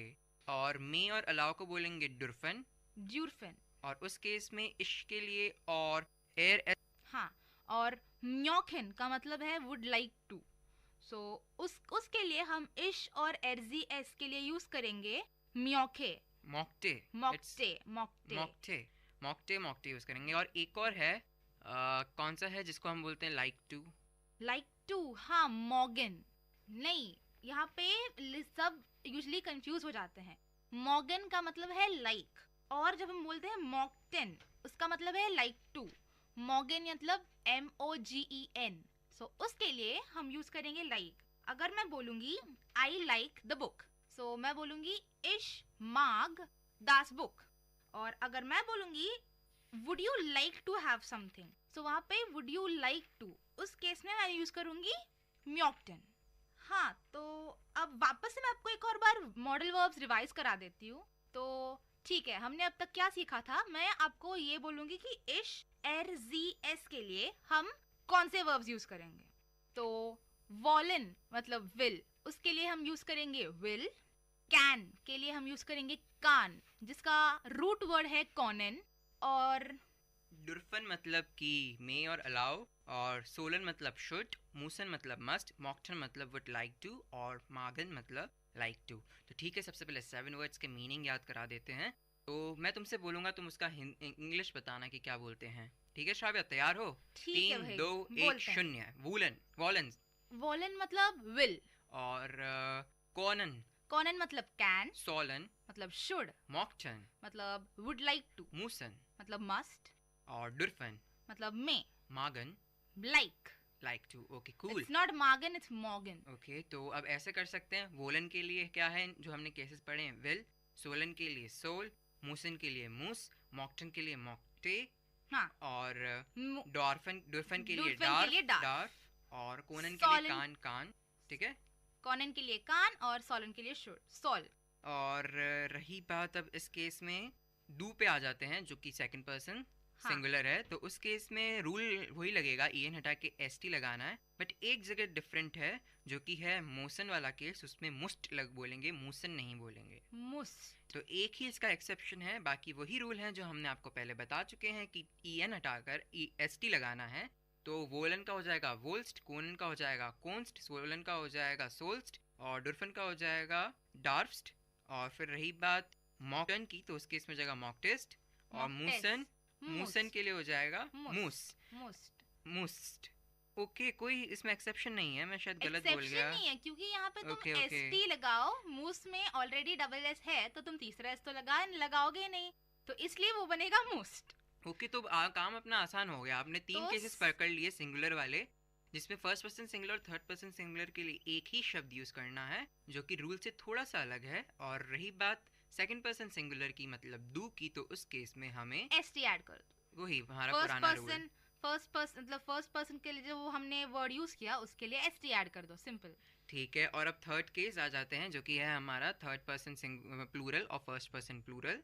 जिस केस में हमने बोला था रिस्पेक्ट करते हैं तो इसके लिए कैपिटल एस लगा देंगे जी में। और अगर थर्ड पर्सन प्लूरल की बात करें तो जी है नॉर्मल, मतलब दे ऑल, और यूं बोलेंगे वेर मतलब आर फर्स्ट पर्सन प्लूरल के लिए। तो इस केस में भी कोई टेंशन नहीं, कोई भी दिक्कत नहीं होगी। तुमने जो पहले के रूल्स पढ़ रखे हैं वही पता होने चाहिए, तो इसमें भी कोई चेंज नहीं है। और बस तुम्हें रूट वर्ड पता होना चाहिए क्या है। तो ठीक है, तो सबसे पहले रूट वर्ड भी बताओ श्राव्या, और उसको क्या बोलेंगे वो भी बताओ श्राव्या, ठीक है? याद रखिए दोस्तों, अभी हम विर और जी को पकड़े बैठे हैं और उसके लिए कोई भी रूट वर्ड में चेंज नहीं है। तो आपके पास एक अच्छा मौका है कि आप रूट वर्ड के मीनिंग्स भी जान सकें, क्योंकि अब जो यूज कर रहे हैं हम रूट वर्ड्स वो एज इट इज वाले रूट वर्ड्स हैं, कोई चेंज नहीं है। क्योंकि ग्रामर कहती है जब एकता है तो कोई चेंज नहीं है, कोई भी तुम्हें बदल नहीं सकता। एकता एंड ऑल, ओके फाइन। तो ठीक है, चलो शुरू करते हैं। अभी मैं शुरू से करती हूँ वॉलन। वॉलन मतलब विल या वांट।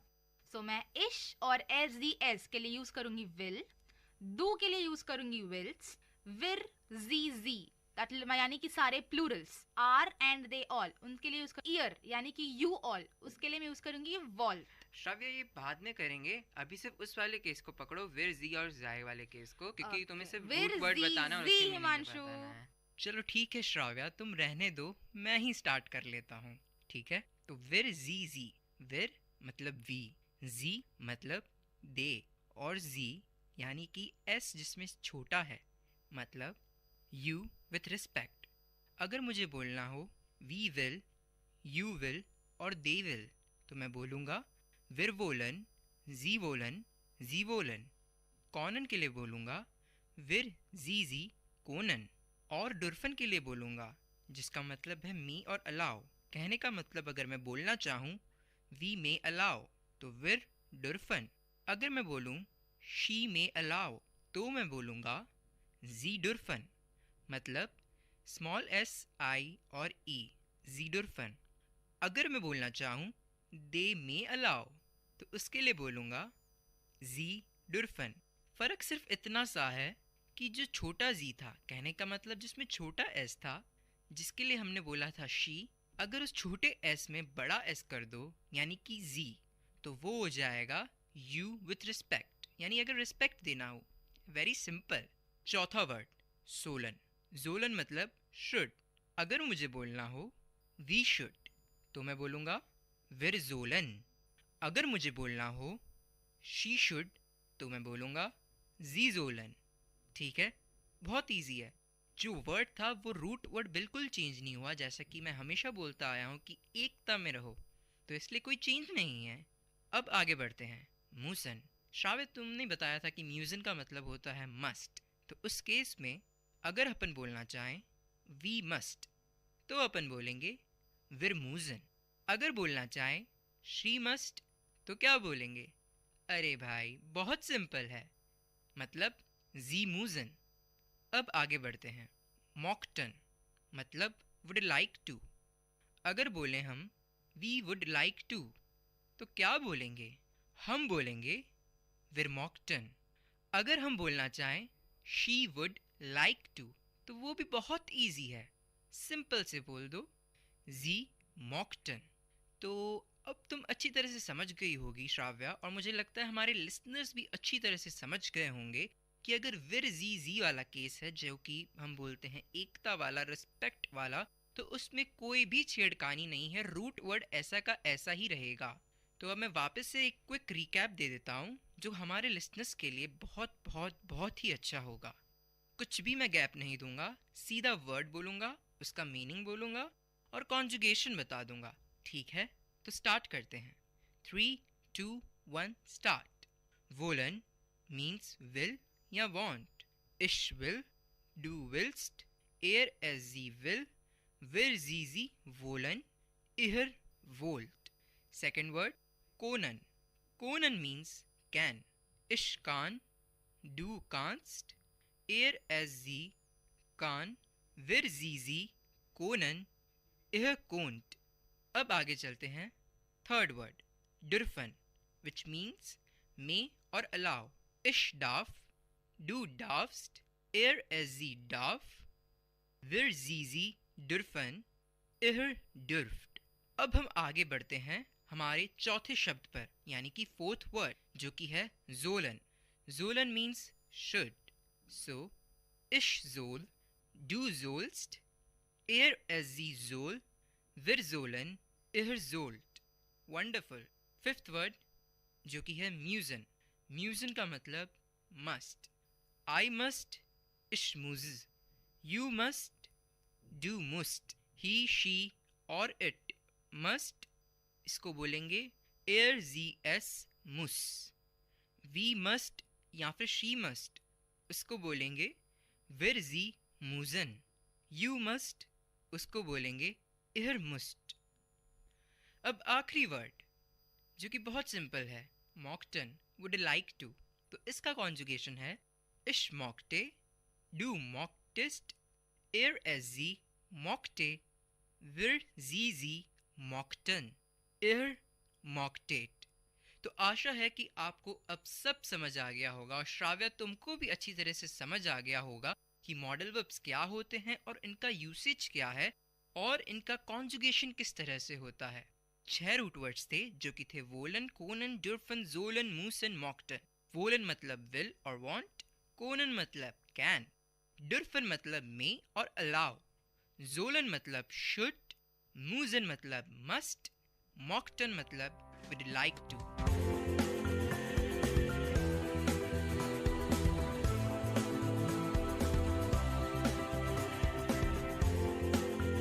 आशा करती हूँ कि हमने आज आप लोगों को बहुत कुछ सिखाया है। तो यहाँ पे हम साइन ऑफ करते हैं। मैं हूँ श्राव्या कर्रा और मैं हूँ हिमांशु मंघानी और आप सुन रहे हैं अपना फेवरेट शो लर्निंग जर्मन और ये है VIT community radio 90.8 FM।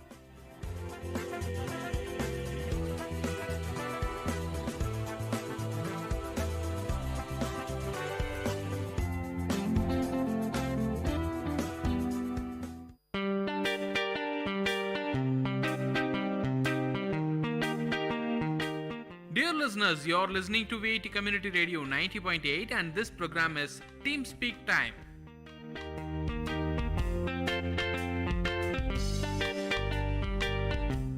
Hi hello VIT, మీరు వింటున్నారు విఐటి కమ్యూనిటీ రేడియో 90.8 FM. నేను మీ వైషు. ఈ చందమామ కథల ద్వారా మంచి మంచి కథలు చెప్పడానికి వచ్చేసానండి. ఈ ఆలస్యం చేయకుండా స్టార్ట్ చేసేద్దాం. కథ నిజాయితీ. సీతాపురం అనే ఊరిలో రామయ్య కట్టెలు కొట్టుకుంటూ జీవనం సాగించేవాడు. రోజులాగానే అడవికి వెళ్ళాడు. చెరువు గట్టు మీద ఉన్న చెట్టు ఎక్కి కట్టెలు కొడుతుండగా తన చేయి జారి గొడ్డలి చెరువులో పడిపోయింది. తన జీవన ఆధారమైన గొడ్డలి నీటిలో పడిపోవడంతో రామయ్య చాలా బాధపడ్డాడు. విచారంతో ఇంటికి వెళ్లకుండా చెరువు గట్టు మీద కూర్చొని ఏం చేయాలో తెలియక ఆలోచనలో పడ్డాడు. అతని బాధ చూసిన జలదేవత నీటిలోంచి బయటకు వచ్చి రామయ్యకు దర్శనమిచ్చింది. జలదేవత రామయ్య విచారానికి గల కారణం తెలుసుకొని నీటిలోకి వెళ్లి వెండి గొడ్డలి తెచ్చి రామయ్యకు ఇచ్చింది. రామయ్య ఆ వెండి గొడ్డలి తనది కాదన్నాడు. దీంతో జలదేవత మళ్లీ నీటిలోనికి వెళ్లి బంగారు గొడ్డలితో బయటికి వచ్చింది. దానిని రామయ్యకు ఇచ్చింది. కాని రామయ్య ఆ గొడ్డలి తనది కాదు అన్నాడు. జలదేవత మళ్లీ నీటిలోకి వెళ్లి మామూలు ఇనుప గొడ్డలితో బయటకు వచ్చింది. తన ఇనుప గొడ్డలిని చూసిన రామయ్య సంతోషంతో ఆ గొడ్డలి తనదే అంటూ రుణపడి ఉంటానంటూ చెప్పాడు. తన నిజాయితీని మెచ్చిన జలదేవత రామయ్యకు వెండి, బంగారం మరియు ఇనుప గొడ్డలి 3 ప్రసాదించింది.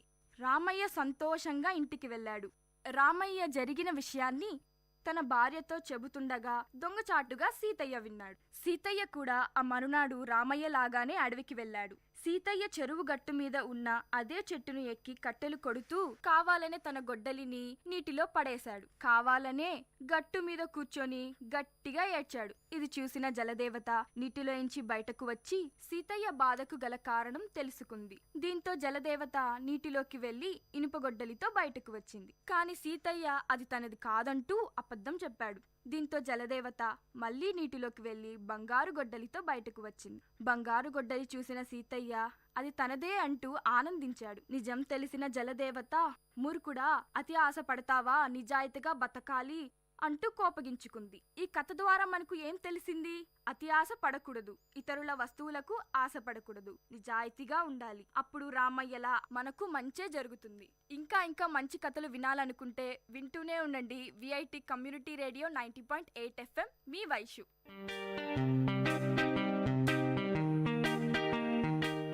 Dear listeners, you had listened to the program Team Speak Time in VIT Community Radio 90.8. Thank you for listening.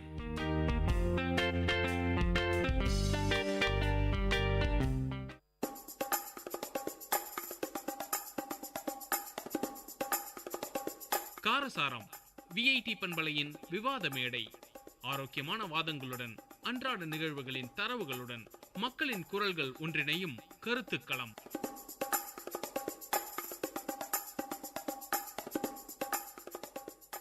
வணக்கம் நேயர்களே, இது விஐடி பண்பலை 90.8 விஐடி பல்கலைக்கழகத்தின் சமுதாய வானொலி மற்றும் டிகேஎம்சி வாய்ஸ் இணைந்து வழங்கும் காரசார நிகழ்ச்சி. இன்றைய காரசார நிகழ்ச்சியில் என்ன பார்க்க போறோம்னா, இன்றைய சமுதாயத்தில் பெண்களின் இன்றைய நிலை, அதை பற்றி நம்ம பேச போகிறோம். இங்கே தோழிக்கு நிறைய பேர் இருக்காங்க, அவங்க கிட்ட கேட்கலாம் கொஞ்சம். வணக்கம், என்னுடைய பேர் வந்து சண்மதி. இன்றைக்கு சமுதாயத்தில் வந்து இன்றைக்கி பெண்களோட நிலை வந்து ரொம்பவே வளர்ச்சி அடைந்திருக்குது. இந்த பெண்கள் வளர்ச்சி அடைந்த பெண்களோட அவங்களோட வெற்றி சாதனைகள் அதெல்லாம் பார்த்து தான் மற்றவங்க வந்து தன்னோட என் பொண்ணும் படிக்கணும் அப்படின்னு சொல்லிட்டு நிறைய படிக்க வைக்கிறாங்க. இன்றைக்கி அதனால் நிறைய பேர் எந்த துறையில் பார்த்தனாலும் எல்லாருமே பெண்கள் இருக்காங்க, எல்லா துறையிலுமே பெண்கள் இருக்காங்க. நான் பார்த்த வரைக்கும் எனக்கு ரொம்ப பிடிச்ச கல்பனா சாவ்லா அவங்களெல்லாம் பார்த்து தான் நான் ரொம்ப எங்களுக்கு வந்து முன்னோடியாக இருக்காங்க அப்படின்னு சொல்லலாம். நல்லா சொன்னீங்க, கல்பனா சாவ்லாலாம் பார்த்து. இப்போ இன்னொரு தோழிக்கிட்ட கேட்போம். இப்போது பெண்கள் வந்து எல்லா ஜாப்லேயும் இப்போ எல்லாருமே வர ஆரம்பிச்சிட்டாங்க. ரொம்ப போல்டாகவும் பேசுகிறாங்க எல்லாரும். இப்போ என்னோட பார்த்தீங்கன்னா, இப்போ எனக்காக எங்கள் அப்பா வந்து ஒரு ஊர்லேருந்து சிட்டிக்கு வந்து என்னை படிக்க வைக்கிறாரு. இப்போ நிறைய கவர்மெண்ட் ஃபெசிலிட்டிஸும் ரொம்ப வந்துருச்சு. ஹஸ்பண்ட் அண்ட் ஒய்ஃப்குள்ளும் பெண்களும் ஜாப் போகணும் அப்படின்னு சொல்லிட்டு எல்லாரும் அனுப்புகிறாங்க. இதுவும் இல்லாமல் பாரதியார் கூட சொல்லியிருக்காங்க, மங்கையராய் பிறப்பதற்கே மாதவம் செய்திட வேண்டும் அம்மா அப்படின்னு அப்போவே பாரதியார் சொல்லியிருக்காரு. அந்த மாதிரி இப்போது இருக்கிற லேடிஸ் எல்லாமே ரொம்ப போல்டாக எல்லாமே பண்ணிட்டு வராங்க. பெண்கள் எப்படி முன்னேறாங்கன்ற பற்றி நல்லா சொன்னீங்க. அவங்க என்னென்ன பிரச்சனையை சந்திக்கிறாங்கன்றதை பற்றி கொஞ்சம் சொல்லுங்கள். வணக்கம், நான் திலகவதி. இவங்க கேட்ட கொஸ்டின் நல்ல கொஸ்டின். ஏன்னா பெண்கள் எப்படிப்பட்ட பிரச்சனைகளை சந்திக்கிறாங்கன்னு கேட்டிருக்காங்க. அவங்க வளர்ச்சியை பற்றி சொன்னாங்க, வளர்றாங்க இல்லை தான். ஆனால் அந்த வளர்ச்சிங்கிறது ஒரு ஆணுக்கும் பெண்ணுக்கும் வச்சு ஒப்பிட்டு பார்க்கும்போது பெண்ணுக்கு வளர்ச்சி அடைகிறாங்கன்னா அதில் எவ்வளோ அவங்க டிஃபிகல்ட்டிஸ், எவ்வளோ தடைகளை தாண்டி வர முடியும். ஆண்கள் அனுபவிக்கிறத விட அதிகமான கஷ்டங்களையும் துன்பங்களையும் தடைகளையும் தாண்டி வர வேண்டியதாக இருக்குது. அது இல்லாமல் வந்து பெண்கள் வந்து முன்னேறாங்கன்னா அது வந்து பல தடைகளை தாண்டி தான் முன்னேற முடியுது. அதே ஒரு ஆண் வந்து ஃப்ரீடமாக முன்னேற முடியுது. அந்த ஒரு ஃப்ரீடம் இன்னும் பெண்களுக்கு கிடைக்கலன்னு தான் நான் சொல்லுவேன். இந்த வளர்ச்சி வந்து நல்லது தான். ஆனாலும் வந்து இன்னும் பல ஊர்களை இப்போ நான் வெளியே வந்து படிக்கிறேன். என்னோடய ஜென்ரேஷன்லேயே நான் தான் ஃபஸ்ட்டு படிக்கிற பொண்ணே. ஒரு காலேஜுக்கு வந்த பொண்ணே நான் தான் எங்கள் வீட்டில். ஆனால் இன்னும் கூட வராத அளவுக்கு பெண்கள் இருக்காங்க. அது நாங்கள் வந்து பார்க்கணும் வெளியே இருக்கிறது. உங்களுடைய முன்னேற்றத்தை பற்றி சொன்னீங்க, அதனுடைய பிரச்சனையை பற்றியும் சொன்னீங்க. இன்னொரு தோழி இருக்காங்க, அவங்களும் சொல்கிறேன். நானும் எங்கள் வீட்டில் ஃபஸ்ட்டு படிக்கிறது வரால நான் வந்து அப்பா அம்மா சப்போர்ட் இல்லாமல் நானே பார்ட் டைம் ஜாப்புக்கு போயிட்டு அது வச்சு அந்த காசு மூலம் படிக்கிறேன். தினமும் நான் 9 o'clock பஸ் ஏறுறேன். பஸ்ஸில் நிறைய ப்ராப்ளம் இருக்குது. இருந்தாலும் அந்த கண்ட்ரைட்டர் அங்கிள் அவங்க மூலயமா அண்ணா இவங்க வந்து என்னை ஒரு சீட் பண்ணுற மாதிரி பேசுகிறாங்க அப்படின்னு ஒரு வார்த்தை தான் சொன்ன மாதிரினால அந்த பசங்களை வந்து அந்த பஸ்ஸில் ஏற்றாமல் விட்டாங்க. தினமும் நான் அந்த 9 o'clock வீட்டுக்கு வந்து திரும்ப போயிட்டு அது மாதிரி போகிறப்போ ஏதாச்சும் ஒரு பிரச்சனைனா ஜென்ஸு தான் நம்ம முதல்ல சொன்னோடனே அவங்க நம்ம பொண்ணு மாதிரி பார்த்து சப்போர்ட் பண்ணுறாங்க. எல்லா இடத்துலையும் ஜென்ஸு கூட இருந்தால் தான் சப்போர்ட்டிவாக இருக்கும். அது மாதிரி தான் எங்கள் ஃபேமிலியிலும் பொண்ணு வெளியே போயிட்டு வராங்கன்னு ஒரு நம்பிக்கையில் அப்பா அம்மா என்னை வெளியே அனுப்புகிறாங்க. அதுவும் ஒரு பெனிஃபிட் தான். நீங்களும் நல்லா சொன்னீங்க. ஆண்களும் நமக்கு துணையாக தான் இருக்காங்க எப்பயும் இந்த காலகட்டத்திலையும் அப்படின்னு அழகாக சொன்னீங்க. பெண்களோட முன்னேற்றம் வந்து நிறைய இருக்குது. எங்களோட சப்போர்ட்டிவ்ஸ் நிறைய இருக்குது. பட் எங்களுடைய அதில் வந்து நெகட்டிவ் பாயிண்ட்ஸ் வந்து நிறையவே நாங்கள் மீட் பண்ணுறோம். எங்களால் எல்லா இடத்துலையுமே சாதிக்க முடியுது. ஆனால் ஜென்ஸ் வந்து டக்குன்னு போகிற இதில் நாங்கள் லிட்டில் பிட் எங்களால் ஃபியர் இருக்குது. எங்களுக்கு ஃபியர்னஸோட தான் நாங்கள் எல்லாத்தையுமே நாங்கள் பார்க்குறோமே.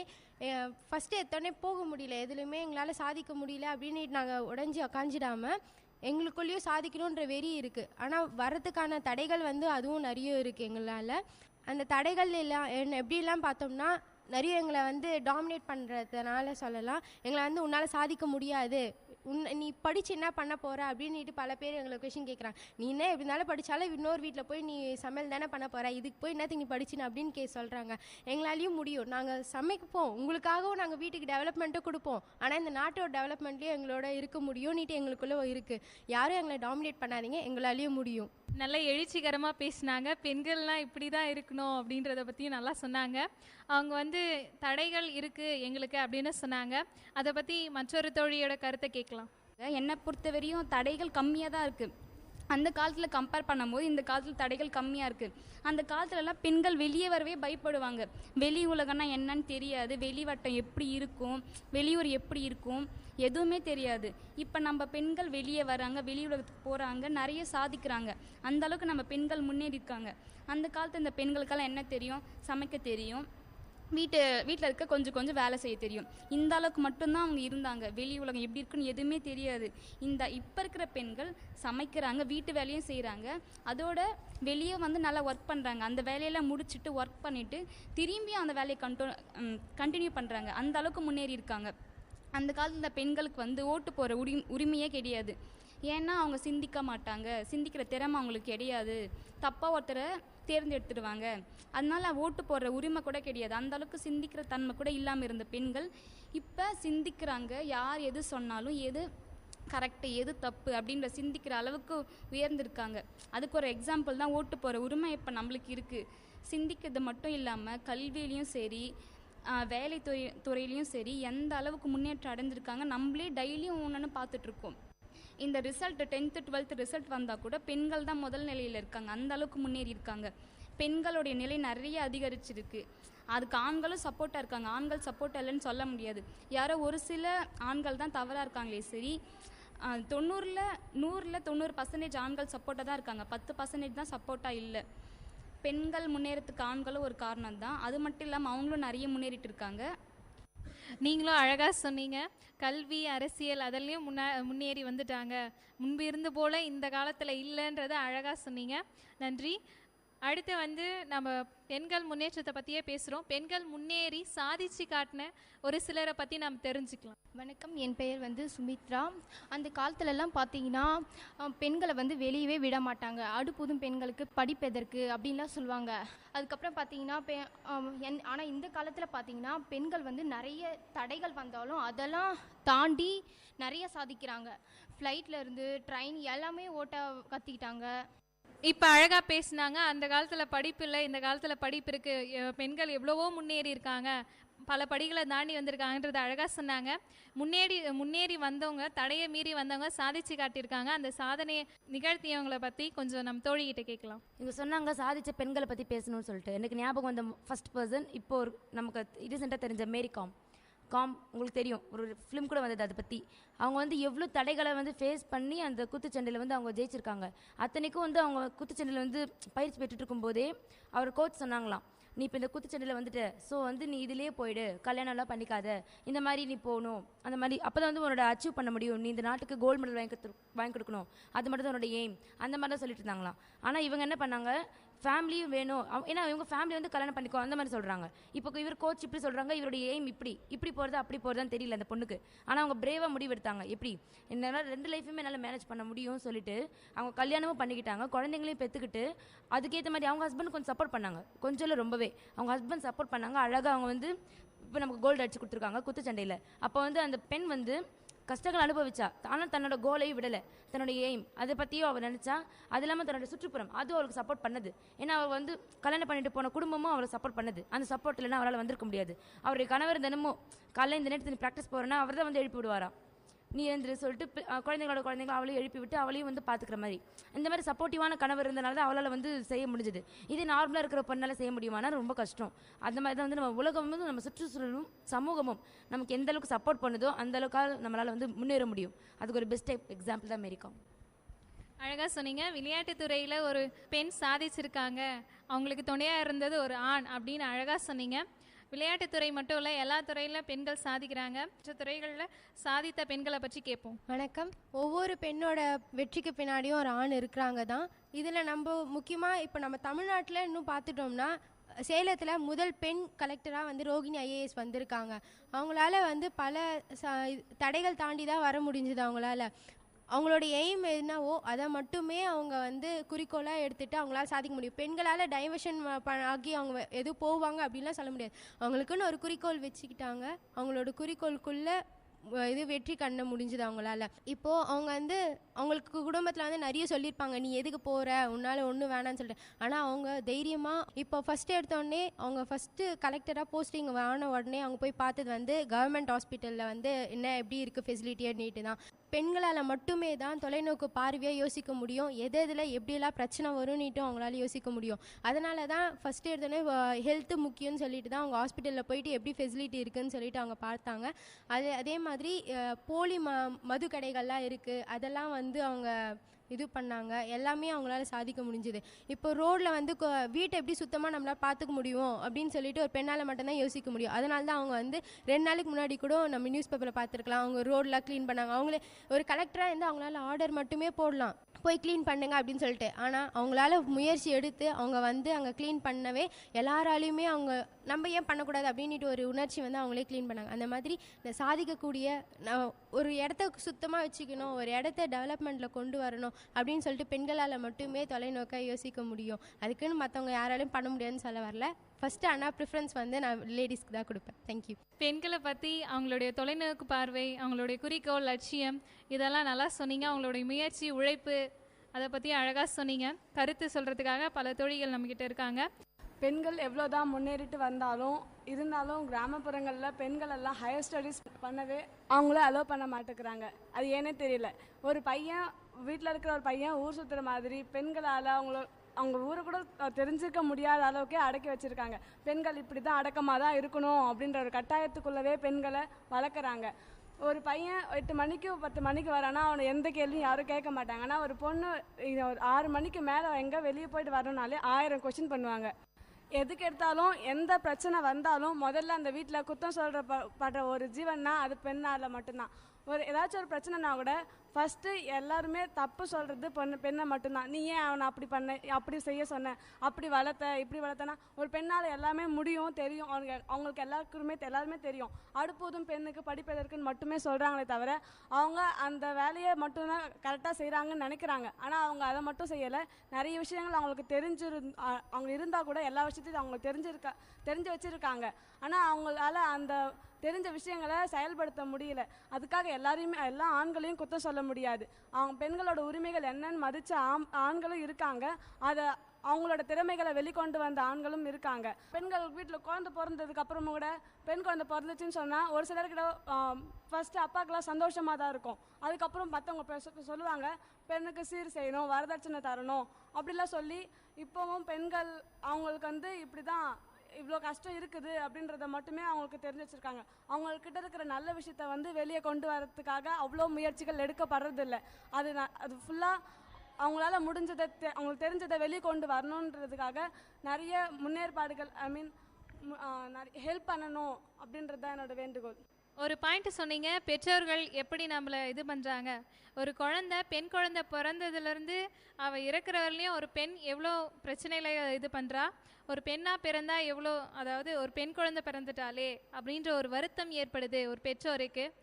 அவள் வளர்ந்த பிறகு அவள் படிக்க வைக்கிறதுலையும் அவள் வரதட்சணை, அதாவது கல்யாணம் ஆகும்போது வரதட்சணை இது பண்ணுறதுலையும் அவளுக்கு பல பிரச்சனைகள் ஏற்படுது. அப்படின்றத பற்றி ஒரு தோழிகிட்ட கேட்போம். இன்றைக்கி பெண்கள் வந்து எல்லா துறையிலையுமே முன்னேறி கொண்டே வருகிறாங்க. எனக்கு தெரிஞ்ச ஃபீல்டில் நான் சொல்கிறேன். எஜுகேஷன் லெவலில் பார்த்தோன்னா நம்ம இந்தியாவிலே யூபிஎஸ்சி எக்ஸாமில் பிரியதர்ஷினின்றவங்க ஹையஸ்ட்டாக மார்க் எடுத்து நல்ல ஒரு குவாலிஃபிகேஷனில் ஐஏஎஸ் இதுவாக இருந்திருக்காங்க. அவங்களுடைய இதுவை வந்து எப்படி சொல்கிறாங்கன்னா, கஷ்டப்பட்டு படிக்கிறத இஷ்டப்பட்டு படித்ததால் தான் நான் இந்த அளவுக்கு நிறைய மார்க் எடுத்திருக்கேன். அந்த மாதிரி பெண்கள் வந்து விளையாட்டுத்துறையிலையும் சரி, இப்போ பிவி சிந்து வந்து நம்ம ரியோ ஒலிம்பிக்கில் நம்மளுக்கு வெள்ளி பதக்கத்தை வழங்கியிருக்காங்க. அழகாக சொன்னீங்க. எல்லா துறையிலும் கால்தடம் பதிக்கிறது பெண்கள், எந்த துறையிலும் இல்லாததே கிடையாது. எல்லா துறையிலும் படிச்சிட்டோம், என்னுடைய இடம் எது அப்படின்றத பெண்கள் ஒரு தனி அங்கீகாரமாக எடுத்துருக்காங்க. முன்னேற்றம் எப்படி தடைப்படுன்றதை பற்றி ஒரு தோழிக்கிட்ட கேட்கலாம். வணக்கம், என் பேர் மலர்விழி. பெண்களோட முன்னேற்றம் எப்படிலாம் இன்னும் வளர்ந்துட்டுருக்கு அப்படின்றதெல்லாம் நம்மளோட தோழிகள் நிறையவே சொல்லியிருப்பாங்க. அது மட்டும் இல்லாமல் பெண்கள் வந்து இன்னும் நிறைய சாதிக்க வேண்டியதாக இருக்குது. பெண்கள் வந்துட்டு சாதிக்கிறது வந்துட்டு படிப்புலையும் மற்ற துறைகளில் மட்டும் இல்லாமல் விளையாட்டு இந்த மாதிரி நிறைய துறைகளில் வந்து பெண்கள் வந்து சாதிக்கணும். இப்போ வந்து நம்ம தோழி முதவே சொன்னாங்க, அடுப்போதும் பெண்களுக்கு படிப்பதற்கு அப்படின்னு வந்து அந்த காலத்தில் வீட்டுக்குள்ளேயே முடக்கி வச்சுருந்தாங்க பெண்களை. ஆனால் இந்த காலத்தில் வந்துட்டு பெண்கள் வந்து நிறைய துறைகளில் முன்னேறி வந்துட்டுருக்காங்க. எக்ஸாம்பிள் சொல்லணும்னா 2 வீலர் ஓட்டுறதுல முதற்கொண்டு ஏரோப்ளைன் ஓட்டுற வரைக்கும் வந்துட்டு பெண்கள் வந்து முன்னேறி வந்துட்டுருக்காங்க. இந்த மாதிரி ஒரு சில பெண்கள் மட்டும்தான் அவ்வளோ முன்னேற முடியுது. ஆனால் நிறைய பெண்களால் அந்த மாதிரி முன்னேற முடியறதில்ல. இதுக்கு காரணம் வந்து சமுதாயமாக இருக்கலாம், இல்லை வீட்டு சூழ்நிலையாக இருக்கலாம், இந்த மாதிரி நிறையா இருக்கலாம். இதுக்கு வந்து கவர்மெண்ட் முதற்கொண்டு எல்லாருமே வந்து பெண்களுக்கு நிறையா சப்போர்ட் பண்ணால் அவங்க இன்னும் நிறைய முன்னேறுவாங்க.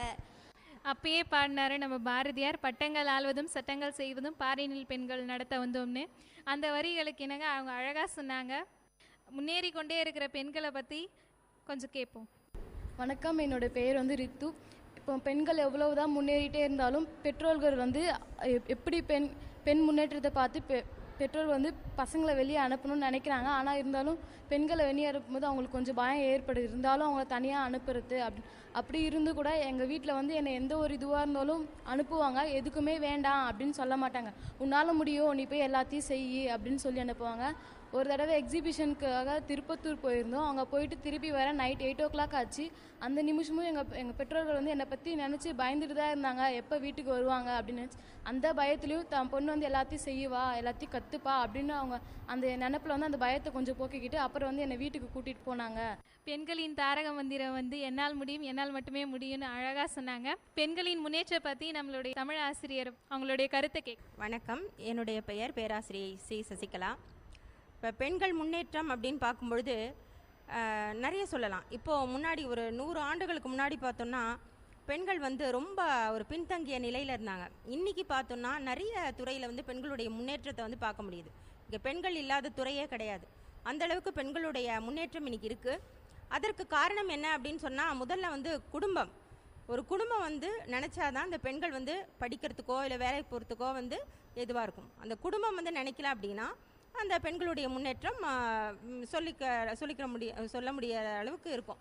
அதாவது ஒரு பெண்கள் அப்படின்னு சொல்லும்பொழுது பெண்களுடைய முன்னேற்றம் கல்வியிலேருந்து ஆரம்பிக்கலாம். இப்போ கல்வி அப்படின்னு சொல்லும் பொழுது ஒரு பெண்ணுக்கு வந்து கல்வி வேணும். இதை வந்து ஒரு 50 ஆண்டுகளுக்கு முன்னாடியே வந்து பாரதிதாசனார் வந்து ரொம்ப அழகாக சொல்லியிருக்காரு. பெண்களுக்கு கல்வி வேண்டும், குடித்தனம் பேணுதற்கே பெண்களுக்கு கல்வி வேண்டும், பிள்ளையை பேணுதற்கே பெண்களுக்கு கல்வி வேண்டும், கல்வியை பேணுதற்கே அப்படின்றார்.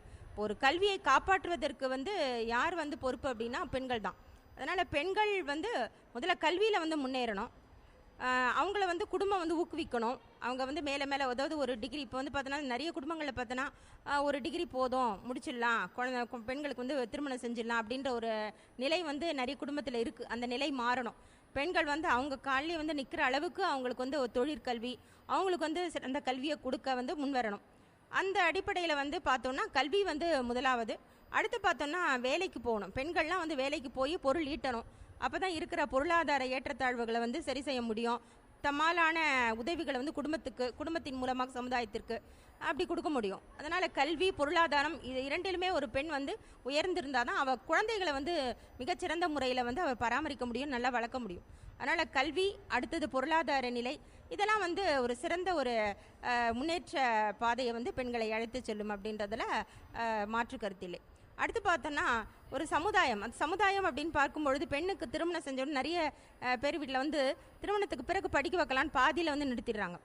அது தவறு. அதே மாதிரி பார்த்தோன்னா பெண்கள் வந்து திருமணம் செஞ்ச பிறகு அவங்களுடைய மாமியார் வீட்டில் வந்து நிறைய பேர் வீட்டில் வந்து சப்போர்ட் இல்லாமல் இருக்குது. அவங்க வந்து சப்போர்ட் பண்ணி, அதாவது வருகின்ற மருமகள்களை வந்து படிக்க வைக்கணும் அப்படின்ற எண்ணம் கொண்டவர்களாக இருக்கணும். இதுக்கு வந்து குடும்பம் வந்து உறுதுணையாக இருக்கணும் அப்படின்னு சொல்லலாம். அடுத்து பார்த்தோன்னா தான் கற்ற கல்வியை வந்து தன்னுடைய பிள்ளைக்கு மட்டும் இல்லை, அவள் எந்த துறையாக இருந்தாலும் சமுதாயத்திற்கு வந்து எதுவான முறையில் செய்யலாம். நிறைய வந்து விழிப்புணர்வு கொண்டு வரும் வகையில் வந்து நிறைய வந்து அவளுடைய கல்வியை பயன்படுத்தலாம். பொழுதுபோக்கு அது நேரம் கிடைக்கும் போதெல்லாம் வந்து எந்த துறையில், அதாவது இப்போ கல்வி துறையாக இருந்தாலும் சரி, ஒரு ஆசிரியராக இருந்தாலும் சரி, இல்லை வந்து வேறு ஏதாவது வங்கி தொழிலோ இல்லை அஞ்சலகத்திலையோ எந்த துறையில் அவங்க பணியாற்றினாலும் சரி, ஏதாவது அவங்களால முடிஞ்ச அளவுக்கு அந்த முதியோருக்கோ இல்லை கல்வி கற்காத குடும்ப சூழல், வறுமை சூழல் இருக்கக்கூடிய குழந்தைகளுக்கோ ஏதாவது ஒரு விதத்தில் வந்து கல்வியை புகட்டலாம். அப்படிலாம் வந்து கல்வியை கொண்டு வரலாம். அதனால் கல்வி தான் ஒரு பெண்ணை முன்னேற்றக்கூடிய நிலையில் வந்து முதலாவதாக இருப்பது அப்படின்றதுல ஐயமில்லை. நன்றி. அழகாக சொன்னாங்க. ஒரு குடும்பம் படித்தால் அந்த ஒரு பெண் படித்தால் ஒரு குடும்பமே படித்த மாதிரின்னு காந்தியடிகள் சொல்லியிருக்காரு. அழகாக தமிழ் ஆசிரியை சொன்னாங்க. பெண்களின் முன்னேற்றம் வந்து யார் யார் துணையாக இருக்காங்கன்னா பெற்றோர்கள். அந்த பெற்றோர்கள் நம்ம என்னென்ன நமக்கு துணையாக இருக்காங்க, எப்படி துணையாக இருக்காங்கன்றதை பற்றி ஒரு தோழிக்கிட்ட கேட்கலாம். எல்லாருக்கும் வணக்கம். என்னுடைய பெற்றோர் பார்த்தீங்கன்னா எனக்கு எப்போவுமே சப்போர்ட்டாக இருக்கிறது எங்கள் அப்பா மட்டும்தான். எங்கள் அப்பா இன்னும் ஒரு பொண்ணு மாதிரி வளர்க்கல, ஒரு பையன் மாதிரி தான் வளர்க்குறா. இப்போ இல்லை, எப்போவுமே எல்லா விஷயத்துலையுமே ஒரு பையன் மாதிரி போல்டாக இருக்கணும். கிளாஸ்லேயே ஆகட்டும், வீட்லேயே ஆகட்டும், மற்றவங்க கையிலையும் எந்த அளவுக்கு பணிவு இருக்கோ அந்த அளவுக்கு ஒரு இதுவாகவும் இருக்கணும் அப்படின்னு சொல்லிட்டு தான் சொல்லி வளர்ப்பாரு. எனக்கு வந்து ஆர்மி போடுறதுன்னா ரொம்ப பிடிக்கும். மற்றவங்களாம் பார்த்துட்டு நானும் அதுக்கு போகணுன்னு ஆசைப்படுவேன். எனக்கு தெரிஞ்சு நம்ம சைடு யாரும் போனதில்லை, மற்ற சைடு தான் லேடிஸ் எல்லாம் போகிறாங்க. போலீஸுக்கு போகணும்னு சொல்லிட்டு எனக்கு ஆசை. தினமும் 4 மணி ஆச்சுன்னா எங்கள் அப்பா கரெக்டாக ஏஞ்சி உட்காந்துருப்பார். ரன்னிங் போகணும்னு சொல்லிட்டு ரன்னிங்லாம் போயிட்டு வருவோம். எதுக்கு இருந்தாலும் கூட எங்கள் அப்பா தான் ரொம்ப சப்போர்ட் பண்ணுவார். அப்பா பார்த்தீங்கன்னா இந்த விஷயத்தில் மட்டும் இல்லை, எல்லா விஷயத்திலும் எங்கள் அப்பா சம்பாதிக்கிற காசுலேயே நான் வந்து காலேஜ் படிக்கலாம். பட் இருந்தாலும் நீ பார்ட் டைம் ஜாப்புக்கு போயிட்டு நீ படி, அப்போ தான் ஒரு கஷ்டம்னா என்னன்றது தெரியும். ஒரு ஃபேமிலி வருங்காலத்தில் நீ மெயின்டைன் பண்ண போகிற. இந்த 4000 ரூபாய் வச்சுன்னு உன் ஃபீஸோ இல்லை பஸ் வரோ அதெல்லாம் எப்படி மேனேஜ் பண்ணுறியோ அது மாதிரி தான் வருங்காலத்தில் வர ஃபேமிலியும் உன்னால் மெயின்டைன் பண்ண முடியும் அப்படின்னு சொல்லிட்டு சொல்கிறாங்க. எனக்கு நிறைய டைமில் வந்து சிக்கல்லாம் வரும். அப்போல்லாம் நான் பேரண்ட்ஸ் கையில், எங்கள் அப்பா கையிலே எங்கள் அம்மா கையிலே காசு கேட்க மாட்டேன், ஃப்ரெண்டு கையிலோட கேட்க மாட்டேன். ரொம்ப நம்பிக்கையாக இருக்கிறவங்க பார்த்தீங்கன்னா எங்கள் மேமுங்க தான். மேமுங் அதான் அம்மான்னு சொல்கிறாங்களா, அம்மாவுக்கு அடுத்தபடியாக யார் கூப்பிடுறதுன்னு பார்த்தீங்கன்னா ஆசிரியர்கள் தான் மோஸ்ட்லி நம்ம அம்மான்னு கூப்பிட்றோம். அவங்க தான் ரொம்ப ஹெல்ப்ஃபுல்லாக இருக்காங்க. எக்ஸாம் ஃபீஸில் கம்மியானாலும் சரி, பஸ் ஃபேர் கம்மியானாலும் எல்லாத்துக்குமே சப்போர்ட் பண்ணுறது அவங்க மட்டும்தான். இது மாதிரி நிறைய விஷயத்தில் நிறைய பேர் ஹெல்ப் பண்ணுறாங்க. அதுக்கப்புறம் அண்ணா சொல்லலாம், நான் பார்ட் டைம் ஜாப்லாம் முடிச்சுட்டு ஒரு 9:30 மணிக்கு தான் வந்து பஸ் விட்டு இறங்குவேன். அப்பயும் அவங்க வேலையெல்லாம் முடிச்சுட்டு எனக்கோசரம் வெயிட் பண்ணிட்டுன்னு போவாங்க. அது மாதிரி நிறைய இடத்துல நிறைய பேர் ஹெல்ப் பண்ணுறாங்க. அழகாக சொன்னீங்க. நான் என்னுடைய பெற்றோர்கள் எப்படி இது பண்ணுறாங்கன்றது, மாதா பிதா குரு தெய்வம்னு சொல்லுவாங்க. அது மாதான்றது முதல்ல வச்சுருக்கிறது ஒரு பெண்ணை தான், அதையும் நம்ம உற்று நோக்கணும். இப்பொழுது பெண்கள் முன்னேற்றத்தில் ஒரு சில தடைகள் இருக்குது, அதை எப்படியெல்லாம் தகர்த்தலாம் அப்படின்றத பற்றி மற்றொரு தோழிக்கிட்ட கேட்போம். இப்போ இவ்வளோ நேரம் வந்து நம்ம வந்து பெண்கள் முன்னேற்றம், அவங்க எப்படி முன்னேற்றம் அடைஞ்சிருக்காங்க, அதுக்கு எத்தனை பேர் எக்ஸாம்பிள்ஸ், நம்ம வாழ்க்கையில் எப்படி இருக்குது, அந்த மாதிரி தான் பார்த்துட்ருக்கோம். ஆனால் இந்த பெண்கள் வந்து இன்னும் சொல்லப்படாத நிறைய ஒரு துன்பங்களுக்கு ஆளாக்கிட்டு தான் இருக்காங்க. அதை நம்ம வந்து நல்லா கொஞ்சம் உற்று நோக்கணும். பெண்களுக்கு பெண்களே முதல்ல தோள் கொடுக்கணும். ஒரு இடத்துல ஒரு பெண்ணுக்கு பிரச்சனைனா 4 பெண்கள் சேர்ந்து போய் கேட்டிங்கன்னா அங்கே அந்த பிரச்சனை இல்லை. அவள் வந்து தனக்கு கம்பெனி இருக்காங்க, நான் எனக்கு ஒன்று 4 பேர் கேட்பாங்கன்ற ஒரு நம்பிக்கை இன்னும் இந்த உலகத்தில் இன்னும் வரல. அதுதான் மெயினான விஷயமே. இப்போ ஒரு பஸ் ஸ்டாண்டில் போகிறீங்கன்னா யாரோ ஒருத்தர் ஏதோ பிரச்சனை, ஒரு பொண்ணு அங்கே மாட்டிகிட்டு இருக்காங்கன்னா 4 பொண்ணுங்க இருக்கீங்கன்னா சேர்ந்து போய் கேட்கணும் என்ன பிரச்சனைன்னு சொல்லிட்டு. ஒரு வந்து என்ன சொல்கிறது, ஒரு உதவிக்காரன் நீட்டுறது தான் வந்து இங்கே பெரிய விஷயமே. தன்னை கொண்டு தான் வேலையுண்டு இல்லாமல் எல்லாருமே வந்து ஒரு பொதுநல நோக்கோட இருங்க. இப்போ நம்ம முன்னாடி ஒருத்தருக்கு பிரச்சனையா ஒரு தோள் கொடுங்க, உங்களால் முடிஞ்ச ஒரு வாய்ஸ் மட்டும் தான் நாங்கள் கேட்குறோம். வந்து ஒன்றே ஹெல்ப் பண்ணுங்கன்னு சொல்லு. 4 பேர் சேர்ந்து போய் கேட்டிங்கன்னா அவன் பயப்படுவான். யாராவது வந்தாலும் வந்து வரணுமா, இது இப்போ போனால் இவங்க கேட்பாங்கங்கிற ஒரு பயம் வரும்.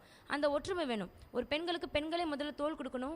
அது இல்லாமல் நம்ம கவர்மெண்ட் வந்து நம்ம அரசாங்கம் நிறையவே பெண்களுக்கு உதவி செஞ்சுட்டு வருது. இருந்தாலும் வந்து இந்த ஒதுக்கீடுங்கிற பிரச்சனை வந்து இன்னும் இருக்குது. இன்னும் பெண்களுக்கு சம உரிமை வரல. அது வந்தால் இன்னும் நல்லா இருக்கும்னு எதிர்பார்க்குறோம். இப்போ ஒரு அரசியலாக இருக்கட்டும், ஒரு கல்வித்துறை, ஒரு வேலை வாய்ப்பு துறைனா கூட 20%, 30%, இவ்வளோ சதவீதம் தான் உனக்கு ஒதுக்கீடுன்னு சொல்கிறாங்க. இதை கொஞ்சம் மாற்றி இன்னும் கொஞ்சம் சதவீதத்தை உயர்த்தினா பெண்கள் எல்லா துறையிலையும் இன்னும் நல்லா வந்து ஒளிர முடியும். அவங்களுடைய திறமைகளை வெளியே கொண்டு வர முடியும். அதே மாதிரி நிறைய பெண்களுக்கு வந்து நிறைய தடைகள் இருக்குது. இப்போ வந்து ஆண்களை கம்பேர் பண்ணும்போது பெண்கள் வந்து உடல் ரீதியாகவும் கொஞ்சம் வந்து வலு இல்லாதவங்க தான். ஆனால் வந்து மன ரீதியாக கம்பேர் பண்ணும்போது பெண்கள் அடிச்சுக்க ஆள் இல்லை. ஒரு ஆணால் வந்து ஒரு விஷயத்தை ஃபேஸ் பண்ண முடியாது, ஆனால் அங்கே அந்த பெண் ஃபேஸ் பண்ணுவா. 4 விஷயம் வந்தாலும் சேர்ந்து ஃபேஸ் பண்ணுவா. அதனால தான் சொல்கிறாங்க ஒரு குடும்பத்தையே மெயின்டைன் பண்ணுற பவர் வந்து ஆண்களோட பெண்களுக்கு இருக்குன்னு சொல்கிறாங்க. இப்போ ஆண் இல்லாமல் ஒரு பெண்ணால் ஒரு குழந்தைய வளர்க்க முடியும். அதே வந்து ஒரு பெண் இல்லாத ஒரு ஆணால் அந்த குழந்தைய வளர்க்குறது வந்து டபுள் மடங்கு கஷ்டம். அந்த கஷ்டம் வந்து எவ்வளோ பெரிய விஷயம்னு நம்ம சொல்லி நிறைய பேர் தெரியும். பேரண்ட்ஸ் இல்லாத அப்பா அம்மா எப்படி வளர்க்குறாங்கிறது அது அவங்களுக்கே தெரியும். இதுலேருந்து என்ன தெரிஞ்சுக்கணும்னா, அந்த பெண்களை வெளியே கொண்டு வரதுக்கு ஒரு பெண்ணாக இருந்து நம்ம என்ன செய்ய முடியும். நமக்கு தெரிஞ்சே இருக்குன்னா 4 ஹெல்ப் பண்ணுங்க, தப்பு இல்லை. ஒரு அப்பா அனுப்பலையா, ஒரு ஃப்ரெண்டாக கொஞ்சம் ஹெல்ப் பண்ணுங்க, பேசுங்க. ஒரு பஸ் ஸ்டாண்டில் ஒரு பிரச்சனையாக கை கோர்த்து நில்லுங்க, எல்லாம் ஒற்றுமையாக இருங்க. ஒரு பெண்ணுக்கு பிரச்சனை, ஒரு பெண்ணே முதல்ல முன் வாங்க, அதுக்கப்புறம் அதை பார்த்து 4 பேர் முன் வருவாங்க, ஹெல்ப் பண்ணுவாங்க. இந்த மாதிரி நம்ம செய்ய செய்ய பெண்களுடைய முன்னேற்றம் இன்னும் அதிகரிக்கும். எல்லா துறையிலையும் சமமாக பெண்கள் வர முடியும். ஏன்னா நம்ம நாட்டில் மட்டும்தான் வந்து எல்லா துறையிலையும் விட பெண்கள் கொஞ்சம் கம்மியாக இருக்கிறது நம்ம நாட்டில் தான். மற்ற நாட்டில் அந்த பாகுபாடே இல்லை, பெண் ஆண்கிற பாகுபாடே இல்லை. நம்ம தான் வந்து பெண்கள் கொஞ்சம் கீழே இருக்கட்டுமேன்னு வச்சுருக்கோம். ஸோ அந்த ஒதுக்கீடு பிரச்சனைகளையும் கொஞ்சம் வந்து பெண்களை சம உரிமை கொடுத்தா இன்னும் கொஞ்சம் நல்லா இருக்கும்னு நினைக்கிறேன். சமுதாயத்தின் பெண்களின் இன்றைய நிலையை பற்றி அழகாக நம்ம தோழிகிட்ட கருத்துக்களை பகிர்ந்துக்கணும். இந்த கருத்துக்கள் நல்ல பயனுள்ளதாக இருந்தது. இது விஐடி பண்பலை 90.8 விஐடி பல்கலைக்கழகத்தின் சமுதாய வானொலி மற்றும் டி கேம்ஸ் வாய்ஸ் இணைந்து வழங்கிய சிறப்பு காரசார நிகழ்ச்சி. நன்றி, வணக்கம். நேர்கள் இதுவரை கேட்டது விஐடி பண்பலை 90.8 காரசாரம், மக்களின் குரல்கள் ஒன்றிணைந்த கருத்துக்களம்.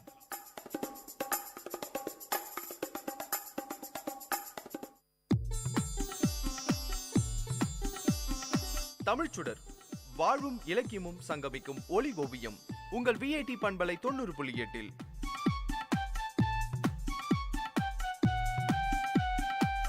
இன்றைய தமிழோவியம் தீட்டுபவர் ஜெயஸ்ருதி. வணக்கம். அகழ்வாரை தாங்கும் நிலம் போல தம்மை இகழ்வார் பொறுத்தல் தலை. பொறுத்தார் பூமி ஆழ்வார், பொங்கினவர் கடல் ஆழ்வார் என்னும் பழமொழியை நாம் அறிந்திருப்போம். எவரேனும் மற்றவர்களால் துன்பம் அடையும் போது ஆறுதலுக்காக இதை கூறுவார்கள். பெரியவர்கள் பொறுமை என்னும் இந்த பண்பு நம்மிடம் இருக்க வேண்டும் என்று விரும்பினர். பிறர் தரும் துன்பங்களை பொறுத்து கொள்ள அறிவு வேண்டும். பிறர் செய்யும் தீங்குகளை பொறுத்து கொள்பவர்கள் நீண்ட காலம் இந்த உலகத்தில் வாழ்வார்கள். பொறுமை குணமுடையவன் அடிக்கடி உணர்ச்சி வசப்பட மாட்டான். அதனால் அவனுடைய உடல்நிலை ஒரே சீராக இருக்கும். உடலை ஒரே சீராக வைத்திருப்பவர்கள் நீண்ட காலம் உயிர் வாழ்வார்கள். பொறுமை குணம் இல்லாதவர்கள் அடிக்கடி உணர்ச்சி வசப்படுவார்கள். இதனால் உடலின் நலமும் அடிக்கடி சீர்குலைகிறது. ஒழுங்காக இருக்கும் இரத்த ஓட்டம் திடீரென விரைந்து பாயத் தொடங்குகிறது. இதனால் நாம் நீண்ட காலம் உயிரோடு வாழ இயலாமல் போகிறது. இது நானாக சொல்கிற கருத்தில்லை, மருத்துவ நூலார் கண்ட உண்மை இது. இப்படி பொறுமையாக இருக்க வேண்டும் என்று சொல்லும் பொழுது உங்களுக்கு சில ஐயங்கள் தோன்றலாம். யார் எதை செய்தாலும் பொறுத்து கொள்வதா? எந்த நிலையிலும் பொறுத்து கொள்வதா? நாம் அழிய நேரிட்டாலும் பொறுத்து கொள்வதா? எந்த நிலையிலும் பொறுத்து கொண்டிருந்தால் அதன் பிறகு என்ன இருக்கிறது என்ற வினாக்கள் உங்கள் உள்ளத்தில் எழும். பொதுவாக கூறினால் யார் எதை சொன்னாலும் செய்தாலும் எந்த நிலையிலும் பொறுமையாக இருக்க வேண்டும். பொறுமைக்கும் எல்லை உண்டு என்பர் சிலர். இது தவறு. பொறுமைக்கு எல்லையே இல்லை. அப்படியே எல்லை உண்டு என்று கருதினாலும் அந்த எல்லை தீமை செய்பவன் திருந்தினாலும் செய்வனாக மாறுவதே பொறுமையின் எல்லை என்கிறார் முகமது நபி. நிலம் பயன்பாடுடையது, பயன்படு பொருள்கள் பல பல தருவது. இந்த நிலத்தையே நாம் அகழ்ந்து துன்புறுத்துகின்றோம். ஆயினும் நிலம் அகழ்வாருக்கு தீங்கு தருவதில்லை, மாறாக பயன்களையே தருகிறது. ஒருவரால் பிறர் செய்யும் தீமையை பொறுத்து கொள்ள முடியவில்லை என்று வைத்துக் கொள்வோம். அப்படிப்பட்டவனுக்கு முதலில் தோன்றுவது எது? சினம். சினம் தோன்றினால் என்ன ஆகும்? தான் எதை பேசுகிறோம் என்பதே அவன் உணர மாட்டான். எதை செய்கிறோம் என்றே சிந்தித்து பார்க்க மாட்டான். ஆகையால் அறிவு ஒழுக்கங்கள் தன்னை விட்டு நீங்காமல் இருக்க வேண்டும் என ஒருவன் விரும்புவார் ஆயின் பொறையுடைமை தன்னிடம் நீங்காமல் பாதுகாத்து கொள்ள வேண்டும். ஒருவர் மற்றவருக்கு தீங்கு செய்கின்றார். தீங்கு செய்யப்பட்டவர் அந்த தீங்கை பொறுத்து கொள்கிறார். இதையெல்லாம் அறிந்தவர்கள் தீங்கு செய்தவனையா பாராட்டுவார்கள்? அந்த தீமையை பொறுத்து கொண்டவனையே பாராட்டுவார்கள். அதே சமயம் பழிக்க பழி வாங்கினால் அவனும் தவறு செய்தான், இவனும் தவறு செய்தான் என்று கூறுவர். பட்டப்படிப்பு படித்த ஒரு இளைஞன் அரசு வேலைக்கு முயன்று கொண்டிருந்தான். ஓய்வு நேரங்களில் தன் உடல் மன வலிமையால் பணிபுரிய முடிவு செய்தான். அதனால் கட்டட தொழிலாளியாக வேலைக்கு சேர்ந்தான். அங்கு ஒருவர் எல்லாரையும் வம்பிழுப்பதையே வேலையாக கொண்டிருந்தார். அவர் அந்த இளைஞனை பார்த்து, "நீ போலீஸ் வேலைக்கு சேர போனியாமே, என்ன ஆச்சு?" என்று கிண்டலாக கேட்டார். "எல்லா தேர்வுகளும் நன்றாகத்தான் செய்தேன்" என்று அவன் கூறினான். "அப்படியா, சுவர் கட்ட சொன்னாங்களா?" என்று கேலி செய்தார் அவர். அதோடு நிற்காமல், "படித்தவன் பாட்டை கெடுத்தான், எழுதினவன் ஏட்டை கெடுத்தான், இவன் எல்லாத்தையும் கெடுத்தான்" என்று பேசினார் அவர். இதை கேட்டு மற்றவர்களும் சிரித்தனர். அவனோ எதுவும் பேசவில்லை. அவன் வேலையை செய்து கொண்டிருந்தான். இப்படி அவனை கேலி பேசிக்கொண்டே தன் உணவை எடுத்த பொழுது கை தவறி உணவு கீழே விழுந்தது. உடனே அந்த இளைஞன் அவரை அழைத்து தன் உணவை அவருக்கு பகிர்ந்து கொடுத்து உண்டான். அப்போது மனம் திருந்தி அவர் இளைஞனை நோக்கி, நான் உன்னை அடிக்கடி இகழ்ந்து பேசினேன், என்னை வெறுக்காமல் எனக்கு நல்லது செய்கிறாயே என்று கேட்டார். அதற்கு அந்த இளைஞன், நாம் இந்த பூமி தாயை குத்தி வெட்டினாலும் அவளே நம்மை தாங்குகிறாள், அதுபோல நம்மை இகழ்பவரையும் பொறுத்து கொள்ள வேண்டும் என்று சொல்ல, அதே சமயம் அங்கு வந்த தபால்காரர் ஒரு கடிதத்தை அந்த இளைஞரிடம் கொடுத்தார். அது போலீஸ் வேலைக்கான உத்தரவாக இருந்தது. இதையே வள்ளுவர் அகழ்வாரை தாங்கும் நிலம் போல தம்மை இகழ்வார் பொறுத்தல் தலை என்று கூறுகிறார். நாம் நம்மை இகழ்வார் மேல் கோபம் கொள்ளக்கூடாது. முடிந்தால் குற்றங்களை திருத்த வேண்டும் அல்லது பொறுத்து கொள்ள வேண்டும்.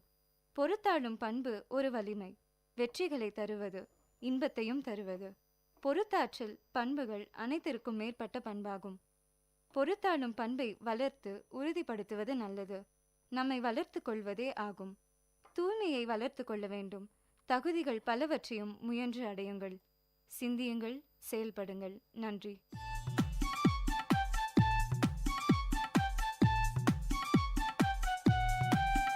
நேயர்கள் இதுவரை கேட்டது வாழ்வையும் இலக்கியத்தையும் இணைத்த ஒலி ஓவியம் தமிழ் சுடர். இன்றைய தமிழ் ஓவியம் தீட்டியவர் ஜெயஸ்ருதி. இது உங்கள் VAT பண்பலை 90.8.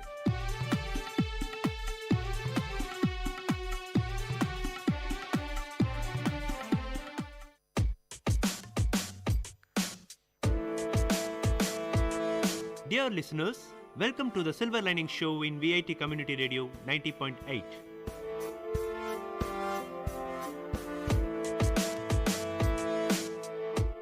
The program to reach heights, a motivation to enhance the positivity in you.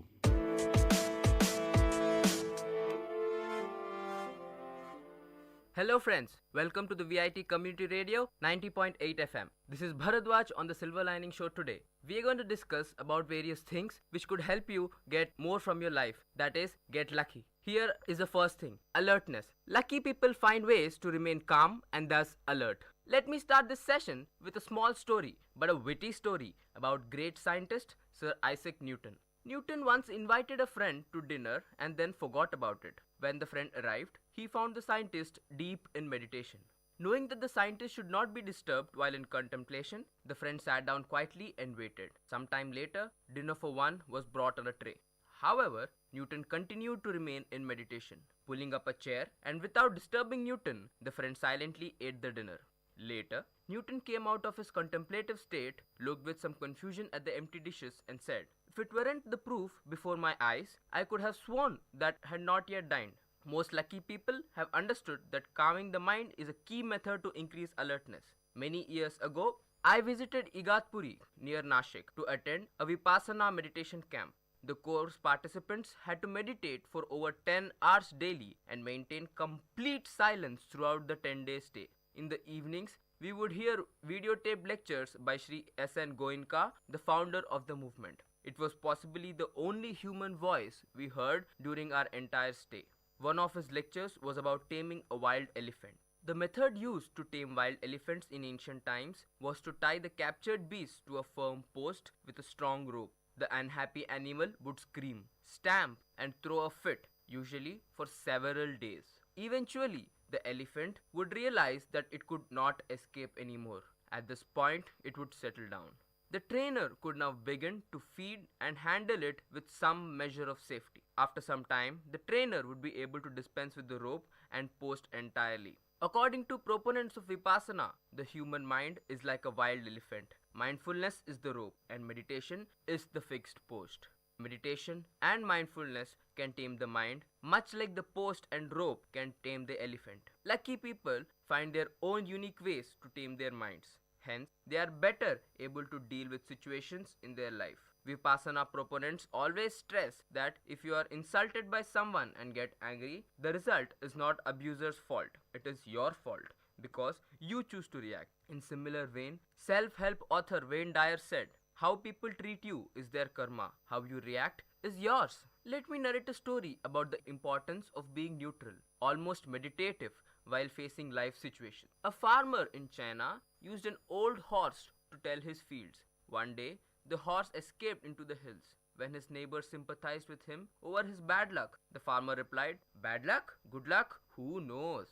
A week later, The horse returned with a herd of wild horses. This time, the neighbors congratulated him on his good luck. His reply was, "Good luck? Bad luck? Who knows?" Then when the farmer's son was attempting to tame one of the wild horses, he fell off its back and broke his leg. Everyone thought this was very bad luck, not the farmer, whose only reaction was, "Again, bad luck? Good luck? Who knows?" Some weeks later, the army marched into the village and conscripted every able-bodied youth. But since the farmer's son had a broken leg, they let him off. Now that was good luck or bad luck. Who knows again? Those who worry create inner disturbance. This mental upheaval does not allow them to take the best of decisions. Remaining calm and relaxed even in trying circumstances is a trait of lucky people.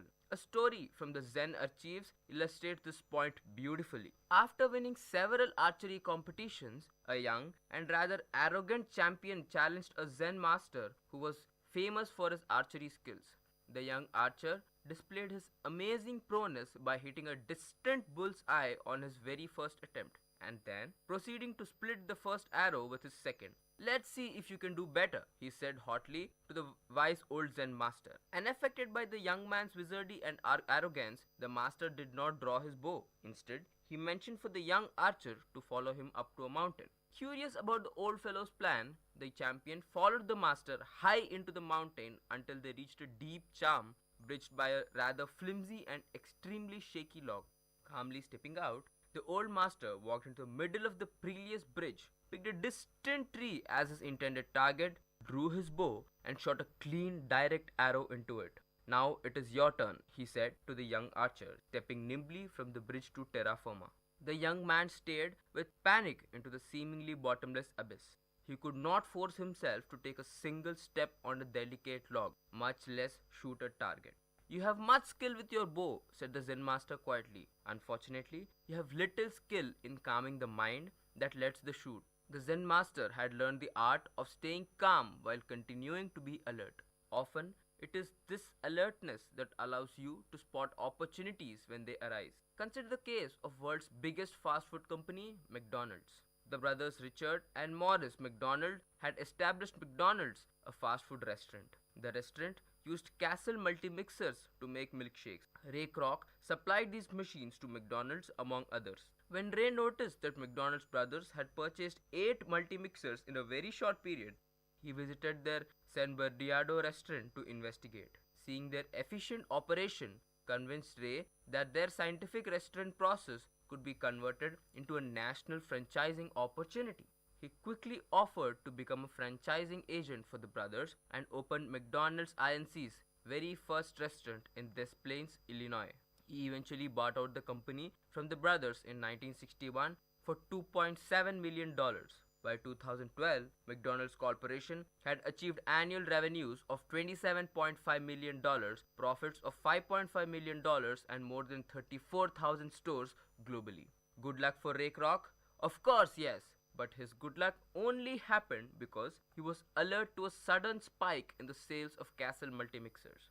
Sometimes, good luck comes in the form of unpleasant experiences. One may call it good luck in disguise. If we are alert, we are able to see through the disguise. Take the example of cricket maestro Sachin Tendulkar, who recounted an incident that changed his life. As a student, Sachin used to visit his aunt after school for lunch, then hurry to the grounds for matches organized by his coach Ramakant Achrekar. One day, Sachin decided to skip his training and joined a friend at Wakhande Stadium to watch a match between the English medium and the Marathi medium students of his school. By chance, Sachin's coach was also present there. Sachin, carrying his tiffin box, went to greet his coach. The coach knew that Sachin had skipped his match, but pretending to be ignorant of the fact, asked Sachin how he had performed. Sachin truthfully replied that he had skipped his game in order to cheer for his school team. The next moment, Sachin's tiffin box flew out of his hand. Ramakant Achrekar had delivered a tight, stinging slap across his face. "You don't have to be here to cheer others. Play in such a way that others cheer you," the coach sternly told him. According to Sachin, that particular slap was a life-changing moment for him. It was that day that he began to take his training very seriously. If it had been someone other than Sachin, the slap could have put him off cricket for the rest of his life. But in Sachin's case, it didn't. Was the slap anything other than a stroke of good luck for Sachin? Yes, it was. Thomas Edison rightly observed, opportunity because it's dressed in overalls and looks like work. The slap was simply a nudge to work harder. The Persian poet and philosopher Rumi once said, if you're irritated by every rub, how will you be polished? Differentiating between hard knocks in life and opportunities knock is something difficult. Good luck is all around us, but we are often unable to recognize it because it could appear in disguise and we are not alert of this fact. Before George Bernard Shaw became famous, one of his plays was consistently turned down by a producer. After Shaw achieved success, the producer suddenly cabled an offer to stage the rejected work. Shaw cabled back, better late than never. The producer had simply not adequately been alert to the fact that Shaw was a rising star. Henri Matisse's painting Les Bateaux hung upside down in the Museum of Modern Art, New York for 47 days in 1961 before anyone noticed. Even if it is just 0.01% of the 116,000 galleries visitors in that period had been alert, over a dozen should have reported this blunder. Quite often, people whose very existence depends on opportunity recognition, for example, venture capitalists lose out on significant opportunities because they are not adequately alert. A venture capitalist company, Bessemer Venture Partners, has published an anti-portfolio on its website. It's a list of great companies that they missed out in investing. The list includes Apple, eBay, Google, Federal Express, Intel, and PayPal. Probably Bessemer is able to talk about these missed opportunities with dignity because on an average they have scored more hits than misses, and that's precisely what one needs to work towards for generating good luck, garnering more hits than misses over the long run. The sad truth is that lost opportunities are better recognized when they are leaving rather than when they are coming. Mark Twain jokingly quipped, I was seldom able to see an opportunity until it has ceased to be one. Take another example, that of Nestle milk chocolate. It would never have been created but for the fact that its creator, Daniel Peter, was alert to the fact that his neighbor knew something that Peter didn't. A successful confectioner, Daniel Peter, was looking for a way to add milk to his chocolate to give it a soft and creamy texture. Unfortunately, Peter was experiencing a fundamental problem. How was one to successfully extract water from milk while retaining all its key properties? Try as he might, he was unable to figure out a solution. Peter's neighbor and friend, Henry Nestle, was a pharmacist. Henry had managed to develop a formula needed Francie Latte for children who could not breastfeed. That formula was based on milk and cereal prepared through a special baking process. In 1875, Peter and Nestle successfully combined their respective product, that is, chocolate and condensed milk, to create a wonderful product that came to be known as milk chocolate. Stressing the importance of staying open and alert to maximize one's luck quotient, author Tina Sealing says, lucky people take advantage of chance occurrences that come their way. Instead of going through life on cruise control, they pay attention to what's happening around them and therefore are able to extract greater value from each situation. Let me complete this by a better incident from the life of the great playwright William Shakespeare, who remained extremely alert, particularly when it came to women who caught his fancy. Actor and theatre owner Richard Burbage was playing the lead in Shakespeare's play Richard III. A few minutes before a performance, Shakespeare overheard Burbage flirting with a young lady who lived near the playhouse. They set up a reservendus her house after the performance. Announce yourself as Richard III, she suggested playfully to Burbage. Shakespeare slipped out of the theatre before the performance ended and quickly walked over to the woman's house. Announcing himself as Richard III, he was admitted into her house. After completing this play, Burbage arrived later for his encounter and sent a message that Richard III was at the door. Shakespeare laughed. He asked the maid to deliver the following message to Burbage. William the Conqueror came before Richard III, and these, my friends, are the rewards for being alert. Now, let us look at the next characteristic which could get you lucky. Situation. Lucky people make the best of bad situations. Let us look at a story from the life of Anu Aga, former chairperson of Thermax Limited. She was once invited for a talk at IIM Ahmedabad. She began her talk by summing up the experience of her life. She left me stunned. Aga was born in 1942 in an upper middle class Parsi family in Mumbai. A degree in economics, post-graduation in medical and psychiatric social work, and a Fulbright scholarship later, she married a bright Harvard scholar, Rohinton Aga. Tragedy struck just after their daughter's marriage. Rohinton passed away in 1996 suddenly after a heart attack, and Aga found herself ill-prepared to take his place as a chairman of Thermax, an engineering company established by Aga's father, A.S. Batina, 3 decades earlier. Thermax had been managed extraordinarily well by Rohinton. Anu had been happy to simply take care of human resources. She was now to run the entire company and win back the fast diminishing trust of shareholders. She decided to persevere in the hope that she would one day be able to hand over the reins to her son Kurush. Unfortunately, much more misfortune was in store for her. Her mother-in-law passed away. Then Kurush, just 25 at the time, and the hope for Thermax's future, died in a road accident.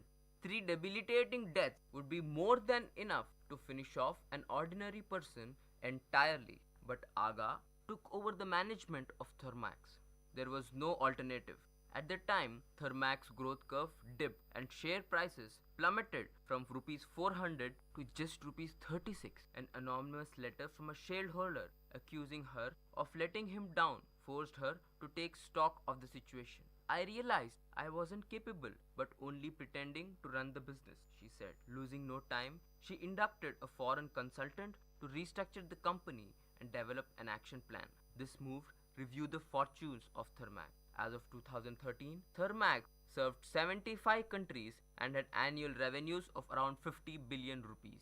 Aga was soon listed by Forbes among the 40 richest Indians by net worth.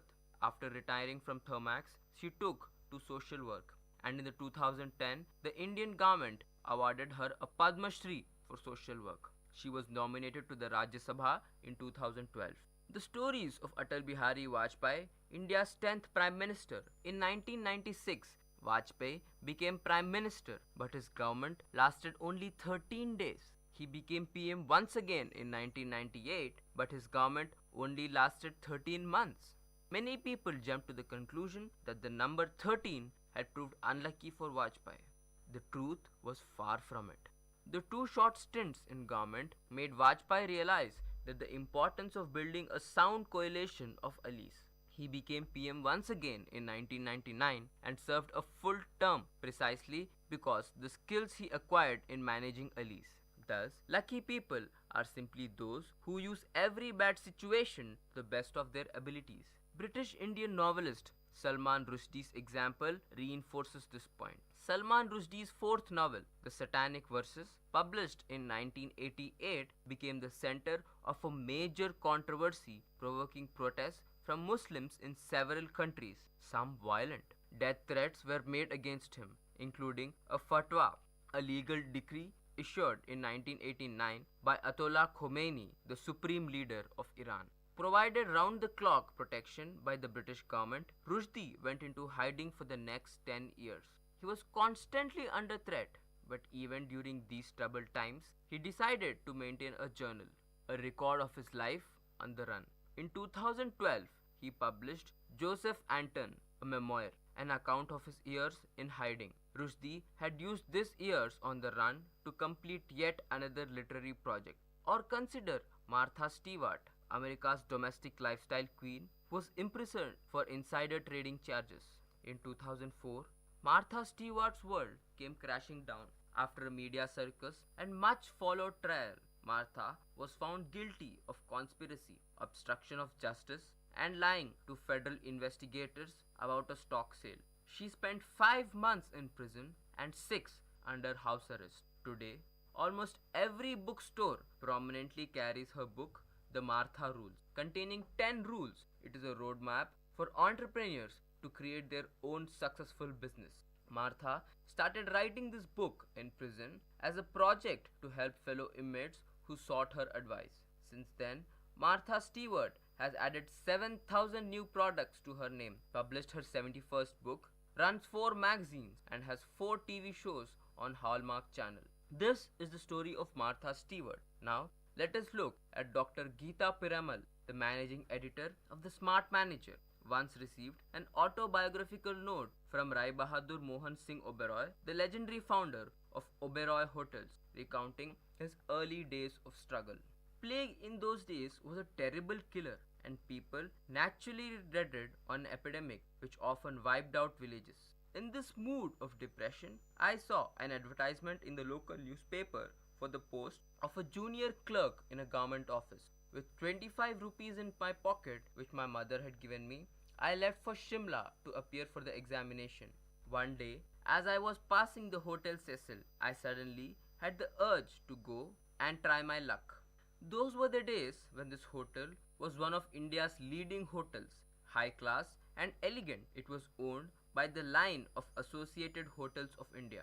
As I entered, I found the manager in the foyer. I did not know who he was, but one becomes bold in the face of difficulties. I had nothing to lose, so I went up and I asked if I could have a job in the hotel. The manager was a kindly gentleman named D.W. Grove. I was given the post of billing clerk at 40 rupees a month. Imagine walking penniless off the street into a high society establishment and asking for a job while surrounded by death. That's precisely what got the Oberoi story moving. A simple case of making the best of a lousy situation. The life stories of some of the most luckiest people reveal that most often them thrived under conditions of adversity. Beethoven composed his best-known masterpieces after he became deaf. Sir Walter Raleigh wrote the history of the world during his 13 years in prison. Columbus endured most adverse conditions during his expedition to America, and no one would have blamed him for turning back. But had he turned back, no one would have remembered Christopher Columbus. The discovery of India was written by Jawaharlal Nehru during his imprisonment in Ahmednagar Fort from 1942 to 1946. Martin Luther translated the Holy Bible while confined in the castle of Wartburg. Helen Keller wrote 12 books, several articles, and delivered hundreds of lectures in over 40 countries in spite of being born deaf and blind. Keller is known to have said, "Keep your face to the sun and you will never see the shadows." With a sentence of death hanging over him, Dante wrote the Divine Comedy show during 20 years of exile. Oscar Wilde famously quipped, "We are all in the gutter, but some of us are looking at the stars." One's ability to look at the stars seemed to be the key factor in driving oneself to use bad times to one's advantage. Consider this. Jan Koum, a very poor immigrant from Ukraine, regularly quipped up with his mother for food and stamps. Brian Acton lost a fortune in the dot-com bust and was rejected for jobs by Twitter and Facebook. Becoming close friends while working at Yahoo, Jan and Brian left the company in 2007, took a year off exploring South America and playing ultimate frisbee. They were unemployed. 2 years later, they proceeded to spawn a new messaging service. 5 years later, Facebook acquired this messaging service, WhatsApp, for a stock and cash deal of $19 billion. The WhatsApp story is the perfect illustration of the Dalai Lama factor at work. What is the Dalai Lama factor, you may ask? Well, the Dalai Lama came up with a brilliant insight. He said, "Remember that not getting what you want is sometimes a wonderful stroke of luck." If the WhatsApp founders had been blessed with steady jobs, they may possibly not have felt the urge to take the entrepreneur plunge. Here's another example of the Dalai Lama factor at work. Avul Pakir specialized in aeronautical engineering and was his dream to become a fighter pilot. He received 2 interview calls.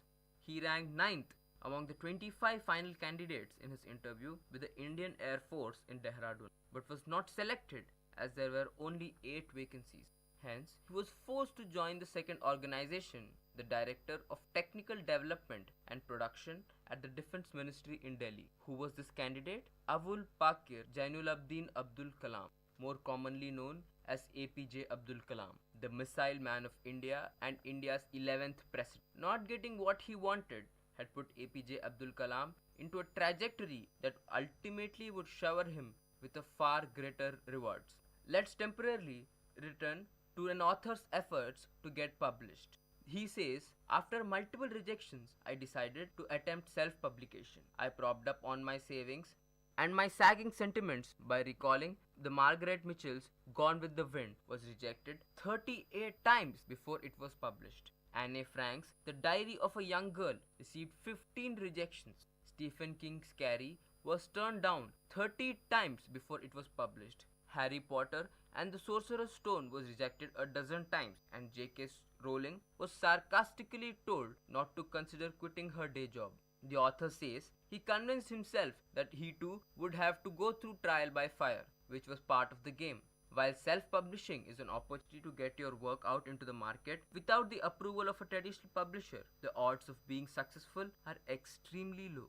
According to Google's advanced algorithms, over 129 million books have published in modern history. Around 1 million books are added each year in the US alone, of which around half are self-published. On an average, each self-published title would sell 57 copies during its lifetime. The truth is that most writers can write books faster than publishers can write checks. Tough odds indeed, but the author was lucky. His self-publishing adventure led to his work being accepted by a traditional publisher and eventually hitting the Indian's bestseller list. That led to 2 more bestsellers in the next 6 years, as well as a partnership with the world's leading thriller writer, James Patton. While in conference with his publisher, he once joked about the numerous rejections he had received.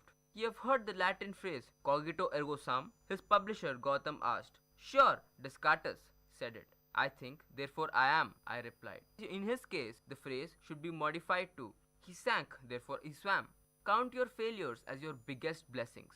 It was your decision to make stepping stones out of stumbling blocks. Ajay Perumal, chairman of India's Perumal Group, was only 29 when his father died in New York. His elder brother took the reins but died of cancer just 5 years later, leaving behind a young widow and 3 children. Prior to that, another brother had decided to quit the family business. In parallel, 1 year-long textile strike, spearheaded by Datta Samant, had brought the textile industry to ruin. Marorje Mills, the family's mainstay, was incurring massive loans. Perumal recounts that he survived those troubled times by reminding himself of one particular story. One night, a man dreamt that he was making along the beach with God. Scenes from his life flashed in the sky as they walked. For each scene, the man noticed 2 sets of footprints, his and God's, in the sand. On careful observation, he noticed that there was only 1 set of footprints at the saddest times of his life. He asked, God, why did you abandon me when I needed you the most?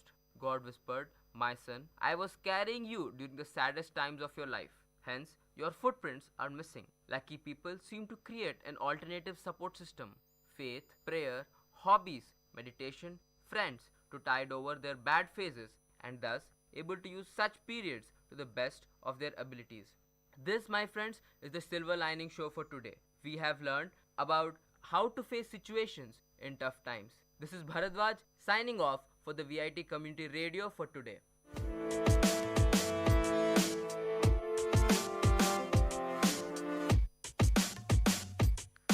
Dear listeners, you had listened to the program Silver Lining Show. We will meet you with another interesting positive topic in our next show. Till then, tune in to VIT Community Radio 90.8.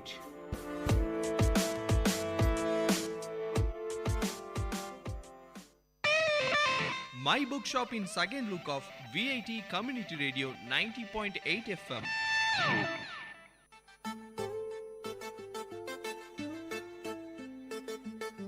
Hello VIT, you are listening to VIT Community Radio 90.8.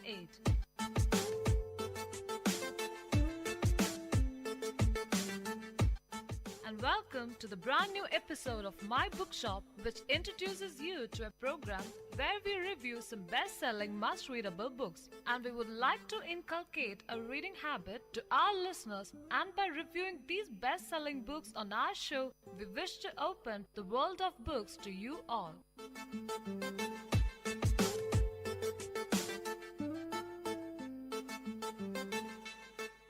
This is Anne. And this is Sanjana. For today's episode, we have the books The Adventures of Huckleberry Finn by Mark Twain and The Namesake by Jhumpa Lahiri. Talking more about The Adventures of Huckleberry Finn, The Adventures of Huckleberry Finn opens by familiarizing us with the events of the novel that preceded it, The Adventures of Tom Sawyer. Both novels are set in the town of St. Petersburg, Missouri, which lies on the banks of the Mississippi River. At the end of Tom Sawyer, Huckleberry Finn, a poor boy with a drunken bum for a father, and his friend Tom Sawyer, a middle-class boy with an imagination too active for his own good, found a robber's stash of gold. As a result of his adventure, Huck gained quite a bit of money, which the bank held for him in trust. Huck was adopted by the widow Douglas, a kind but stifling woman who lives with her sister, the self-righteous Miss Watson. As Huckleberry Finn opens, Huck is not too thrilled with his new life of cleanliness, manners, church, and school. However, he sticks it out at the bequest of Tom Sawyer, who tells him that in order to take part in Tom's new robbers' gang, Huck must stay respectable. All is well and good until Huck's brutish drunken father Pap reappears in town and demands Huck's money. The local judge, Judge Thatcher, and the widow try to get legal custody of Huck, but another well-intentioned new judge in town believes in the rights of Huck's natural father and even takes the old drunk into his own home in an attempt to reform him. This effort fails miserably, and Pap soon returns to his old ways. He hangs around town for several months, harassing his son, who in the meantime has learned to read and to tolerate the widow's attempts to improve him. Finally, outraged when the widow Douglas wants him to stay away from her house, Pap kidnaps Huck and holds him in a cabin across the river from St. Petersburg. Whenever Pap goes out, he locks Huck in the cabin, and when he returns home drunk, he beats the boy. Tired of his confinement and fearing the beatings will worsen, Huck escapes from Pap by faking his own death, killing a pig and spreading its blood all over the cabin. Hiding on Jackson's Island in the middle of the Mississippi River, Huck watches the townspeople search the river for his body. After a few days on the island, he encounters Jim, one of Miss Watson's slaves.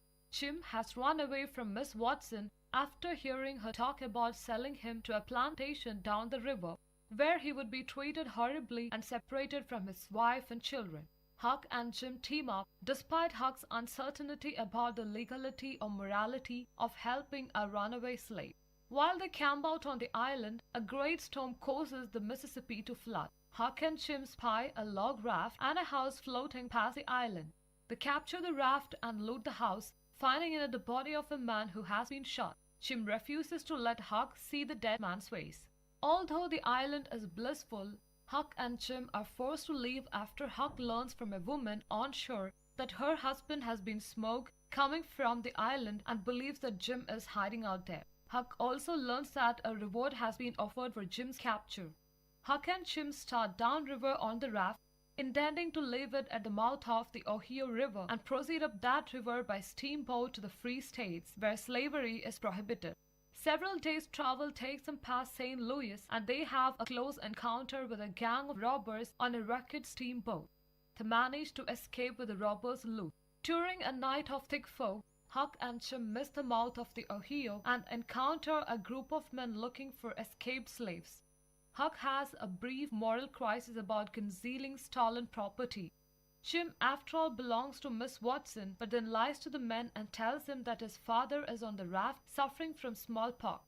Terrified of the disease, the men give Huck money and hurry away.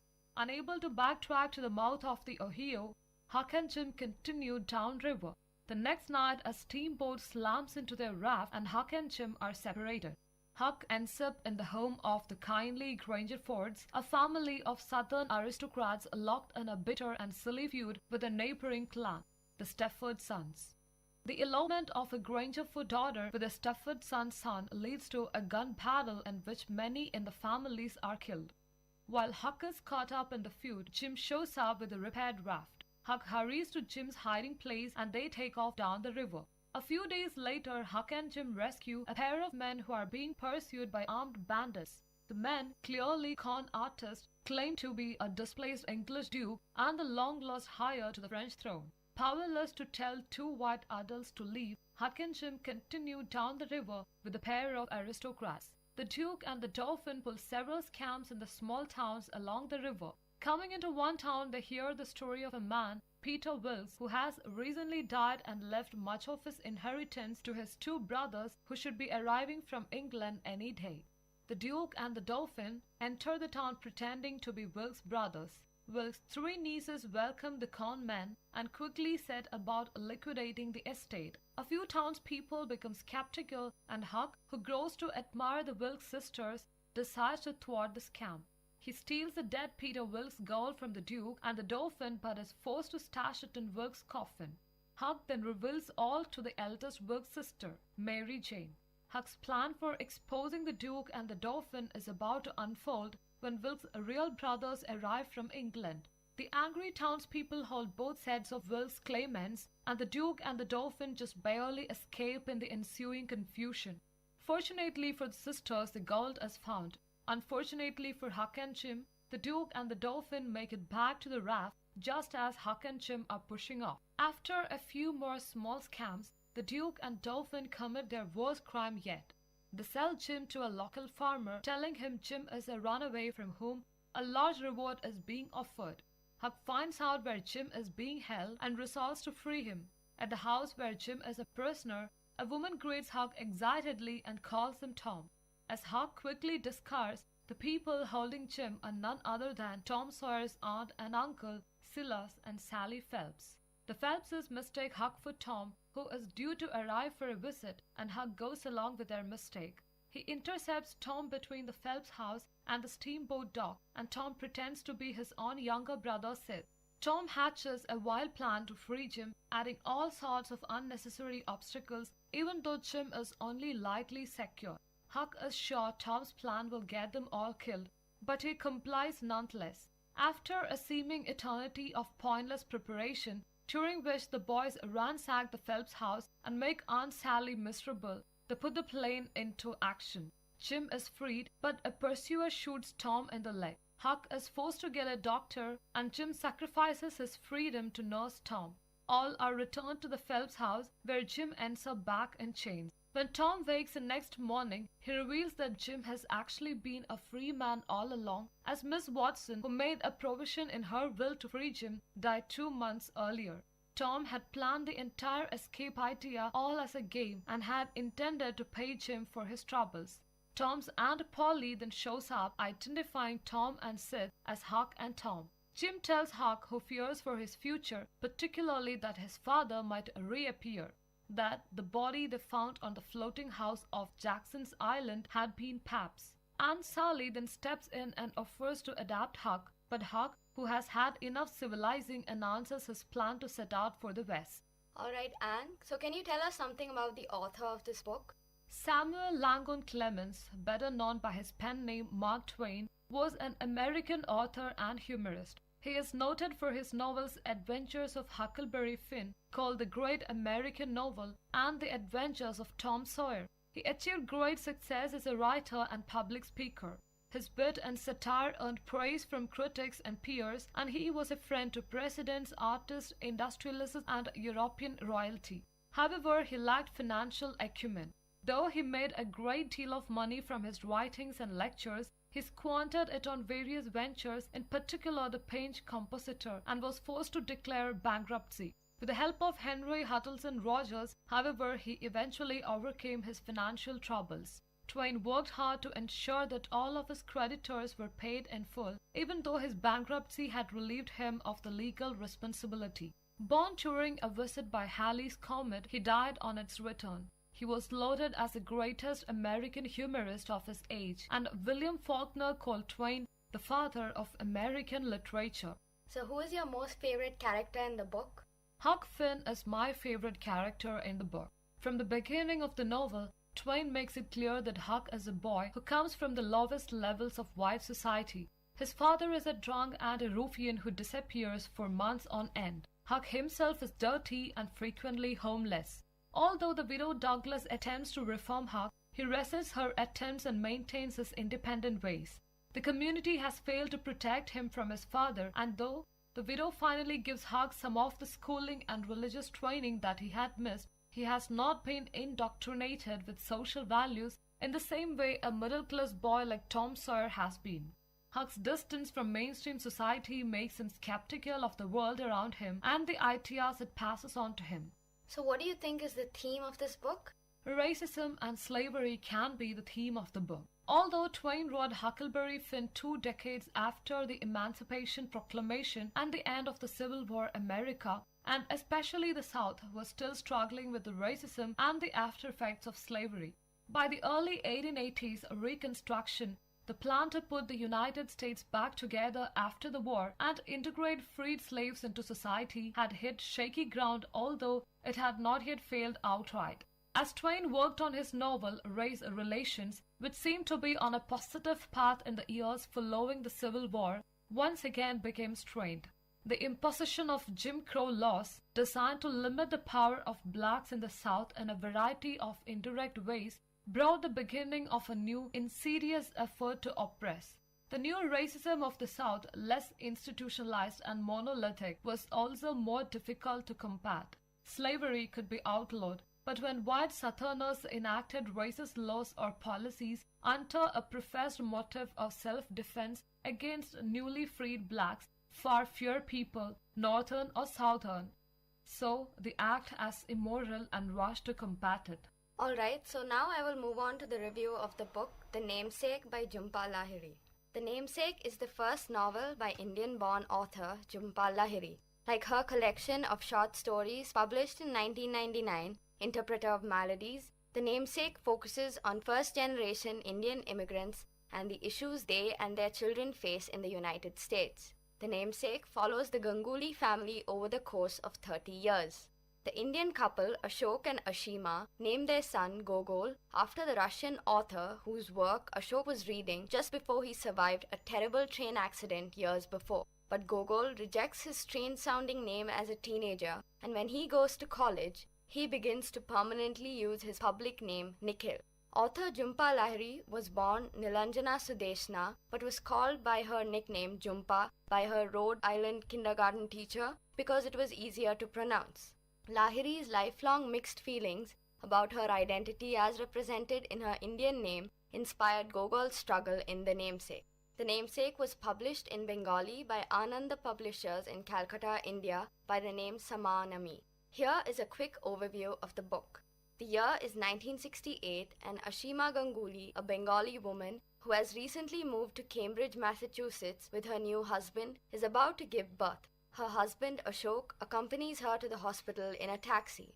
In the waiting room of the hospital, Ashok remembers how in 1961, as he was taking the train from Calcutta to Jamshedpur to visit his grandfather and collect the books he was to inherit from him, there was an accident and he had nearly died. On the train, he had been reading a collection of short stories by Nikolai Gogol, a Russian author, when the locomotive engine and 7 bogies derailed, causing Ashok's car to be flung into a nearby field. Rescue workers found Ashok because of the book page he clutched in his hand.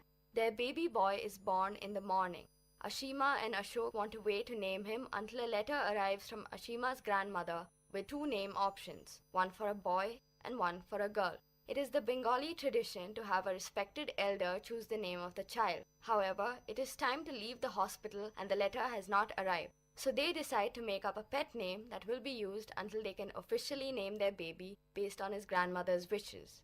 Ashok chooses Gogol, the name of the author whose stories he was reading when the train crashed years before. Ashima and Ashok hold a rice ceremony for Gogol when he is 6 months old. 6 months later, the Gangulys are planning a visit to India. Ashima's brother Rana calls with the bad news that her father has suffered a heart attack and died. Ashima is extremely upset and they decide to go to Calcutta 6 weeks earlier than they had planned for the funeral. By 1971, the Gangulys have moved from Harvard Square to a university town outside Boston. After 2 years in university-subsidized housing, Ashima and Ashok decide to buy a home. The new house is on Pemberton Road and there are no Bengali neighbors. On the first day of Gogol's kindergarten, his parents tell the principal, Mrs. Lapidus, that she should call Gogol by his formal name Nikhil. But she overhears them referring to him as Gogol and asks him what he would like to be called. When he answers Gogol, it sticks. Ashima gives birth to Gogol's little sister Sonia in May. In the next years, Ashok finds out about the deaths of both his parents and Ashima finds out about the death of her mother. They learn about these deaths by phone call. On Gogol's 14th birthday, his father comes into his room and gives him his birthday present, the short stories of Nikolai Gogol. Gogol is more interested in listening to the Beatles than looking at the book, and he is unable to appreciate it. Ashok begins to tell Gogol about the train accident that made him appreciate the author so much, but stops because he realizes Gogol cannot yet understand. Gogol stashes the book away when his father leaves. The next year, the Gangulis decide to go to Calcutta for 8 months while Ashok is up for sabbatical at the university. Gogol begins his junior year of high school in the fall, taking English with Mr. Lawson. Mr. Lawson knows about the Russian author Gogol and assigns the class to read one of his short stories, The Overcoat.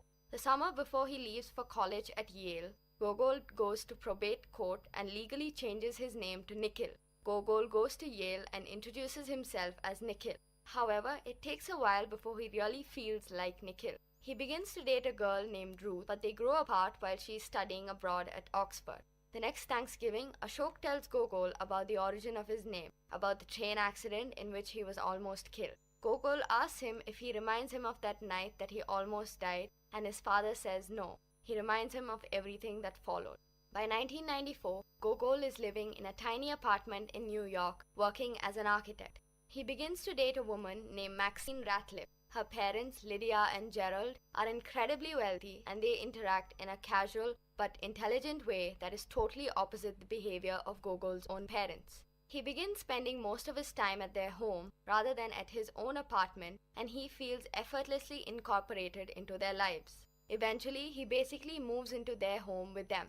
Ashima calls to ask him to visit them to see his father off before he leaves to spend 9 months at a university outside Cleveland, but the most Gogol will do is stop in for lunch with Maxime on their way to her parents' lake house in New Hampshire. While Ashima is addressing Christmas cards one quiet day, Ashok calls at 3 p.m. and tells her he is at the hospital. His stomach has been bothering him all day, so he has driven himself to the hospital to get it checked out. After 2 hours, she has not heard from Ashok, and so she calls the hospital, and in turn tells her that Ashok has expired. He has died from a massive heart attack. Gogol flies to Ohio to identify his father's body and clean out his apartment. The next morning, he flies home to Boston to be with his mother and Sonia.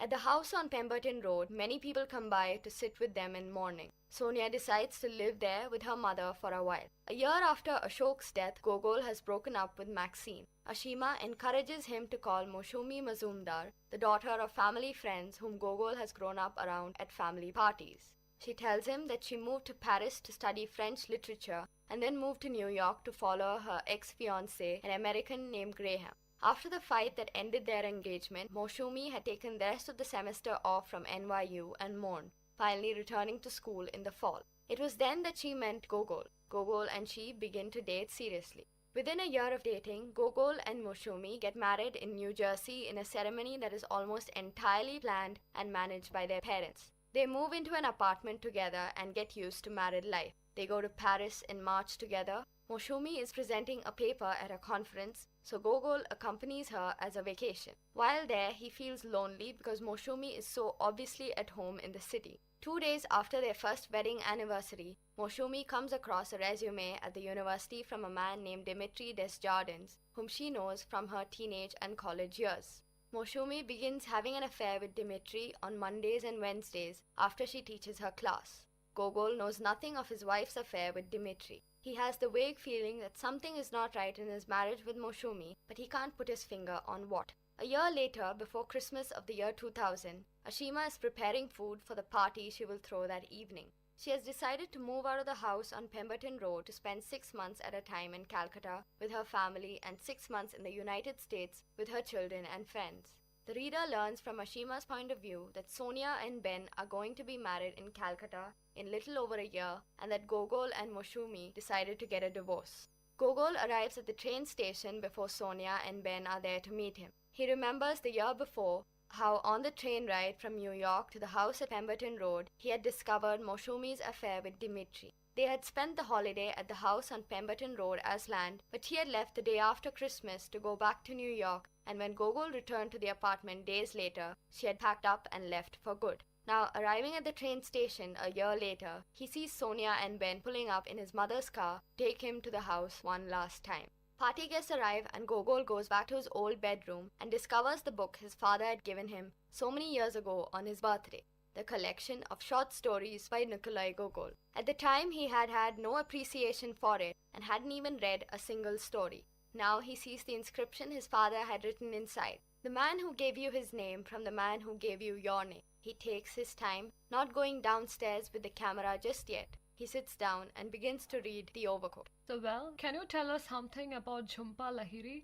Born Nilanjana Sudeshna to Bengali Indian immigrants in London, Jhumpa Lahiri moved with her family to the United States when she was 3 years old. She grew up in Kingston, Rhode Island and earned a BA in English Literature from Barnard College in 1989.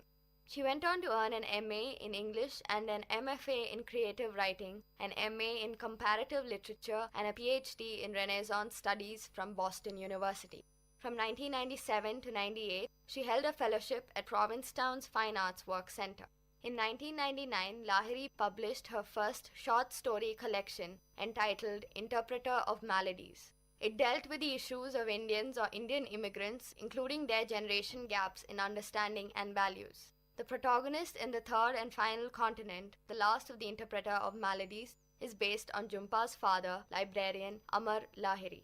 While American critics praised the short story collection, Indian critics were hot and cold.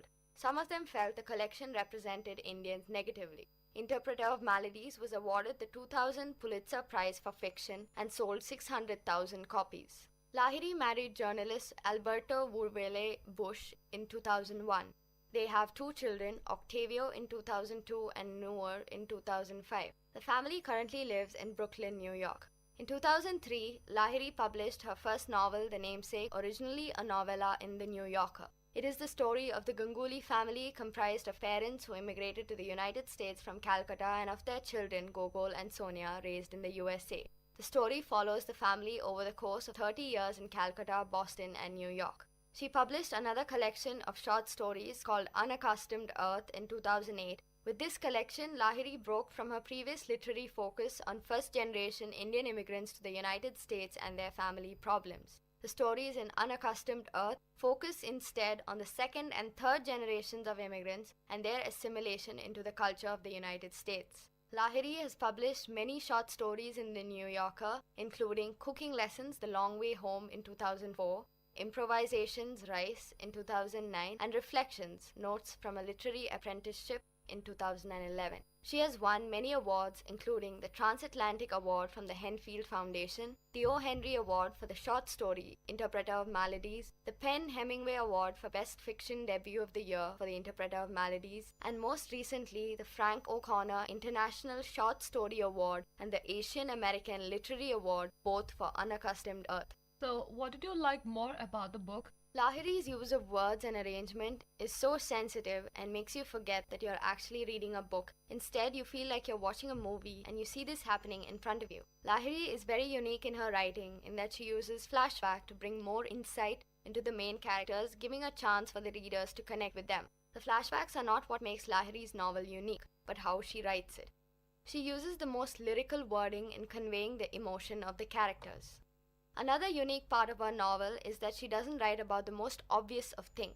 There is a scene where the son Gogol is to be married. The obvious build-up is that the wedding and ceremony itself would be described. However, Lahiri chooses not to write about it, instead just skipping it altogether and continued her story right after the wedding takes place. I thought that was unique and very different way of writing, keeping me as the reader wondering what I was going to leave up to my imagination. I thought her omissions were very cleverly placed so as to allow the reader to make up what happened.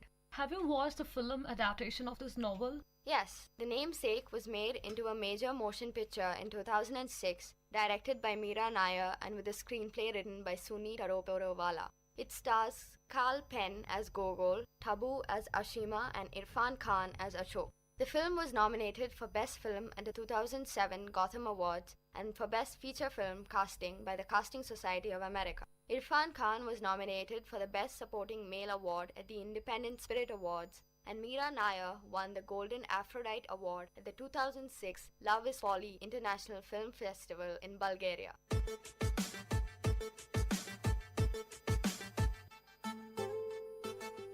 So I guess this is enough for today's episode.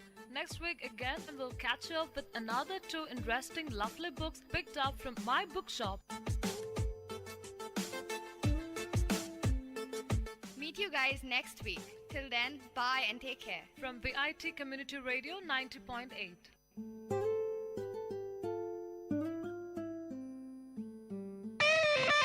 My Bookshop in second look of VIT Community Radio 90.8 FM. விவசாயி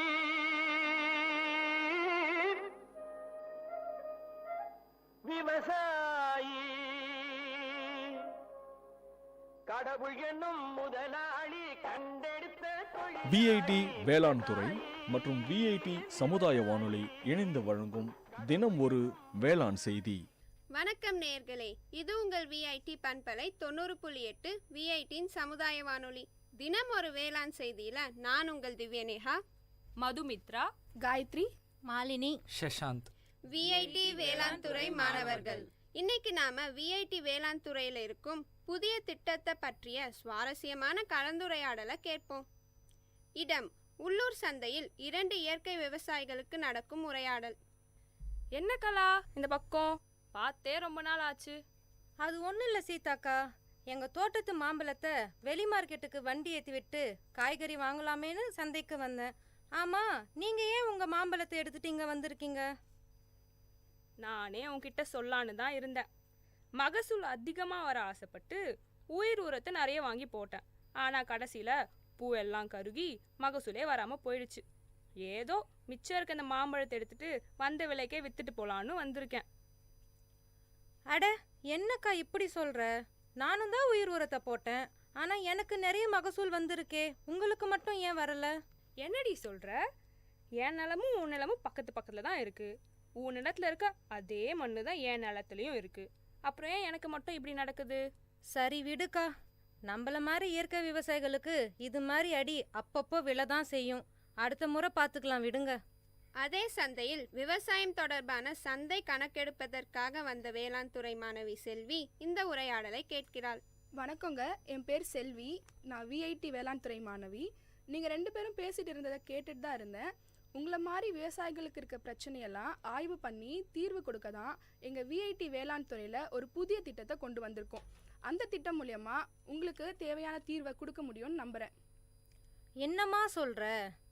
இத்தனை வருஷமா விவசாயம் பண்ணுற எங்களுக்கே இது என்ன பிரச்சனை தெரியலம்மா.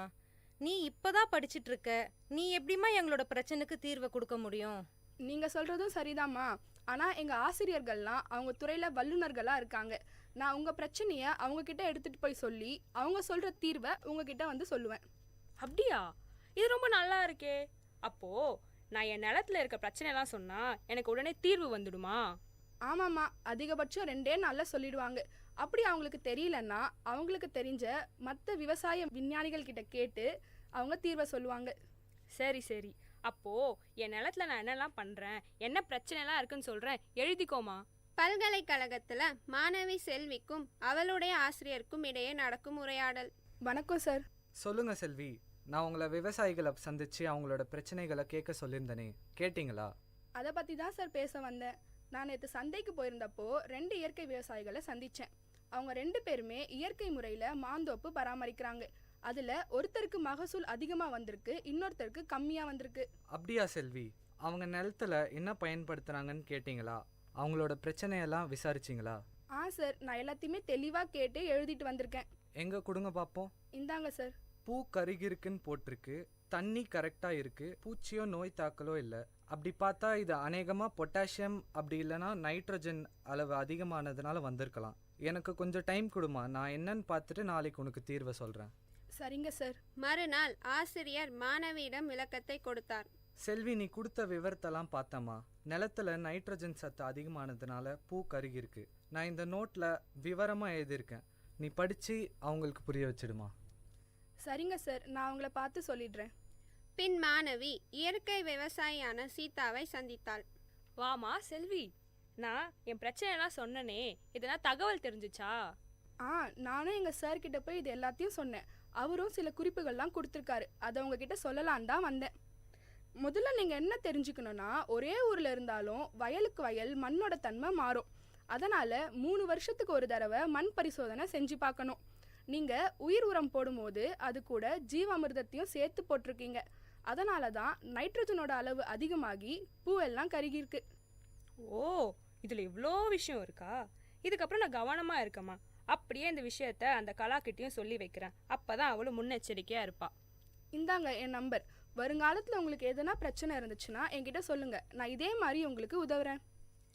நம்ம விஐடி வேளாண் துறையில் விவசாயிகள் இணைப்பு திட்டம், அதாவது ஃபார்மர்ஸ் அட்டாச்மெண்ட் ப்ரோக்ராம் மூலமாக ஒவ்வொரு வேளாண் மாணவர்களையும் சீதா மாதிரி இருக்கிற விவசாயிகள் கூட இணைக்கும் போது கள பிரச்சனைகளை பற்றி மாணவர்களுக்கு விழிப்புணர்வு ஏற்படுது மற்றும் விவசாயிகளுக்கும் பயனுள்ளதாக இருக்குது. இந்த இருவழி கற்றல் திட்டத்தில் விவசாயிகளை ஆசிரியர்களாகவும் விஐடி வேளாண் துறை அங்கீகரிக்குது. மீண்டும் தினம் ஒரு வேளாண் செய்தியில் நாளை சந்திப்போம். நான் உங்கள் திவ்யநேகா, மதுமித்ரா, காயத்ரி, மாலினி, சஷாந்த், விஐடி வேளாண் துறை மாணவர்கள். இது உங்கள் விஐடி பண்பலை 90.8 விஐடியின் சமுதாய வானொலி. விவசாயி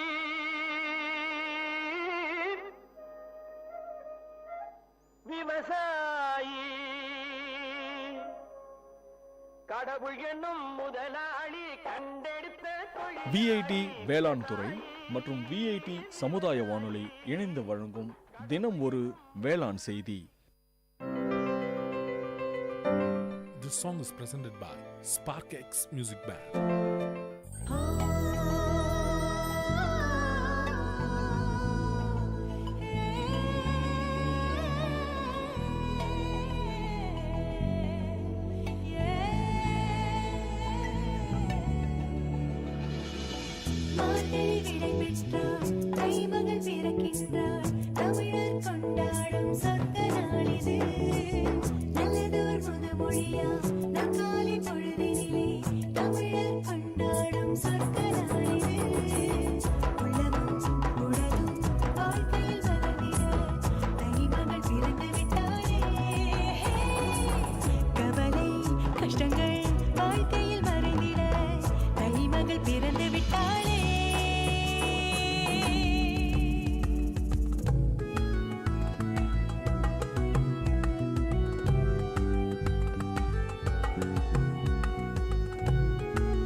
This song is presented by SparkX Music Band.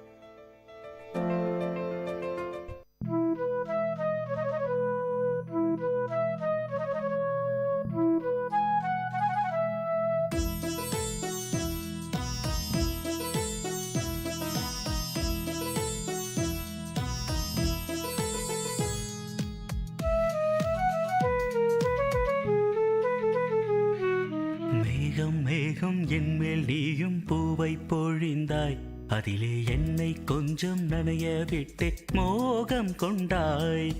மேகம் மேகம் என்மேல் நீயும் பூவை பொழிந்தாய், அதிலே என்னை கொஞ்சம் நனைய விட்டே மோகம் கொண்டாய்.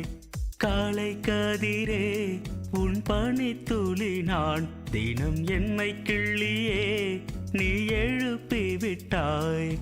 மேகம் மேகம் என்மேல் நீயும் பூவை பொழிந்தாய், அதிலே என்னை கொஞ்சம் நனைய விட்டே மோகம் கொண்டாய்.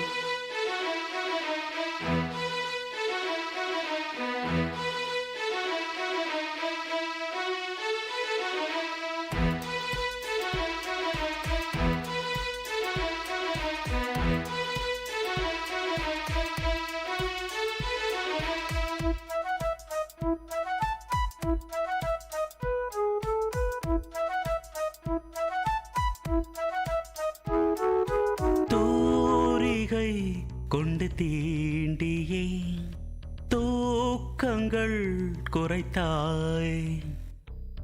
பூமகள் என்று என்னையே போர்வைக்குள் இழுத்தாய். நிலவோடும் நிலம் மீதும் என்னை ஏந்தியே நீலவானிலே நெஞ்சோடு சாய்ந்தாடும் தென்றலே. நம்மை கண்டு நட்சத்திரம் வெட்கப்பட்டு கண்மறைக்கு. மேகம் மேகம் என்மேல் நீயும் பூவை பொழிந்தாய், அதிலே என்னை கொஞ்சம் நனைய விட்டே மோகம் கொண்டாய்.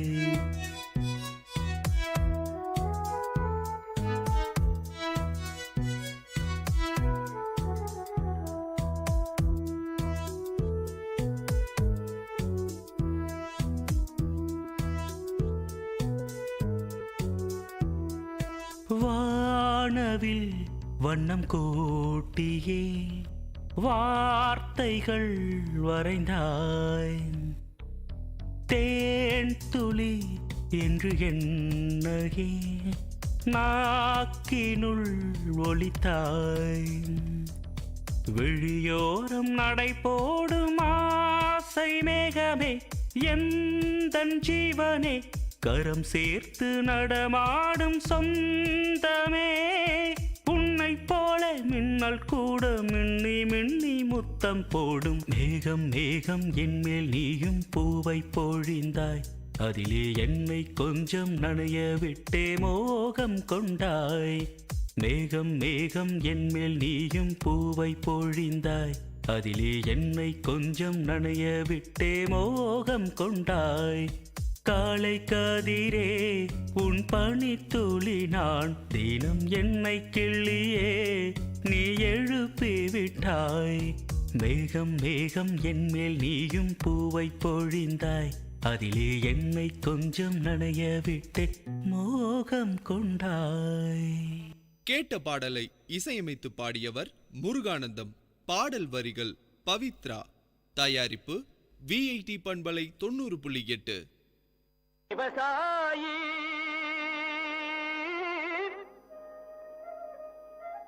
விவசாயி கடவுள் என்னும் முதலாளி கண்டெடுத்த VIT வேளாண் துறை மற்றும் VIT சமுதாய வானொலி இணைந்து வழங்கும் தினம் ஒரு வேளாண் செய்தி. வணக்கம் நேயர்களே, இது உங்கள் VIT பண்பலை 90.8 VITயின் சமுதாய வானொலி. தினம் ஒரு வேளாண் செய்தியில நான் உங்கள் திவ்யநேகா, மதுமித்ரா, காயத்ரி, மாலினி, ஷஷாந்த். VIT வேளாண் துறை மாணவர்கள். இன்னைக்கு நாம VIT வேளாண் துறையில இருக்கும் புதிய திட்டத்தை பற்றிய சுவாரஸ்யமான கலந்துரையாடலை கேட்போம். இடம் உள்ளூர் சந்தையில் 2 இயற்கை விவசாயிகளுக்கு நடக்கும் உரையாடல். என்ன கலா இந்த பக்கம் பார்த்தே ரொம்ப நாள் ஆச்சு. அது ஒன்றும் இல்லை சீதாக்கா, எங்கள் தோட்டத்து மாம்பழத்தை வெளி மார்க்கெட்டுக்கு வண்டி ஏற்றி விட்டு காய்கறி வாங்கலாமேன்னு சந்தைக்கு வந்தேன். ஆமாம், நீங்கள் ஏன் உங்கள் மாம்பழத்தை எடுத்துட்டு இங்கே வந்திருக்கீங்க? நானே உன்கிட்ட சொல்லான்னு தான் இருந்தேன். மகசூல் அதிகமாக வர ஆசைப்பட்டு உயிர் உரத்தை நிறைய வாங்கி போட்டேன். ஆனால் கடைசியில் பூவெல்லாம் கருகி மகசூலே வராமல் போயிடுச்சு. ஏதோ மிச்சம் இருக்க இந்த மாம்பழத்தை எடுத்துட்டு வந்த விலைக்கே வித்துட்டு போலான்னு வந்திருக்கேன். அட என்னக்கா இப்படி சொல்ற?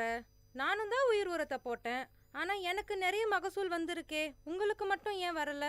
என்னடி சொல்ற? என் நிலமும் உன் நிலமும் பக்கத்து பக்கத்தில் தான் இருக்குது. உன் நிலத்தில் இருக்க அதே மண்ணு தான் என் நிலத்துலையும் இருக்குது. அப்புறம் ஏன் எனக்கு மட்டும் இப்படி நடக்குது? சரி விடுக்கா, நம்மள மாதிரி இயற்கை விவசாயிகளுக்கு இது மாதிரி அடி அப்பப்போ விழதான் செய்யும். அடுத்த முறை பார்த்துக்கலாம், விடுங்க. அதே சந்தையில் விவசாயம் தொடர்பான சந்தை கணக்கெடுப்பதற்காக வந்த வேளாண் துறை மாணவி செல்வி இந்த உரையாடலை கேட்கிறாள். வணக்கங்க, என் பேர் செல்வி. நான் விஐடி வேளாண் துறை மாணவி. நீங்கள் 2 பேரும் பேசிட்டு இருந்ததை கேட்டுட்டு தான் இருந்தேன். உங்களை மாதிரி விவசாயிகளுக்கு இருக்க பிரச்சனையெல்லாம் ஆய்வு பண்ணி தீர்வு கொடுக்க தான் எங்கள் விஐடி வேளாண் துறையில் ஒரு புதிய திட்டத்தை கொண்டு வந்திருக்கோம். அந்த திட்டம் மூலயமா உங்களுக்கு தேவையான தீர்வை கொடுக்க முடியும்னு நம்புகிறேன். என்னம்மா சொல்கிற? இத்தனை வருஷமா விவசாயம் பண்ணுற எங்களுக்கே இது என்ன பிரச்சனை தெரியலம்மா. நீ இப்போதான் படிச்சுட்டு இருக்க, நீ எப்படிம்மா எங்களோட பிரச்சனைக்கு தீர்வை கொடுக்க முடியும்? நீங்கள் சொல்கிறதும் சரிதாம்மா. ஆனால் எங்கள் ஆசிரியர்கள்லாம் அவங்க துறையில் வல்லுநர்களாக இருக்காங்க. நான் உங்கள் பிரச்சனையை அவங்கக்கிட்ட எடுத்துகிட்டு போய் சொல்லி அவங்க சொல்கிற தீர்வை உங்ககிட்ட வந்து சொல்லுவேன். அப்படியா? இது ரொம்ப நல்லா இருக்கே. அப்போது நான் என் நிலத்தில் இருக்க பிரச்சனைலாம் சொன்னால் எனக்கு உடனே தீர்வு வந்துடுமா? ஆமாம்மா, அதிகபட்சம் 2 நாளில் சொல்லிடுவாங்க. அப்படி அவங்களுக்கு தெரியலன்னா அவங்களுக்கு தெரிஞ்ச மற்ற விவசாய விஞ்ஞானிகள் கிட்ட கேட்டு அவங்க தீர்வை சொல்லுவாங்க. சரி சரி, அப்போது என் நிலத்தில் நான் என்னெல்லாம் பண்ணுறேன், என்ன பிரச்சனைலாம் இருக்குன்னு சொல்கிறேன், எழுதிக்கோமா. பல்கலைக்கழகத்தில் மாணவி செல்விக்கும் அவளுடைய ஆசிரியருக்கும் இடையே நடக்கும் உரையாடல். வணக்கம் சார். சொல்லுங்க செல்வி, நான் உங்களை விவசாயிகளை சந்திச்சு அவங்களோட பிரச்சனைகளை கேட்க சொல்லியிருந்தேனே, கேட்டிங்களா? அதை பற்றி தான் சார் பேச வந்தேன். நான் நேற்று சந்தைக்கு போயிருந்தப்போ 2 இயற்கை விவசாயிகளை சந்தித்தேன். அவங்க 2 பேருமே இயற்கை முறையில் மாந்தோப்பு பராமரிக்கிறாங்க. அதில் ஒருத்தருக்கு மகசூல் அதிகமாக வந்திருக்கு, இன்னொருத்தருக்கு கம்மியாக வந்திருக்கு. அப்படியா செல்வி? அவங்க நிலத்துல என்ன பயன்படுத்துகிறாங்கன்னு கேட்டிங்களா? அவங்களோட பிரச்சனையெல்லாம் விசாரிச்சிங்களா? சார், நான் எல்லாத்தையுமே தெளிவாக கேட்டு எழுதிட்டு வந்திருக்கேன். எங்கே கொடுங்க பார்ப்போம். இந்தாங்க சார். பூ கருகிருக்குன்னு போட்டிருக்கு, தண்ணி கரெக்டாக இருக்குது, பூச்சியோ நோய் தாக்கலோ இல்லை.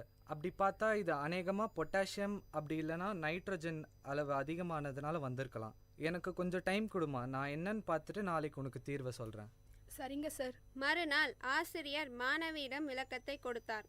செல்வி, நீ கொடுத்த விவரத்தெல்லாம் பார்த்தம்மா. நிலத்துல நைட்ரஜன் சத்து அதிகமானதுனால பூ கருகிருக்கு.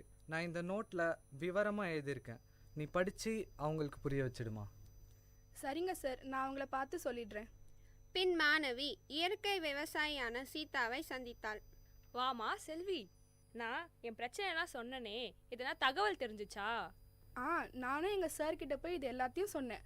அவரும் சில குறிப்புகள்லாம் கொடுத்துருக்காரு. அதை உங்ககிட்ட சொல்லலான் தான் வந்தேன். முதல்ல நீங்கள் என்ன தெரிஞ்சுக்கணுன்னா, ஒரே ஊரில் இருந்தாலும் வயலுக்கு வயல் மண்ணோட தன்மை மாறும். அதனால் 3 வருஷத்துக்கு ஒரு தடவை மண் பரிசோதனை செஞ்சு பார்க்கணும். நீங்கள் உயிர் உரம் போடும்போது அது கூட ஜீவாமிர்தத்தையும் சேர்த்து போட்டிருக்கீங்க. அதனால தான் நைட்ரஜனோட அளவு அதிகமாகி பூவெல்லாம் கருகிருக்கு. ஓ, இதில் இவ்வளோ விஷயம் இருக்கா? இதுக்கப்புறம் நான் கவனமாக இருக்கமா. அப்படியே இந்த விஷயத்த அந்த கலாக்கிட்டையும் சொல்லி வைக்கிறேன். அப்போ தான் அவளும் முன்னெச்சரிக்கையாக இருப்பாள். இந்தாங்க என் நம்பர். வருங்காலத்தில் உங்களுக்கு எதனா பிரச்சனை இருந்துச்சுன்னா என்கிட்ட சொல்லுங்கள், நான் இதே மாதிரி உங்களுக்கு உதவுறேன். நம்ம விஐடி வேளாண் துறையில் விவசாயிகள் இணைப்பு திட்டம், அதாவது ஃபார்மர்ஸ் அட்டாச்மெண்ட் ப்ரோக்ராம் மூலமாக ஒவ்வொரு வேளாண் மாணவர்களையும் சீதா மாதிரி இருக்கிற விவசாயிகள் கூட இணைக்கும் போது கள பிரச்சனைகளை பற்றி மாணவர்களுக்கு விழிப்புணர்வு ஏற்படுது மற்றும் விவசாயிகளுக்கும் பயனுள்ளதாக இருக்குது. இந்த இருவழி கற்றல் திட்டத்தில் விவசாயிகளை ஆசிரியர்களாகவும் விஐடி வேளாண் துறை அங்கீகரிக்குது. மீண்டும் தினம் ஒரு வேளாண் செய்தியில் நாளை சந்திப்போம். நான் உங்கள் திவ்யநேகா, மதுமித்ரா, காயத்ரி, மாலினி, சஷாந்த், விஐடி வேளாண் துறை மாணவர்கள். இது உங்கள் விஐடி பண்பலை 90.8 விஐடியின் சமுதாய வானொலி. விவசாயி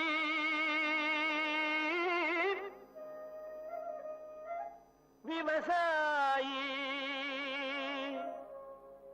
கடவுள் என்னும் முதலாளி கண்டெடுத்த விஐடி வேளாண் துறை மற்றும் விஐடி சமுதாய வானொலி இணைந்து வழங்கும் தினம் ஒரு வேளாண் செய்தி. இப்பாடலை வழங்குபவர் இளையகானம் சி. இளையராஜா.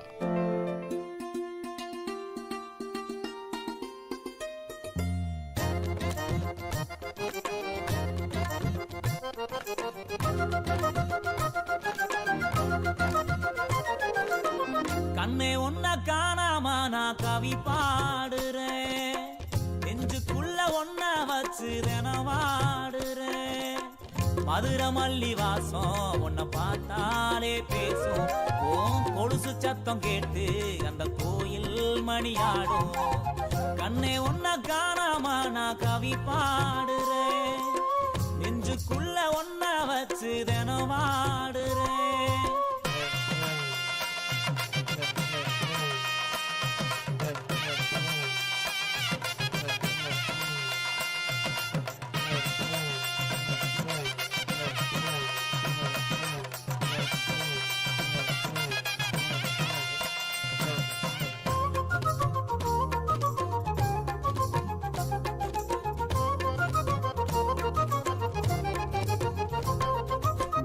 ஆத்துக்குள்ள ஊத்து தோண்டி விளையாடினோம். கூட்டாஞ்சோறு ஆக்கி நாம பசியாரினோம். பள்ளி கூட பாடம் மறந்து அடி வாங்கினோம். அம்மா அப்பா பேர சொல்லி கதை பேசினோம். காலம் போட்ட கோணம் அழிஞ்சு தசை மாறினோம். கண்ணே உன்னை காணாம நான் கவி பாடுறேன். நெஞ்சுக்குள்ள ஒன்ன வச்சு தினவாடு.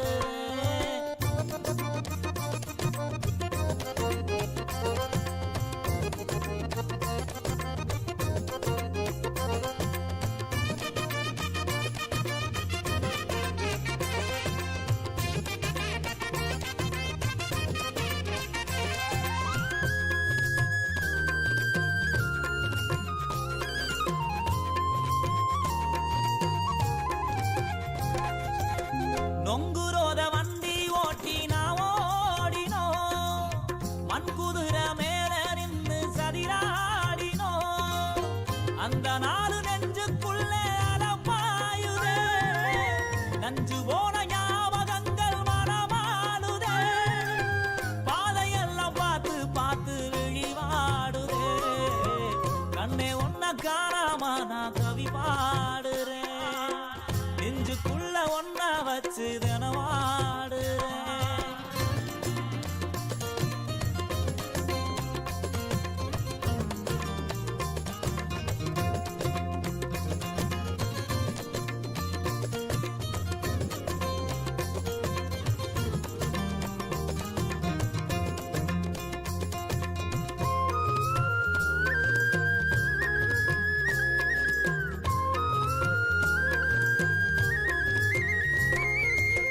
வெள்ளருக்கு வெட்டி வந்து பேயோட்டினோம். செங்கல் மேல பானை வச்சு தீ மூட்டினோம். அந்த நாலு நெஞ்சுக்குள்ள கடம் போடுதே. எந்த நாலு நீயும் வருவே விட தேடுதே. ஆசையெல்லாம் இதையே கேட்டு தினவாடுதே. கண்ணே ஒன்ன காணாம நான் கவி பாடுறேன். நெஞ்சுக்குள்ள ஒன்ன வச்சு தினவாடுறேன்.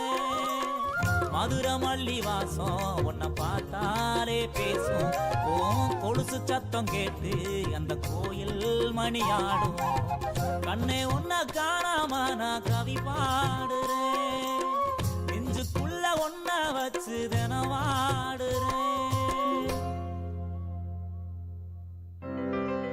இப்பாடலை வழங்கியவர் இளையகானம் சி இளையராஜா.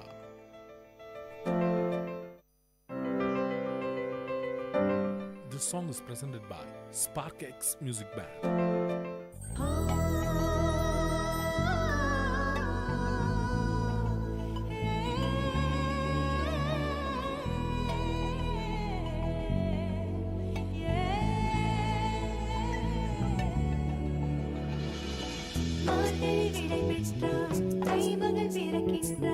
தமிழர் கொண்டாடும் சொர்க்க நாளிது. நல்லதோர் முதுமொழியா நற்காலை பொழுதினிலே தமிழர் கொண்டாடும் சொர்க்க நாளிது. உள்ளமும் உடலும் வாழ்க்கையில் வளர்ந்திட தைமகள் பிறந்து விட்டாளே. கவலை கஷ்டங்கள் வாழ்க்கையில் மறைந்திட தைமகள் பிறந்து விட்டாளே.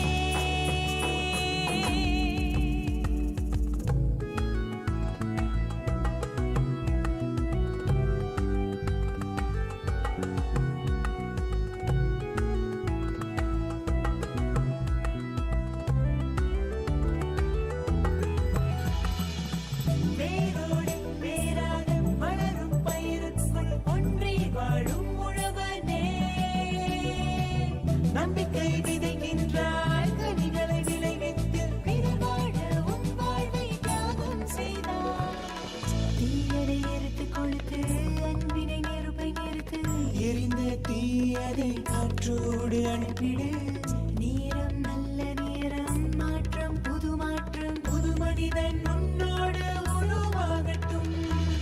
மார்கழி விடை பெற்றால் தெய்வங்கள் பிறக்கின்றாள், தமிழர் கொண்டாடும் சொர்க்க நாளிது. நல்லதோர் முதுமொழியாம் காலை பொழுதினிலே தமிழர் கொண்டாடும் சொர்க்க நாளிது. உள்ளமும் உடலும் வாழ்க்கையில் மலர்ந்திட தைமகள் பிறந்து விட்டாளே. கவலை கஷ்டங்கள் வாழ்க்கையில் வரைந்திட தைமகள் பிறந்து விட்டாளே.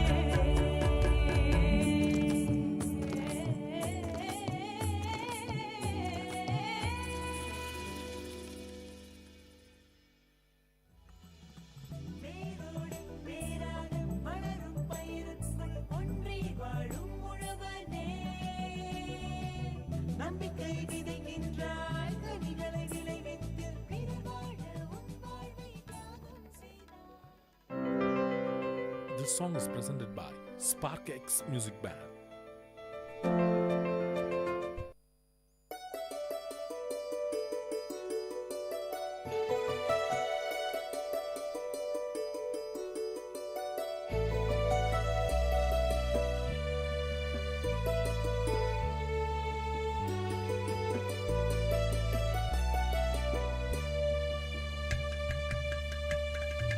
வண்ணமய குதூகலம் வானதிரும் கொண்டாட்டம், கலைகளின் சங்கமம் கவிஞர்களின் கைவண்ணம். வண்ணமய குதூகலம் வானதிரும் கொண்டாட்டம், கலைகளின் சங்கமம் கவிஞர்களின் கைவண்ணம்.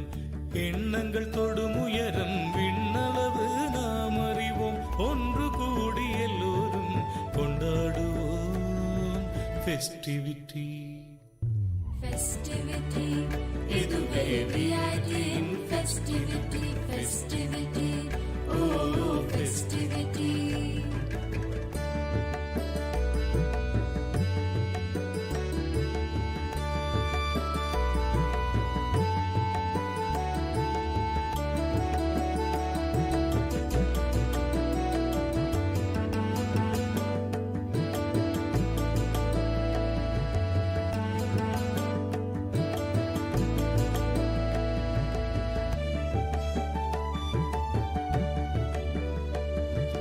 நாம் எல்லாம் ஒரு குடும்பம், விஐடி நம் குடும்பம். உலகெங்கும் பரவி நிற்கும் விஐடி நம் குடும்பம். வேந்தரெனும் தலைமையின் கீழ் செயல்படும் ஒரு குடும்பம், வேந்தரெனும் தலைமையின் கீழ் செயல்படும் ஒரு குடும்பம். மனமகிழ்ந்து எல்லோரும் கொண்டாடுவோம் ஃபெஸ்டிவிட்டி, ஃபெஸ்டிவிட்டி, இதுவே விஐடியின் ஃபெஸ்டிவிட்டி. வண்ணமய குதூகலம் வானதிரும் கொண்டாட்டம், கலைகளின் சங்கமம் கவிஞர்களின் கைவண்ணம். ஃபெஸ்டிவிட்டி, ஓ ஃபெஸ்டிவிட்டி, ஃபெஸ்டிவிட்டி, ஓ ஃபெஸ்டிவிட்டி.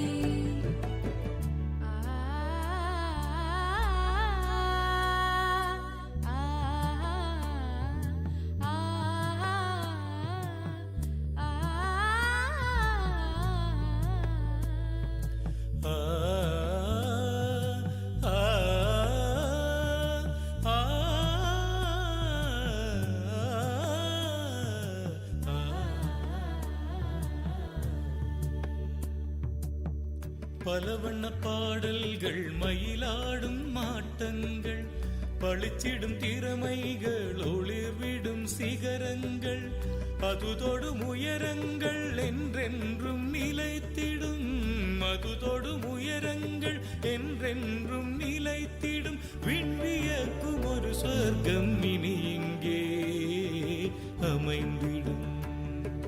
ஃபெஸ்டிவிட்டி, இதுவே விஐடியின் ஃபெஸ்டிவிட்டி. வண்ணமய குதூகலம் வானதிரும் கொண்டாட்டம், கலைகளின் சங்கமம் கவிஞர்களின் கைவண்ணம். வண்ணமய குதூகலம் வானதிரும் கொண்டாட்டம், கலைகளின் சங்கமம் கவிஞர்களின் கைவண்ணம்.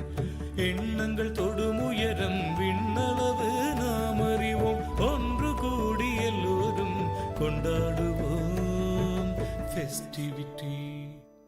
ஃபெஸ்டிவிட்டி இதுவே விஐடியின் ஃபெஸ்டிவிட்டி ஃபெஸ்டிவிட்டி ஓ ஃபெஸ்டிவிட்டி.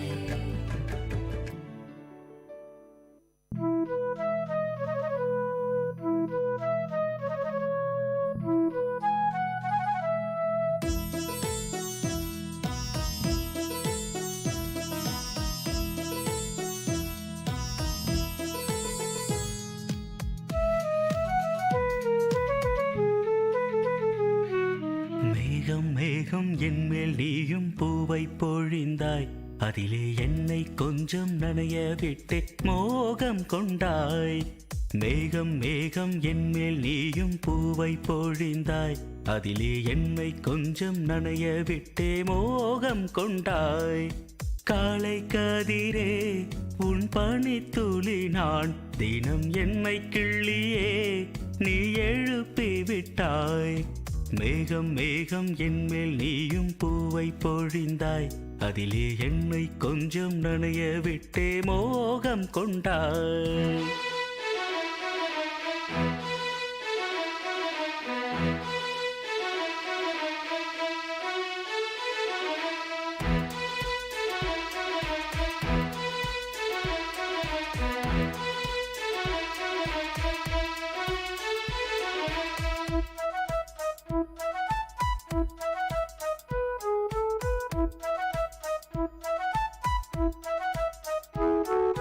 தூரிகை கொண்டு தீண்டியே தூக்கங்கள் குறைத்தாய்.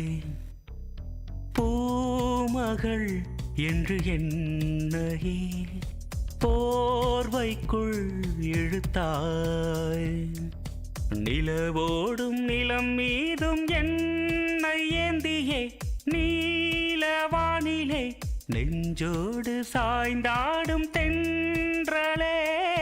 நம்மை கண்டு நட்சத்திரம் வெட்கப்பட்டு கண்மறைக்கு. மேகம் மேகம் என்மேல் நீயும் பூவை பொழிந்தாய், அதிலே என்னை கொஞ்சம் நனைய விட்டு மோகம் கொண்டாய்.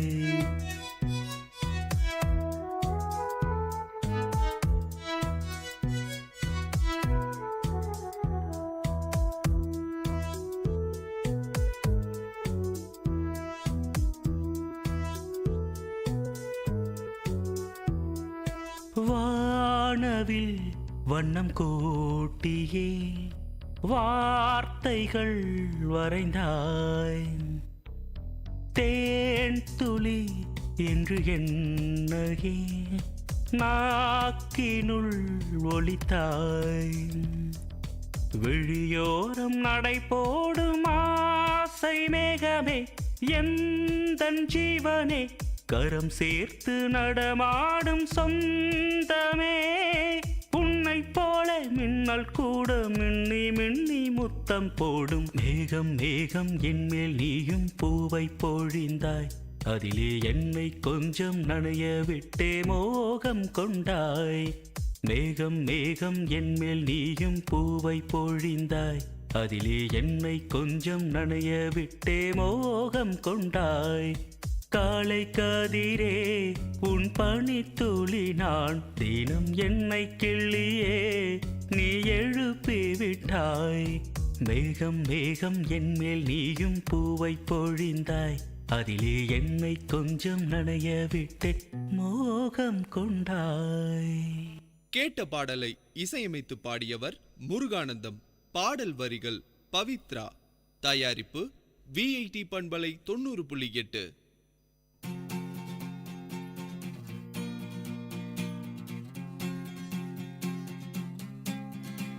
थोड़ी आवारगी हल्की सी बंदगी, चुटकी भर बेखुदी जरा सी गफलती. थोड़ी आवारगी हल्की सी बंदगी, चुटकी भर बेखुदी जरा सी गफलती. यारों का जो साथ हो, यारों का जो साथ हो,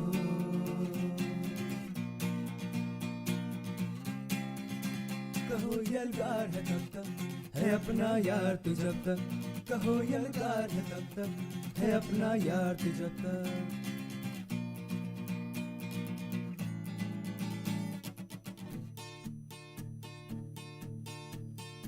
शहरों की गलियों में, चने की फलियों में, लहरों में झाग है जैसे, सिगरी में आग है जैसे।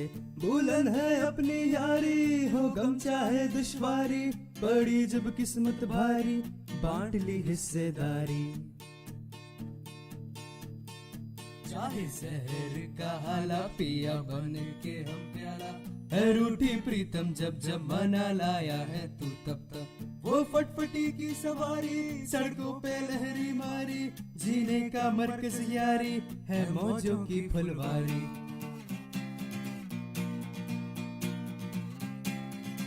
कहो यलगार है तब तक, है अपना यार तू जब तक। कहो यलगार है तब तक, है अपना यार तू जब तक।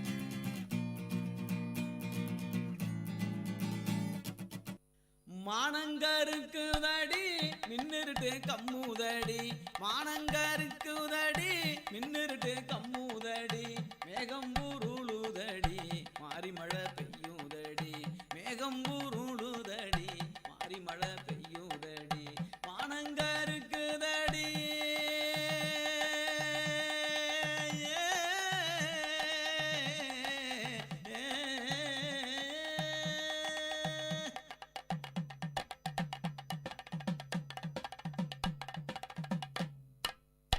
காடு காலனி எங்கும் களையெடுக்க போற புள்ள, காடு காலனி எங்கும் களையெடுக்க போற புள்ள, என் மனச பறி கொடுத்து உனக்காக காத்திருந்தேன், என் மனச பறி கொடுத்து உனக்காக காத்திருந்தேன். காலங்கடத்தாதடி காலங்கடத்தாதடி, என் கண்ணே என் கண்மணியே, நான் உனக்காக காத்திருக்கேன் பொன்னே என் பூங்கொடியே. காலங்கடத்தாதடி என் கண்ணே என் கண்மணியே, நான் உனக்காக காத்திருப்பேன் பொன்னே என் பூங்கொடியே. மானங்கருக்குதடி மானங்கருக்குதடி மின்னிருட்டு கம்முதடி, மானங்கருக்குதடி.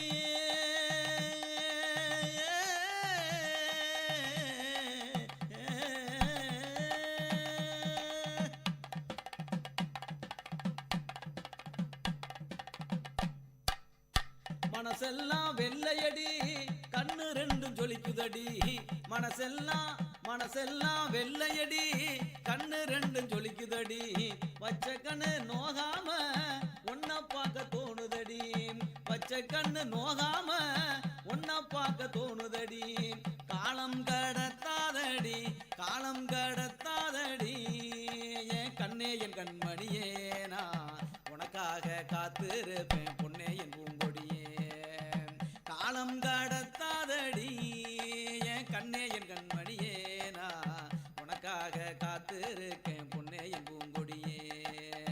மானங்கருக்குதடி மானங்கருக்குதடி மின்னிருட்டு கம்முதடி, மானங்கருக்குதடி.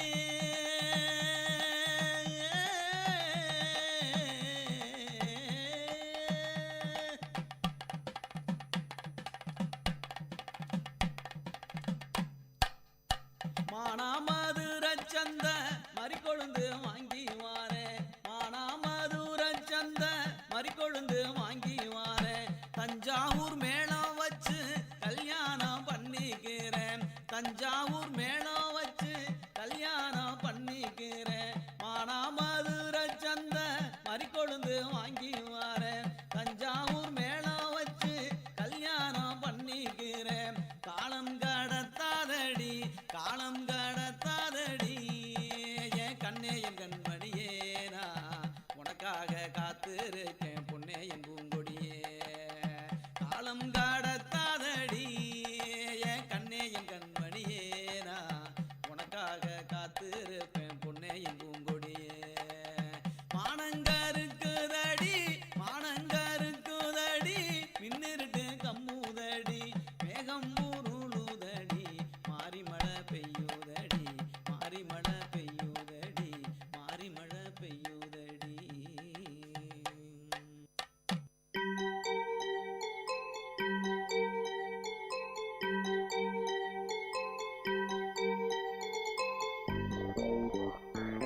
வணக்கம், நமஸ்தே, நமஸ்கார், சலாம் அண்ட் வந்தனம்.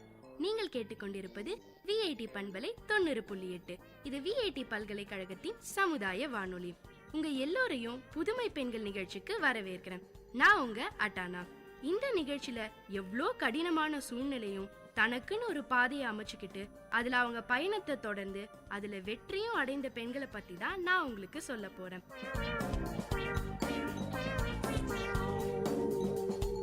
வயசும் ஏழ்மையும் திருமணமும் குழந்தைகளும் சாதிக்க தடையில்லைன்னு நிரூபிச்சிருக்காங்க நம்ம மேரிகோம். ஆமாங்க, உங்களுக்கு கேட்டது ரைட்டு தான். நான் உங்களுக்கு சொல்ல போறது மேரிகோமை பத்தி தான். 1983ஆம் ஆண்டு மார்ச் மாசம் முதல் நாள் மணிப்பூர் மாநிலத்துல இருக்க ஒரு சின்ன கங்காத்தே கிராமத்துல விளையாட்டுல அதிகமா ஆர்வம் உள்ள ஒரு குழந்தையோட அழுக சத்தம் கேட்டுது. நிலத்துல விவசாயம் செஞ்சுக்கிட்டு இருந்த தொன்பாக்கும் இந்த அழுக சத்தத்தை கேட்டதும் அவர் எல்லா வேலையும் உடனே நிறுத்திட்டு வீட்டுக்கு ஓடி போய் வந்தாரு. வீட்டுக்கு வந்து பார்த்ததுக்கு அப்புறம் தான் தெரிஞ்சது அவங்க அம்மா ஒரு சந்தோஷமான விஷயத்த சொன்னாங்க. உன்னோட கஷ்டத்தை எல்லாம் போக்கி செல்வத்தை அள்ளி கொடுக்க போற மகாலட்சுமியை பாருடா, அவ கையையும் காலையும் உதைக்கிற வேகத்தை பாரு, இதே மாதிரி அவ உன்னோட பிரச்சனைகளையும் கஷ்டங்களையும் எட்டி தூர வீச போறான்னு சொன்னாங்க. அதனால இவளுக்கு சுங்னே சாங்னு பேரு வைக்கணும்னு சொன்னாங்க. நம்ம மேரிகோமோட உண்மையான பேரு சுங்னே சாங் தாங்க. சுங்னே சாங்னா செல்வம் செழிக்க போகுதுன்னு அர்த்தமா. ஆனா அப்படி பேரை வச்சுட்டா மட்டும் என்ன, வீட்டோட ஏழ்மையில மாறப்போகுதா என்ன? இல்லவே இல்லைங்க, மாறவே இல்லையாம். அவளுக்கு அடுத்தது இன்னும் 2 பெண் குழந்தைகளும் ஒரு ஆண் குழந்தைனும் வீட்டோட மக்கள் எண்ணிக்கை தான் அதிகமாச்சே தவிர வீட்டோட கஷ்டமும் பிரச்சனையும் போகவே இல்லை. சுங்னே சாங் அப்போ பள்ளிக்கூடத்துக்கு போயிட்டு இருந்தாங்க. என்னதான் பள்ளிக்கு ஒழுங்கா போனாலும் அவளுக்கு படிப்பே வரல. ஆனா குடும்பத்தோட ஏழ்மை நிலையை மாத்தணும்னு அவ நினைச்சா. அதுக்கு அவளுக்கு வேலை ரொம்ப அவசியம்னு புரிஞ்சுது. சுங்னே சாங்க்கு படிப்பை விட விளையாட்டுல அதிக ஆர்வமா இருந்தா. அதனால பள்ளியில வைக்கிற எல்லா விளையாட்டு போட்டியிலயும் கலந்துக்க ஆரம்பிச்சான். ஹாக்கி, கால்பந்து, ஓட்டப்பந்தயன்னு ஒன்னுத்தையும் விட்டு வைக்கலனா பாத்துக்கோங்களேன். ஏதாவது ஒரு விளையாட்டுல ஒழுங்கா பயிற்சி எடுத்து சிறப்பா விளையாடினா மாநில அளவுல சாம்பியன் ஆகி ஸ்போர்ட்ஸ் கோட்டால அரசாங்க வேலையில சேர்ந்துடலாம்னு ஒரு குறிக்கோளை வச்சா. விளையாட்டுலயே கவனம் இருந்ததாலேயும் என்னமோ 10ஆம் வகுப்பு பாஸே ஆக முடியல. அதனால பள்ளியில இருந்து நின்னுட்டா. வீட்டுல இருந்தபடியே தபால் வழியா படிச்சு பள்ளி படிப்பை முடிச்சா. அப்படியே அதே வேகத்தோட படிச்சு ஒரு டிகிரியும் வாங்கிட்டாங்க. 1998ஆம் ஆண்டு நடந்த ஆசிய விளையாட்டு போட்டியில மணிப்பூரை சேர்ந்த டிங்னோ சிங் தங்க பதக்கம் ஜெயிச்சாங்க. அத பார்த்த சுங்னே சாங்க்கு ஒரே உற்சாகம். நம்மளும் ஏன் இந்த மாதிரி ஒரு குத்துச்சண்டை வீராங்கனையா ஆகக்கூடாதுன்னு தோணிருச்சு. அதுக்கப்புறம் ஒரு நிமிஷம் கூட அவங்க வீணாக்கல. உடனே அவ கிராமத்துல இருந்தா எதையும் சாதிக்க முடியாதுன்னு தெரிஞ்சுக்கிட்டு இம்பால் நகரத்துக்கு போயிட்டாங்க. இம்பால் நகரத்துல தான் ஸ்போர்ட்ஸ் அத்தாரிட்டி ஆஃப் இந்தியாவோட ஆபீஸ் இருக்கு. சரி, நானே இத்தனை நாள் எப்படி என் குடும்பத்தை பத்தி நினைச்சுக்கிட்டே இருந்தா மட்டும் என் குடும்பத்தோட நிலை மாறுமா என்ன? நம்மளோட ஆசைய அங்க இருக்க யாரா ஒருத்தர்கிட்ட சொல்லி அவங்க கிட்ட உதவி கேட்போம்னு நினைச்சாங்க. அதனால ஸ்போர்ட்ஸ் அத்தாரிட்டி ஆஃப் இந்தியா ஆபீஸ்ல இருந்த கோச் கோசனா பெத்தாய பார்த்தாங்க. அவங்களும் இவங்களுக்கு ஒரு வாய்ப்பு வழங்கி தரேன்னு சொன்னாங்க. கோசனா மெத்தாயும் அவங்க அணிஞ்சிருந்த கிழந்தை ஆடைய பொருட்படுத்தாம அவ கண்ணுல தெரிஞ்ச சாதிக்கணுங்கிற வெறிய பார்த்து அவளுக்காக மேல் அதிகாரிகளிடம் பேசி வாய்ப்பும் வாங்கி கொடுத்தாங்க. அந்த ஸ்போர்ட்ஸ் அத்தாரிட்டி ஆஃப் இந்தியால இருந்த எல்லாரும் வியக்கிற அளவுக்கு கடினமா உழைச்சாங்க நம்ம சுங்னே சாங். மேரிகோம் குத்துச்சண்டை பயிற்சியில ஈடுபட்டிருந்ததா அவங்க அப்பா அம்மா கிட்ட கூட சொல்லலையாம். சொன்னா இது பெண்களுக்கான விளையாட்டு இல்லைன்னு சொல்லி அவங்க கனவுகளை அழிச்சிடுவாங்களோன்னு அவ சொல்லவே இல்லையாம். 2 வருஷம் கடினமா உழைச்சதுக்கு அப்புறம் அவங்க முதல்ல மாநில அளவுல நடக்கும் சப் ஜூனியர் குத்துச்சண்டை போட்டியில வெற்றி பெற்றாங்களாம். இதுக்கு அப்புறம் தான் மேரிகோம் என்ன விளையாட்டு விளையாடுறாங்கன்னு அவங்க அப்பா அம்மாக்கு தெரிய வந்துச்சான். அவங்க அப்பாவுக்கு செம்ம கோவம் வந்துருச்சான் இது தெரிஞ்சதும். எப்படியோ தனக்கு இந்த விளையாட்டு கடவுள் கொடுத்த வரம்னு சொல்லி அவங்க அப்பா அம்மாவோட சம்மதத்தோட பயிற்சியை தொடர்ந்தாங்களாம். சிறிய உடல் அமைப்போட 45 கிலோ எடையுடன் இருந்தாலும் மேரிகோம் அதிக எடையுள்ள ஆண்களோட கூட மோதி வெற்றி பெறும் ஆற்றல் கொண்டவங்களாம். 2001ஆம் ஆண்டு பஞ்சாப்ல நடந்த தேசிய விளையாட்டு போட்டியில கலந்துக்க போகும்போதுதான் ஆன்லேர் கரோங் கோம்ன்றவங்கள சந்திச்சிருக்காங்க. இவங்க 2 பேரும் ஒரே மாநிலத்தில இருந்து வந்ததால இவங்க 2 பேருக்கிடையே ஒரு நல்ல புரிதல் உருவாகிச்சாம். அதுவே ஒரு நல்ல காதலாகவும் மாறிச்சாம். ஆனா மேரியோடைய அப்பா இவங்க காதலுக்கு உடனே ஒத்துக்கலையாம். 4 வருஷம் கழிச்சு மேரி அவங்க அப்பா அம்மாவ சம்மதத்தோட ஆன்லேரை திருமணம் செஞ்சுக்கிட்டாங்க. வருடத்துல 250 நாள் மேரிக்கும் பயிற்சியில ஈடுபட வேண்டியதாம். இதெல்லாம் பெரிய விஷயமா பொருட்படுத்தாம நம்ம ஆன்லேர் மேரிக்கு எப்பவுமே மிகப்பெரிய ஆதரவா இருந்திருக்காரு, இருந்துட்டே வராரு. இவங்களுக்கு குட்டியா அழகா இரட்டை ஆண் குழந்தைகள் ரெசிங்வார், குப்னிவார்னு பிறந்திருக்காங்க. 16 மாதத்துக்கு அப்புறம் திரும்பி பயிற்சி ஆரம்பிக்கும் போது உடல் முழுக்க வலியும் ரணமும், இதோட குழந்தைகளை விட்டுட்டு வந்துட்டோமேன்ற ஏக்கம் வேற. ஆனா இதையெல்லாம் பொருட்படுத்தாம தீவிரமா விளையாடி 2012ஆம் ஆண்டுல நடந்த ஒலிம்பிக் போட்டியில வெண்கல பதக்கம் வென்று நம் நாட்டையே அவங்கள திரும்பி பார்க்க வச்சாங்க மேரிக்கும். அது வரைக்கும் எவ்வளோ தேசிய போட்டியில ஜெயிச்சிருந்தாலும் பெரிய அளவுல பணமோ பெயரோ கிடைக்கல. ஒலிம்பிக்ல பதக்கம் பெற்றதுக்கு பிறகுதான் பத்மபூஷன் விருது கிடைச்சிருக்கு. இது மட்டும் இல்லைங்க, பத்மஸ்ரீ பட்டம், அர்ஜுனா விருது, ராஜீவ்காந்தி கேல் ரத்னா விருதுன்னு பல விருதுகள் வாங்கியிருக்காங்க நம்ம மேரிக்கும். இவங்க வாழ்க்கைய படமாவே பிடிச்சு இந்தியில மேரிகோம்னு படமே வந்துச்சுன்னா பாத்துக்கோங்களேன். இதுல நம்ம பிரியங்கா சோப்ரா தான் மேரிகோமா நடிச்சிருக்காங்க. சமீபத்துல நடந்த 2014ஆம் ஆண்டு ஆசிய விளையாட்டுலயும் தங்க பதக்கம் பெற்று இந்திய நாட்டுக்கே மிகப்பெரிய புகழ வாங்கி கொடுத்திருக்காங்க நம்ம மேரிக்கும். எங்கேயோ ஒரு சின்ன கிராமத்துல பிறந்திருந்தாலும் தன்னுடைய பெயரை இந்தியாவோட மிகப்பெரிய சரித்திரத்துக்குள்ள இடம் பெற வச்சுட்டாங்க. மெக்னிஃபிஷன் மேரின்னு இவங்கள செல்லமா கூப்பிட்டா தப்பே இல்லைங்க. இன்னும் இவங்க பல சாதனைகளை பெற்று நம்ம இந்தியாவுக்கு பேரு வாங்கி தரணும்னு வாழ்த்துவோம்.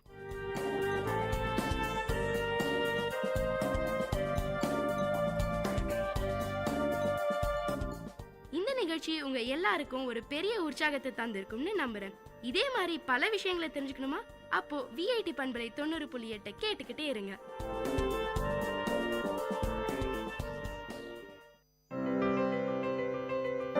இப்பாடலை வழங்குபவர் இளையகானம் சி இளையராஜா.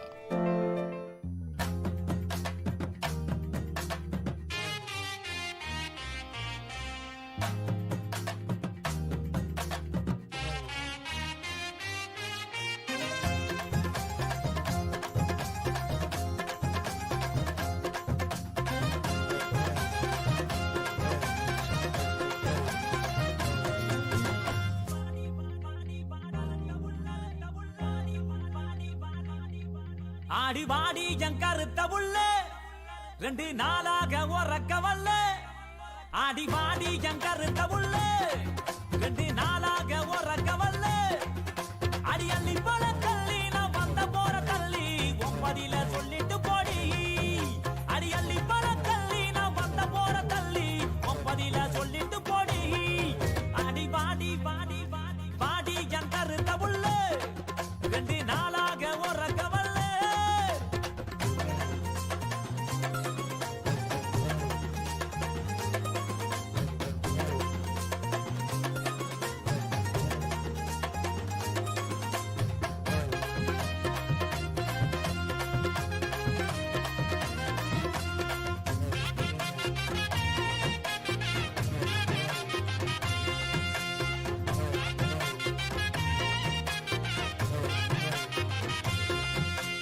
பாட்டெடுத்து பாடி வாரேன் தெம்மாங்கு பாட்டு, நீ இளையராச பாட்ட கேளு அதிருது வேட்டு.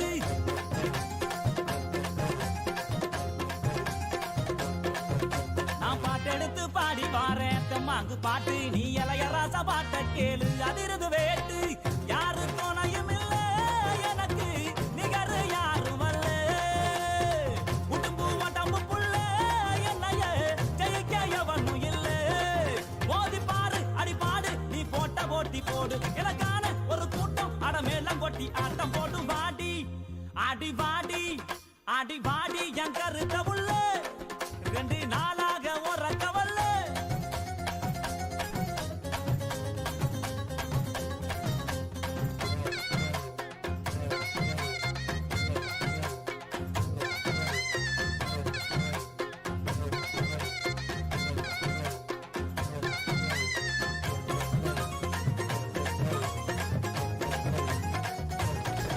ஆடி கண்ட மீனு கண்ணு 2 இழுக்குது என்ன, உன் பல்வருச முத்துச்சாரம் மயக்குவது என்ன.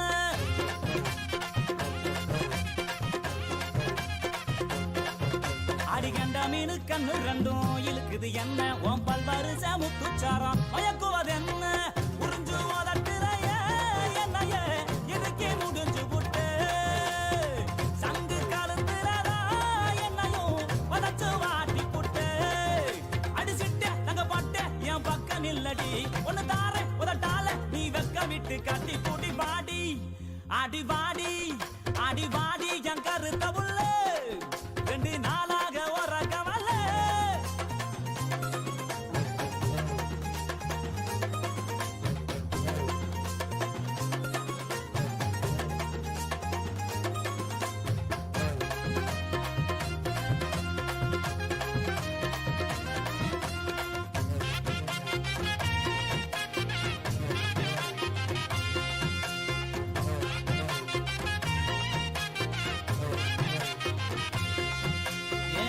பத்த ரத்தினமே மச்சான பாரு என் மாமா வீட்டு மத்தாலாமே அதரவு கூறு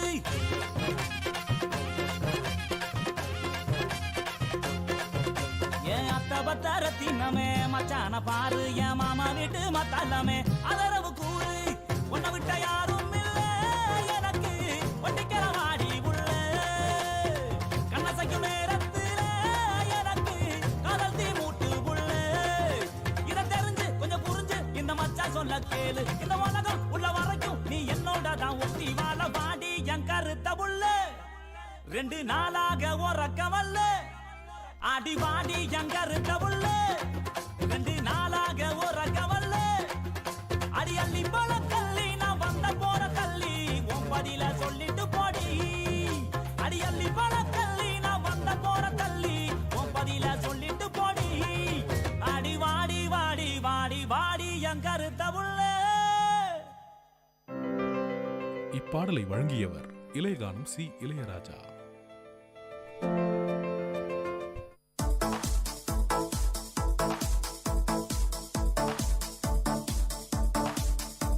Welcome to the Noble Lectures, an audio lecture series of VIT Community Radio 90.8 FM. Interesting innovations, technological inventions, technical presentations, inspiring impressions, philosophical thoughts, lingual leaps, artistic amusements, and lecture formats delivered by eminent professors, researchers, and innovators from various fields. Let the talks touch your thoughts with our noble notions. Dear listeners, in today's Noble Lecture, we are going to listen to the lecture on Time and Space delivered by Dr. S. Balakrishnan, postdoctoral fellow in VIT University.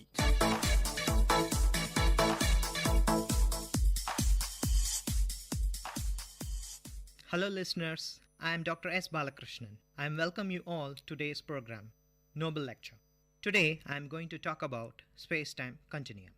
The inspiration got from this talk comes from my visit to my friend's home. My friend has a son who is at the age of 10. He is a very interesting character. I asked him to tell a joke and he cracked the following joke. A boy falls in love with a girl who is 2 years elder than him. The boy proposed his girl, but the girl says that she is elder than him, so she cannot marry. But boy replies so politely that he will wait for 2 years. Yes, everyone laughed after hearing this and back to our chatting. After a while, I started to recollect the joke and chewed the matter for a long time. Though it appears to be a fun statement said by a schoolboy, for me it starts to appear as more subtler than it is. Yes, the crux of the joke is about stationary time for that girl and moving time for that boy. Do we really have such a situation in nature? To put it technically, have you ever thought of time as a relative factor with respect to 2 different persons? Yes, I was kindled by this thought and started to work on it. I come up with some conclusion and studies. I am very glad to share some of the conclusions that I have arrived at. It is believed that time is evolving independently with respect to space. Even Sir Isaac Newton was driven by this thought, and laws of physics began to emerge based on this thought. Albert Einstein, by his ingenious intelligence, put forward the notion of space-time continuum, which tremendously changed our viewpoint on the fundamental aspect of science. Yes, now we have entirely a different perception about space and time. As the time passes in this lecture, you will be aware of many untold understandings. You are listening to the Noble Lectures, an audio lecture series of VIT Community Radio, innovative talks from intellectuals.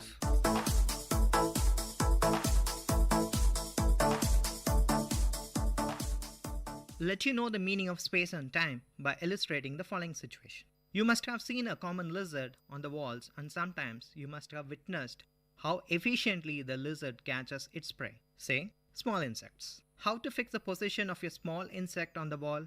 You just need a point. Yes, the point on the wall is zero-dimensional. The lizard, which moves in a straight line, is one-dimensional.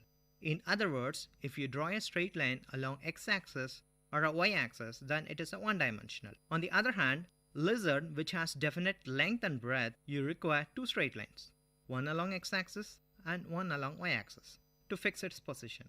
Then, such things are known as two-dimensional. Not only that, circle, triangle, square, rectangle, and so on are all famous examples for two-dimensional.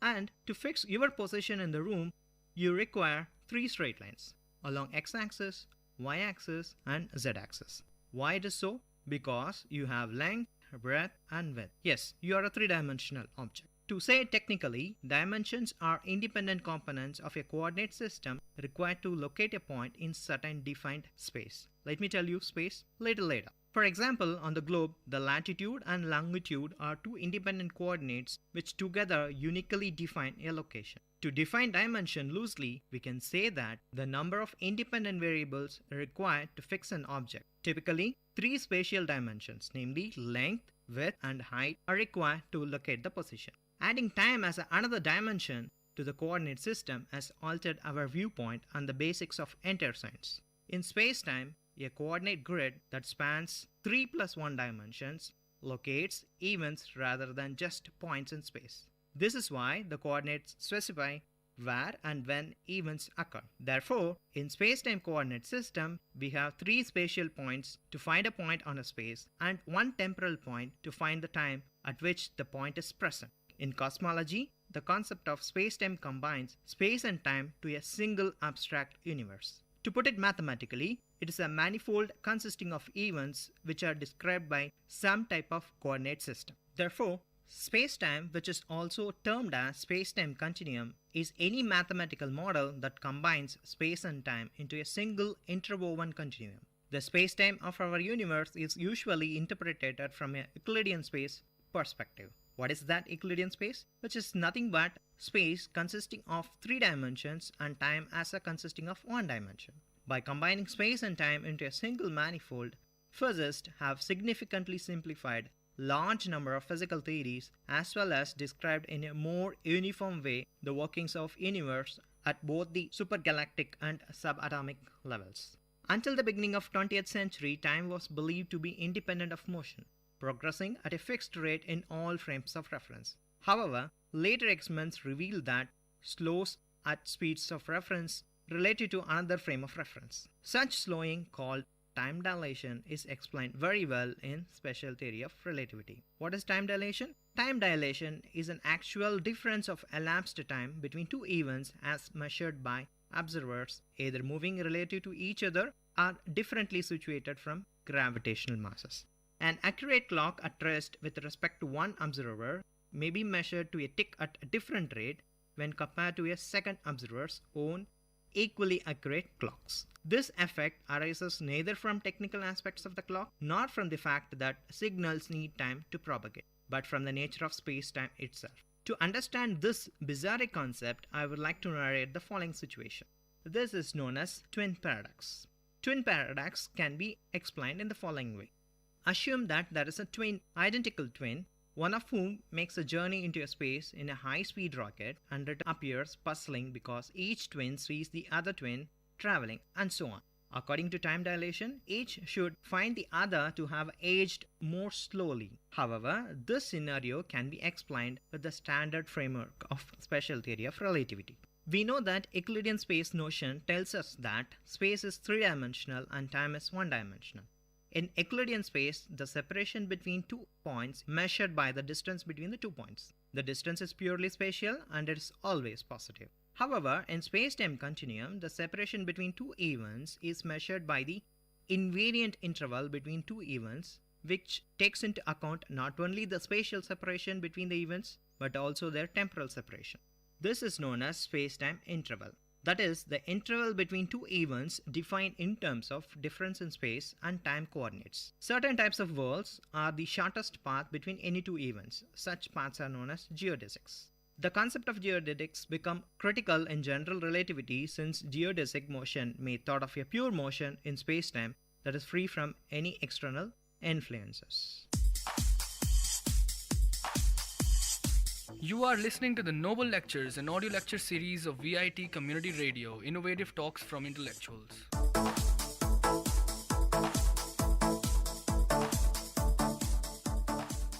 Now we are going to see three types of interval, namely time-like interval, space-like interval, and light-like interval. For two events separated by a time-like interval, enough time passes between them that could be a cause-effect relationship between the events. For a particle traveling through a space at less than the speed of light, any two events which occur to or by the particle must be separated by a time-like interval. Event pairs with time-like separation define a negative square space-time interval and may be said to occur in each other's future or past. There exists a frame of reference such that two events are observed to occur in the same spatial location, but there is no reference frame in which two events can occur at the same time.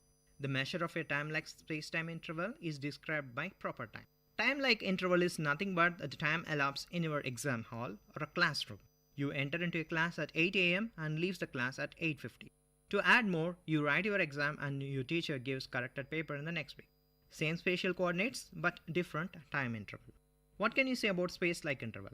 When a space-like interval separates two events, not enough time passes between their occurrences, but there is a casual relation. When a space-like interval separates two events, not enough time passes between their occurrences for the time to exist, a casual relationship crossing the spatial distance between the two events at the speed of light.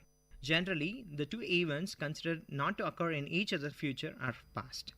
There exists a reference frame such that two events are observed to occur at the time, but there is no reference frame in which two events can occur in the same spatial location. For these space-like events paired with positive square space-time interval, the measurement of space-like separation is proper distance. Space-like interval is nothing but what you are doing in your hostel room and at the same time what is your friend doing in the basketball court. Same temporal coordinate but different spatial coordinates. When a space-like interval separates two events, not enough time passes between their occurrences for there to exist a casual relationship across the spatial distance between the two events at the speed of light. Generally, two events are considered not to occur in each other's future or past. There exists a reference frame such that two events are observed to occur at the same time, but there is no reference in which two events can occur in the same spatial location. For these space-like event pairs with a positive square space-time interval, the measurement of space-like separation is a proper distance. Space-like interval is nothing but what you are doing in your hostel room and at the same time what is your friend doing in the basketball court. Same temporal condition but different spatial coordinates. What can you say about light-line interval? In a light-like interval, the spatial distance between two events is exactly balanced by the time between the two events. The events define a square space-time interval of 0. Light-like interval are also known as null intervals. Events which occur to initiated by a photon along its path all have light-like separation. Given one event, all those events which follow a light-like intervals define a propagation of a light clone, and all the events which proceeded from a light-like interval define a second light line. Why time is so subtle? Time is really relative, and this is what Albert Einstein put forward to understand the concept of space-time continuum. You will get a message from Einstein by imagine the following situation. The word now is used with the sense of time being evolved right now. That is, what are you doing now? You are listening to this talk, your mother is cooking, your father is reading a newspaper. People in America are sleeping, and minor earthquakes are happening under the ocean, and volcanoes somewhere on Earth erupts. All these events are taking place at the given instant of time now. They are spatially different, but timing is the same. All these events have its own consequences and snapshots of small in time interval combined together, and each event is happening right now and in the future as well. Assume that an alien is far away from us, is watching all these events taking place right now, meaning at this moment. If the alien starts to move in opposite direction, the past can be seen by him at the given time of now. If the alien moves towards us, the future can be seen at the given time now. How can we understand this subtle concept? Very simple, let us assume the following. If you consider the space and time as the length and width of a bread, you can slice it at any angle. That is, if you slice it in a straight line, you will get all the events happening right now. And if you change the angle of slicing, then at a given moment you can see what has happened in the past and what will happen in the future. Hence, time is relative parameter which is necessary to describe the event as suggested by Einstein. While space-time can be viewed as a consequence of Einstein's special theory relativity, it was first explained mathematically by one of his teachers. Yes, his name is mathematician Hermann Minkowski. His concept of Minkowski space is the earliest treatment of space and time as two aspects of unified and essence of special theory of relativity. The idea of Minkowski space led to special theory of relativity being viewed in a more geometrical way. However, the most important contribution of Minkowski's geometrical viewpoint of spacetime turned out to be Einstein's later development of general theory of relativity. The notion of time is very subtle, always fascinates the minds of scientists as well common man. In fact, the idea of time travel to the past and to the future becomes very famous as early as 1850s. The very first fascinating story based on time travel is penned by H.G. Wells. The novel Time Machine is a science fiction written by H.G. Wells and it was published in the year 1895. It is generally credited with the popularization of the concept of time travel using a vehicle that allows an operator to travel purposefully and selectively. The term time machine coined by Wells is now universally used to refer to such a vehicle. It has also indirectly inspired many more works of fiction in mania. Having described about space and time technically, I would like to find the connection of space and time with our own Indian mythology. Some of the saints portrayed in our great Indian epics, namely Ramayana and Mahabharata, seem to possess the power of time travel. That is to say, these saints can visualize the past and future events. Even the ancient Indian Vedas have also mentioned about the passage of time before and after the present event. Unless we are told the truth by these holy personalities described in our mythology, we cannot say anything. Let us construct a time machine and travel to the past to meet them, or travel to the future to see the semester results. Dear listeners, that was a noble lecture on time and space delivered by Dr. S. Balakrishnan, postdoctoral fellow in VIT University. I hope this lecture touched your thoughts with a noble notion. Tune into the Noble Lecture series of VIT Community Radio for another noble talk from eminent professors, researchers, and innovators from different fields. You are listening to VIT Community Radio 90.8 FM. Let the talks touch your thoughts with our noble notions. Hello everyone. This is Silena from VIT Community Radio 90.8 and it is story time. And I am up with a story all written by myself, Atonement. Here is the preface. Vinodini, a young school-going girl, stays back home, for it was a holiday. A strange man comes at Vinodini's doorsteps. Not a beggar, not an invitee either. What is that, then, that has brought him here? He has walked all the way, barefoot, up to her place. Strange, absolutely strange. The sole of his feet is sore with blisters. A person not striving by appearance, so much so that he couldn't afford himself a pair of slippers, was further perplexing. To have not worn his slippers. Read the full story, know what the man has to say about his not wearing slippers. So here is the story. He came and rang our doorbell. Ma had her hands busy with her kitchen work. So I ran out to tend to the supposed guest. A clean white kurta and a not-so-clean pajama draped his lean and droopy shroud. Close-cropped hair, grey and black randomly dispersed, had bushed around the edges of his pair of ears more than any other part of his head. High-powered glasses and all the sagging wrinkles apparently suggested that he was in his 60s or above. And shockingly enough, he was bare feet. Without wasting any more time in studying the strange stranger, I inquired of him about his identity and his purpose. I don't have slippers, Ma. That must have risen a lot of questions in your mind, right? He went on to add, I have been walking bare feet since quite some time now. I'm going door to door and narrating my story. An abrupt pause. He began again. I had killed my wife long back. I was beating her as usual with my waist belt and then took out my slipper. I started thrashing her with it. She was groaning. My sadist beast was, however, not content with that. So I kept on weeping and lashing and smacking. And that was the last day I bit her. Nevertheless, I love my daughter. I had from her a lot. The slightest hint of her pain caused me intense agony. She has been tortured the same way at her in-laws' place. Now, she is battling with death in the hospital. I didn't register any complaint against her in-laws yet. How could I? I wasn't punished either. My wife didn't have her parents to get her justice after her demise. God forbid. Nothing happens to my daughter. So, I have pledged not to wear slippers until my daughter gets well. And on barefoot, I'm going door to door and narrating my story. I can understand your presumption induced from my appearance. You probably thought that I must be here for begging alms of you. And yes, you were right.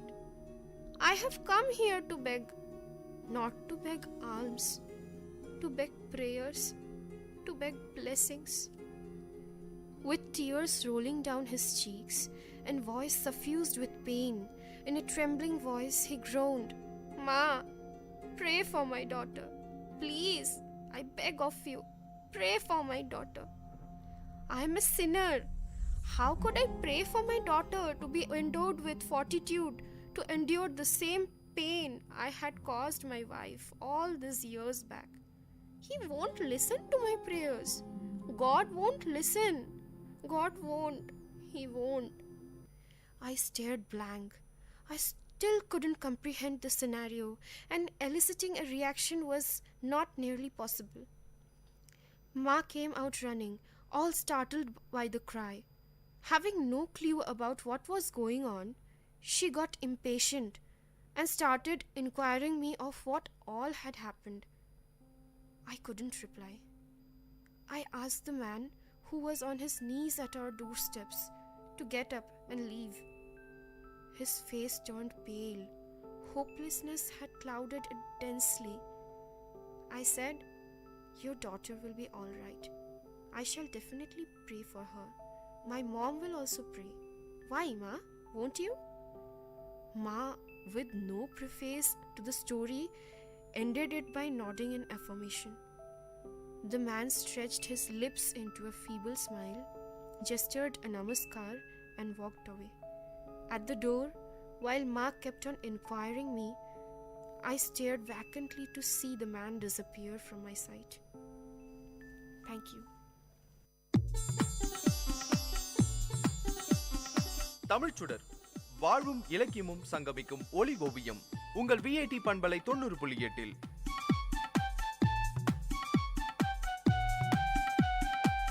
இன்றைய தமிழ் ஓவியம் தீட்டுபவர் ஜெயஸ்ருதி.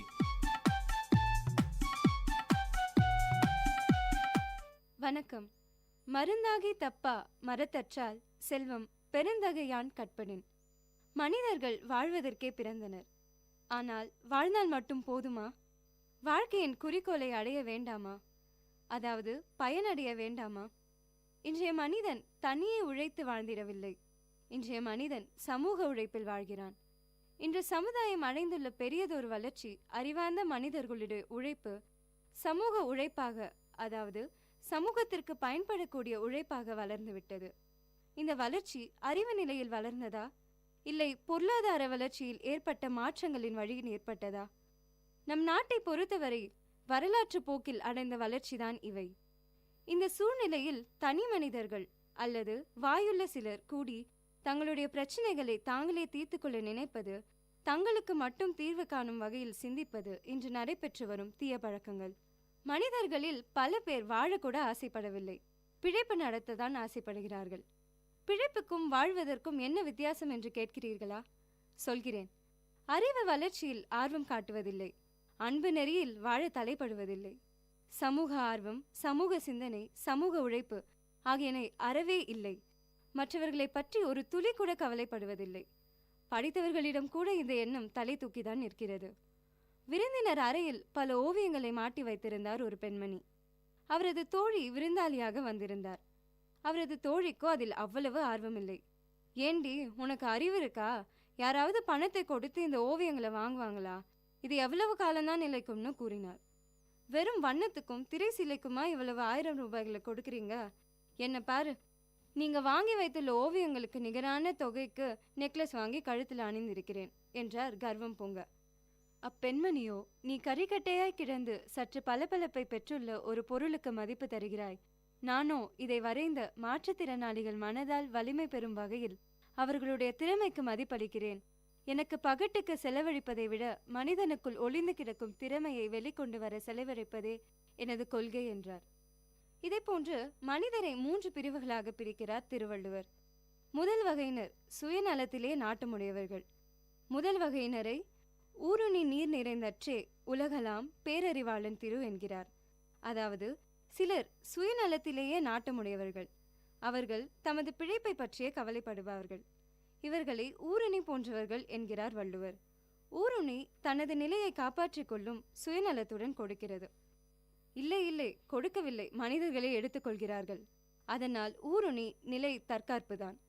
அடுத்து, பயன்மரம் உள்ளூர் பழுதற்றால் செல்வம் நயனுடையான் கட்படின். அடுத்த வகையினருக்கு தற்காப்பு உணர்வு உண்டு.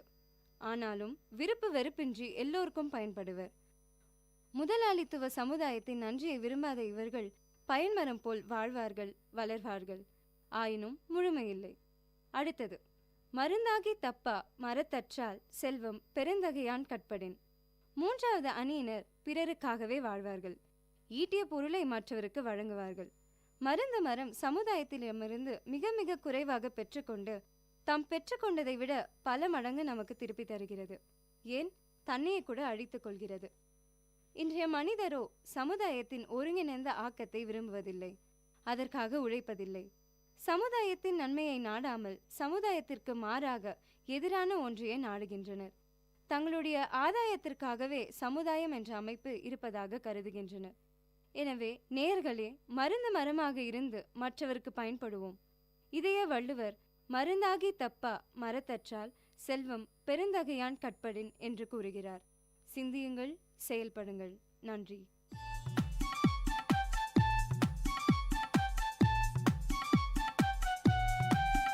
நேயர்கள் இதுவரை கேட்டது வாழ்வையும் இலக்கியத்தையும் இணைத்த ஒலி ஓவியம் தமிழ் சுடர். இன்றைய தமிழ் ஓவியம் தீட்டியவர் ஜெயஸ்ருதி. இது உங்கள் விஐடி பண்பலை 90.8.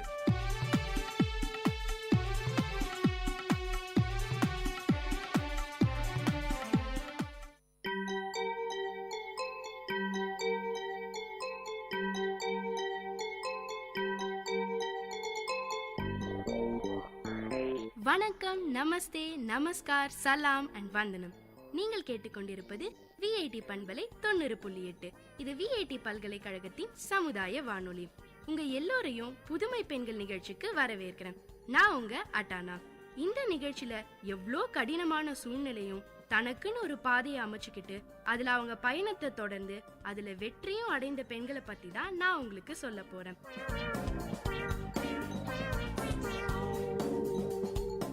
நம்ம நிகழ்ச்சியில அடுத்து யார பத்தி சொல்லலாம்னு தீவிரமா தேடிக்கிட்டு இருந்தேங்க.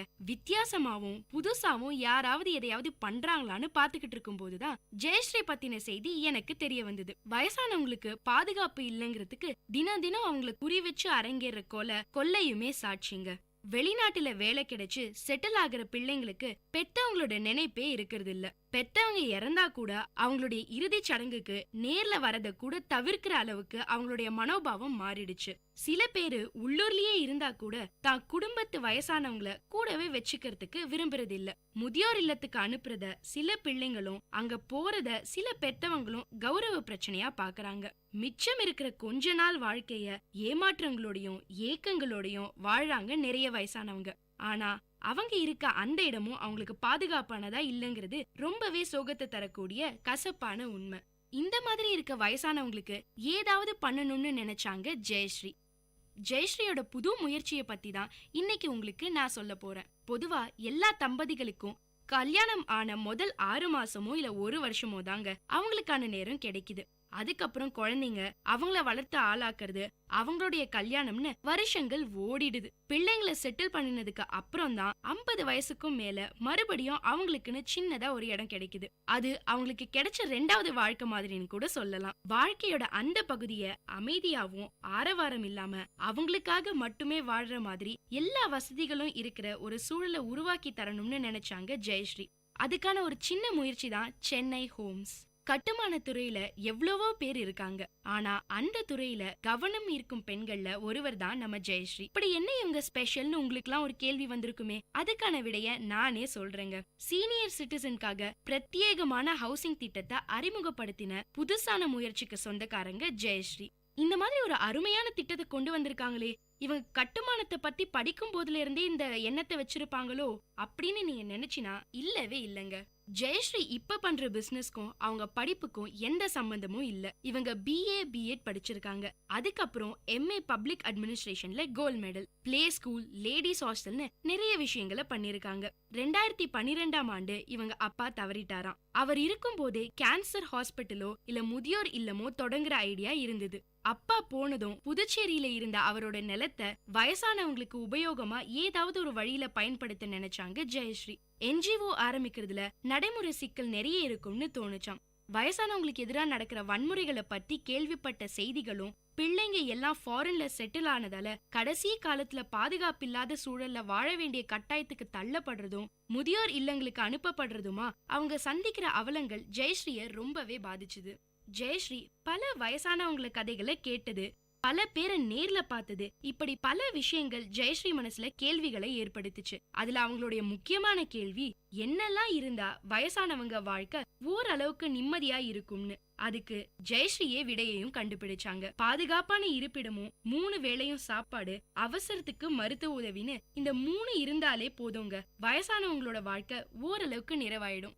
அப்பா விட்டுட்டு போன நிலத்துல சீனியர் சிட்டிசனுக்கான ஹவுசிங் திட்டத்தை முயற்சி பண்ணினா என்னன்னு தோணுச்சாம். ஆனா பல சந்தேக கேள்விகள் ஜெயஸ்ரீ மனசுக்குள்ள உருவாச்சு. ஏன்னா கன்ஸ்ட்ரக்ஷன் துறையில அதுவரை எந்த அனுபவம் இல்ல ஜெயஸ்ரீக்கு. அது மட்டும் இல்லாம சென்னையில ஜெயஸ்ரீ மட்டும்தான் ஒரே ஒரு லேடி பில்டர். ஏதோ ஒரு தைரியத்துல துணிஞ்சு இறங்கினாங்க. 6 ஏக்கர் நிலத்துல 54 யூனிட் கொண்ட கம்யூனிட்டி ஹோம் கட்டினாங்க. எல்லாமே ஒரே ஒரு பெட்ரூம் கொண்ட வீடுகள் தான். வயசான காலத்துல கணவனும் மனைவியும் மட்டும் சேர்ந்து வாழ சிங்கிள் பெட்ரூம் போதுமானது. தேவையில்லாத இடம் இருந்தா அவங்களுக்கு வீடை மெயின்டைன் பண்றது ரொம்பவே கஷ்டமாயிடும். இன்னொரு காரணம், அவங்க அடிக்கடி விழறதுக்கு நிறைய வாய்ப்புகள் இருக்குன்னு ஜெயஸ்ரீ இந்த மாதிரி திட்டத்தை போட்டாங்க. அவங்களுக்கு தேவையான பெட், ஃப்ரிட்ஜ், டிவின்னு எல்லாம் கொண்ட பினிஷ்டு ஹவுஸா பிளான் பண்ணாங்க ஜெயஸ்ரீ. ஒரே ஒரு பெட்டியை மட்டும் எடுத்துக்கிட்டு இங்க வந்து குடியேறலாம். 16 லட்சத்திலிருந்து 40 லட்சம் வரை பட்ஜெட். ஆனா சில வயசானவங்களால உடனே அவ்வளவு பெரிய தொகையை கொடுக்க முடியாம இருக்கலாம். அந்த மாதிரி இருக்கவங்க 3 வருஷம் வீட லீஸுக்கு எடுக்கலாமா.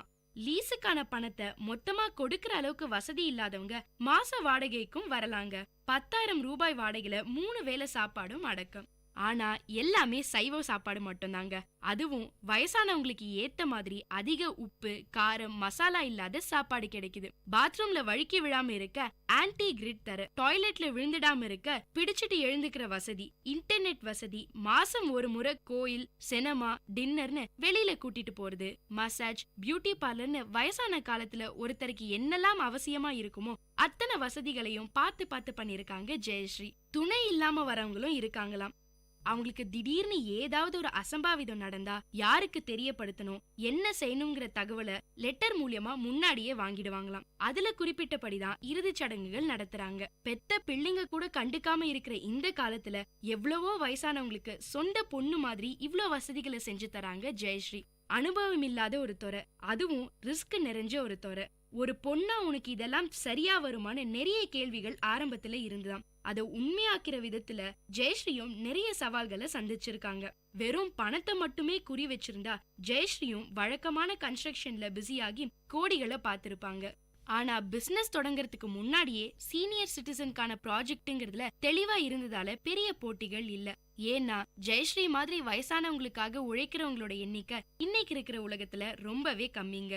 இவங்க இந்த திட்டத்தை ஆரம்பிச்ச கொஞ்ச வருஷத்திலேயே பல வயசானவங்க பயனடைஞ்சிருக்காங்க. பல பேர் அவங்களுடைய வாழ்க்கையில கிடைச்ச ஆனந்தமும் நிம்மதியும் தான் ஜெயஸ்ரீயோட டானிக். இன்னும் பல வயசானவங்களுக்கு நிம்மதியான சந்தோஷமான வாழ்க்கையை கொடுக்கணும்னு ஆசைப்படுறாங்க. அதனால இந்தியா முழுக்க இவங்க திட்டத்தை விரிவுபடுத்தணுங்கிறது தான் ஜெயஸ்ரீயோட ஒரே ஒரு லட்சியம். நல்ல மனசுள்ள ஜெயஸ்ரீ மனசுக்காகவே வீடு கட்டுறாங்கங்க. இந்த மாதிரி இன்னும் பல புதுசான திட்டங்கள் நீங்க கொண்டு வருவீங்க நான் நம்புறேன் ஜெயஸ்ரீ. வயசானவங்களை பத்தி யோசிக்க இன்னும் சில பேர் இந்த உலகத்துல இருக்காங்கிறதுக்கு ஜெயஸ்ரீ தாங்க சாட்சி. இதே மாதிரி இன்னொரு புதுமை பெண்ணோட உங்களை அடுத்த நிகழ்ச்சியில சந்திக்கிற வரைக்கும் டாடா பை பை சொல்லி விடைபெறுவது உங்க அட்டானா.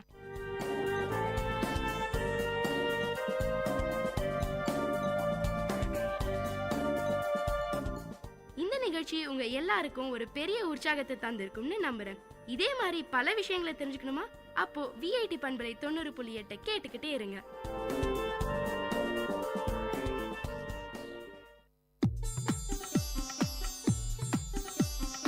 தமிழ்ச்சுடர், வாழ்வும் இலக்கியமும் சங்கமிக்கும் ஒலி ஓவியம் உங்கள் விஐடி பண்பலை 90.8.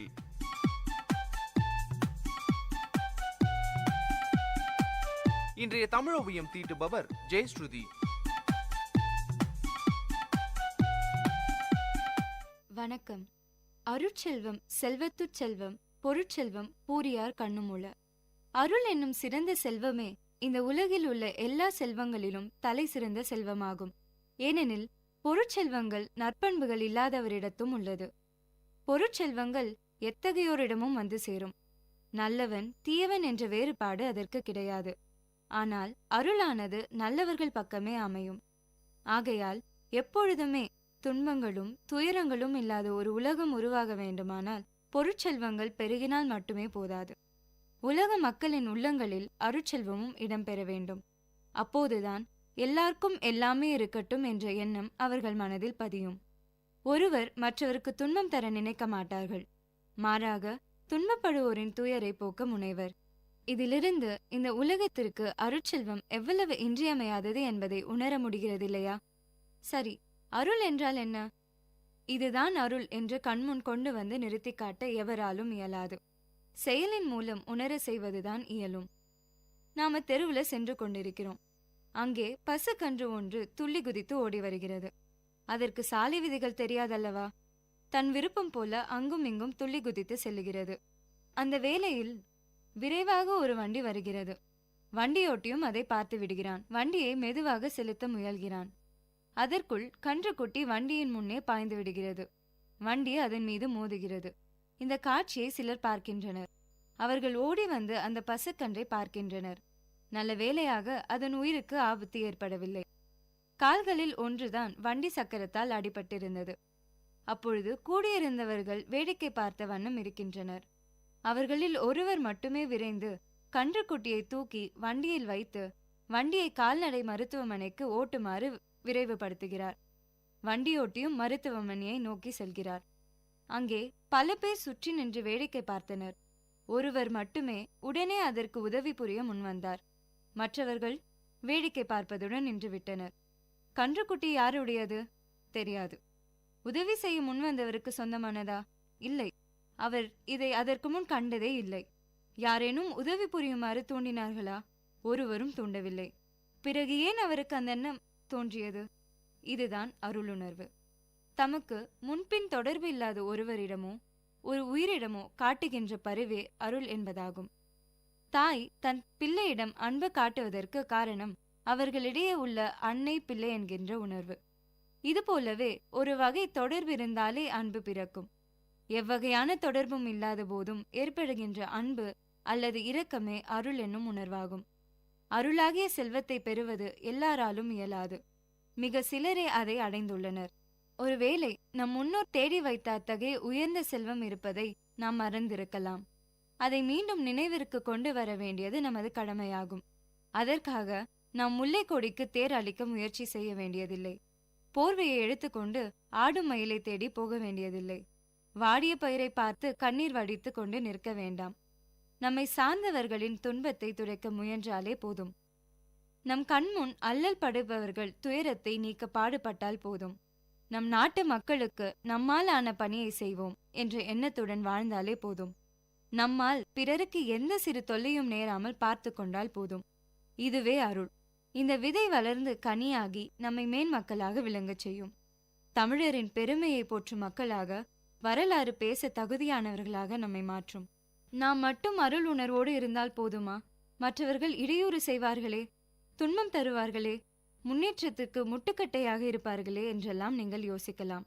நீங்கள் யோசிப்பதைப் போல சிலர் நமக்கு இடையூறு செய்ய, துன்பம் தர, நம்மளுடைய முன்னேற்றத்தை தடுக்கலாம்.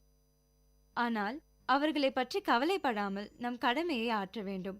அப்படி இருந்தால் அவர்களே நம்மை பணிந்து நம்மிடம் மன்னிப்பு கேட்கும் நாள் வரும்.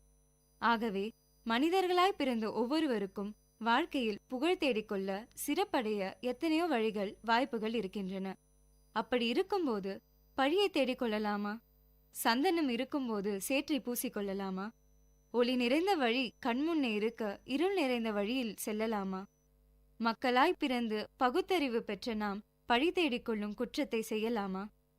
எனவே நாம் அருளுணர்வை பெறுவோம். எந்த உயிருக்கும் தீங்கு செய்யாமல் இருப்போம். உதவி செய்யும் எண்ணத்தை நாளும் வளர்த்துக் கொள்வோம். இந்த அருட்செல்வத்தின் பெருமையை வள்ளுவர் அருட்செல்வம் செல்வத்துச் செல்வம் பொருட்செல்வம் பூரியார் கண்ணுமுல என கூறுகிறார். சிந்தியுங்கள், செயல்படுங்கள். நன்றி.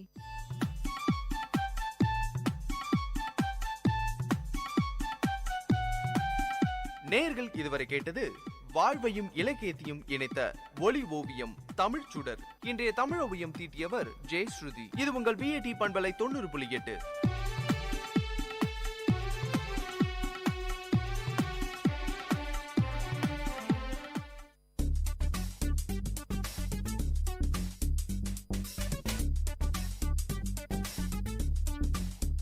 And you're listening to the show Travel Bonanza with, of course, your host Ashika. This show will allow you to explore and travel around the globe and, of course, through the radio. But guys, this is your guide. Where to go, what to do, how to go, what to eat, and where to stay.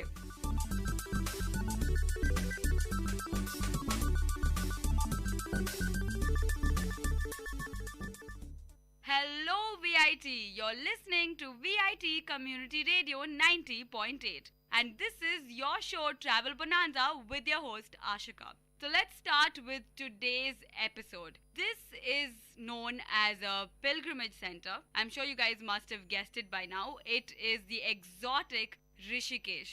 What people mostly do not know about Rishikesh is that it has got two parts. One is that it's a known pilgrimage center, and second, it is home to water sports. Yes, and has the most exotic features in India. And I'm not exaggerating, people. And the thing about it is most people don't know about the destination, and that makes it even more exquisite because that's what makes it all picture perfect. And when I'm talking about Rishikesh, I'm saying picture perfect because imagine blue waters, white sands, snowy peaks, starry skies, shooting stars, wild pine trees. It has it all. And I'm not exaggerating one bit about what I just said. It has it all, and that is what Rishikesh is all about. Most people do not know that it has the second part to the whole pilgrimage center. Most people just go to the pilgrimage destination for the temples, etc. And they do not bother exploring the other half, which is home to the beautiful rivers and the rapids. And the beauty can only be witnessed if you go there. And according to me, it is easily the best destination I have been to in India. So that's why this episode is going to be pretty special. So why is Rishikesh so picture perfect? First of all, when I'm saying there's no pollution, there is absolutely no pollution. Maybe because there are less cars and less population and it's a small place. And of course, they restrict the emissions. There are no industries permitted in that area at all. So basically, there's absolutely no pollution. And this means that, or probably that explains the starry skies. I am not kidding when I say when I look up in the night, middle of the night, when we went for camping in Rishikesh, the skies were spotted with stars everywhere you look. I've never seen so many stars in my entire life, and that is what I saw in Rishikesh. So that's starry skies. And first of all, in Rishikesh, the most exquisite part is that you can spot shooting stars every 15 minutes. When we went camping, I was a little bit upset that I missed a shooting star. And I turned the next moment and I actually saw a shooting star. So that's how frequent the shooting stars do come across in Rishikesh. The beautiful thing is probably everywhere, probably in the night sky, shooting stars do pass. But probably because of the pollution, we do not see them. Since Rishikesh is eradicated from the entire pollution which is seen in the other cities and other places, it is still visible. It is definitely a treat to the eyes in the middle of the night. So that explains the starry skies and the shooting stars. So what about the blue waters? When you say blue waters, the first thing you'd think about are the seas and the oceans. But Rishikesh is home to blue rivers just flowing across. And it is just beautiful to see that during the day. And of course in the night you hear the rivers gushing, and that itself is an amazing experience. So how are the rivers so clean? Okay, I think they're going to get a little bit dirty. So basically in Rishikesh, there are no toilets. There are absolutely no toilets, no bathrooms, nothing. So when you have to go to the toilet or bathroom, or when the nature is calling, you go the nature's way. So they dig up pits in your resort or wherever you are, and that is how you use the bathroom. So I guess that explains how Rishikesh's rivers are clean. So that is why none of the dirt or the load is left into the water bodies. And that is why till today, Rishikesh remains really pure, especially the waters. And of course, the white sands come across with that. And the snowy peaks is something that you would witness as you drive into Rishikesh. And wherever you stay along the banks, probably nearby there would be snowy peaks depending on the season which you go in. And if you're lucky, if you're going trekking, you might even witness it up close. So that explains the snowy peaks, blue waters, white sands, starry skies, and shooting stars. And of course, you'll be surrounded by wild pine forests. It does sound marvelous, and not only does it sound marvelous, when you go there, you would be absolutely blown out of your mind. Trust me upon that. So let's get to the first segment of the episode, how to get there to this beautiful destination. Of course, since it's a pilgrimage center, it is pretty well connected. You can take the train, you can go by air, or you can go by bus. But of course, there are a little bit glitches here and there, which I will tell you about. First of all, you can take the train, and the closest destination is Haridwar. Rishikesh is a bit isolated from any type of connection of trains or air.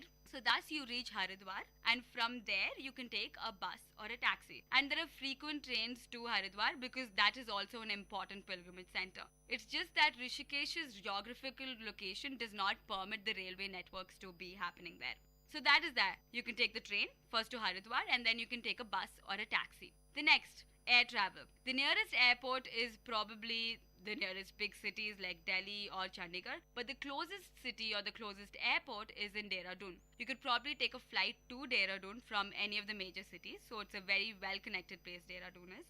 So from there you can again take a bus or a taxi. Now personally, I think the best way to get to Rishikesh is to drive. The drive is absolutely exotic because you're driving across these beautiful mountains, and it's an exquisite scenery. So you will definitely enjoy that. So if you're going to Rishikesh, somehow or the other you have to take the bus or the taxi to reach there, or whether you take the train or the flight. But personally, wherever you are, just take a long drive, and I'm sure you guys are going to enjoy it. So let's get to the main segment.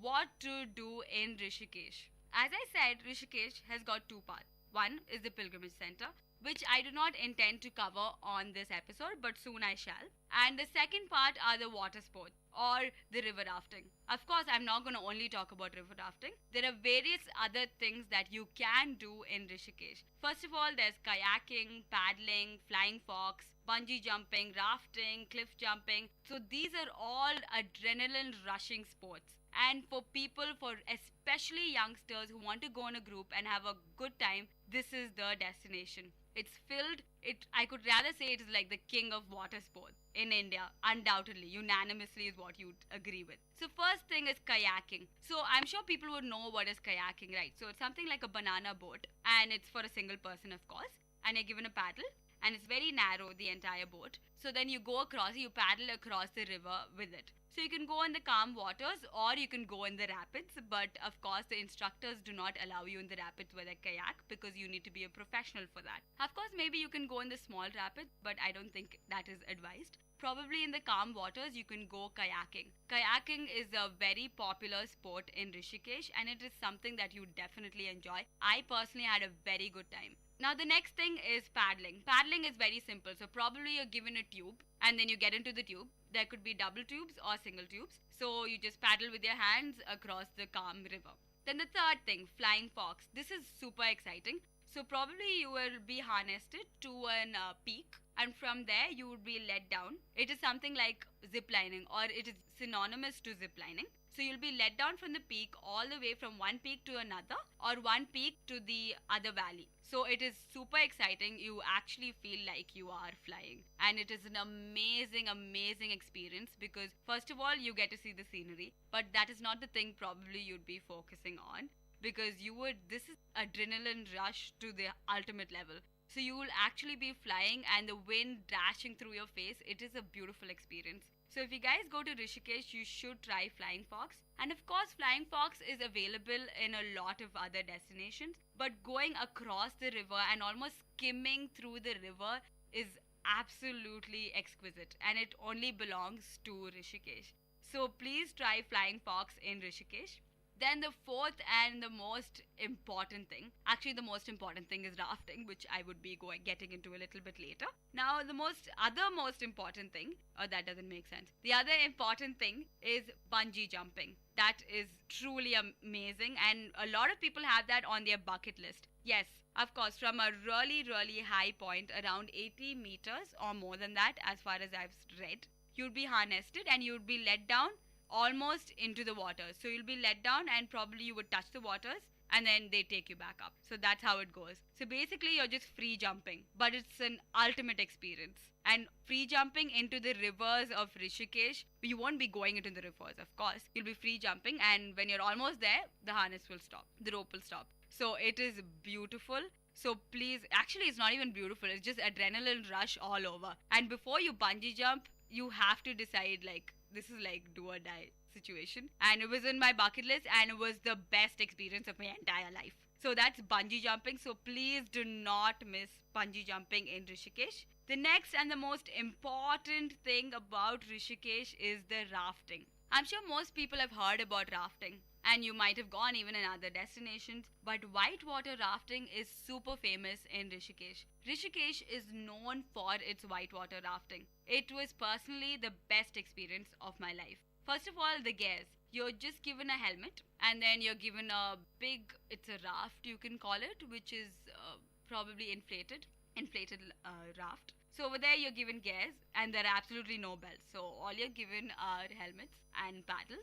This is mainly like a team sport. So if you guys go as a group, like especially from college or a group of friends, just go. It is amazing. So basically you have the raft, which is inflated, and then you have the paddles and you have the helmet. That is it. So you don't have belts as you go through the rapids. So you just have to wait till the guard rescues you, even if you end up falling into the rapid, which is very scary because most people die while river rafting due to a heart attack because of the sudden gush that they feel throughout themselves because they just dropped into the huge waves of the rivers. So that is the most common cause of death if you're going into rafting, but I'm not scaring you guys. That happens very rarely. In fact, even my friend fell into the waters, but nothing happened because you have this amazing lifeguard. So he would be going forward in a kayak. So he would be rushing through the huge waters and the huge waves of Rishikesh. And looking at him itself, you'd be amazed. That itself is part of the Rishikesh experience because I personally loved my lifeguard. He was amazing in the sense that he went through it seemed like whirlpools all around. The rapids looked like whirlpools. So basically he was swirling through all of them. He was tumulting half the time, but he came out of it all fine. I'm guessing he's used to this day in and day out, but he definitely seemed to have a good time, and looking at him, we all have a good time. So don't worry if you fall into the waters because that itself is also another experience. And then the lifeguard will definitely save you. He saved my friend. So yeah, so talking about river rafting. River rafting is different from whitewater river rafting. Whitewater river rafting is more fierce and of course gives you more adrenaline rush because of the huge waves. So the huge waves in the rivers, we call them as rapids. These rapids have various grades. Grades in the sense, they will determine how fierce the rapid is. So of course they won't allow everybody who goes whitewater river rafting to go into all the rapids. The rapids are graded based on the height of the waves, the fierceness of the waves, the drops as in, you have this sudden waterfall in the middle of the river, like that, those are the drops. So all that determine the grade of the rapid. Rapid is nothing but a portion of the river which is host to many little whirlpools or huge waves or fierce water gushing in and out and drops. So these rapids are pretty common through the rivers of Rishikesh and they're graded, as I said. So they're graded from 1, 2, 3, 4, 5, 6. And Rishikesh is home to rapids which range from 1 to 4. Before we go into the discussion about the rapids and the grades and all about the cliff jumping and further rafting and tumulting into the waters, let's give a short break and we'll be back on Travel Bonanza with their host Ashika.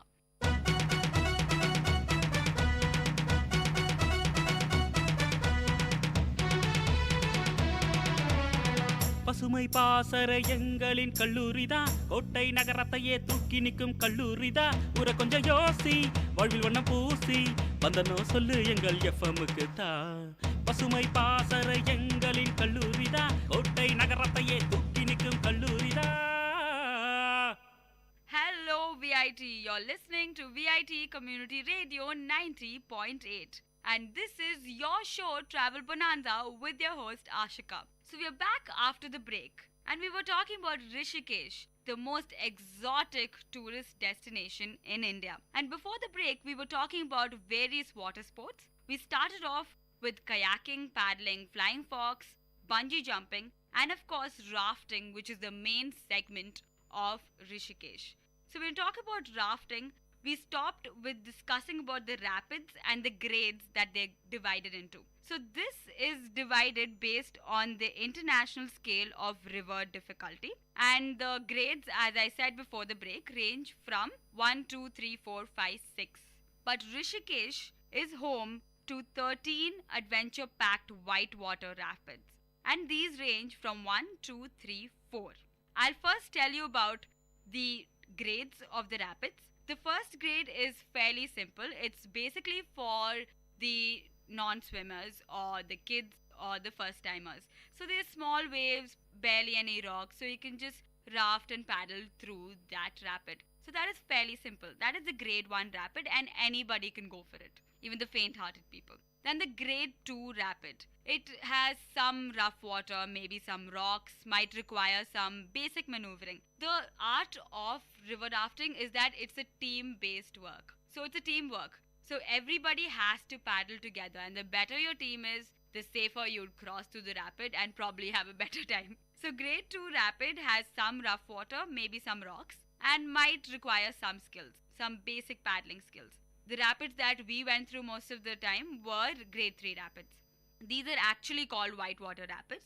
They are actually small waves, maybe like a small drop. Your raft will probably drop down into the water, so that is absolutely amazing. I loved the thrill of that. But then it has no considerable danger. So may require probably a significant maneuvering or a little more than basic paddling skills. But since we were all youngsters and this happened when I was in my school, before I graduated, so this was in 12th grade. Since we were all excited and we were all young and we were, I think, maneuvering pretty well. So we had gone through most of the grade 3 rapids and it was an amazing experience. In a short while, I will tell you about the various rapids that are present in Rishikesh and which I have been to and which I would probably recommend you all to go to. So grade 3 rapids are pretty popular in Rishikesh and they give you the adrenaline rush that you've been looking for all your life. So that is there. Then you have the grade 4 rapid, which is again a whitewater rapid. And these are medium waves, maybe like rocks here and there, maybe like a considerable drop, not even a small drop, maybe a little more than that. And then you require probably sharp paddling skills that might be needed because this is recommended probably a starting step for all the professionals. So grade 4 rapid, you need a professional along with you, and you need to make sure that you have proper paddling skills, not only as an individual, as a team. Then you have the grade 5 rapids. These are also whitewater rapids. They are large waves, large volumes. The rapids are huge. They would be almost as big as the room, which you're probably sitting in right now. So possibility of large rocks and hazards, and possibly of a large drop, which is like almost like a half of probably a big waterfall or something. And this definitely requires precise maneuvering and precise paddling skills. So this would not be recommended to non-professional people. Grade 5 rapids or probably grade 4 rapids and onwards are recommended only for professionals, and they are breathtakingly amazing. To come out of them alive itself feels like an achievement as you pass through the rapid. But trust me, it is worth it. And being in Rishikesh, there are only rapids till grade 4. So most of the other groups were allowed till grade 3, but since our group was maneuvering pretty well, I guess, and we were having a lot of fun, so the instructor took us to a grade 4 rapid. I will tell you about that in a short while. So I stopped with grade 5 rapid. Then there's of course the grade 6 rapid, which is the last one on the international scale of river difficulty. So the class 6 rapids are considered to be so dangerous that even professionals think twice before going upon it, and it could be fatal, God forbid. So grade 6 rapids are mostly forbidden in most of the places, but don't worry, Rishikesh has rapids only till grade 4. So let's talk about the rapids of Rishikesh. First of all, there are various rapids, like each rapid has a name, by the way. Sweet 16, 1, Crossfire, the Wall, the roller coaster, the golf course.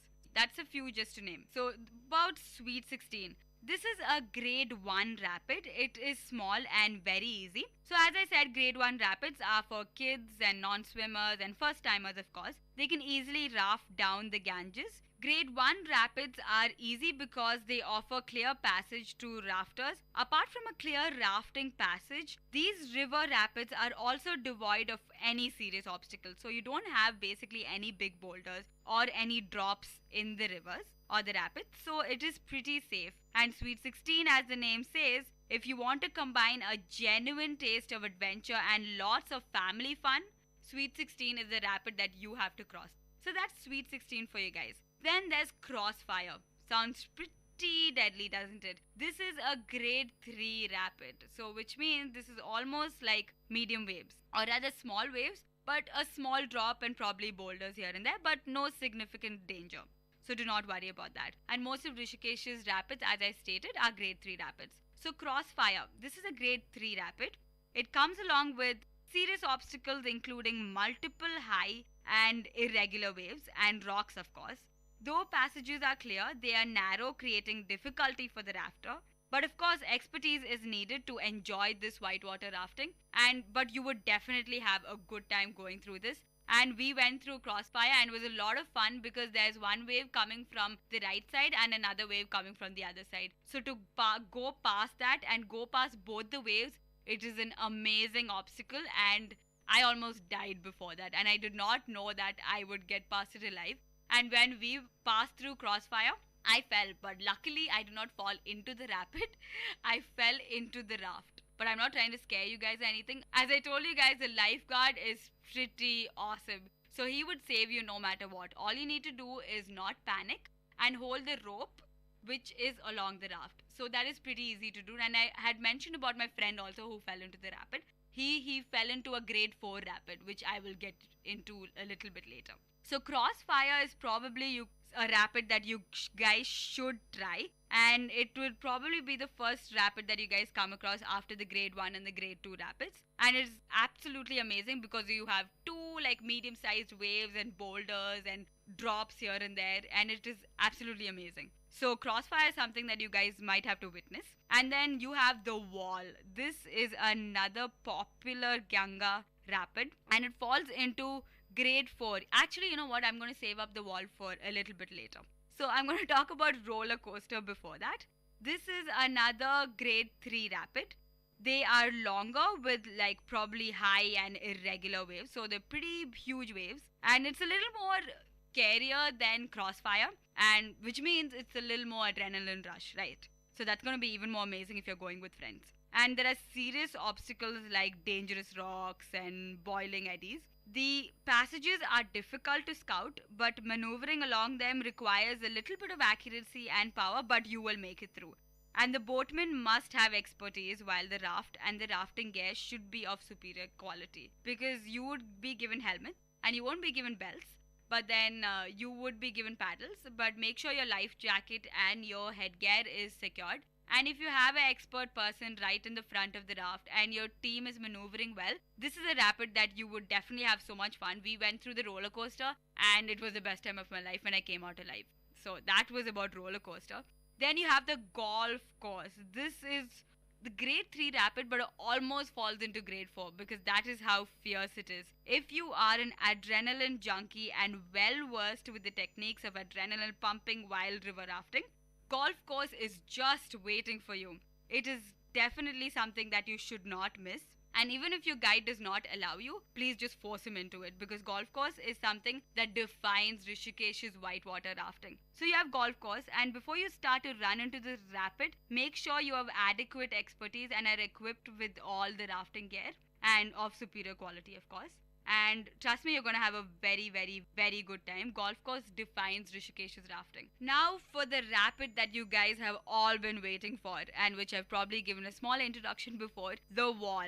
This is a grade 4 rapid, which means it is pretty fierce. And as the name says, it is a huge obstacle. So if you want to really feel that adrenaline rush and enjoy your expedition at the same time, this rapid is made just for you. And of course, not everybody will allow you. In our group, the group of people that we went, only our group was allowed to go to the wall, which is the grade 4 rapid. And before you start to sail along this river rapid, do consult your instructor, because this requires proper maneuvering, as I said, and a little bit of experience is necessary. We were first timers, but I don't know how our instructor allowed, but it was an amazing experience. I first hesitated to go into the rapid, but then since everybody was hooting and everybody was excited, and in that moment we all just went through and we were just happy to be back alive. And in this rapid, I don't think anybody fell into the water. So it just might be your lucky day. But trust me, when you get out of it, the feeling that you have, it is like crossing out everything on your bucket list.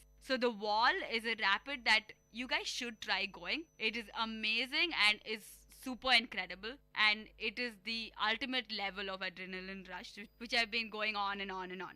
So that's about river rafting. So that's all about the rapids and the grades. We went river rafting. It was absolutely amazing because after all the rapids and after we were so glad to be alive, there were the calm waters after that. So in that, when we were rafting through it slowly, paddling, and we let the river take us along with it because it was slowly moving without any waves, then the instructor suddenly toppled our raft. That was an amazing experience because we did not expect that at all. So we were all under the raft and we were swimming along the slow, calm river. Of course, this is after the rapids. So yeah, they toppled the raft and we were swimming till an area where there was cliff jumping available. So the next thing I'm going to talk about is cliff jumping. That is also an amazing experience. So if you go to Rishikesh and you're rafting, of course, do not miss cliff jumping. So basically, this is like a hub where people, after rafting and after all that fierceness that they go through and all that life that they got back into them and all, so you have this destination where it's like a hub where they serve a lot of food, etc. And this is popular after you finish rafting. So there's food, and along beside that there is a huge cliff. So from that cliff, people are just running, and all they have is a life jacket and you have the same gear that you have for rafting. So basically, you're jumping. First, you're running actually really fast, and then you jump off or you leap into the river from that huge, tall cliff. So it is absolutely amazing. So bungee jumping is whole new level, river rafting is whole new level, and cliff jumping is absolutely amazing. So if you go river rafting and you're in Rishikesh, you would stop by the cliff jumping place. So it's your wish whether you want to go or not, but do not miss it. Personally, I really recommend that. So that is about what to do in Rishikesh. I know you guys must be wondering, Rishikesh is a pilgrimage center. I talked about 2 parts, but this time I'm not going to talk about the pilgrimage center. I decided to only go with the picture perfect, beautiful blue waters of Rishikesh, which is absolutely untouched. And all you can do is, or rather, it is home for all the water sports. So please try all of this. again, as I said, kayaking, paddling, flying fox, bungee jumping, rafting, which you're definitely going, and then cliff jumping. So please try all these stuff, and trust me, you would not regret it. So that is about what to do in Rishikesh. Now about where to stay and what to eat. I clubbed these two sections because what to eat is seriously your second priority. I know, because when you're in this paradise, food is definitely not in your mind. You can trust me upon that. So basically, let me tell you about where to stay. The resorts are all along the river bank. So the bank is there, and there are beautiful white sands, and then you have the river gushing, and you have nice little camps. These camps belong to each of the resorts, and sometimes you get to make your own tents, and basically you're living very close to nature. So when we went there, we were just lying down in the middle of the night. There was bonfires, starry skies, shooting stars here and there, sound of the river gushing, and of course the food also was really amazing. So all of this made this a perfect, so depending on your resort, and most of the resorts are really amazing to be in because all they require are small little tents, a bonfire, and a place to eat, and along the riverbank. So you would have a good time no matter which resort you're staying in. They all have instructors and guides which will also arrange the packages for the whitewater sports or whichever events that you guys want to go through. So you don't have to worry about how to join the whitewater rafting or the flying fox or bungee jumping. The resort will tie you up with whatever you guys need. So do not forget to go to a resort which allows you to pitch your own tent, because that is really a lot more fun. So if you're pitching your own tent, it is a lot more fun, and you're probably living very close to nature. And as I said, there are no bathrooms or no let-ins. So basically you have pits and you have the necessary water which would be given to you from the river. So you use that, and that is how you address to nature's calls. So all that is an experience in itself. And as I said, there are two areas to the Rishikesh. So as I said, we won't delve that much into the food segment. But of course, there are two areas of Rishikesh. One, the pilgrimage, and the other one, the pure adventure sports and the ideal destination for tourists. When you go to the pilgrimage area, of course, you're restricted to only vegetarian food. So that is there. But once you guys are staying in the resort offers all types of food. So it depends on the resort that you're actually staying in. And if you're lucky, they might even cook river fish. So that is an amazing experience, like bonfire, late in the night, eating good food. It's all a perfect trip. So Rishikesh is not home to a particular cuisine, but depending on your resort, you do get great food. I personally got amazing food. But as I said before, when you're in this paradise, food is definitely not in your mind. So that was it for this episode. I hope you guys enjoyed listening to this. And not only this, I hope this encouraged you guys to visit Rishikesh. And believe me, it is definitely the best destination. And of Travel Bonanza and all the places that I have visited in India, I would undoubtedly rank Rishikesh as the #1 destination, especially for you youngsters. Once you go, I'm sure the choice would be unanimous too. You would have the time of your life, and trust me, you'd have something to cross off your bucket list. So please do not miss out on Rishikesh, one of the top places to visit before you die. So guys, that was it for today's Travel Bonanza episode. This is Ashika signing off. This is your show Travel Bonanza, only on VIT Community Radio 90.8.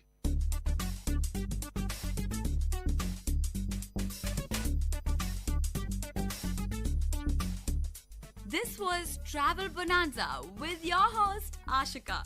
So stay tuned to VIT Community Radio 90.8.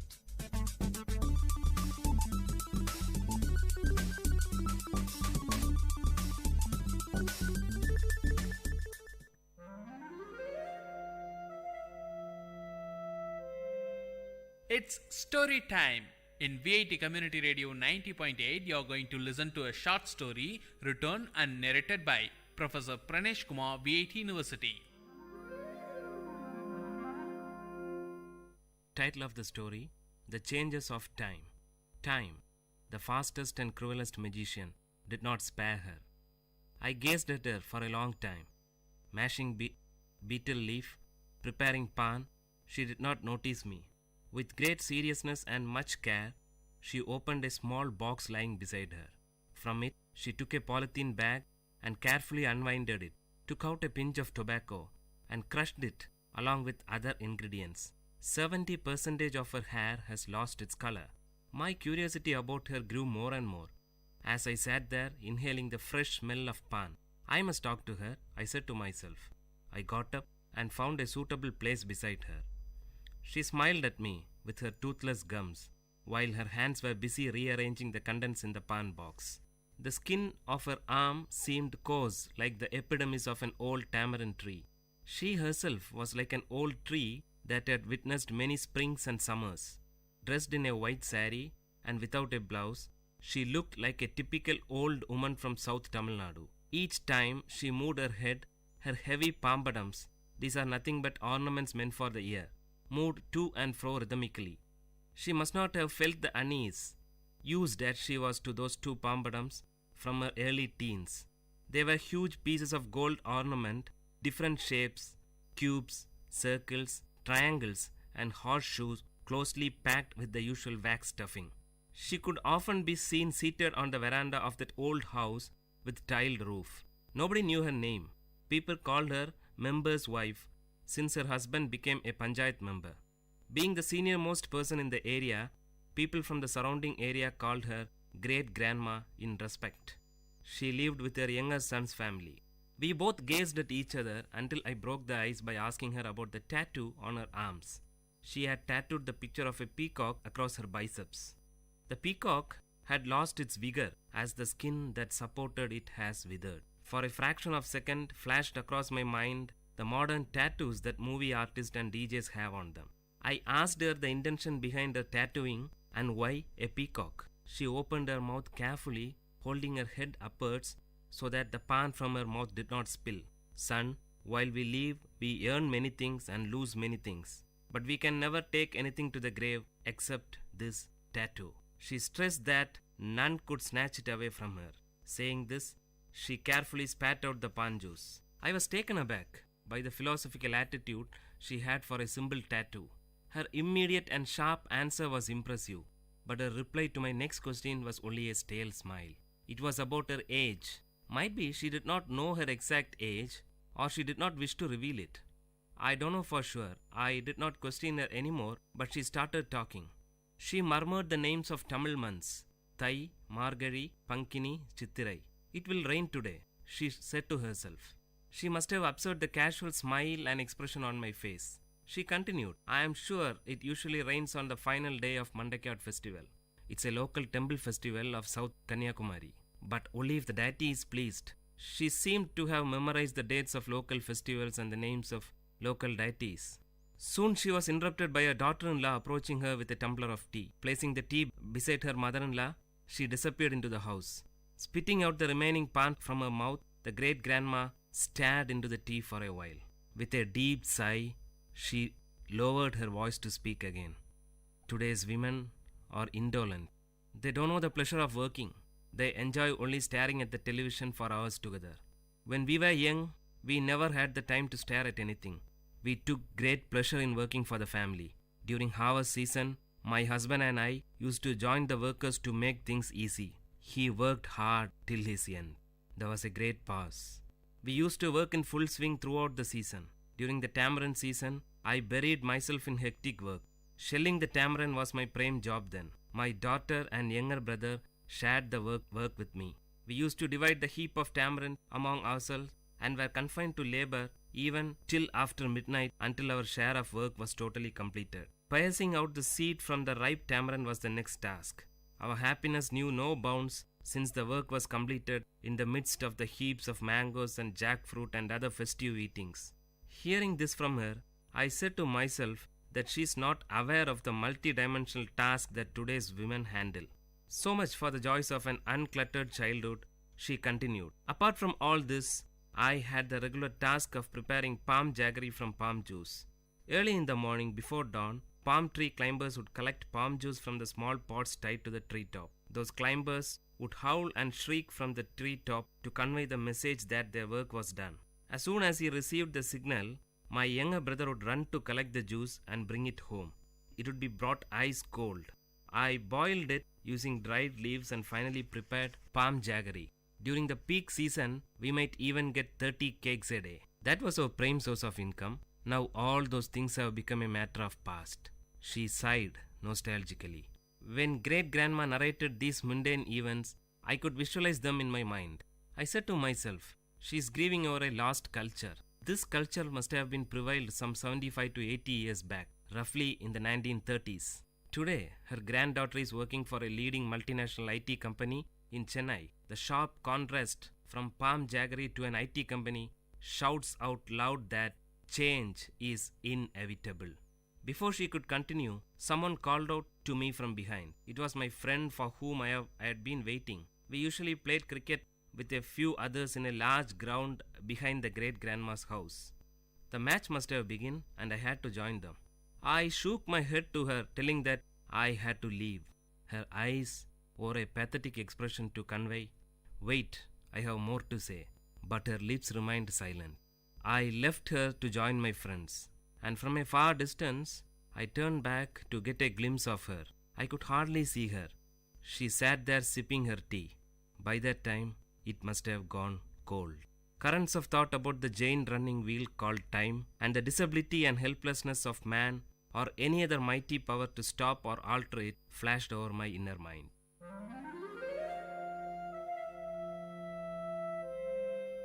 Dear listeners, you had listened to a short story written and narrated by Professor Pranesh Kumar, VIT University, in VIT Community Radio 90.8.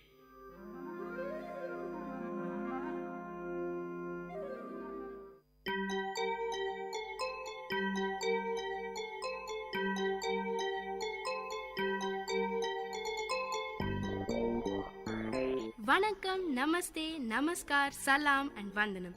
நீங்கள் கேட்டுக்கொண்டிருப்பது VIT பண்பலை 90.8. இது VIT பல்கலைக்கழகத்தின் சமுதாய வானொலி. உங்க எல்லோரையும் புதுமை பெண்கள் நிகழ்ச்சிக்கு வரவேற்கிறேன். நான் உங்க அட்டானா. இந்த நிகழ்ச்சியில எவ்வளோ கடினமான சூழ்நிலையும் தனக்குன்னு ஒரு பாதையை அமைச்சுக்கிட்டு அதுல அவங்க பயணத்தை தொடர்ந்து அதுல வெற்றியும் அடைந்த பெண்களை பத்தி தான் நான் உங்களுக்கு சொல்ல போறேன்.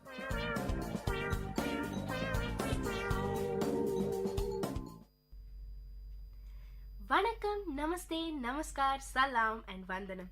நீங்க கேட்டுக்கிட்டு இருக்கிறது VIT பண்பலை 90.8. இது VIT பல்கலைக்கழகத்தின் சமுதாய வானொலி. உங்க எல்லோரையும் புதுமை பெண்கள் நிகழ்ச்சிக்கு வரவேற்கிறேன்னா உங்க தோழி அட்டானா. நம்ம நிகழ்ச்சியில இதுவரைக்கும் நான் பல பெண்களை பத்தி சொல்லியிருக்கேங்க. பல பெண்கள் நாட்டுக்காகவும் சமுதாயத்துக்காகவும் செயல்பட்டு வந்தாலும் அவங்க பல பேரோட முயற்சி ஒவ்வொரு வட்டத்துக்குள்ள இருக்கிற மக்களை சார்ந்ததாவே இருக்கு. சரி, அடுத்த யாரையாவது புதுசா அடித்தர மக்களை போய் சேர்ற அளவுல தான் வேலைகளை செஞ்சுட்டு வர ஒரு பெண்ணை பத்தி சொல்லணும்னு தீவிரமா தேடிக்கிட்டு வந்தாங்க. அப்போதான் இந்த பெண்ணை பத்தி தெரிய வந்தது. இன்னைக்கு உலக அளவுல பாத்தீங்கன்னா 101 ஆண்கள் இருந்தா 100 பெண்கள் தாங்க இருக்கும். பொதுவா பாத்தீங்கன்னா பல வளர்ந்த நாடுகள்லயும் சரி, வளர்ந்து வர நாடுகள்லயும் சரி, பெண்களோட எண்ணிக்கை கம்மியா தாங்க இருக்கு. இதுக்கு பல காரணங்களை சொல்லிக்கிட்டே போலாம். ஆனா ரொம்ப முக்கியமான கவனிக்கப்பட வேண்டிய காரணம் பிரசவத்து போது பல பெண்கள் இருக்கிறது. இதுக்கு ரொம்ப முக்கியமான காரணம் பாத்தீங்கன்னா சுகாதாரம் இல்லாததாங்க. இந்த ஒரு நிலைய எப்படியாவது அழிக்கணும்னு யோசிச்சவங்க தான் நம்ம சுபைதா பாய். பெண்களின் ஆரோக்கியமும் ஆயுளும் விலை மதிக்க முடியாதவன்னு ஆணித்தனமா நம்புறாங்க. வீட்டை விட்டு தாண்ட அனுமதிக்கப்படாத பழமை வாய்ந்த இஸ்லாமிய குடும்பத்துல பிறந்து வளர்ந்தவங்க தான் சுபைதா பாய். அமெரிக்காலையும் இந்தியாலையும் இன்னைக்கு இவங்க பயங்கர பாப்புலர். அப்படி என்னதான் இவங்க செஞ்சிருக்காங்கன்னு நான் இன்னைக்கு உங்களுக்கு சொல்றேன். ஜன்மனா ஹிந்தில பிறப்புன்னு அர்த்தம். பிரசவம் போது அம்மா குழந்தையோட உயிர்களை காப்பாத்துறதோட இல்லாம இன்ஃபெக்ஷன் இல்லாத ஆரோக்கியமான வாழ்க்கைய எல்லா பெண்களும் வாழணும்னு ஆசைப்பட்டவங்க சுபைதா பாய். உலக அளவுல வருஷத்துக்கு 10 லட்சம் அம்மாக்களும் பிறந்த குழந்தைகளும் இறந்து போறாங்கன்னு ஒரு கணக்கெடுப்புல தெரிய வந்திருக்கு. இதுக்கு காரணம் பிரசவத்து போது சுகாதாரம் இல்லாததுன்னு அதிர்ச்சி தகவலும் தெரிய வந்திருக்கு. இந்த கணக்கெடுப்புல இந்தியா பல வகையில முன்னேறி இருக்கு. 2020ல வளர்ந்த நாடா ஆயிடும்னு கனவுல இருக்கும். ஆனா விஞ்ஞானத்திலேயோ இல்ல பணத்திலேயோ முன்னேறணும்ங்கிறத விட முக்கியமானது நம்ம நாட்டு மக்கள் தாங்க. என்னதான் இப்போதைய நிலவரம் படி இந்தியாவுல இளைஞர்கள் எண்ணிக்கை அதிகமா இருந்தாலும் எப்பவுமே அப்படியே இருக்கும்னு சொல்லிட முடியாது. கொஞ்ச நாளைக்கு முன்னாடி எடுத்த கணக்கெடுப்புல உலகத்திலேயே இந்தியாவிலதான் பிரசவத்து போது தாய் சேய் இறப்பு விகிதம் ரொம்ப அதிகமா இருக்குன்னு தெரிய வந்திருக்கு. இது தெரிஞ்ச உடனே நம்ம நாட்டுல சுபைதா பாய் போன்ற பல பேர் முயற்சியால இப்போது ஒவ்வொரு லட்சம் பிரசவங்களையும் ஏற்படுற இறப்பு விகிதம் 65% குறைஞ்சிருக்கு. 1990ல பாத்தீங்கன்னா 560 இருந்திருக்கு இந்த இறப்பு விகிதம். ஆனா அதுவே 2013ல 190 குறைஞ்சிருக்கு. என்னதான் பயங்கரமா இறப்பு விகிதம் குறைஞ்சிருந்தாலும் 50,000 பெண்கள் இன்னமும் பிரசவத்து போது இறந்து போறாங்க. இதுல முக்கியமா 17% பெண்கள் பிரசவத்து போது ஏற்படுற தொற்று நோய்களால தான் இறந்து போறாங்களாம். இந்த தொற்று நோய்களை தடுக்க முடியுங்க. அதுக்கு ரொம்ப பெரிய வகையில எந்த தேவையும் இல்ல. பேசிக்கா அடிப்படையான சுகாதாரம் இருந்தாலே போதுங்க. சேவ் தி சில்ட்ரன்ங்கிற ஒரு தன்னார்வ தொண்டு நிறுவனம் வெளியிட்டிருக்க ஆய்வறிக்கையில பாத்தீங்கன்னா 3 லட்சத்துக்கும் மேலான குழந்தைங்க இறந்து போறாங்கன்னு சொல்லியிருக்காங்க. இந்த பிரசவத்து போது நடக்கிற தாய் சேய் இறப்பு நம்ம இந்தியாவோட மக்கள் தொகைய ரொம்பவே பாதிக்குங்க. இப்ப இருக்கிற மக்கள் தொகையையும் குறிப்பா பெண்களோட எண்ணிக்கை மட்டும் இல்லைங்க, அடுத்த தலைமுறையையும் இது ரொம்ப பெருசா பாதிக்குது. இத பத்தி சுபைதாபாய் யோசிக்க காரணத்தை பாத்தீங்கன்னா அது சுபைதாபாயோட சொந்த அனுபவங்கள் தாங்க. சுபைதாபாய் சின்ன வயசுலயே அவங்க அம்மா, அவங்க உறவுக்கார பெண்கள் பலரும் பிரசவ காலங்கள்ல சரியான ஹெல்த் கேர் கிடைக்காம கஷ்டப்பட்டதை பார்த்திருக்காங்க. 2006ஆம் ஆண்டு சுபைதாபாயோட முதல் பையன் யாசின் பிறந்தப்ப அவங்களோட பிரசவ அனுபவம் ரொம்பவே வலி நிறைஞ்சதா இருந்துதாம். ஆபரேஷன் ஆகியிருந்தது, பயங்கரமான இன்ஃபெக்ஷன். அதை மட்டும் அலட்சியப்படுத்தியிருந்தா அடுத்த குழந்தையே பிறக்க வாய்ப்பில்லைங்கிற நிலைமையில 2 மாசம் முழுமையா ரெஸ்ட் எடுக்கணும்னு சொன்னாங்களாம் டாக்டர்ஸ். அதுல இருந்த எல்லாம் மீண்டு சுபைதாபாய் பழைய நிலைமைக்கு திரும்பவே கிட்டத்தட்ட 1 வருட காலம் ஆச்சு. இவங்களுடைய இந்த சொந்த அனுபவங்கள் தான் எல்லாத்துக்கும் காரணம். தடுக்கக்கூடிய நோய்களால எந்த பெண்ணும் பாதிக்கப்படக்கூடாது, இறக்கக்கூடாதுன்னு நினைச்சாங்க சுபைதாபாய். எல்லா பெண்களும் அவங்களுக்கான முழு வாழ்க்கைய வாழணும்னு ஆசைப்பட்டாங்க. அதான் ஐஸ் ஆரம்பிக்கிறதுக்கான முதல் விதை. ஐஸ் என்னன்னு நான் உங்களுக்கு அப்புறமா சொல்றேன். அதுக்கு முன்னாடி சுபைதாபாயோட வாழ்க்கை பயணத்தை இப்ப உங்களுக்காக சொல்றேன். பொதுவா அந்த காலத்துல பெண் கல்விக்கு அவ்வளவு முக்கியத்துவம் நம்ம நாட்டுல இல்ல. திருமணமும் குடும்பத்துக்கு சேவை செய்யறதும் தான் பெண்களோட முக்கியமான வேலையா இருந்தது. டீனேஜ்லயே பெண்களுக்கு கல்யாணம் பண்ணி வச்சிடுவாங்க. ஆனா நம்ம சுபைதாபாய்க்கு +2 முடிச்சதும் மேல படிக்கணும்னு ஆசை. அவங்க குடும்பத்துல அதுக்கு முன்னாடி ஆணோ இல்ல பெண்ணோ யாருமே காலேஜ் பக்கமே போனது இல்லையா. இன்ஜினியர் ஆக போறேன்னு சுபைதாபாய் சொன்னதும் இவங்க ஏதோ ஜோக் அடிக்கிறாங்கன்னு நினைச்சு அவங்க அப்பா பயங்கரமா சிரிச்சாராம். படிக்க வைக்கிற அளவுக்கு அவருக்கு வசதியும் இல்ல. அப்புறம் எப்படியோ ஒரு வழியா அப்பாவை சம்மதிக்க வச்சு மெக்கானிக்கல் இன்ஜினியரிங்ல சேர்ந்தாங்க சுபைதா. இவ்வளவு இன்ஜினியரிங் காலேஜஸ் வந்தோம் பெண் கல்வி பத்தின புரிதலும் அவசியமும் தெரிஞ்சும் கூட எந்த ஒரு பெண் குழந்தையும் மெக்கானிக்கல் இன்ஜினியரிங்கோ இல்ல ஆட்டோமொபைல் இன்ஜினியரிங்கோ படிக்கணும்னு நினைச்சா வித்தியாசமா தான் பாக்குறாங்க. இந்த மாதிரி பெண் கல்வி முக்கியம்னு தெரிஞ்ச இந்த காலத்திலேயே மெக்கானிக்கல் இன்ஜினியரிங் படிக்க கொஞ்சம் அடம் பிடிச்சாதான் சேர்த்து விடுறாங்க. அந்த காலத்துல யோசிச்சு பாருங்க, ரொம்ப பெரிய போராட்டத்துக்கும் இடைஞ்சலுக்கும் நடுவுல தான் சுபைதாபாய் மெக்கானிக்கல் இன்ஜினியரிங் படிச்சாங்க. அவங்களுக்கு விருப்பமான படிப்பை தேர்ந்தெடுத்ததால அவங்க ரொம்ப நல்லா படிச்சு அவங்க குடும்பத்தோட முதல் பட்டதாரியா ஆனாங்க சுபைதாபாய். ஆனா அதோட அவங்க கனவுகள் முடியல. அதுக்கு மேல படிக்கணும்னு ஆசைப்பட்டாங்க. ஆனா பட்டதாரியா ஆனதே அவங்க குடும்பத்துல ரொம்ப பெரிய விஷயமா இருந்தது. உடனே தான் ஆசைய சொன்னா அதுக்கு தடை வரும்னு தெரிஞ்சுக்கிட்டு முதல்ல இன்டர்நெட் மூலமா மேல படிக்கிறது தொடர்பா தேடி நிறைய யூனிவர்சிட்டிஸ்க்கு ரகசியமா அப்ளை பண்ணிக்கிட்டு இருந்தாங்க. கடைசியா ஸ்வீடன் தலர்னா யூனிவர்சிட்டில முழு ஸ்காலர்ஷிப்ல எம்டெக் படிக்கிறதுக்கான அட்மிஷன் லெட்டர் வந்தது. ஒப்புதல் லெட்டர் வந்ததும் தான் அம்மா அப்பா கிட்டயே சொன்னாங்களாம், இதெல்லாம் ஏமாத்து வேலை, நம்பாதன்னு மறுபடியும் அவங்க அப்பா மறுத்தாரு. ஆனா அதுக்கும் கஷ்டப்பட்டு சம்மதம் வாங்கி ஸ்வீடனுக்கு போய் வெற்றிகரமா படிச்சுட்டு வந்தாங்க சுபைதாபாய். அதுக்கப்புறம் மெல்ல மெல்ல கல்யாண பேச்சு வந்தது. கல்யாணத்துக்கு அப்புறம் தான் வாழ்க்கை என்னாகுமோன்னு ஒரே பயம் சுபைதாபாய்க்கு. பல குழப்பங்களும் கேள்விகளும் சுபைதாபாய் மனசுல. ஆனா அந்த கேள்விகள் எல்லாத்துக்கும் விடையாவே வந்தாரு ஹபீப் அன்வர். இவர் தான் நம்ம சுபைதாபாய்க்கு கிடைச்ச பொக்கிஷம்ங்க. ஹபீப், நானும் படிச்ச பொண்ணதான் கல்யாணம் பண்ணணும்னு நினைச்சேன். கல்யாணத்துக்கு அப்புறம் வீட்டுக்குள்ளேயே முடங்கி உன் வாழ்க்கை வீணாக்க வேண்டாம், உன் விருப்பப்படி படிக்கலாம், பிசினஸ் பண்ணலாம்னு முதலையே நம்பிக்கையா பேசியிருக்காரு. இன்னைக்கு ஐஸ் நிறுவனத்தோட இணை நிறுவனராகவும் ஆபரேஷன்ஸ் மற்றும் பினான்ஸ் துறையோட துணைத் தலைவராகவும் இருக்காரு. இவங்க 2 பேரும் கல்யாணத்துக்கு அப்புறம் தான் MBA படிச்சு முடிச்சாங்க. வெளிநாட்டுல MBA படிச்சுட்டு இருந்தப்ப ஒரு ரிசர்ச்காக இந்தியா வந்திருந்தாங்க. சென்னையை சேர்ந்த ஒரு NGOட இணைஞ்சு சுபைதாபாய் அவங்களோட ஆய்வை தொடர்ந்துட்டு இருந்தாங்க.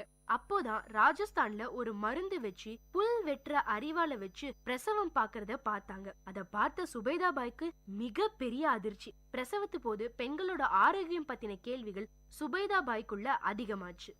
பிரசவத்துக்கு உபயோகிக்கிற கிட் எந்த அளவுக்கு கிளீனா இருக்குன்னு விசாரிக்க ஆரம்பிச்சாங்க நம்ம சுபைதா. பிளாஸ்டிக் ஷீட், பிளேட், தரமில்லாத சோப்னு அவங்க கண்ணுல பட்ட பலதும் அதிர்ச்சி மேல அதிர்ச்சியா அவங்களுக்கு கொடுத்தது. அப்பதான் சுகாதாரமான தரமான ஒரு பிரசவ கிட்ட நானே அசம்பிள் பண்ணினா என்னன்னு அவங்களுக்குள்ளேயே ஒரு எண்ணம் வந்துதான். 2010 ஜென்மாக்கு வடிவம் கொடுத்தாங்க சுபைதா. ஜென்மாங்கிறது பிரசவத்து போது தேவையான அத்தியாவசிய பொருட்கள் அடங்கிய பர்த்திங் கிட். இதுல ஒரு ஆப்ரான், ஒரு ஷீட், ஒரு ஹேண்ட் சானிடைசர், ஒரு ஆன்டிசெப்டிக் சோப், ஒரு கார்ட் கிளிப், ஒரு சர்ஜிக்கல் பிளேட்னு 6 பொருட்கள் இருக்கு. இத சுபைதாபாயோட மகப்பேறு மருத்துவர் மூலமாவே பெங்களூர்ல டெஸ்ட் பண்ணினாங்க. குளோபல் சோஷியல் வெஞ்சர் போட்டியில இந்த புதுமையான ஐடியா ஜெயிச்சது. அடுத்த வருஷமே அசோகான்னு ஒரு சமூக அமைப்போட ஃபெலோஷிப்பும் கிடைச்சது சுபைதாபாய்க்கு. பிரசவத்து போது இன்ஃபெக்ஷனை தவிர்க்கிறதுல சுகாதாரமான பர்த்திங் கிட்களுக்கு எந்த அளவுக்கு பங்கு இருக்குன்னு உலக அளவுல ஆராய்ச்சி பண்ணிட்டு இருக்க வென்டி கிரஹம் சுபைதாபாயோட இந்த ஜென்மாவோட தரத்தை பார்த்து பாராட்டி இருக்காங்க. இன்னைக்கு இந்தியாவிலையும் அமெரிக்காலையும் பிரபலமா இருக்கிற ஐஸ் நிறுவனத்தோட சிஇஓ சுபைதாபாய் தாங்க. பெண்களுடைய உடல் நலம் சார்ந்த மலிவு விலை தயாரிப்புகளுக்கான நிறுவனமான இந்த வெற்றி கோட்டையை கட்டியதுல சுபைதாபாயோட உழைப்பு நம்ம எல்லாரையுமே ஆச்சரியத்துல ஆழ்த்துதுங்க. இந்த ஜென்மா பர்திங் கிட்ட ஹெல்த் கேர் நிறுவனங்கள் மூலமாவும் என்ஜிஓக்கள் மூலமாவும் விற்கவும் செய்யறாங்க, விநியோகமும் செய்யறாங்க. உலக சுகாதார நிறுவனத்தோட 6 முக்கிய சுகாதார விதிகளையும் பூர்த்தி செய்கிற தயாரிப்புங்கிற பெருமையும் வாங்கியிருக்கு இந்த ஜென்மா பர்திங் கிட். இத்தோட நம்ம சுபைதாபாயோட எண்ணங்களும் ஆசைகளும் முடியலங்க. பிரசவம், குடும்ப கட்டுப்பாடுன்னு குடும்ப கட்டுப்பாடு தொடர்பான இன்னும் நிறைய சுகாதார புதுமை கண்டுபிடிகளை அறிமுகப்படுத்துற திட்டமும் இருக்காம். பெண்களோட ஆரோக்கியமும் ஆயுளும் விலை மதிக்க முடியாததுங்க. அதை காப்பாத்துற சுபைதாபாயோட பயணத்துல பல நாடுகளுக்கு கொண்டு போகணும்ன்ற திட்டமும் இருக்காம். ஒரு தனி மனுஷியா சுபைதாவால இது எல்லாத்தையும் சாதிச்சிருக்க முடியாது. சுபைதாவுக்கு யாசின், அஷான், ஆயமான்னு 3 குழந்தைங்க. குழந்தை வளர்ப்பு ஒவ்வொரு பெண்ணுக்கும் மிகப்பெரிய சவால்ங்க. குறிப்பா பெண் தொழில் முனைவோர் பலருக்கு குழந்தை பிறப்பு, அதை தொடர்ந்த வாழ்க்கைங்கிறது போராட்டம் நிறைஞ்ச சவாலாவே இருக்கு. சுபைதாபாயோட பிசினஸ் குழந்தைங்களை வளர்க்கறதுன்னு எல்லாத்துலயுமே இவங்களுக்கு மிகப்பெரிய சப்போர்ட்டா இருக்கிறது அவங்க கணவர் தாங்க. வீட்டையும் வேலையும் பேலன்ஸ் பண்ண நினைக்கிற பெண்களுக்கு பொறுமை ரொம்ப முக்கியம். வேகமாவும் விவேகமாவும் முடிவுகளை எடுக்கணும். உங்களோட கனவுகள் என்ன, அதுக்கு உங்க கணவரால எந்த அளவுக்கு உதவ முடியும்னு அவரோட உட்கார்ந்து பேசி முடிவெடுத்தா அடைய ஆசைப்படுறத ரொம்ப சுலபமாவும் சீக்கிரமாவும் சாதிக்க முடியும்னு சொல்லிருக்காங்க. முடியும்னு நினைச்சா எதையுமே இந்த உலகத்துல ஒரு பெண்ணால சாதிக்க முடியும்னு நம்பிக்கை வார்த்தைகளை சொல்லியிருக்காங்க. இந்த அகண்ட உலகத்துல வாய்ப்புகள் ரொம்பவே அதிகம். நம்ம ஆசைகளையும் லட்சியங்களையும் தேடி என்ன கஷ்டங்கள் வந்தாலும் ஓடிக்கிட்டே இருந்தோம்னா வெற்றி நிச்சயம். உங்கள பல பேர் சாதனையாளர்களா வருவீங்கன்னு நான் நம்புறேன். இதே மாதிரி இன்னொரு புதுமை பெண்ணோட அடுத்த நிகழ்ச்சியில உங்களை சந்திக்கும் வரை உங்களிடமிருந்து டாடா பை பை சொல்லி விடைபெறுவது உங்க அட்டானா. இது VIT பண்பலை 90.8. கேளுங்க கேளுங்க, கேட்டுக்கிட்டே இருங்க.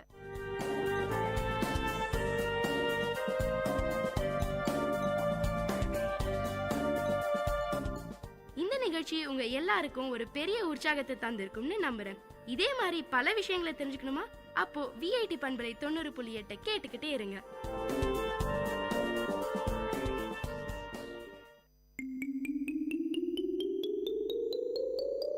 ஹாய் குட்டீஸ், இது VIT பண்பலை 90.8.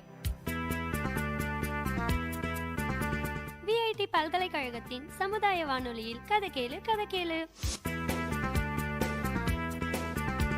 சின்ன கதை சொல்லி பெரிய கருத்தை சொல்ல வந்திருக்கோம். நான் உங்கள் லீஷு.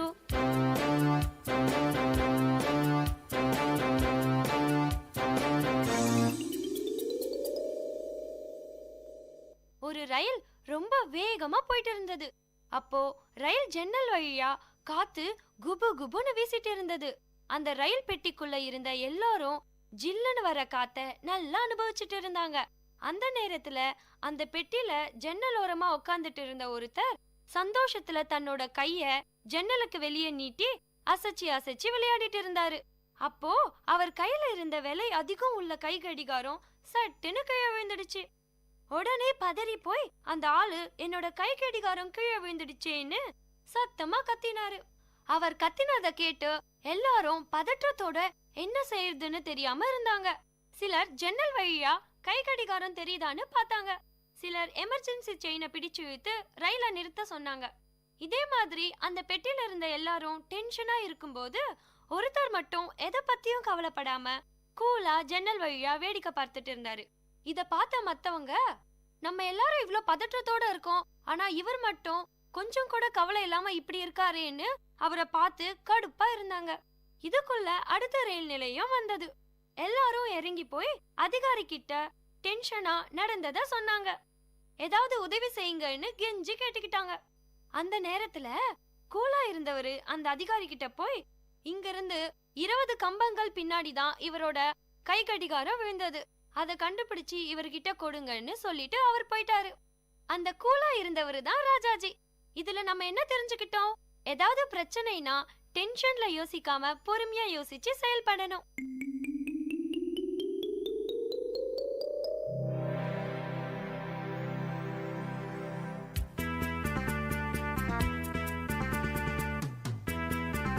இதே மாதிரி இன்னொரு கதையோடையும் கருத்தோடையும் அடுத்த கதை கேளு நிகழ்ச்சியில சந்திப்போம். அது வரைக்கும் உங்களிடமிருந்து விடை பெறுவது உங்கள் லேஷோ. பாய் குட்டீஸ்.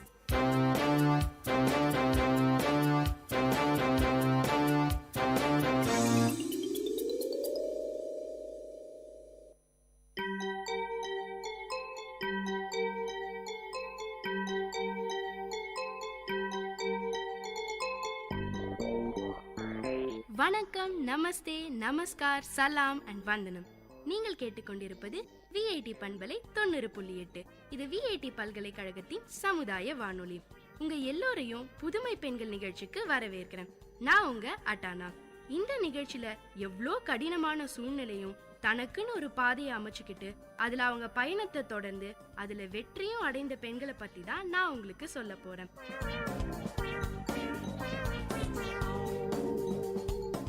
பெண்களுக்கு பொதுவாவே போராடுற குணம் அதிகம்ங்க. அதுலயும் தான் குடும்பத்துக்குன்னு ஏதாவது கஷ்டம் வந்துட்டா போதும், அவங்களுக்குள்ள இருக்க தைரியமும் ஆற்றலும் சுனாமி மாதிரி சீறிக்கிட்டு வருங்க.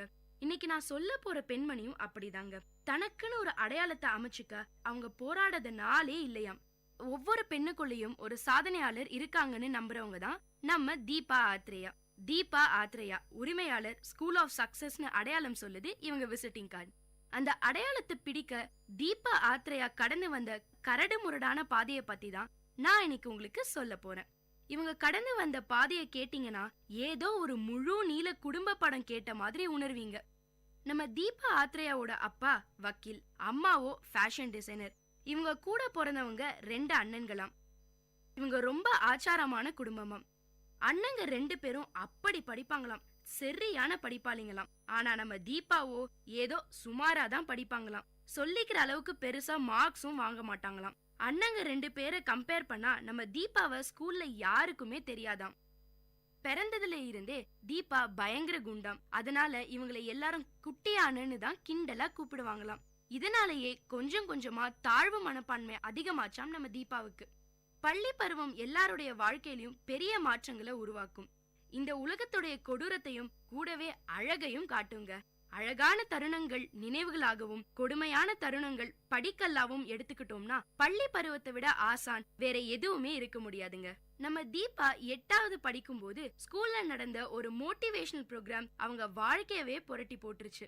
அது வரைக்கும் எல்லாரோட கிண்டலுக்கும் கேலிக்கும் ஆளாகிக்கிட்டு இருந்த நம்ம தீபா அதுக்கப்புறம் எல்லாத்துலயும் முன்னிலை வகிக்க ஆரம்பிச்சாங்க. தன்னுடைய சொந்த முயற்சியில தன்னம்பிக்கையும் தைரியத்தையும் லீடர்ஷிப் குவாலிட்டிஸையும் வளர்த்துக்கிட்டாங்க. அதுக்கப்புறம் ஸ்கூல்ல மட்டும் இல்லைங்க, காலேஜ்லயும் லீடராவும் பிரசிடென்டாவும் இருந்திருக்காங்க நம்ம தீபா ஆத்ரேயா. BA எக்கனாமிக்ஸ் முடிச்சுட்டு MBA சேர்ந்தப்பதான் அரவிந்தர் சந்திச்சிருக்காங்க. நல்ல நண்பர்களா தொடங்கின இவங்க நட்பு நாளடைவுல காதலா மாறிச்சு. கல்யாணம் பண்ணிக்கலாம்னு முடிவு பண்ணினாங்க. ஆனா தீபா வீட்டுல ஒத்துக்கல. 10 நாள் தீபாவை பூட்டியே வச்சுட்டாங்களாம். ஆனா 11வது நாள் MBAவுக்கான ஃபைனல் சப்மிஷனுக்காக தீபா வெளியில வர வேண்டிய சூழ்நிலை. அதுக்கு முந்த நாள் ராத்திரி தூக்கம் வரலேன்னு 3 தூக்க மாத்திரை போட்டுக்கிட்டாங்களாம். அந்த மயக்கம் அடுத்த நாள் காலையில வரைக்கும் இருந்திருக்கு. ஆனா அத அலட்சியப்படுத்திட்டு மவுண்ட் ரோட்ல உள்ள காலேஜ்க்கு 2 வீலர் எடுத்துக்கிட்டு போயிருக்காங்க. தூக்க கலக்கத்துல வண்டி ஓட்டுனதுல பயங்கரமான ஆக்சிடென்ட். மூக்குல ஒரு நரம்பு கூட கட்டாயிடுச்சு. பிழைக்கிறதே கஷ்டம்ங்கிற நிலையில 13 நாள் ICUல வச்சிருந்தாங்களாம். கண் விழிச்சதும் அவங்க சொன்ன முதல் வார்த்தை அரவிந்த். அதை கேட்டதும் தீபாவோட அம்மாவும் அப்பாவும் உடனே அவங்க கல்யாணத்துக்கு சம்மதிச்சிட்டாங்க. தீபா நல்லாகி எழுந்து வந்ததுக்கு அப்புறம் என்னங்க டும் டும் டும் டும் தான். கல்யாணம் ஆகிய 9 மாசத்துல 28 நாள்ல முதல் குழந்தை பிறந்தது. MBA படிக்கும் போதே தீபா ஒரு பெரிய கம்பெனில நல்ல வேலையில இருந்தாங்க. குழந்தை பிறந்ததும் வேலையை விட வேண்டிய கட்டாயம். 2 பேர் வீட்ல இருந்தும் குழந்தைய பாத்துக்க எந்த உதவியுமே எதிர்பார்க்கல. அவங்க வேலையை விட்டதுனால வருமானம் போச்சு. குடும்பத்தையும் சமாளிக்கணும், குழந்தையையும் பக்கத்துல இருந்து பாத்துக்கணும். என்ன பண்ணலாம்னு யோசிச்சப்போ பர்த்டே பார்ட்டி அரேஞ்ச் பண்ற வேலையை செய்யலாம்னு தோணுச்சாம். 13 வருஷத்துக்கு முன்னாடியே தீபா கோ கிரீன்னு ஒரு கான்செப்ட அறிமுகப்படுத்தினாங்களாம். செடிகளையும் மரக்கன்றுகளையும் கொடுக்கிறது தாங்க இந்த கோ கிரீன் கான்செப்ட். அதுக்கு ரொம்ப நல்ல வரவேற்பு கிடைச்சுதாம். அதோட தொடர்ச்சியா குழந்தைகளுக்கான சம்மர் கேம்பும் பண்ணினாங்களாம். அதுல ஒரு பகுதியா அவங்களுக்கான ஷார்ட் பிலிம் தயாரிப்பு பத்தின வகுப்புகளையும் எடுக்கிற ஐடியா வந்துதாம். ஆசைகளும் ஐடியாக்களும் இருந்ததே தவிர அதுக்கான இடவசதியோ பொருளாதாரமோ இல்ல. ஏதோ ஒரு நம்பிக்கையில சேவரா ஹோட்டல் அதிபர் நீனா ரெட்டி கிட்ட போய் அவங்க ஐடியாவை சொல்லி இலவசமா இடம் தர முடியுமான்னு கேட்டாங்களாம். அவங்களும் உன் கண்ணுல ஏதோ ஒரு வெறி தெரியுதுன்னு சொல்லி இடம் கொடுத்து உதவினாங்களாம். வேற ஒரு நிறுவனம் கேமரா உள்ளிட்ட கருவிகளை வாடகை இல்லாம கொடுத்தாங்களாம். ஸ்கூல் ஆஃப் சக்சஸ் ஆரம்பிச்சாங்க தீபா. கொஞ்சம் கொஞ்சமா அவங்க வாழ்க்கை மாற ஆரம்பிச்சுது. ஒரு நல்ல நிலைமையில வாழ்க்கை சந்தோஷமா போயிட்டு இருந்தப்பதான் அந்த சோதனை காலம் அவங்க வாழ்க்கையில அடி எடுத்து வச்சுது. உயிருக்கும் மேலா நம்பின அவங்க கணவர் அரவிந்தோட நண்பர் பிசினஸ்ல அவரை ஏமாத்திட்டாராம். கிட்டத்தட்ட 25 லட்சம் ரூபாய் நஷ்டம். அத்தனை நாள் பார்த்து பார்த்து கட்டின அவங்க சாம்ராஜ்யமே சரிஞ்ச மாதிரி இருந்துதான். நினைச்சு பார்க்க முடியாத அளவுல நஷ்டம் ஏற்பட்ட அதிர்ச்சியில தீபாவாலையும் அவங்க பிசினஸ்ல கவனம் செலுத்த முடியல. வேற ஏதாவது வேலை பார்க்கலாம்னா எல்லாமே நைட் ஷிஃப்ட் வேலையாதான் கிடைச்சுதாம். ஆனா அரவிந்துக்கு விருப்பம் இல்லையாம். இந்த நிலைமையில 2வதா பெண் குழந்தை பிறந்தது நம்ம தீபாவுக்கு. குழந்தைங்களுக்கு நல்ல எதிர்காலத்தை கொடுத்தே ஆகணும்னு தீவிரமா இருந்தாங்க. அதனால பாரிஸ் கார்னர்ல இருந்து ஹோல்சேல்ல பலூன் வாங்கி வந்து அதுல பாசிட்டிவான மெசேஜ பிரிண்ட் பண்ணி பெசன் நகர் பீச் ஓரமா தீபாவே வித்தாங்களாம். ஒரு பலூன் 10 ரூபாய்னு வித்ததுல ஒரு நாளைக்கு 800 ரூபாய் சம்பாதிக்க முடிஞ்சுது. கடகடன்னு மறுபடியும் பிசினஸ்ல எழுந்து நின்னாங்க நம்ம தீபா. கையில கொஞ்சம் காசு சேர்ந்ததும் பழைய பிசினஸையே திரும்ப தொடர ஆரம்பிச்சாங்க. 2011ஆம் ஆண்டு ஜூன் மாசம் அவங்களோட எல்லா கடனையும் முழுக்க அடைச்சிட்டு நிம்மதியான வாழ்க்கைக்கு திரும்பினாங்க. இனி எந்த கஷ்டமும் இல்லைன்னு நிம்மதியா மூச்சு விட்ட டைம்ங்க அது. மறுபடியும் ஒரே வாரத்துல நடந்த அந்த பயங்கரம் அவங்க வாழ்க்கையவே கசக்கி போட்டுருச்சு. குழந்தைங்க 2 பேரையும் வீட்டுல விட்டுட்டு தீபாவும் கணவர் அரவிந்தும் ஒரு பிசினஸ் ட்ரிப்புக்காக வெளியூர் போயிட்டு சென்னை திரும்பிட்டு இருந்தாங்க. அதிகாலை ஒரு 5 மணி இருக்குமாம். வேலூர் பக்கம் நாட்ராம்பள்ளியில கிராஸ் பண்றப்போ எதிர்ல வந்த லாரி மோதினதுல பயங்கரமான ஆக்சிடென்ட். லாரியோட டீசல் டேங்க்ல இருந்து டீசல் வழிஞ்சு தீபா மேல ஊத்த ஆரம்பிச்சிருச்சாம். கடவுளே, தயவு செஞ்சு வீட்டுக்கு போகிற வரைக்கும் என்ன உயிரோட வை, என் குழந்தைங்களை பார்க்கணும்னு வேண்டிக்கிட்டாங்களாம். கேட்டீங்களா நேர்களே? தனக்கு என்னதான் கஷ்டம் வந்தாலும் தாய் தன் பிள்ளைங்களை பத்தி மட்டும்தான் யோசிப்பான்னு சொல்லுவோமே, அது உண்மைதாங்க. நல்ல வேலை அவங்க கணவர் அரவிந்துக்கு எந்த அடியும் படல. அவர் தான் நம்ம தீபாவை CMC மருத்துவமனையில சேர்த்து சிகிச்சைக்கு அப்புறம் ஸ்ட்ரக்சர்ல வச்சு வீட்டுக்கு கூட்டிட்டு போனாங்களாம். அப்போ அவங்க பையன் ஆர்யூனுக்கு 9 வயசாம். படுத்த படுக்கையில இருந்தபடியே அவங்க பையனை கிச்சனுக்கு அனுப்பி சமைக்க கத்து கொடுத்தாங்களாம். அவங்க வேலைகளை அவங்களாவே பண்ணிக்கிற மாதிரி பழக்கி விட்டுட்டாங்களாம். அவங்க கணவர் அரவிந்தும் ரொம்ப சப்போர்ட்டா இருந்தாராம். அவங்க எப்படியும் எழுந்து நடப்பாங்கன்ற நம்பிக்கையில ஒரு நாள் எழுந்தாங்களாம். உயிரோட வச்சா 4 பேருக்கு நல்லது செய்யறதா கடவுள்கிட்ட அவங்க கொடுத்த வாக்குறுதிய நிறைவேற்றுற மாதிரி அவங்க ஸ்கூல் ஆஃப் சக்சஸ்ல நிறைய நல்ல விஷயங்களை அறிமுகப்படுத்தினாங்களாம். இன்னைக்கு எந்த ஸ்கூல்லயுமே குழந்தைங்களுக்கு லீடர்ஷிப் குணங்களை கத்து கொடுக்கறது இல்ல. அவங்க ஸ்கூல்ல அதுக்கு பயிற்சி கொடுத்தாங்களாம். ஒவ்வொரு குழந்தையும் தனித்துவம் கொண்டவங்க. ஒவ்வொரு நாளும் அவங்க வாழ்க்கை மாறிக்கிட்டே இருக்கும். அந்த மாற்றங்களுக்கு ஏத்தபடி அவங்களுக்கு எதிரில நிக்கிற சவால்களை சந்திக்கிற மனப்பக்குவம் அவங்களுக்கு இருக்கிறதான்றதுதான் கேள்வி. அவங்களோட வாழ்க்கையை பத்தின ஒரு தெளிவான தீர்க்கமான முடிவை எடுக்க அவங்களுக்கு லீடர்ஷிப் குணம் ரொம்ப அவசியம்ங்க. அது மூலமா அவங்களோட எதிர்காலத்தை வெற்றிகரமா மாத்திக்க முடியும்னு சொல்லி கொடுத்திருக்காங்க நம்ம ஸ்கூல் ஆஃப் சக்சஸோட வேலையாம். இதுவரை ஆயிரக்கணக்கான குழந்தைங்களோட வாழ்க்கையில மாற்றத்தை உண்டு பண்ணிருக்காங்க நம்ம தீபா. எதிர்கால தலைமுறை நல்ல மனிதர்களா உருவாக்குறதுல அவங்களால முடிஞ்ச ஒரு சின்ன பங்களிப்பை கொடுத்திருக்காங்க நம்ம தீபா. குழந்தைங்களுக்கான என் வாழ்க்கையவே தியாகம் பண்ணிட்டேன்னு சொல்லிக்கிட்டு வீட்டுக்குள்ளேயே முடங்கி போற பெண்கள் தீபாவோட கதையை தெரிஞ்சுக்கிட்டாவது வெளியே வாங்க. உங்களை நீங்க நம்பலனா வேற யாரு நம்புவாங்க? உங்க திறமை எதுவானாலும் அதுல நம்பிக்கை வைங்க. அப்புறம் அத உலகமும் நம்பும். ஏன்னா ஒவ்வொரு பெண்ணுக்குள்ளேயும் ஒரு சாதனையாளர் இருக்காங்க. அவங்கள தேடி கண்டுபிடிச்சு இந்த உலகத்துக்கு கொண்டு வந்தீங்கன்னா அழகான மாற்றங்கள் ஏற்படும். என்ன நேர்களே, நம்ம தீபா ஆத்ரேயாவோட வாழ்க்கை உங்க எல்லாருக்கும் ஒரு தூண்டுகோலா அமைஞ்சிருக்கும்னு நம்புறேன்.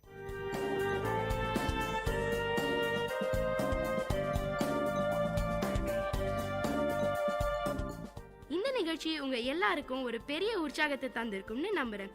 இதே மாதிரி பல விஷயங்களை தெரிஞ்சுக்கணுமா? அப்போ விஐடி பண்பலை 90.8 கேட்டுக்கிட்டே இருங்க.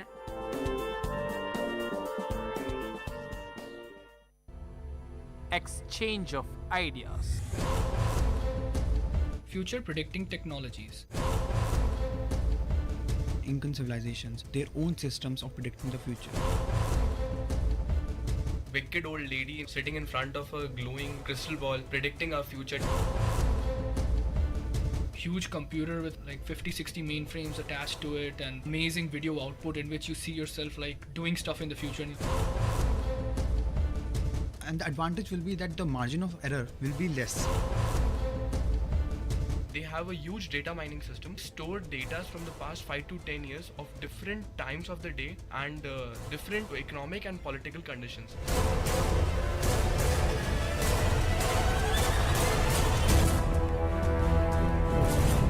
Hello everybody, welcome to another exciting episode of An Exchange of Ideas. Today's topic is future predicting technologies. Today we'll discuss future predicting systems and we'll talk about what the idea that comes to a person's mind when we talk about the future. And we'll also discuss the historical curiosity of human beings to predict the future. So first of all, we'll just talk about future predicting mechanisms, like the simplest of mechanisms which are like non-scientific. So let's begin with Sparsh. Since the march of the civilization, one question that has intrigued the mankind is what is going to happen next? And this question has resulted in a range of inventions in the ancient Chinese civilization, Indian civilizations and Incan civilizations. They had their own systems of predicting the future, palmistry, astrology, and there were many other systems. So it's not new thing to us to predict future. Sadiq? Since the dawn of the civilization, we have seen that humans have this inherent nature to predict what's going to happen in their future lives. So this leads for them to create technology so that they can predict the future. For this predictive analytics, you need current as well as historic facts, which is necessary to predict future. Every time we think about the future, one thing comes to our mind is a wicked old lady sitting in front of a glowing crystal ball, predicting our future, telling us about the love of our life or what will happen to us tomorrow or how we'll die or something like that. Throughout the human history, we have always tried to develop new and different ways to try and predict the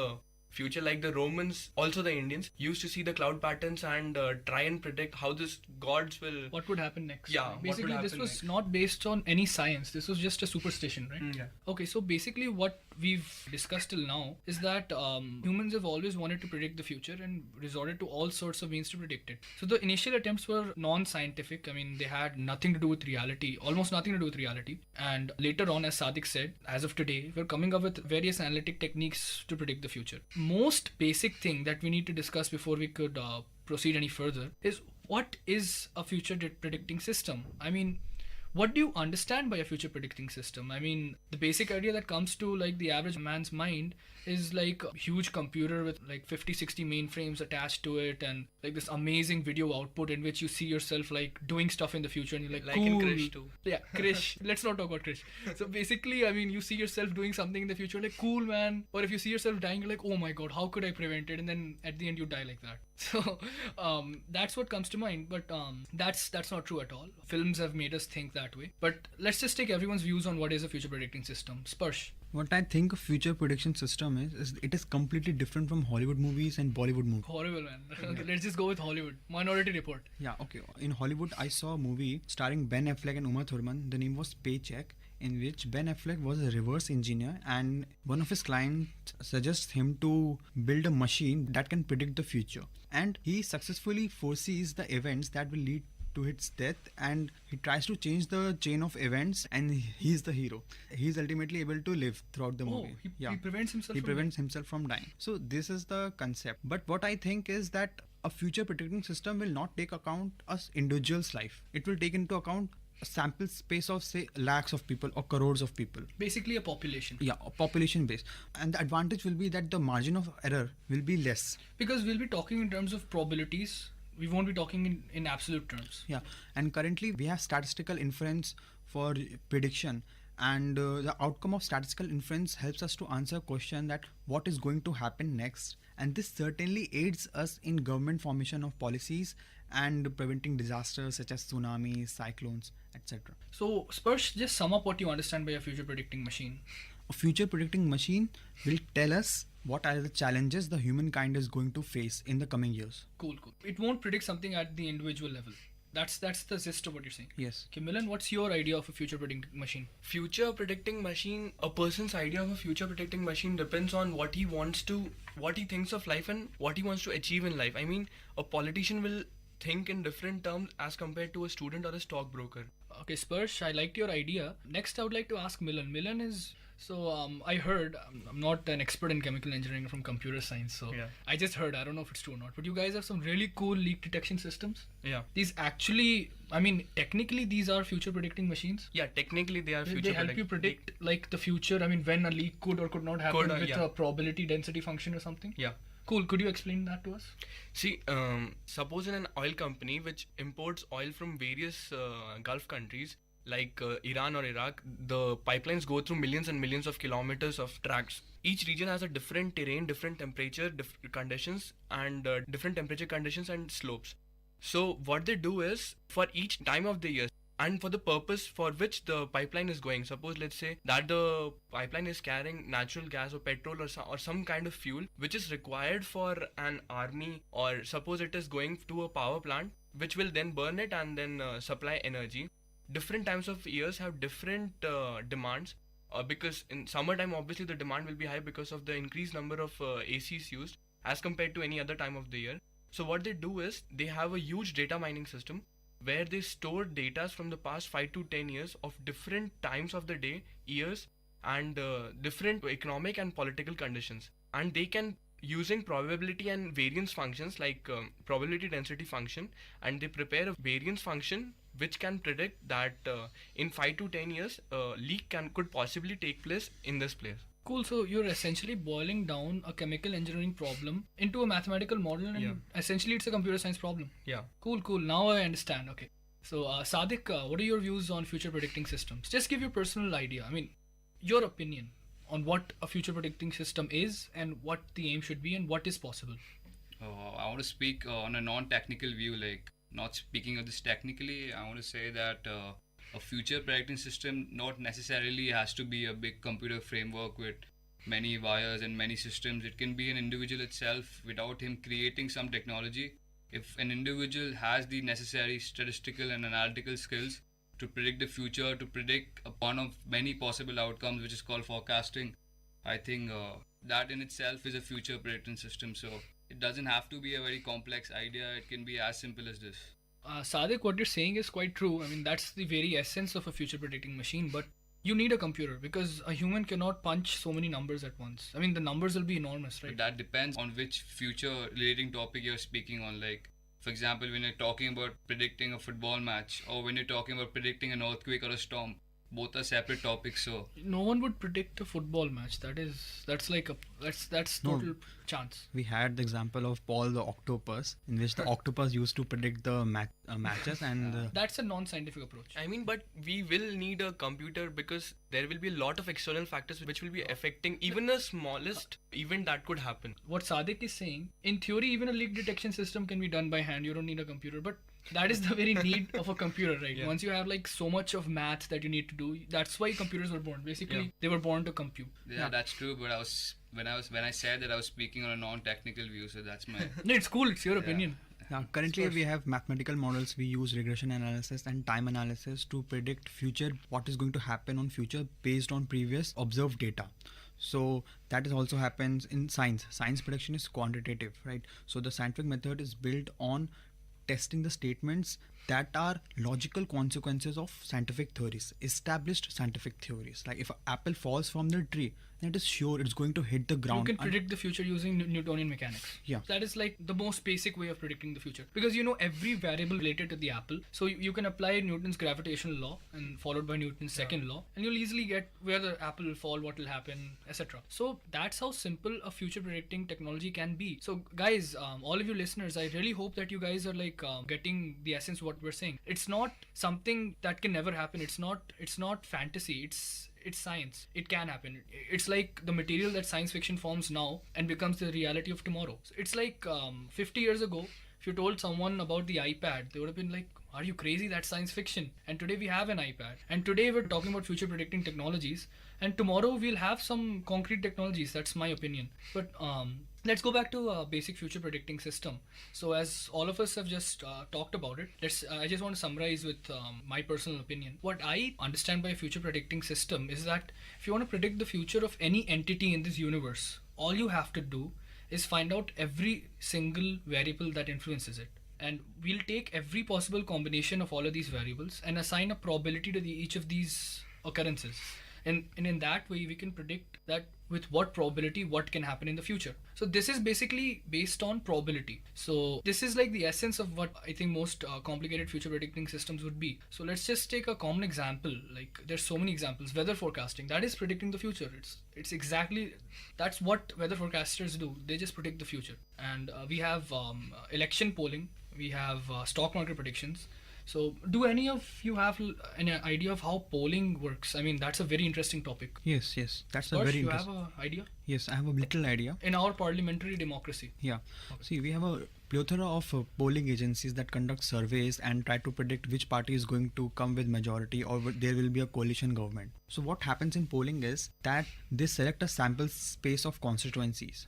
And one of the most important thing is randomization. The more the random things are, the result will be more accurate. So say there are 100 constituencies, so they will choose randomly a number, say 3. So every third constituency will be covered by them. And then each constituency, let's say, has 13,000 voters. Then again they are going to choose a random numbers. Let's say they come up with 27. Then every 27th voter of the constituency will be surveyed. His views will be taken into account. And based on that, the predictions will be done by psephologists. How do they turn out to be like so accurate? I mean, usually. No, that is not that they are always accurate. They have a margin of error of 3%. That's very accurate. Then again, that's like the probability thing, right? You're talking in a certain probability. Yeah. So how does it happen that they predict a certain number of seats and then that's what happens? I mean, see, again, it's going into deep probability.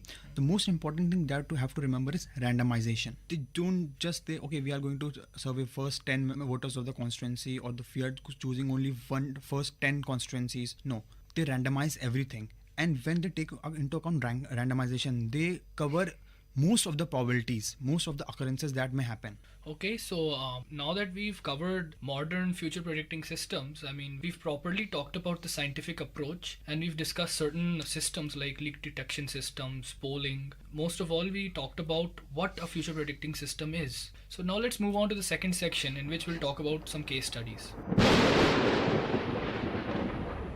Exchange of ideas.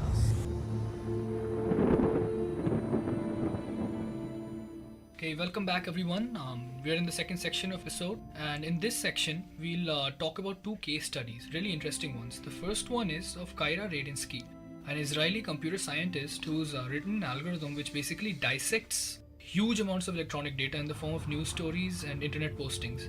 And what it does, it looks for cause and effect relations between these data entities and predicts future disasters, geopolitical events, and even disease outbreaks. So I would like Milan and Sadik to talk about this. Dr. Kyra Radinsky, I've heard a lot about her. She's very passionate about predictive data mining, the construction of algorithms that leverage web knowledge and the dynamics to predict future events. So I would like to give an example what she said in an article on the net. She said that if a storm comes 2 years after a drought, a few weeks after the storm, the probability of the cholera outbreak is huge. Yeah, especially in countries with low GDP and low concentrations of clean water. Exactly. I mean, this may seem fairly intuitive. People have been making similar predictions for thousands of years. It's common sense that every time there's a natural disaster like in Uttarakhand, we had a huge flood, there will be an outbreak of disease like cholera, diarrhea, or something like that. She says that if a storms come after 2 years or drought a few weeks after, the probability of cholera outbreak is huge. Yeah, similarly, if you see, I'm taking this to a different view.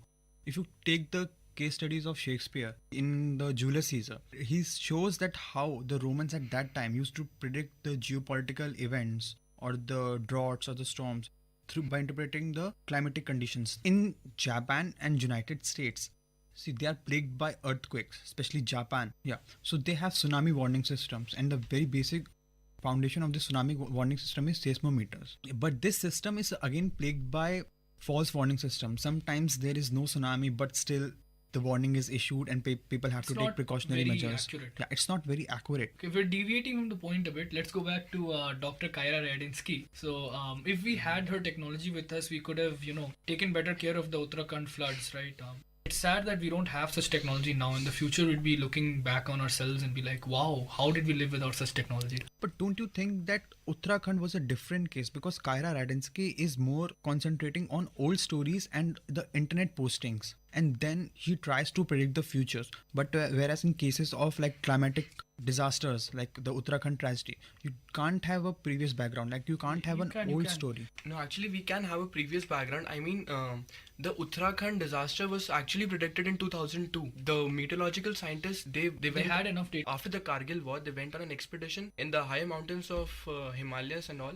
And they had presented a report to the state government that the volumes of the water in the lakes are too high, and it is only a matter of 12 to 13 years to be exact, that the waters will overflow and the city of Uttarakhand will be in danger, but no one actually took the preventive actions. But don't you think that the current drawback with this technology is that it is unable to predict the exact timing? Like we have solar cycles, we are able to predict when the solar cycles... Again, this future predicting technology is based on probability. Yeah. Like all the ones we've talked about. There is room for improvement. The only improvement that we can expect in the future is, as Persh is pointing out, is that we can increase the probability of events. That is, right now maybe it gives us like 10-20% chances of a particular event occurring. In the future, the same technology, once it is improved, it can give us say 80-70% probabilities. Let's just wrap up this case study now. Coming back to Kyra Radinsky, and it's interesting how she combines dynamics with all the posts on World Wide Web. She also predicted that the recent fuel riots in Sudan, and I would love to see what the Sudanese government reaction to that. So yeah, to this date, the predictions don't always work perfectly. And from the Kyra Radinsky case study, we get to know that the accuracy is between 70 and 90%, as Anshuman even pointed out earlier. The software that successfully predicted the riots in Sudan also predicted the Sudanese government to fall, but that didn't happen. Again, it's based on probability. Yeah, again, it's based on probability. So I guess we're all happy here now. We've said what we wanted to, and our viewers can, make up their mind on and do further research, on this case study. So our next case study is based on Twitter. Many of you would be like surprised in using Twitter to predict the future, but we have like this cool scientist from MIT. His name is Nathan Callis, and he says that he has developed a way to predict crowd behavior using statements made on Twitter. In particular, he's analyzed tweets associated with the 2013 coup in Egypt and says that the civil unrest associated with this event was clearly predictable days in advance. So I would like our panelists to comment on this. Yeah, we are surrounded by social networking sites, and our life is incomplete without Facebook, Twitter, and all other social networking sites. So you see that the social networking site is an important tool even for marketing. So the people in marketing knows what is the consuming pattern of the users, and based on that they can predict which product will achieve great heights and which will become obsolete. So yeah, we can use again Facebook and Twitter for future predicting technologies. Yeah, each and every individual tend to follow a trend which largely the whole population follows. If my friend is buying a new phone, I also tend to buy that phone because of the trend. The trend was in favor of that. It was a new mobile, it is a good mobile, cheap and everything. Obviously, each and every crowd behavior can be predicted in a trend. Talking about Nathan Callis again, what his algorithm is doing, what he said is perfectly true.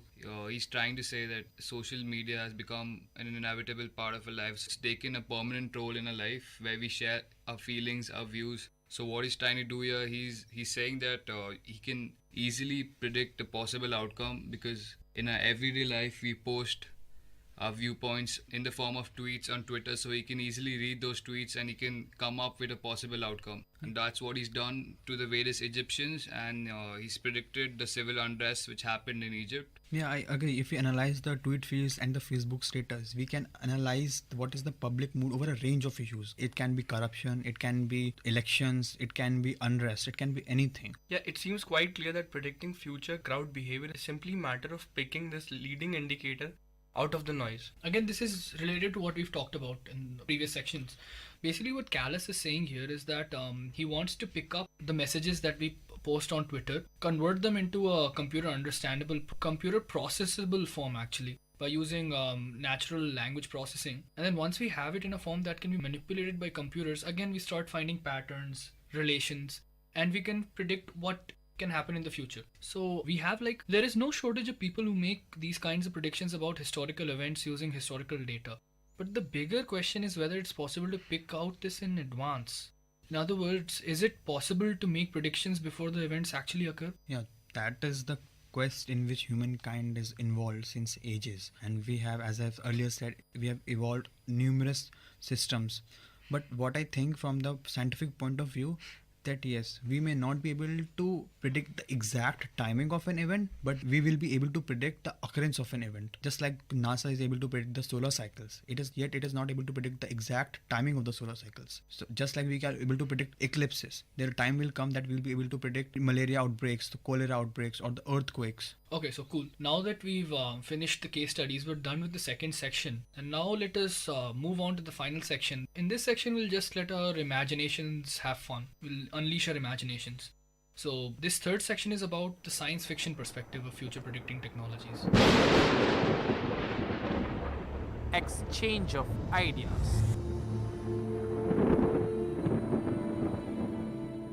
Welcome back, listeners, and we're in the final section of our show, science fiction and its perspective of future predicting technologies. So I would like to kick this discussion off with a perfect example of a future predicting machine. It's actually not a machine, it's actually a mathematical perspective. It's been given to us by Isaac Asimov. He's my favorite science fiction writer, and amongst his works, my personal favorite is The Foundation. So in The Foundation, what Asimov discusses, it's about a scientist, Harry Sheldon, who comes up with a mathematical model to predict the future. So basically what this model does is that it predicts the future of populations. Basically there's this huge civilization called the Galactic Empire, and Harry Sheldon predicts the end of this Galactic Empire and no one believes him. So basically what he says is that based on certain mathematical axioms and principles, there's this branch that he discovers called psychohistory. So Sheldon is a mathematician who is a pioneer in psychohistory, and using the principles of psychohistory, he predicts that this empire is going to fall. So there's this scene between Sheldon and another character named Gal Dornick, in which Sheldon pulls out this cool quantum calculator and shows to Dornick all the calculations and convinces him that the empire is about to fall. And it is this scene that inspires me so much. Let's talk about the principles involved in Asimov's future predicting model. The first principle is that Asimov draws an analogy to the kinetic theory of gases.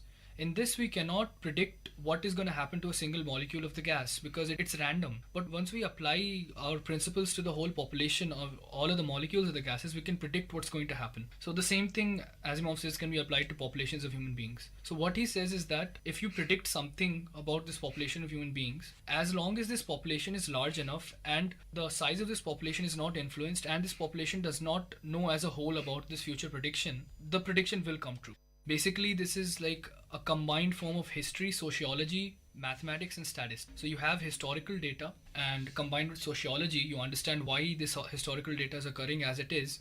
And then you finally model it using your mathematics, and you interpret it using statistics, and finally you have your quantum calculators or your computers or your things which crunch the numbers and tell you what's going to happen. Oh, that's a brilliant viewpoint from you relating to Isaac Asimov. According to me, any scientist can predict a future. To predict a future, one needs to follow two principles. One needs to obey the law of physics, and secondly, the prototypes must exist, so that which explains the probability of this possible outcome. So That's what's happening in this Isaac Asimov case. He's explaining the law of physics, which is the kinetic theory of gases, he said, and the prototypes are existing, size of the population. So I think what he said totally makes sense to me. Yeah, I am really intrigued by his concept of applying laws not on an individual level but To the on, population. to the population as a whole. So, for example, if you in physics we have temperature. Similarly, there is no the concept of temperature does not apply on a individual molecule. It applies on a group of molecule as a whole, and this temperature is very important. It's a crucial factor in influencing the climatic conditions around the earth. So yeah, I agree in concept with the theory that there are certain principles which are applicable on the population as a whole, and they influence the outcomes, and hence the future can be predicted. Anshuman, I wanted to ask you this thing. How Isaac Asimov's this so-called predicting machine incorporates Heisenberg's. Cool. This is an interesting thing, actually. I once thought about this. I mean, when I first read about Asimov's future predicting model, I was like, how does it stand against Heisenberg's principle? Because what Heisenberg's principle essentially states is that you cannot predict both the velocity and the position of an electron at any point of time with considerable accuracy. So this destroys this totally finishes off like the Newtonian perspective in which you can predict the future of a entity once you know its coordinates and the forces applied to it. So essentially, there can never be future prediction with accuracy, that is. But what Asimov's model does, it rules out this problem of Heisenberg's principle by applying the whole thing to a population. The exact same thing that is done in kinetic theory of gases. What it does is that suppose there is an uncertainty related to a particular individual. Okay. Yeah. This uncertainty is integrated over a whole population, and it turns out to be quite negligible because it's not talking about a particular individual. When you talk about an individual, you have a lot of uncertainty. But once you talk about like a whole population, all of this uncertainty is actually, integrated out of the whole equation. Yeah, as I said earlier, humans tend to follow a trend, and that trend over a period of time does not change. Exactly. The trend is not influenced by Heisenberg's principle, but a particular molecule is always influenced by Heisenberg's principle. Because at the macroscopic level, we can successfully predict the future using Newtonian mechanics. So that's essentially what it's doing. It's not taking a particular person, it takes a whole population, and it's analogous to our macroscopic level. But what I fail to understand is how does it take into account an individual or a group of population's emotions that tend to change over a period of time depending upon various external factors and stimuli which they face in their day-to-day lives. Yeah, I agree with the Milan. You see, even in the stock market case, they have various mathematical models which is used to predict the stock market doom or a stock market boom. But again, the emotions it's a variable factor which plays a very important role. So how can you take into account emotion as a variable?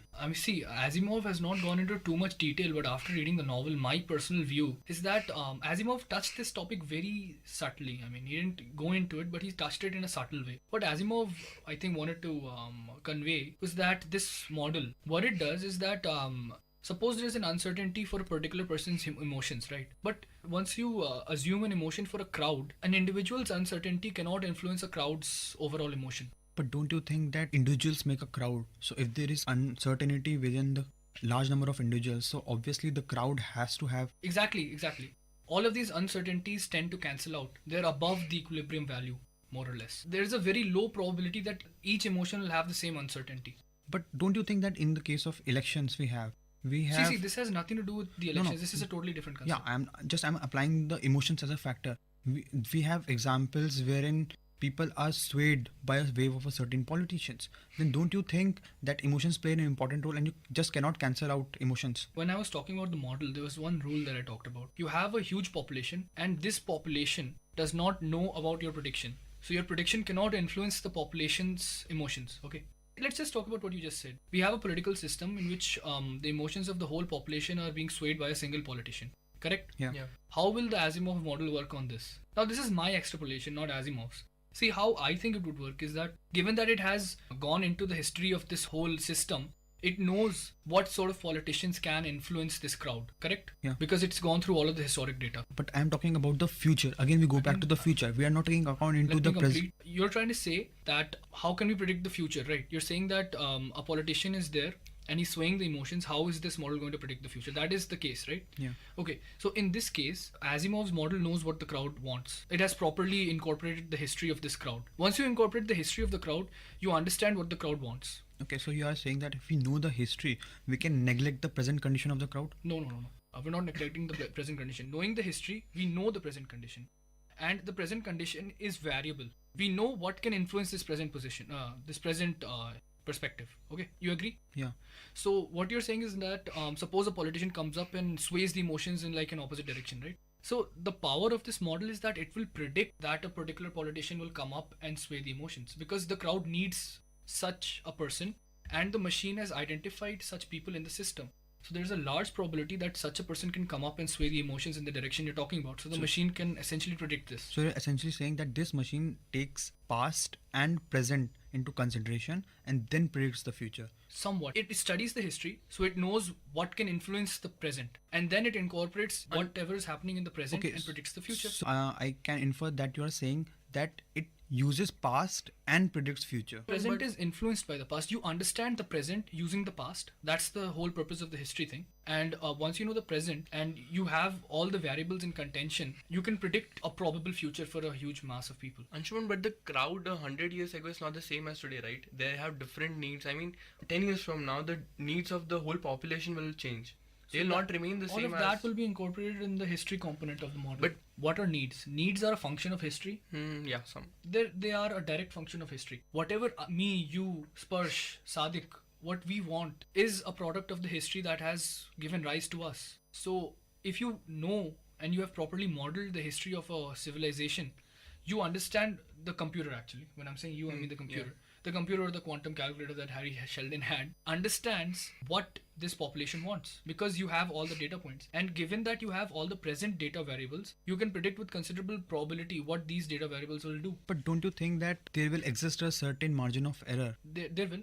No doubt. And this can also be influenced. You know how? Suppose you have a whole population of people in a particular place and you introduce another population of people with completely different thoughts in this same place. The results will change. The future predicted will go wrong. But don't you think that the machine should have predicted the migration of a certain population to influence the result? Exactly. See, the machine just closes the particular population in a closed box and assumes that no population will come from one place to the other. The machine is a fictional thing. See, what the machine does, it talks about an intergalactic empire. See, so basically here it's talking about one planet or one empire at a time. And when it's talking about a whole empire, even if you introduce one whole new planet into the empire, it won't influence what's going to happen to the empire. So it's essentially perfect. Don't you think the machine is taking into account all the planets that are present in the intergalactic empire? Yes. So it is essentially that there will be hundreds of variables. Exactly. That's why Harry Sheldon had a quantum calculator. But what would be the efficiency of the machine if we introduce a new variable that was not taken into account by the machine? It will go wrong. That will happen to any system. But then if it will go wrong, then what is the difference between the present machines and the future machines that will predict the technology? Because the margin of error will still be persistent, will still be there.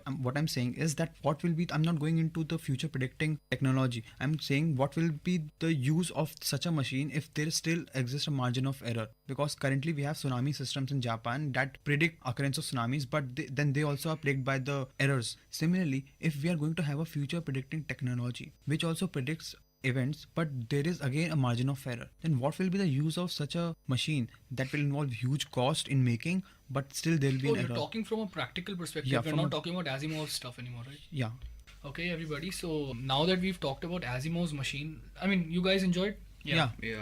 I hope our listeners also enjoyed. I mean, this is something dear to my heart. Yeah, it was a very new concept and I was totally fascinated by him. Like 10 times more fascinated when I read about it. I was jumping up and down. I was actually a kid then, so I'm eager to read the novel. I hope our listeners also are eager to read the novel, and many of them must have already read the novel and are like, dude, I know more about this than you to me. Let's go back to the practical aspects and finish this discussion. So basically what we've talked about is what a future predicting system is and how humans have always wanted to predict the future, the non-scientific approach adopted by our ancestors, and finally the scientific approach and the mathematics and statistics involved in this approach and the role of computers. And we went on to case studies, the Twitter case study, Kyra Radinsky, and finally we discussed Isaac Asimov's amazing idea, which some mathematicians today think is actually possible. So let's wrap this discussion up. Thank you, Sparsh. Thank you, Sadik, for being here with us.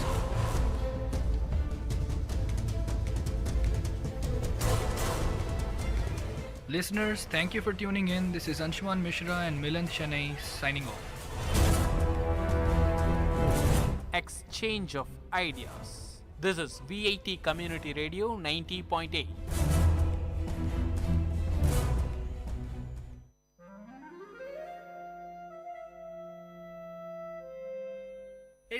Story time. In VIT Community Radio 90.8, you are going to listen to a short story written and narrated by Professor Pranesh Kumar, VIT University.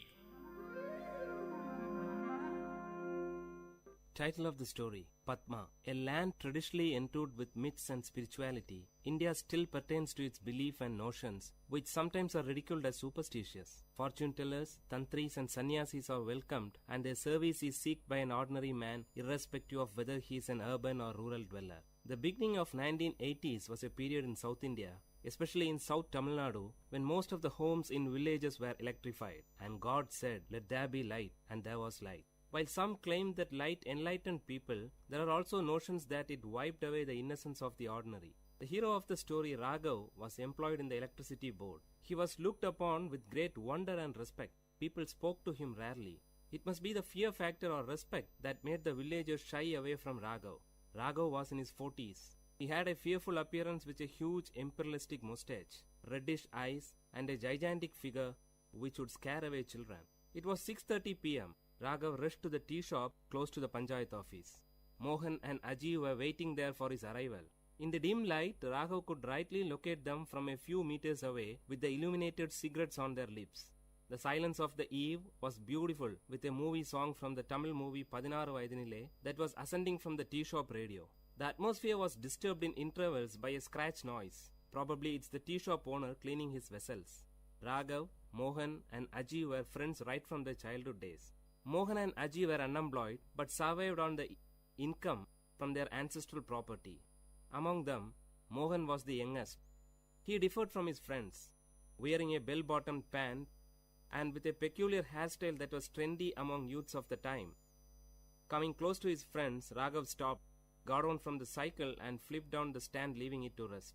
Aji offered a cigarette to Raghav. Before placing it between his lips, Mohan lighted it for Raghav with his own. The conversation began immediately after Raghav had 2 strong puffs of the dry tobacco roll.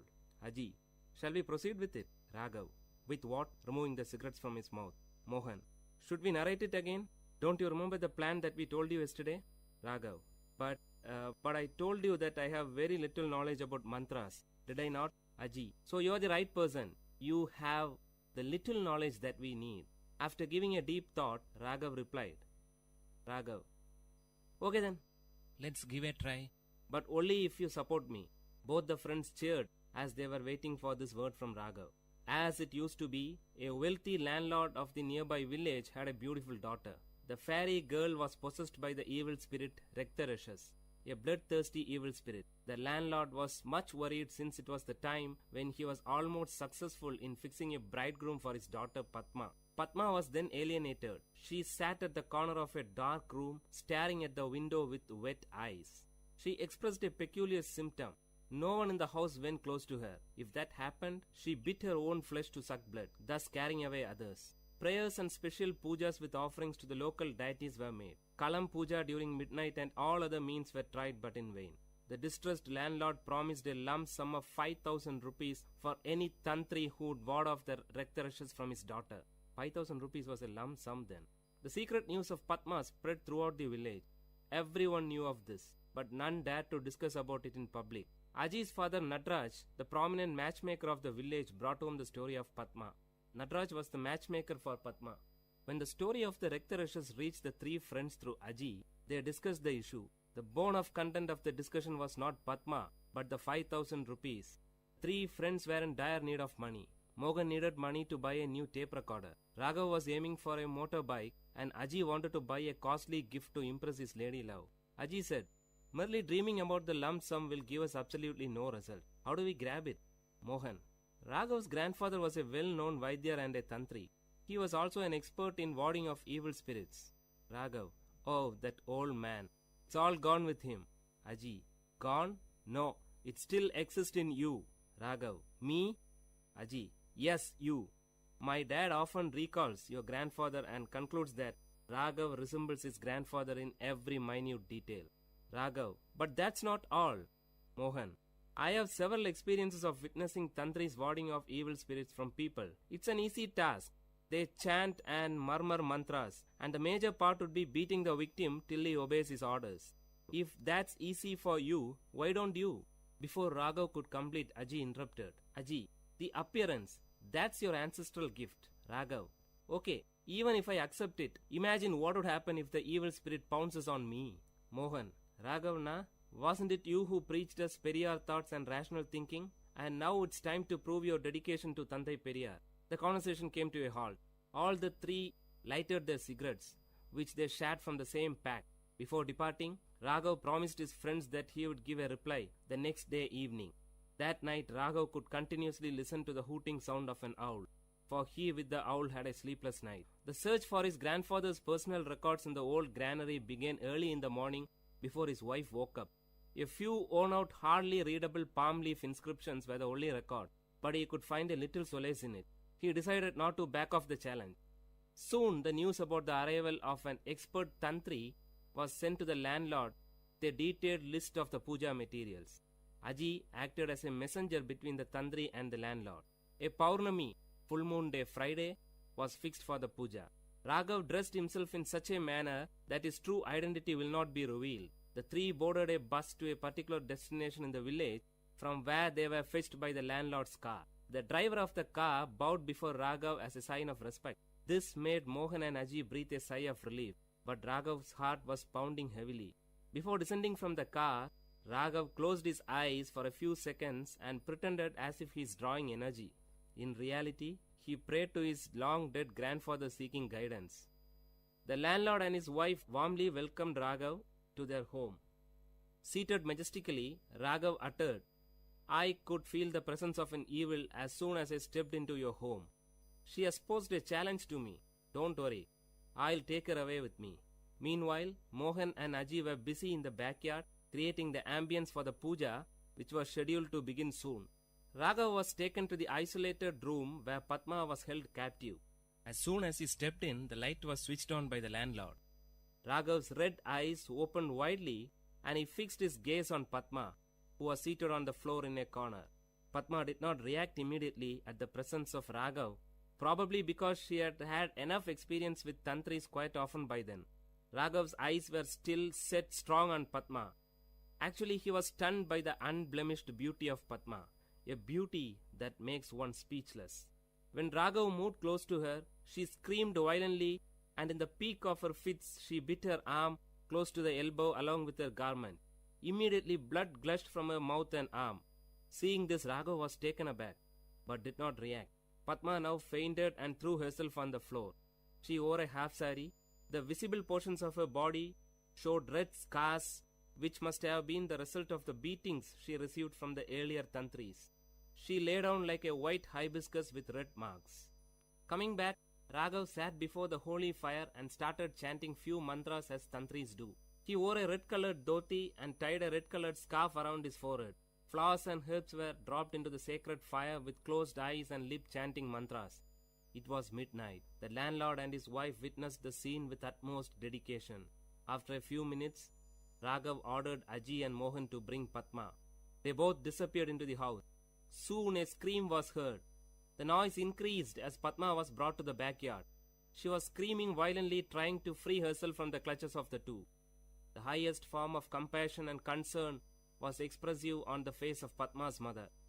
Padma sat helplessly staring at the fire. The blood stains on her face were now clearly visible through the flames. After a few moments, Raghav stretched his arm towards Aji to get a stick from him. Standing up, Raghav started beating Padma violently. Padma did not react. She sat still. No one would ever dare to harm such an innocent beauty. It was as if beating a tender baby for no reason. Probably this feeling must have stopped Raghav from proceeding further. With his reddish burning eyes, he looked ferociously at Aji and handed the stick to him, cueing him to continue with beating.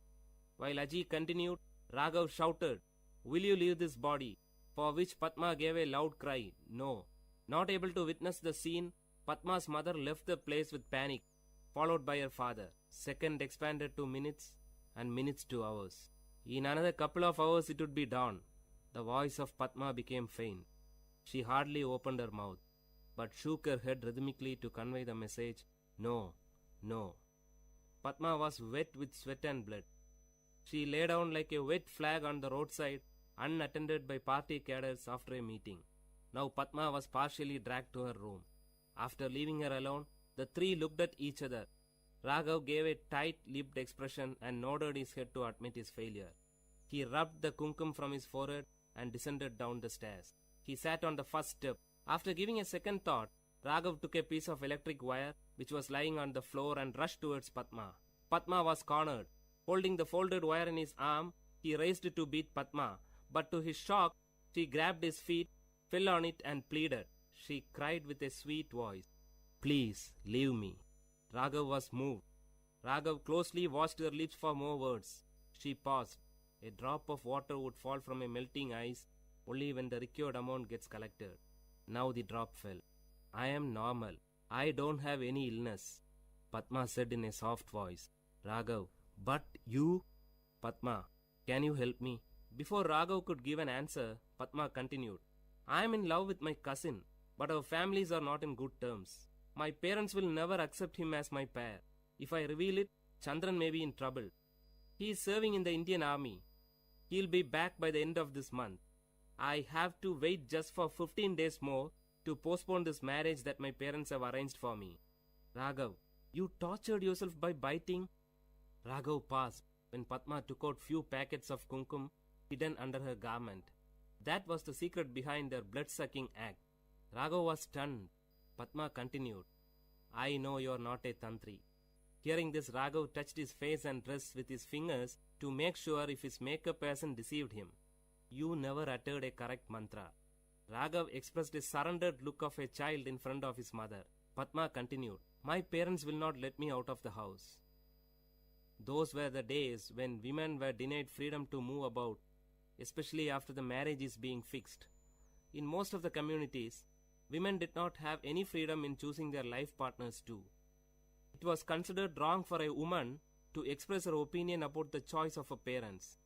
Some women considered that pretension of being possessed by an evil spirit was the only way by which they could get an outlet to express their views. Whatever she uttered in this form was considered as a word of the spirit which possessed her. Padma was one such victim. Raghav was deeply moved by the depth of love that Padma had for Chandran. She had withstood all the humiliations of the tantri for her love. Padma carefully stood up, stretched her hand towards the picture of goddess Lakshmi, and took a piece of paper which was hidden behind it. She carefully handed the paper to Raghav. "Can you inform Chandran that my parents are busy in getting me married to another man, please?" Raghav took the paper and looked into the contact details. Nodding his head as a sign of acceptance, he moved out. Just as he stepped out of the room, he could hear the murmuring sound of his friends outside. Then something struck him. He swiftly turned back to Padma.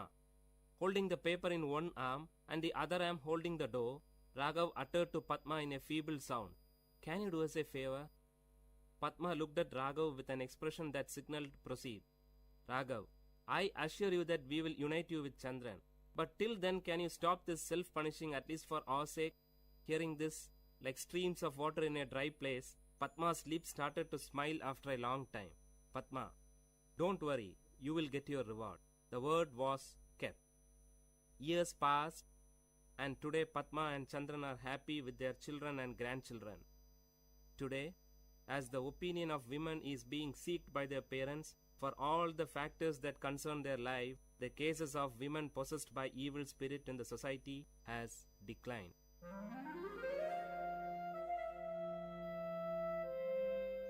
Dear listeners, you had listened to a short story written and narrated by Professor Pranesh Kumar, VIT University, in VIT Community Radio 90.8.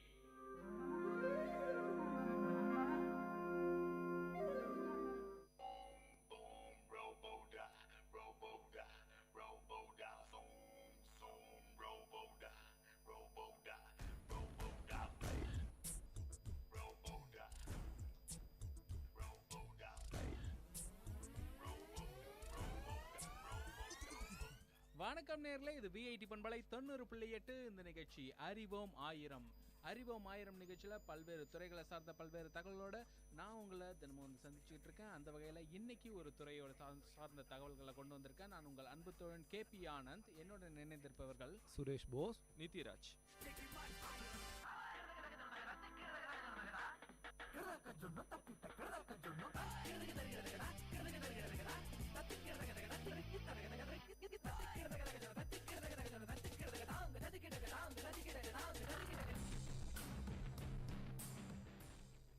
என்னடா இன்னைக்கு ரொம்ப ஆரவாரமாக ஆரம்பிச்சிருக்கோமே அறிவோம் ஆயிரத்தை அப்படின்னு தானே யோசிக்கிறீங்க.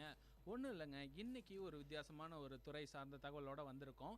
இன்னைக்கு எந்த துறை சார்ந்த தகவலோட வந்திருக்கோம் அப்படின்னு கேட்டிங்கன்னா, ரோபோ அப்படின்னு சொல்லக்கூடிய அந்த ரோபோட் எந்திர மனிதனை பற்றின தகவலோட வந்திருக்கோம். எந்திர மனிதன் அப்படின்னா என்ன அப்படின்றது நேற்று நிகழ்ச்சியில் கூட நம்ம கொஞ்சம் ஒரு சில தகவல்கள்லாம் கேட்டு தெரிஞ்சுக்கிட்டோம்.